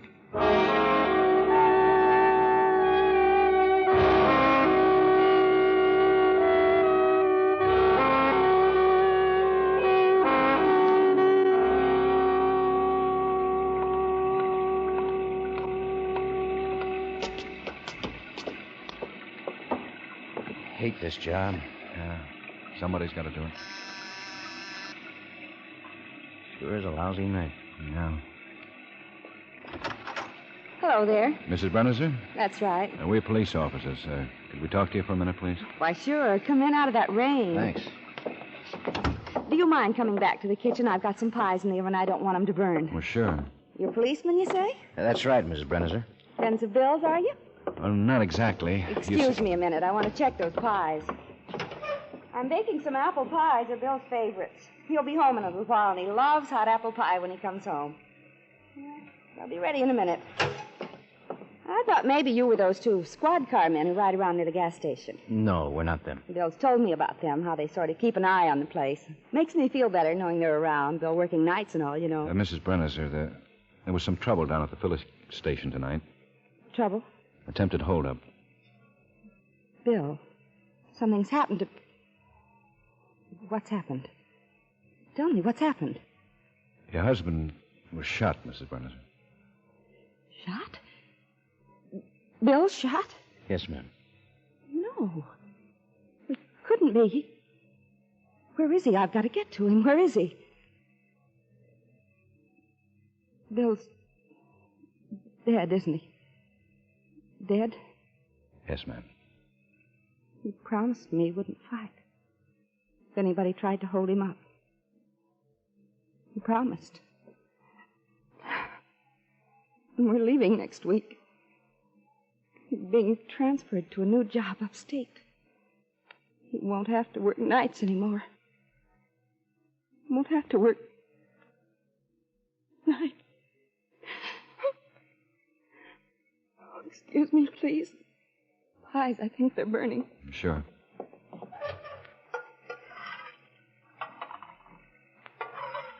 Children were looking forward to it. Having their daddy home for dinner. They've missed that. Not having their daddy home for dinner.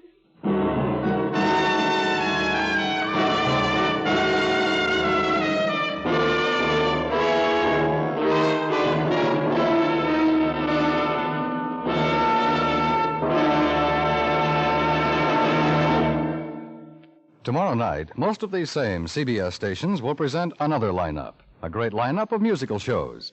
The Jack Smith Dinah Shore Show, the Peggy Lee Show, the Doris Day Show, and the Bing Crosby Show, with Jimmy Stewart as Bing's special guest. So, for a great musical lineup, be with CBS tomorrow night.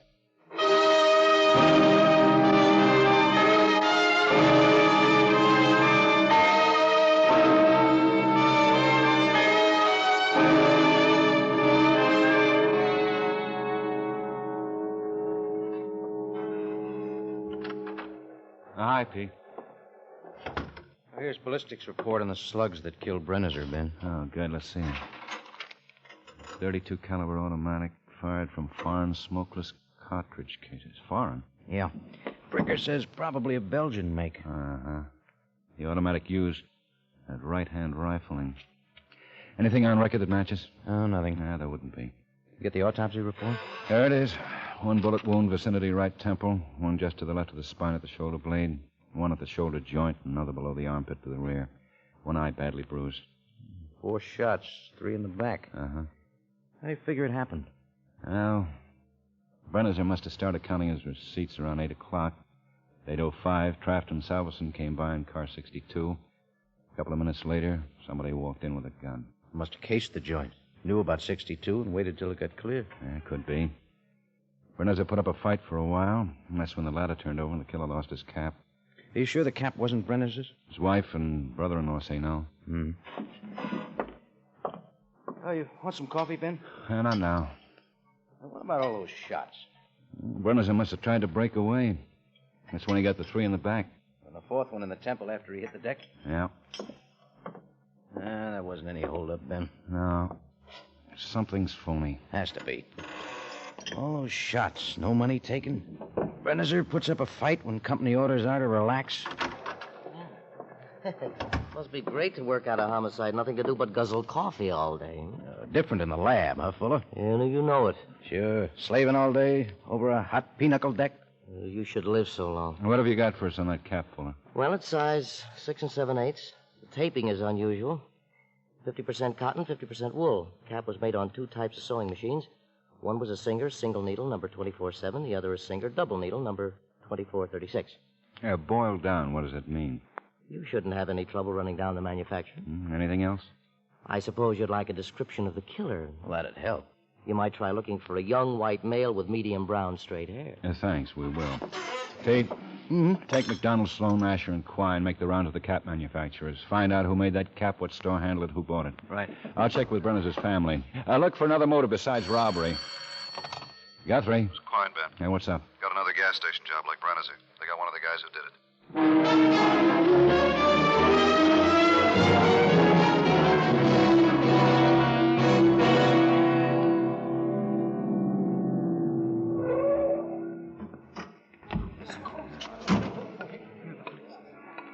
Hi, Ben. Hi. Another Brennizer deal, all right? Stick up, shooting, no dough taken. The attendant dead? Yeah. 2 punks pulled the job. Lieutenant shot one of them before he died. Other one got away. He was wearing a green cap then. A twin of the one we found at Brennizer's. Where's the one who was shot? Over there. They're loading him into the ambulance. Now, let's get over. Sure. He's a bad way. They figure he'll be DOA. Easy. Can he talk? Little. Doesn't make much sense. Okay, that does it. Let's get moving, Mike. How is he, Doc? Don't bet on him. Can he talk? And nothing can hurt him now. I'll ride along, all right? Sure, hop in. Bring back my car, Pete. Okay, Ben. Let's go, Mike.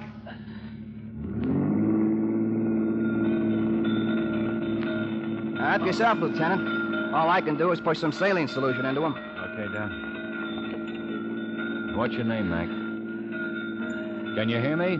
What's your name? Trigger Happy. Ozzy. Punk. Trigger Happy. Who's Trigger Happy? Told him. Gotta have dough. It's a sense to shoot. Gotta have dough. You a cop? That's right. Did you shoot down that station attendant? Am I gonna die? Am I? Let's get at that arm, huh, Lieutenant? Yeah, sure. Am I gonna die? I don't want to die. Who gunned down that attendant? Torch. Trigger Happy Punk. Torchy who? Don't know. Last name Steve. Something. Gunned him down. Where can I find him? Don't want to die. Where does Torchy work? Garage. What garage? Just shooting all he wants. No dough. Shooting. What garage? How am I gonna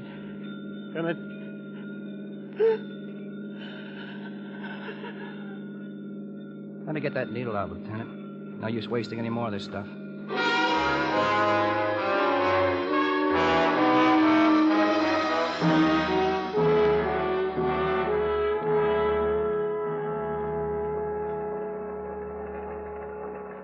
Who's covering the garages, Ben? Burton and Marzani. They got a squad each. Lots of garages in town. Yeah, lots of guys by the name of Steve, too. Yeah. Anything on the Caps? Well, Quine should be in soon with a preliminary report. How are you making out on the grudge motive? Family says nothing doing. I have a call in for Pashley. Brenner's his boss at the oil company? Yeah. Hey, what about ballistics? No report yet. But I'll give you 8 to 5 the same type slugs killed both men. No bet. Guthrie? This is Pashley, Lieutenant. Sir, I got that message you left for me. I think you might have something there. How's that, Pashley? Well, I hadn't thought of it until I got your message, but Brennizer was going to be transferred upstate next week. Yeah, I know. Well, he had an assistant working for him at the station, a young kid around 19.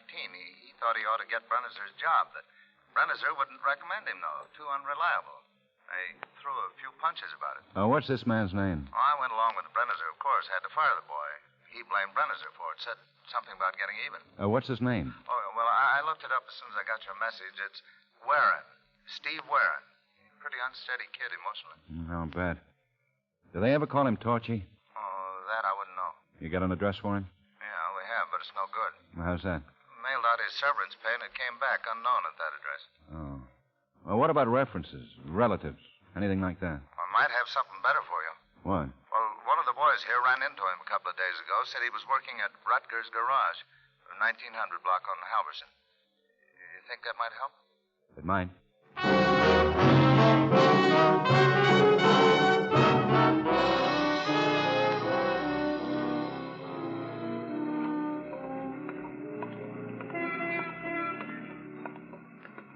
Okay, Pete? Nobody's come out here. And Warren's still in there. What's the pitch? Holland and Travis have the exit ramps covered. Burton at the rear door, Johnson Asher at the sides. How do we take him? He's working the grease pits. Main floor in the rear. Floor manager's got everybody working as usual. Shouldn't be any trouble. Let's go in. Yeah.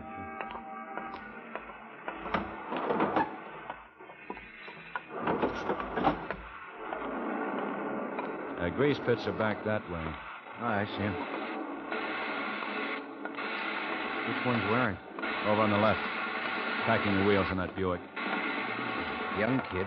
Looks harmless enough. The runners have found out different. Well, I think he spotted us, Ben. Yeah. Try to take him easy. Don't want any shooting in here. He's walking away. Heading for that elevator. Watch it, Pete. He made it. Yeah. Let's hit that ramp. You might have winged him, Ben. Maybe. Hey, where's that elevator go? All the way up, 6 floors. That could be tough. If it goes up 6 floors, it will be. My legs can't take this gaff anymore. We're lucky, Pete. He's up here on 2. Elevator door's open. Yeah. All those cars. It's tough to spot them. Take that side. I'll try over here.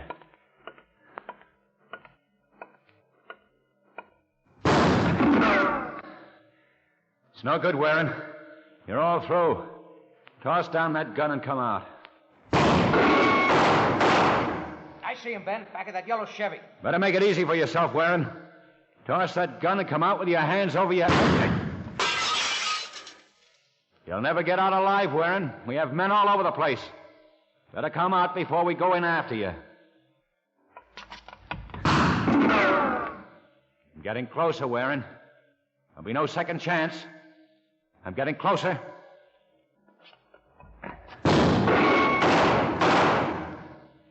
Get him, Pete? Okay, Ben.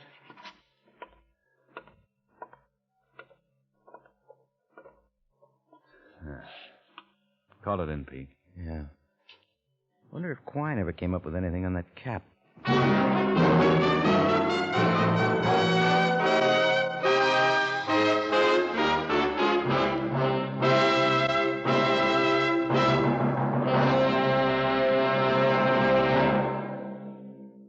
The lineup, where before you pass the innocent, the vagrant, the thief, the murderer. Listen again next week when we again bring you the lineup. May I have your attention, please? You people out there on the other side of the wire in the audience room, may I have your attention, please? Thank you.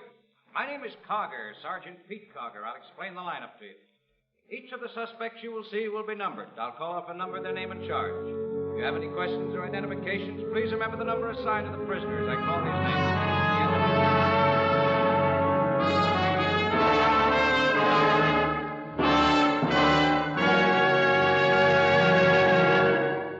The lineup, starring Bill Johnstone as Lieutenant Ben Guthrie with Jack Moyles as Sergeant Pete Karger, was written by Sidney Marshall with music by Eddie Dunstetter. Featured in tonight's cast were Parley Bear, Howard McNear, Bob Sweeney, High Everback, Jim Nusser, Herb Ellis, Sidney Miller, Bob Griffin, and Virginia Gregg. The lineup is produced and directed in Hollywood by Jaime Del Valle.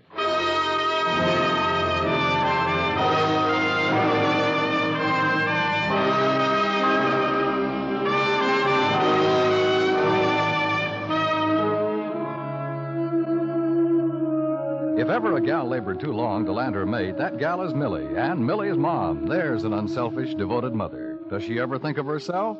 No, she's right in there helping Millie get her man.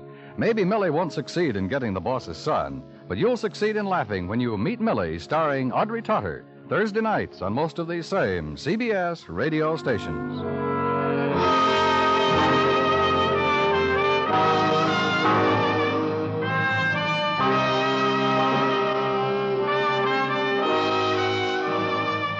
Dan Coverly speaking, and remember, the Star's address is the CBS Radio Network.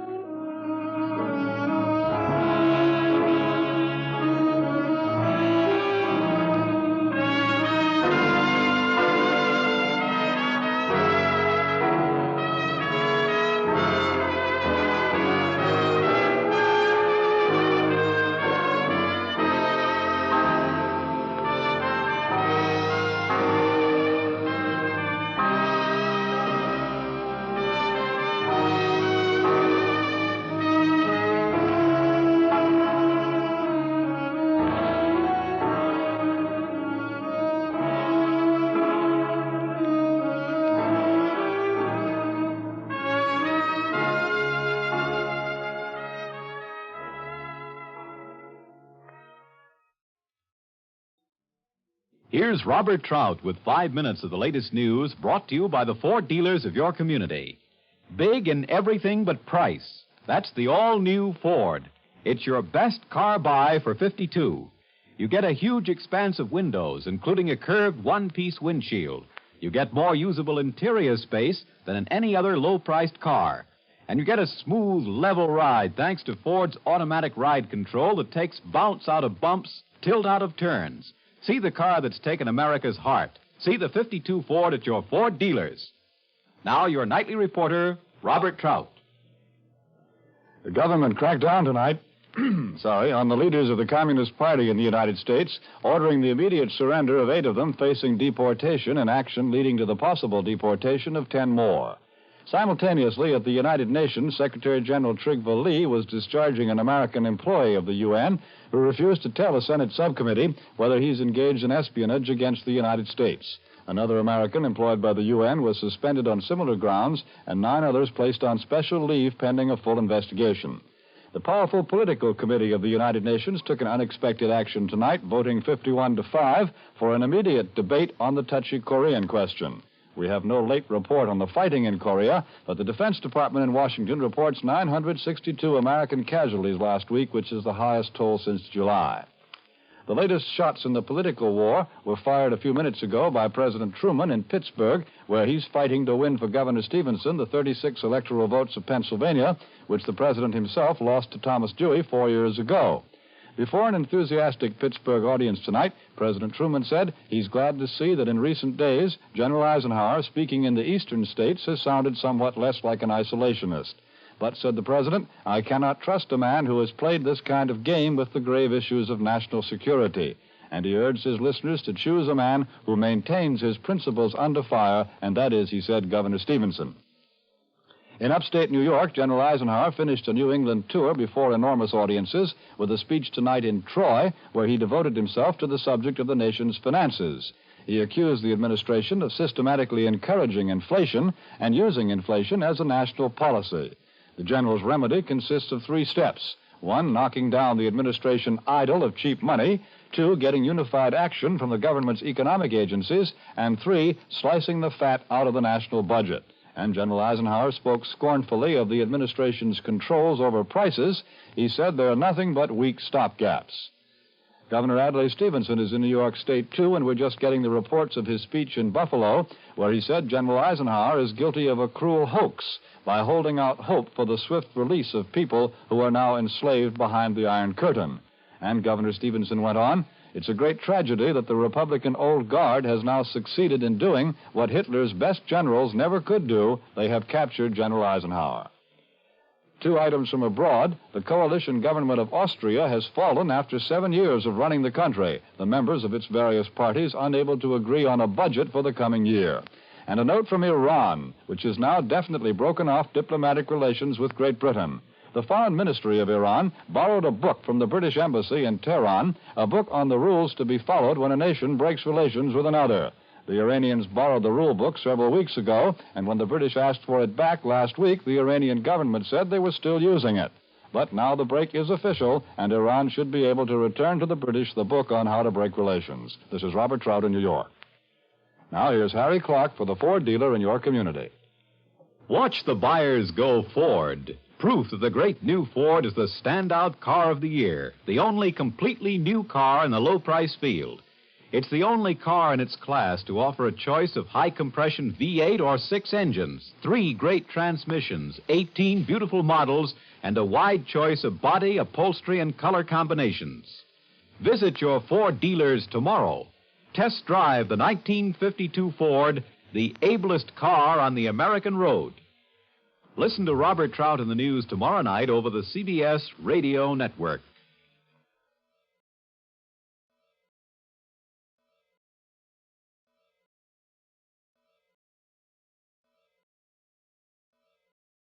Ladies and gentlemen, we take you now behind the scenes of a police headquarters in a great American city, where under the cold, glaring lights will pass before us the innocent, the vagrant, the thief, the murderer. This is the lineup.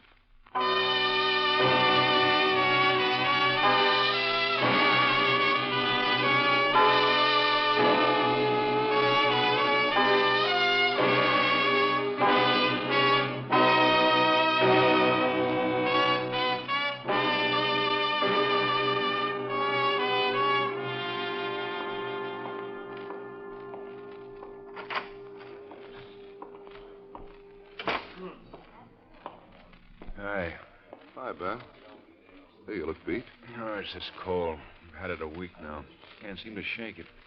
Getting me down. What's his name here? Barksdale? Yeah. No, not yet. Oh. Well, I'll be against the wall with Asher. When he comes in, I'll send him over. Yeah. See you later, Ben. Right. What do you say, Ben? Not much tonight. How's the cold? Oh, it's the same. Just trying to keep my head clear. This thing does pretty well. May I have your attention, please? You people out there on the other side of the wire in the audience room, may I have your attention, please? Thank you. My name is Karger, Sergeant Pete Karger. I'll explain the lineup to you. Each of the suspects you will see will be numbered. I'll call off a number, then name and charge. If you have any questions or identifications, please remember the number assigned to the prisoner as I call his name. If you're sure or not too sure of the suspect, have him held.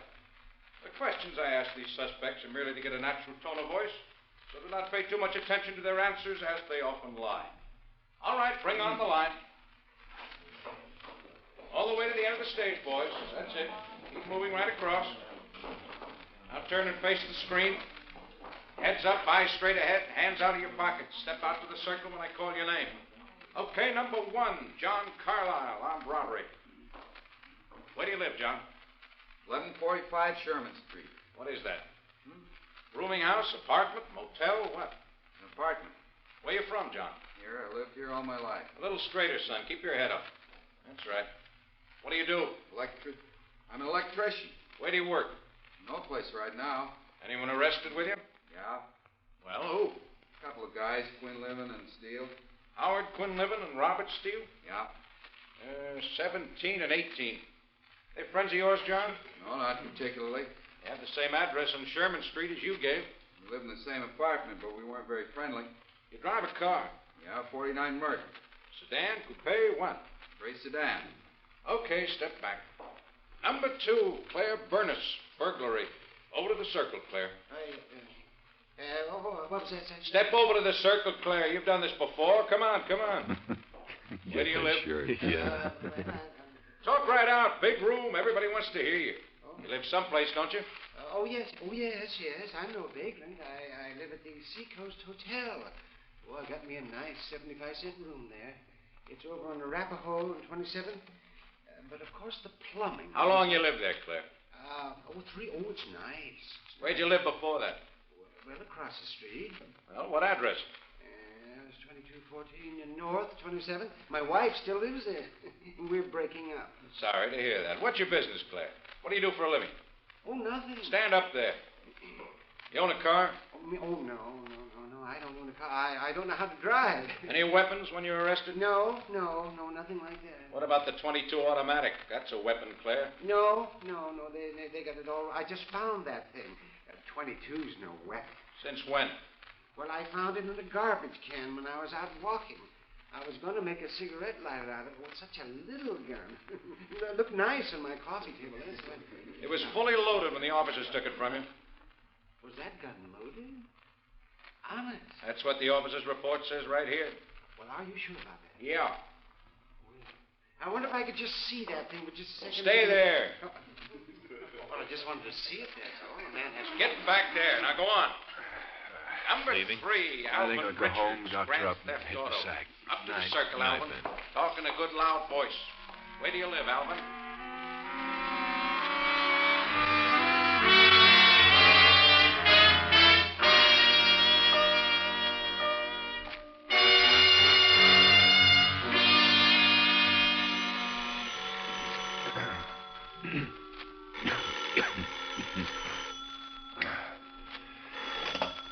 Hello? Hello, Ben. This is Pete. Sorry to wake you. Cold any better? About the same. What time is it? Oh, 5:30. Ben, something's come up. What? You know Beth Leonard, the singer? No. Yeah, wait. Nightclub singer? Yeah. Somebody robbed and killed her husband. Okay. Pick me up.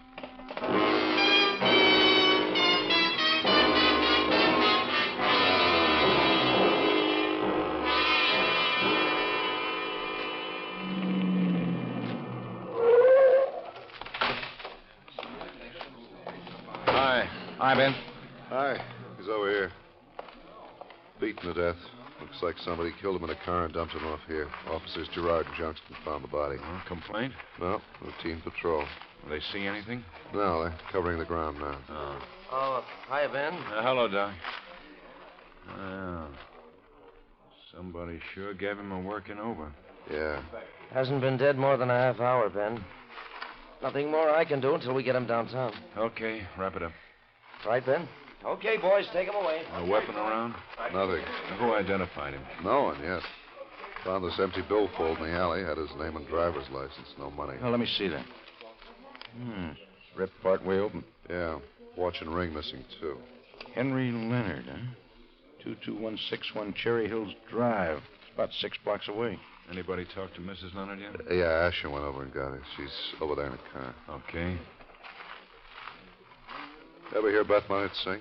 No. Yeah, I think I have at that. She sure won't have anything to sing about tonight. No, not much. Hello, Ben. Hi. Mrs. Leonard. Yes? This is Lieutenant Guthrie. How do you do? Hello. Did you see... Yes, I saw him. That's Hank, all right. Or what's left of him. I don't think I'm going to be able to... Sure. I got it. Yeah, Ben. See if Dr. Gerson's still here. Right.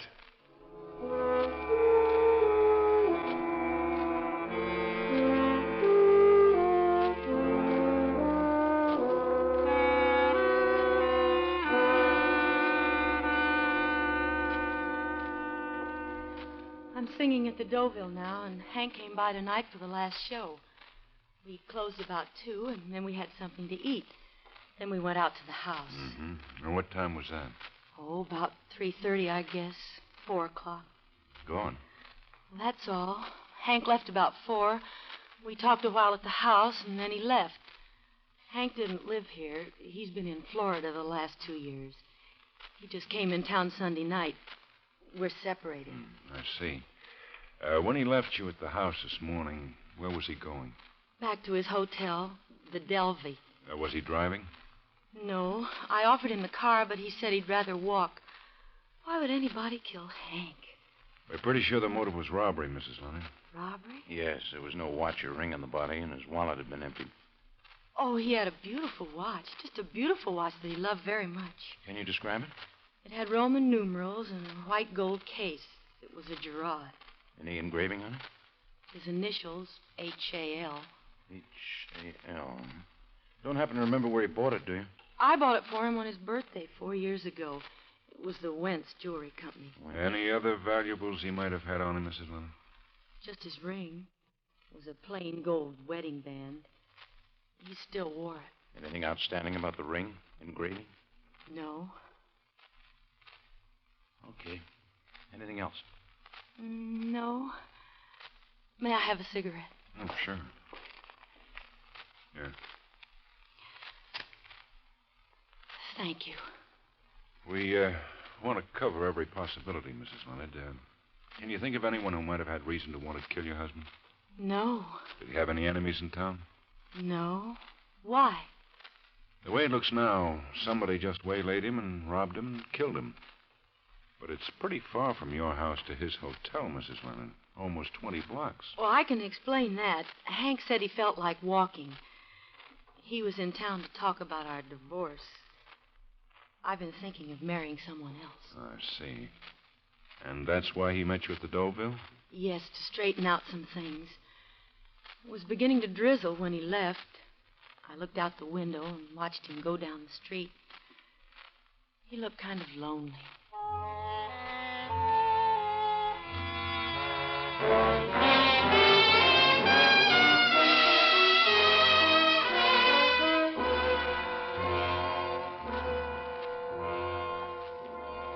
What about the weapon, Doc? Blunt instrument is about the best we can do for you, Ben. Any way you can narrow it down? I don't know.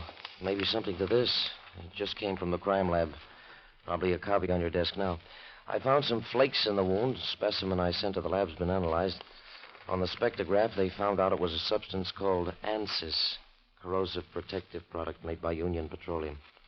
What's it used for? Well, to spray tools and metal that might be out in the weather a lot. Like in a filling station. A lot of tools in the new cars have it. Well, that might help. You pick up anything out there? No, nothing. No tire marks, no footprints. Toughy, huh? Well, looks like it. Well, somebody's car might have a little blood on it. Oh, excuse me. Pawn shop detail has the watch and ring on the hot list. Oh. That's about all we have to work on now. Yeah. For you, Ben. Thanks. Guthrie. Ben, I'm at 22178 Cherry Hills Place, across from Beth Leonard's house, about 6 houses down. 22178? Yeah. What's up? Checking the story about Leonard walking home. Lady here, Mrs. Sheridan, saw somebody pick him up when he left the house. Does she know who it is? Well, she says it looked like Beth Leonard's boyfriend, James Brewer. Okay, we'll check it out.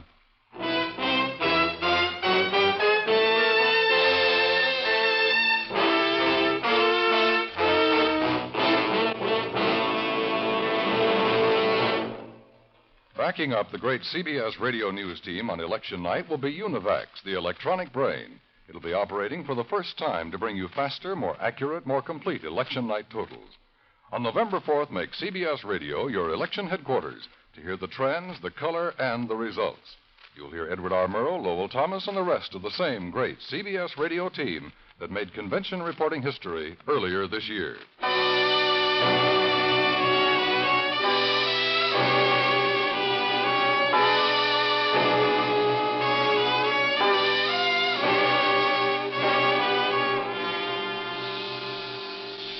That's crazy. I was right here in bed.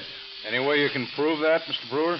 Prove I was in bed? Lord, no, I was here, that's all. I was home and in bed by 11 last night. I don't quite understand why you're here. Just checking. You drive a 51 Cadillac sedan? That's right. Black? Mm-hmm. This witness said it was your car. Well, a lot of people have cars like that. It wasn't mine. Well, now, understand, we have to look into all these things. Sure, I understand. You want to come in here? Yeah. Where were you last night before you came home? Working. I own a club out on Lincoln Highway. Anybody there see you leave? Sure, Charlie Monroe, my manager. You came right home, went to bed? Yeah. You knew Henry Leonard? Sure, I've known him 10 or 12 years. Knew him before he married Beth. Were you on good terms with him? What do you mean? Yeah, I think so. As good terms as you can be with the husband of the woman you're going to marry. Look, Beth and Hank broke up 2 years ago. They never could work things out. Beth asked Hank to come back in town, talk about a divorce. That's why he was here. Beth and I wanted to get married. Yeah. Did you see him while he was in town? Yeah, Sunday night. We all had dinner here. Did you talk about the divorce? Yeah. Hank said it was all right with him if that's what Beth wanted. Sunday the only time you saw him? That's right. I know you have to look into all sorts of things, but I didn't kill him if that's what you're driving at. You own a raincoat, Mr. Brewer? Sure. Like to see it. I sent it to the cleaners a couple days ago. You remember what cleaners? Windsor. Why? Just want to look at it. Now, listen, you two. I'm no criminal. I have no record. I've never been in trouble with the law. You have no reason to inquire into my personal life and the things I do. I've been pretty nice to you up to now, but I won't stand for this. I have a lawyer who might be able to make something out of your accusations. We aren't making any accusations, Mr. Brewer. Just looking for the facts. Well, look for them someplace else. This is my home, and until you have a warrant or something, you have no right to come here. Don't ever tell a police officer working on a homicide that he has no right to make inquiries. We'll contact you later.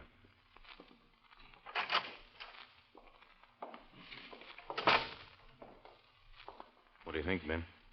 Pretty big guy. Yeah. Hi. His car's in the garage, Ben. You got a chance to look at it? Yeah. The jack handle's missing.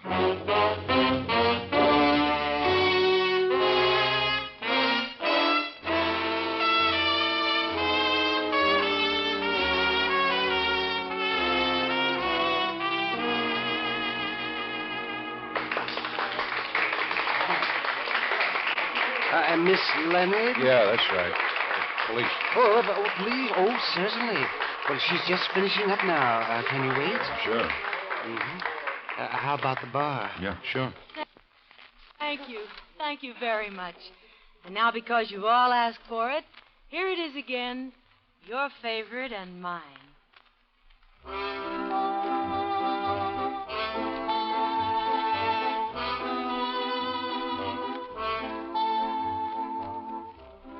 This lovely day will lengthen into evening. We'll say goodbye to all we've ever had. Alone, where we have walked together, I'll remember April and be glad. I'll be content. You loved me once in April. Your lips were warm, and love and spring were new. But I'm not afraid of autumn and her sorrow, for I'll remember April and you. The fire will dwindle into glowing ashes, for flames in love live such a little while. I won't forget, but I won't be lonely. I'll remember April, and I'll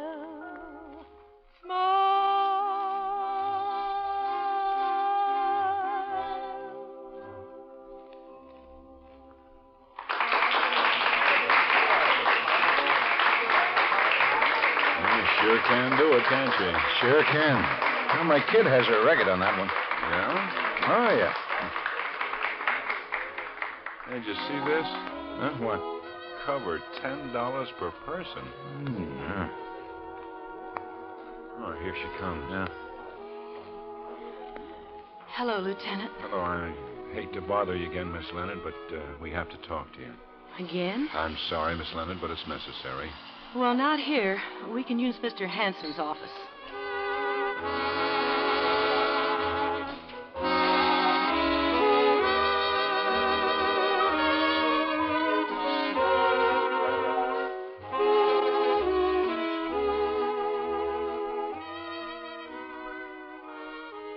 He did want to walk home. I told you that before. We know. Well, Was there any trouble about the divorce? No trouble at all. Hank was very sweet about it. Had he taken any legal action? He was going to see a lawyer this morning. Do you know if Mr. Brewer and your husband had any words about this divorce situation? No. Hank and I've been separated for such a long time. No, Mr. Brewer told me not to answer any more questions. Well, I wish he hadn't told you that, Mrs. Lennon. He said you had no right to annoy me or him. I think he's right. You said you thought my husband had been robbed and killed. What are you trying to find out now? Mr. Brewer's no killer or thief. I'm certainly not. Well, we have to check out everything. We want to find out who killed your husband, that's all, Mrs. Leonard. A witness claims she saw your husband get into a car like the one Mr. Brewer drives. She says Mr. Brewer was driving it. We're here to find out if you know anything about that. I don't know anything about it, and I don't think I'll answer any more questions. We should look at it differently, Mrs. Leonard. I told you, no more. Absolutely. Hello? Lieutenant. Thanks. Guthrie. It's me, Ben. Brewer hasn't been able to explain the jack handle missing from his car. We have him here still talking to him, but it may not be Brewer. Oh? Asher just called, and a big guy just pawned the watch that was taken from Leonard's body. Where? Bob Bomash's pawn shop, 18th and Curtis. We'll meet him there.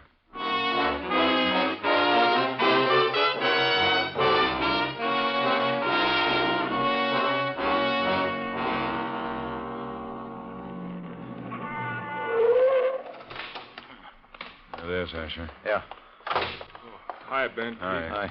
He left the shop about 4 minutes ago. Bomash gave me a pretty good description. 6'2", brown suit, 190, no hat. He must be around here somewhere. Yeah, what's the story? Well, the pawn shop detail was in Bomash's place this morning. It was still fresh in Bomash's mind when the suspect came in. He signed the buy book, Harry Long. Here's the watch. Uh-huh. Movement and case numbers check out? Yeah. This puts Brewer in the clear, huh, Ben? Yeah. Now we have to get this one. How do you want to work it, Ben? We'll lay it out every intersection for 6 blocks, every alley. Now, let's get some more cars down here. This sounds like our boy, and I want him.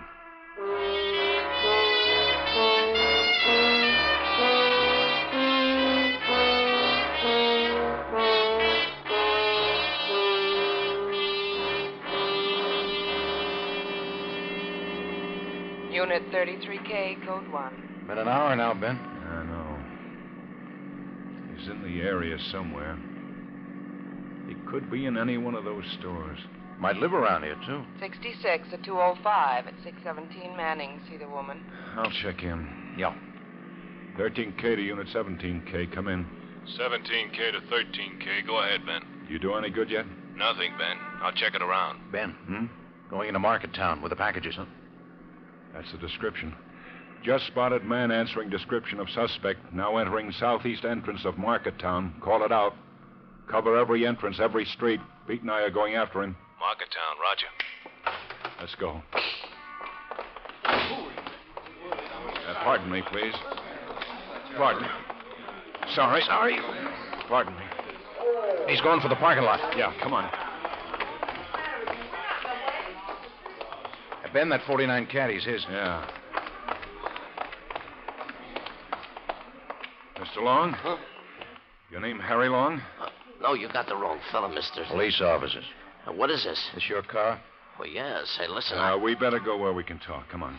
What about it? You pawned this watch a few minutes ago, Mr. Long. We'll talk about it for a starter. No, we Watch it, Ben. I got him. Yes. All right. Be smart. Easy now. Okay. Yeah, attaboy. Okay, Ben. I'll come with you, but I ain't done nothing. For a man who hasn't done anything, you fight pretty hard. Okay, Ben? Yeah, he's yours. All right, come on. Now, wait a minute. You got nothing on me. You got nothing on me. Ben. Huh? These look like bloodstains to you? Yeah. Better phone in. Tell him to let Brewer go.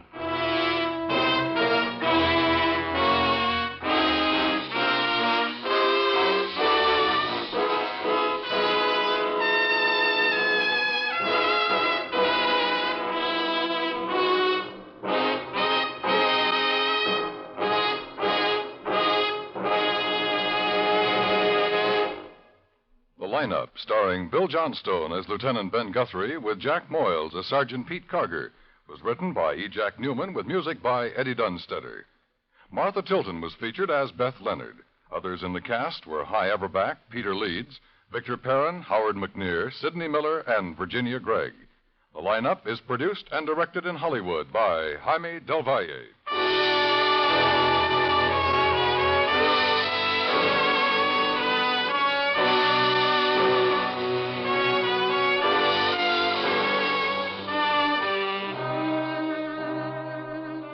The nation's Forestry Service reports critical forest fire conditions in the Midwest, the Far West, New England, and the South, with many other areas showing increasing danger, compounded by an unprecedented number of hunters in timber areas. To all of you in or near timberland areas, these critical weeks take every precaution to avoid setting fires.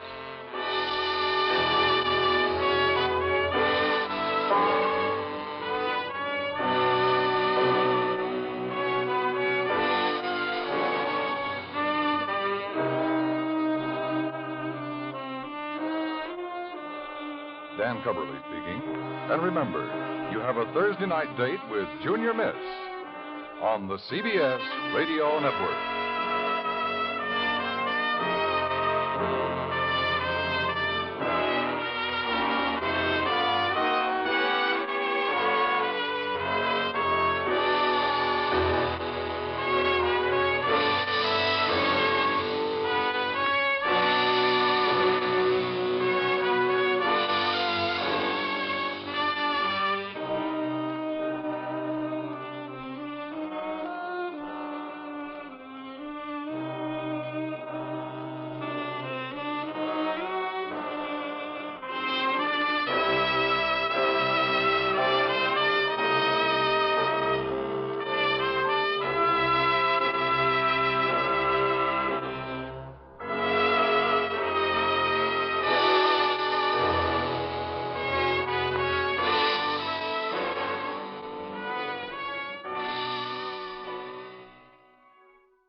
Ladies and gentlemen, we take you now behind the scenes of a police headquarters in a great American city, where under the cold, glaring lights will pass before us the innocent, the vagrant, the thief, the murderer.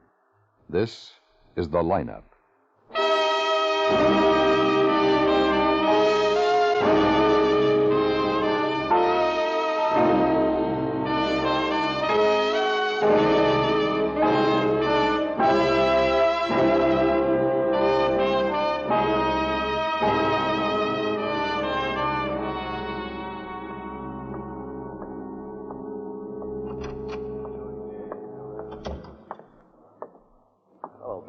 How's it going? Oh, slow today. Oh, I wouldn't kick about that. Cigarette? Yeah, thanks. Where are you going on your vacation? No place. I'm going to paint the house. Some vacation? Yeah, house needs painting. Peeling pretty bad. Hey, any brushes? Thanks, Quine. Neighbor's going to loan them to me.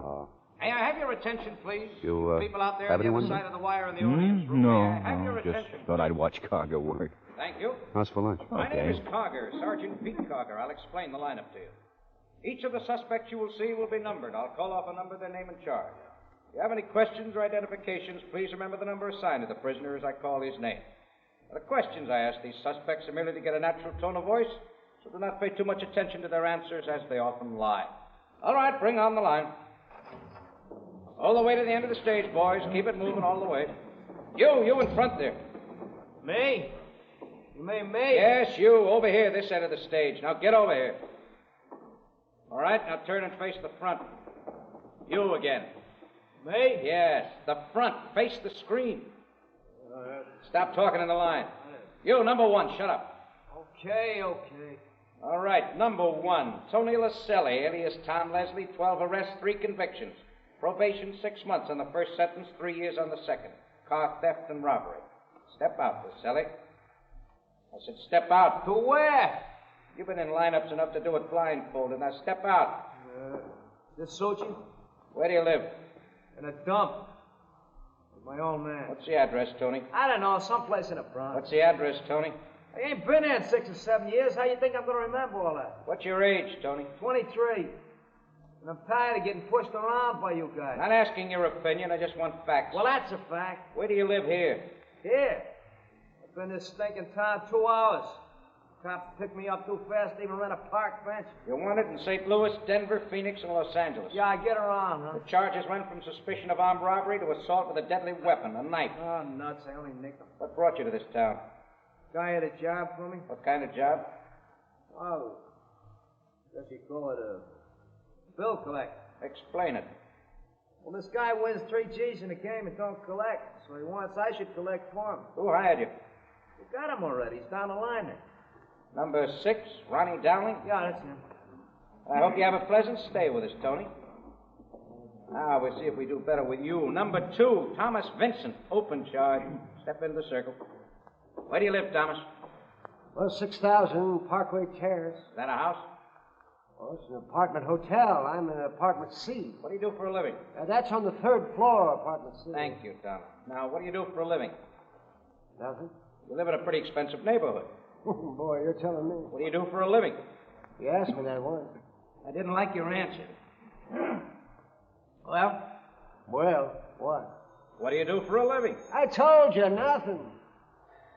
What do you do for a living, Thomas? I keep books.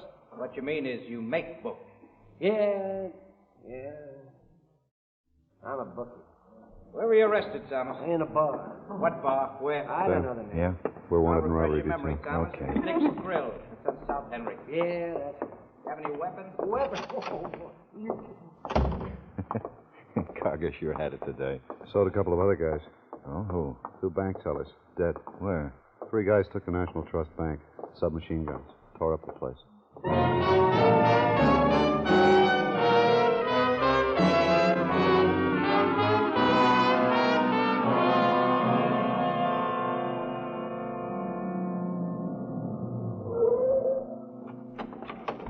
All right. Everybody keep moving. Jackson, keep it clear. Move it along. Hi, Ben. Hello, Asher. Well, it's pretty nasty in there. I expect. You're pretty well organized out here? Yeah, I'll have some more men here in a minute. They're roping off the side entrance now. Okay, rope it off here, too. Mally's setting it. The area covered? It's tight. Okay, let's go in. Right.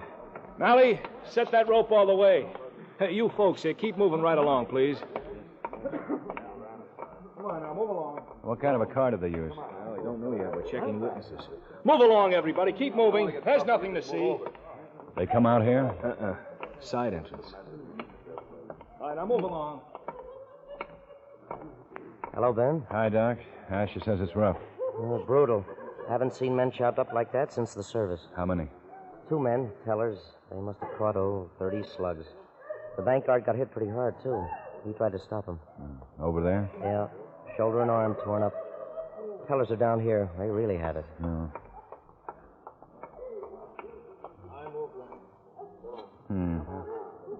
They'll cover them up. Lab men aren't through with their pictures. Oh, all right. I've given sedatives to the girl over there. Hysterical. I can understand that. Is the manager of the bank here? Oh, that's him over there, Ben. Name's Thomas Franklin. Oh, all right. Get the employees into his office. Keep the others over there. Right. And Asher? Yeah, Ben. Have the officials take account on what money's left. Oh, they're working on it now. Doc, can I talk to the guard? You can try. Dr. Walters is working on him. Mm-hmm. You better make it fast, Ben. Right. Can you hear me? Missed him. Clear shot. But I missed. You get a good look at them? Hit the alarm. Get police here. The police are here. Are you sure you missed? He's hit hard, Ben. Yeah, he sure tried. Two more ambulances in front, Doc. Okay, let's get this man on the way. Keep that plasma going. Think he'll make it, Doc? He'll lose that arm anyway. The teller's over there? Yeah. What's left of them. Doc, I want your lab reports as soon as possible. Slugs and cartridge cases. We'll try for a make on the guns. All right, I'll get on the slugs, Ben. They're really unloaded, huh? 100 rounds at least. Oh. That's a tough way to get it. You know a good way? Where's Mr. Franklin's office, Doc? Oh, over there. Klein, let's go.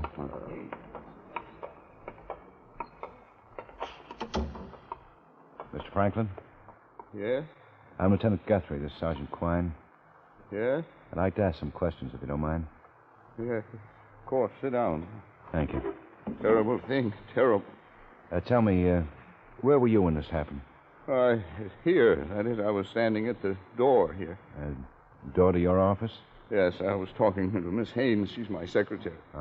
Did you see them come in? I saw them. There were 3 men. Well, can you describe them? Well, no, I thought they were orchestra men. Orchestra? Well, how do you mean? They were all dressed alike. Suits, hats, ties, all matched. Uh-huh. What about the features? Well, I don't know. They all looked alike, too. Well, you mean their faces? Yes, they're all the same. Thought I was dreaming. Were you close enough to notice if they wore masks it was like or a makeup? dream, a horrible nightmare. What? The lieutenant asked if they wore masks or makeup. Well, I don't know. Everything happened so fast. And then Lee and Joe, when they seemed to just tear apart. I've never seen anything like that. I guess I fainted, I guess. Well, it's a natural reaction, Mr. Franklin. You needn't feel ashamed. Well, I do, though. I can't help it. Folks, Lee's wife is expecting a baby. I'll have to call her and tell her. Get Dr. Carson, Quine, sure.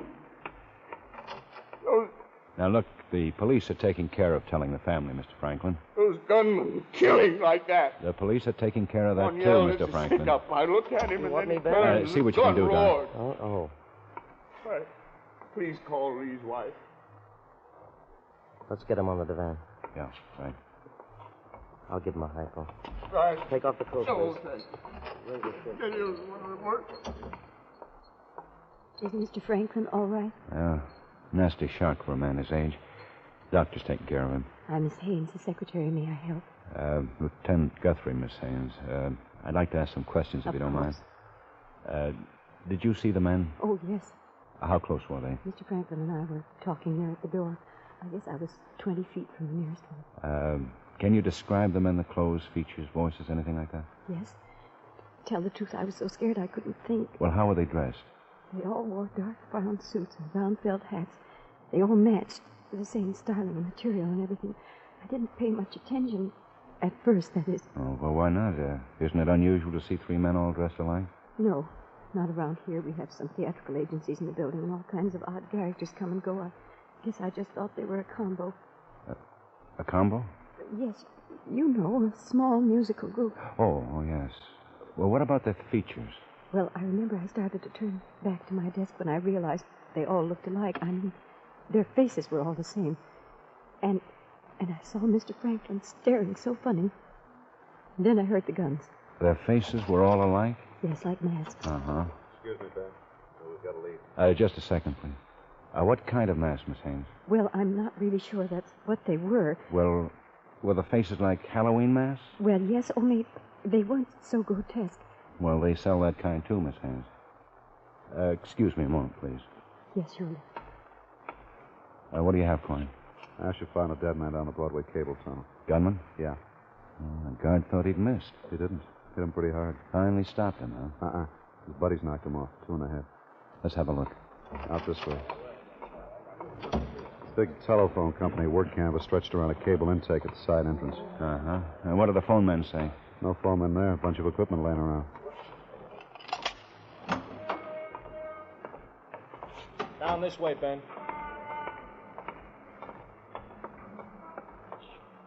He started to bleed here. Uh-huh. Out of the bank. Behind his work canvas down that manhole. Sure no fuss with a getaway car. More blood here. Mally, call in. Get the phone people down here on the double. Let's go. Don't slip on that ladder. All right. Hey, what you standing? Give me a hand here. Hand me that flashlight. Yeah.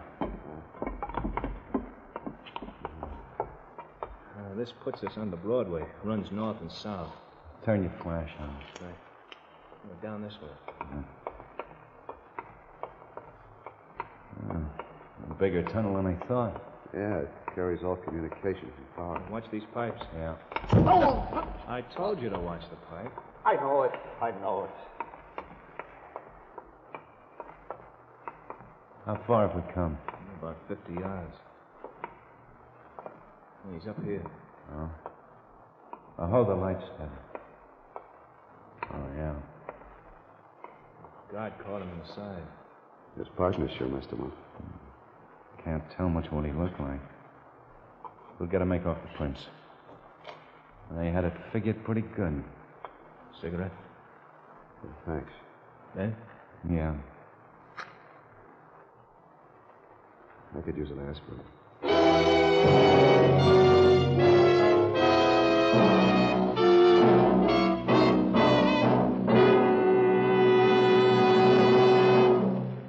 Get in the Ground Observers Corps. Scan our skies in short volunteer periods and fill up the holes in our radar defenses. Intercontinental war is possible. A fully manned Ground Observer Corps is the best answer for now.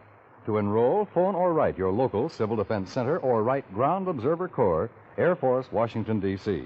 That's your local Civil Defense Center or Ground Observer Corps, Air Force, Washington, D.C.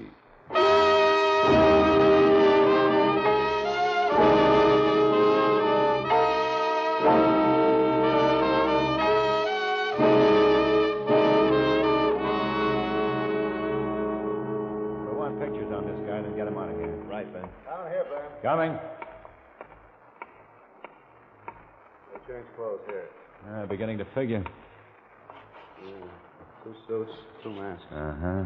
More of these over something else. Yeah. There are exits down there. Mm-hmm. Hey, you see daylight. Yeah, tunnel takes a right angle. Look out for these beams. Now you tell me. You hurt? I tore my pants. Oh. Hey, what are you guys doing down there? Hi, Pete. Here, grab my hand. Right. There. Still sore, Pete? Sore? Oh, you mean the lineup. Those guys had me going. They sure did. Phone equipment here, too, huh? Where are we? Alley parallel to Main and off Second. Second? That's 2 blocks from the bank. Yeah. Pete, see if the telephone people have gotten to the bank yet. If they have, get them down here. Right. Oh, say, Quine, you tore your pants. I know it. I got a headache, too. He's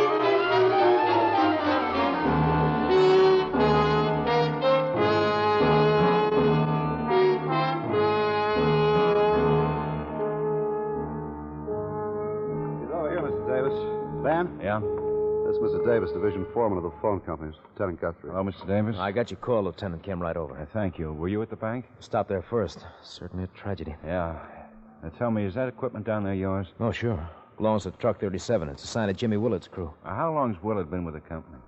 12 years. Good man. I hardly think he's mixed up in this. Well, somebody with cable experience is in on it. Has to be. Yes, you're right.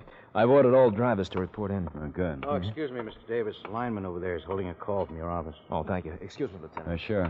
Karger, will you follow through on that guy? Tell him to rush the identification. Sure, Ben. Put out an APB on this truck. Here's a card. Right. Yeah, I guess that's all we can do here, Ben. Yeah. Lieutenant Guthrie. Yes, Mr. Davis. It's the office. They found the truck driver, Jimmy Willard. He's in the hospital. Been slugged. Get over there, Quine.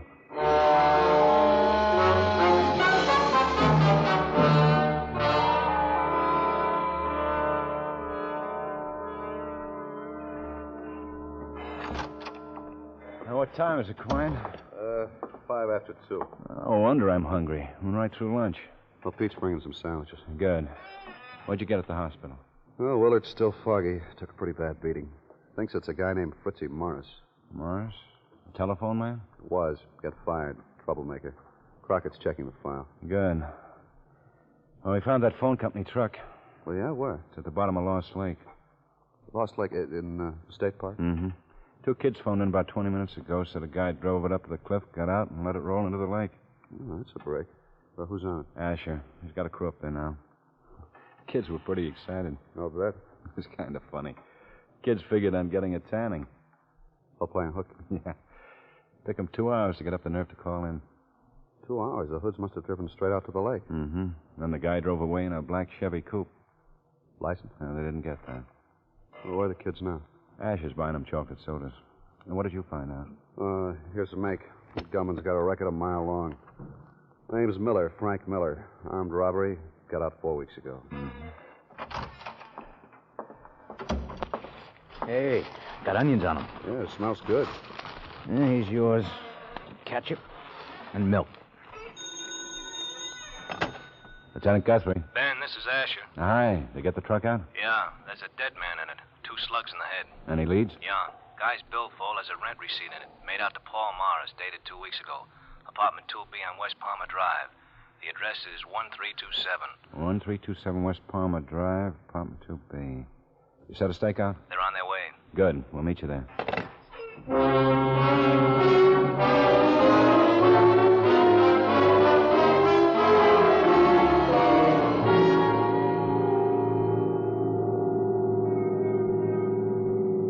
Got a match? Yeah. Thanks. I shouldn't have eaten that onion. Oh, I thought you liked onions. I do. They don't like me. Oh. There's Asher. Yeah.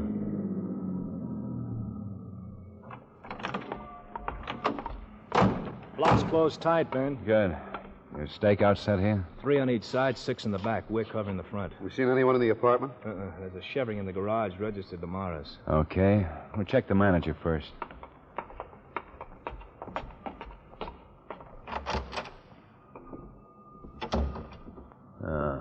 There it is.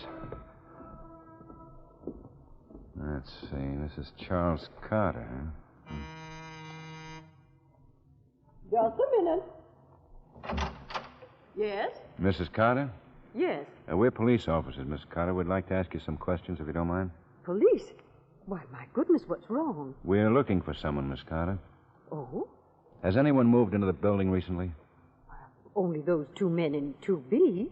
They moved in about 2 weeks ago. Mm-hmm. Can you describe them? Oh, yes. One's tall and dark, very handsome. Why, what have they done? You have those mugshots, Pete? Yeah. Yeah. Right. Is this the man? Yes. That's Mr. Morris. Is he a crook? Among other things, yes. Pete, go get Asher. Sure. Miss Carter, you stay in your apartment there. Maybe trouble. Oh, gracious. And keep your door locked. Yeah. All right, let's go. 2nd floor. You'd think the place would have an elevator. Yeah. You gonna bowl tonight? We drove by. All right, this way. Now walk easy. Easy.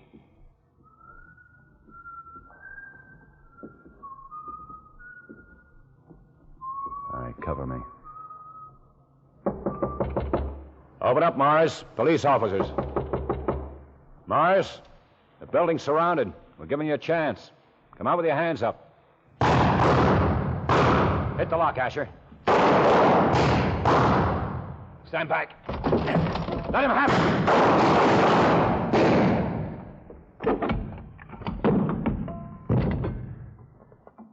You okay?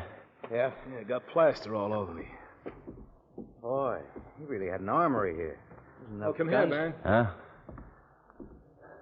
Oh, there's the money. He must have been counting it. Yeah. Ben. Huh? You been eating onions? Yeah. Want some gum? Oh, thanks.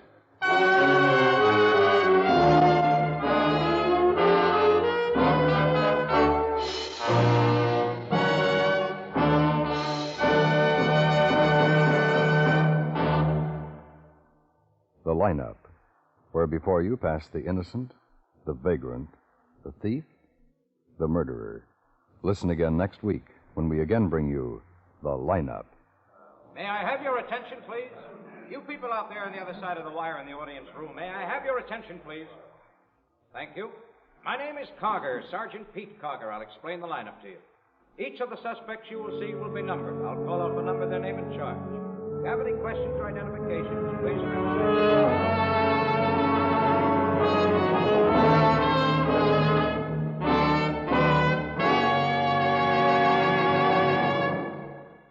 The lineup, starring Bill Johnstone as Lieutenant Ben Guthrie, with Jack Moyles as Sergeant Pete Karger, was written by William J. Ratcliffe, with music by Eddie Dunstetter. Featured in tonight's cast were Hy Averback, Peter Leeds, Tony Barrett, Howard McNear, Sidney Miller, John McIntyre, and Jeanette Nolan. The lineup was produced and directed in Hollywood by Jaime Del Valle.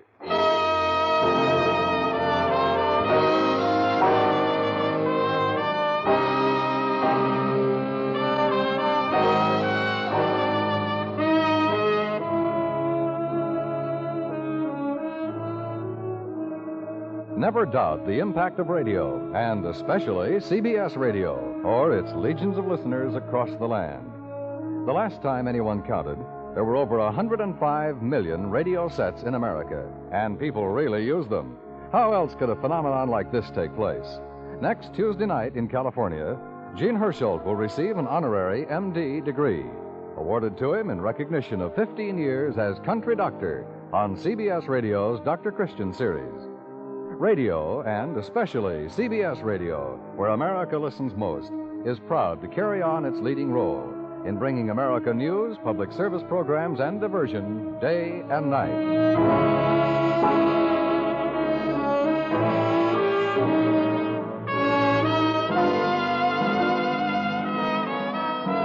Dan Coverly speaking, and remember, America listens most to the CBS Radio Network.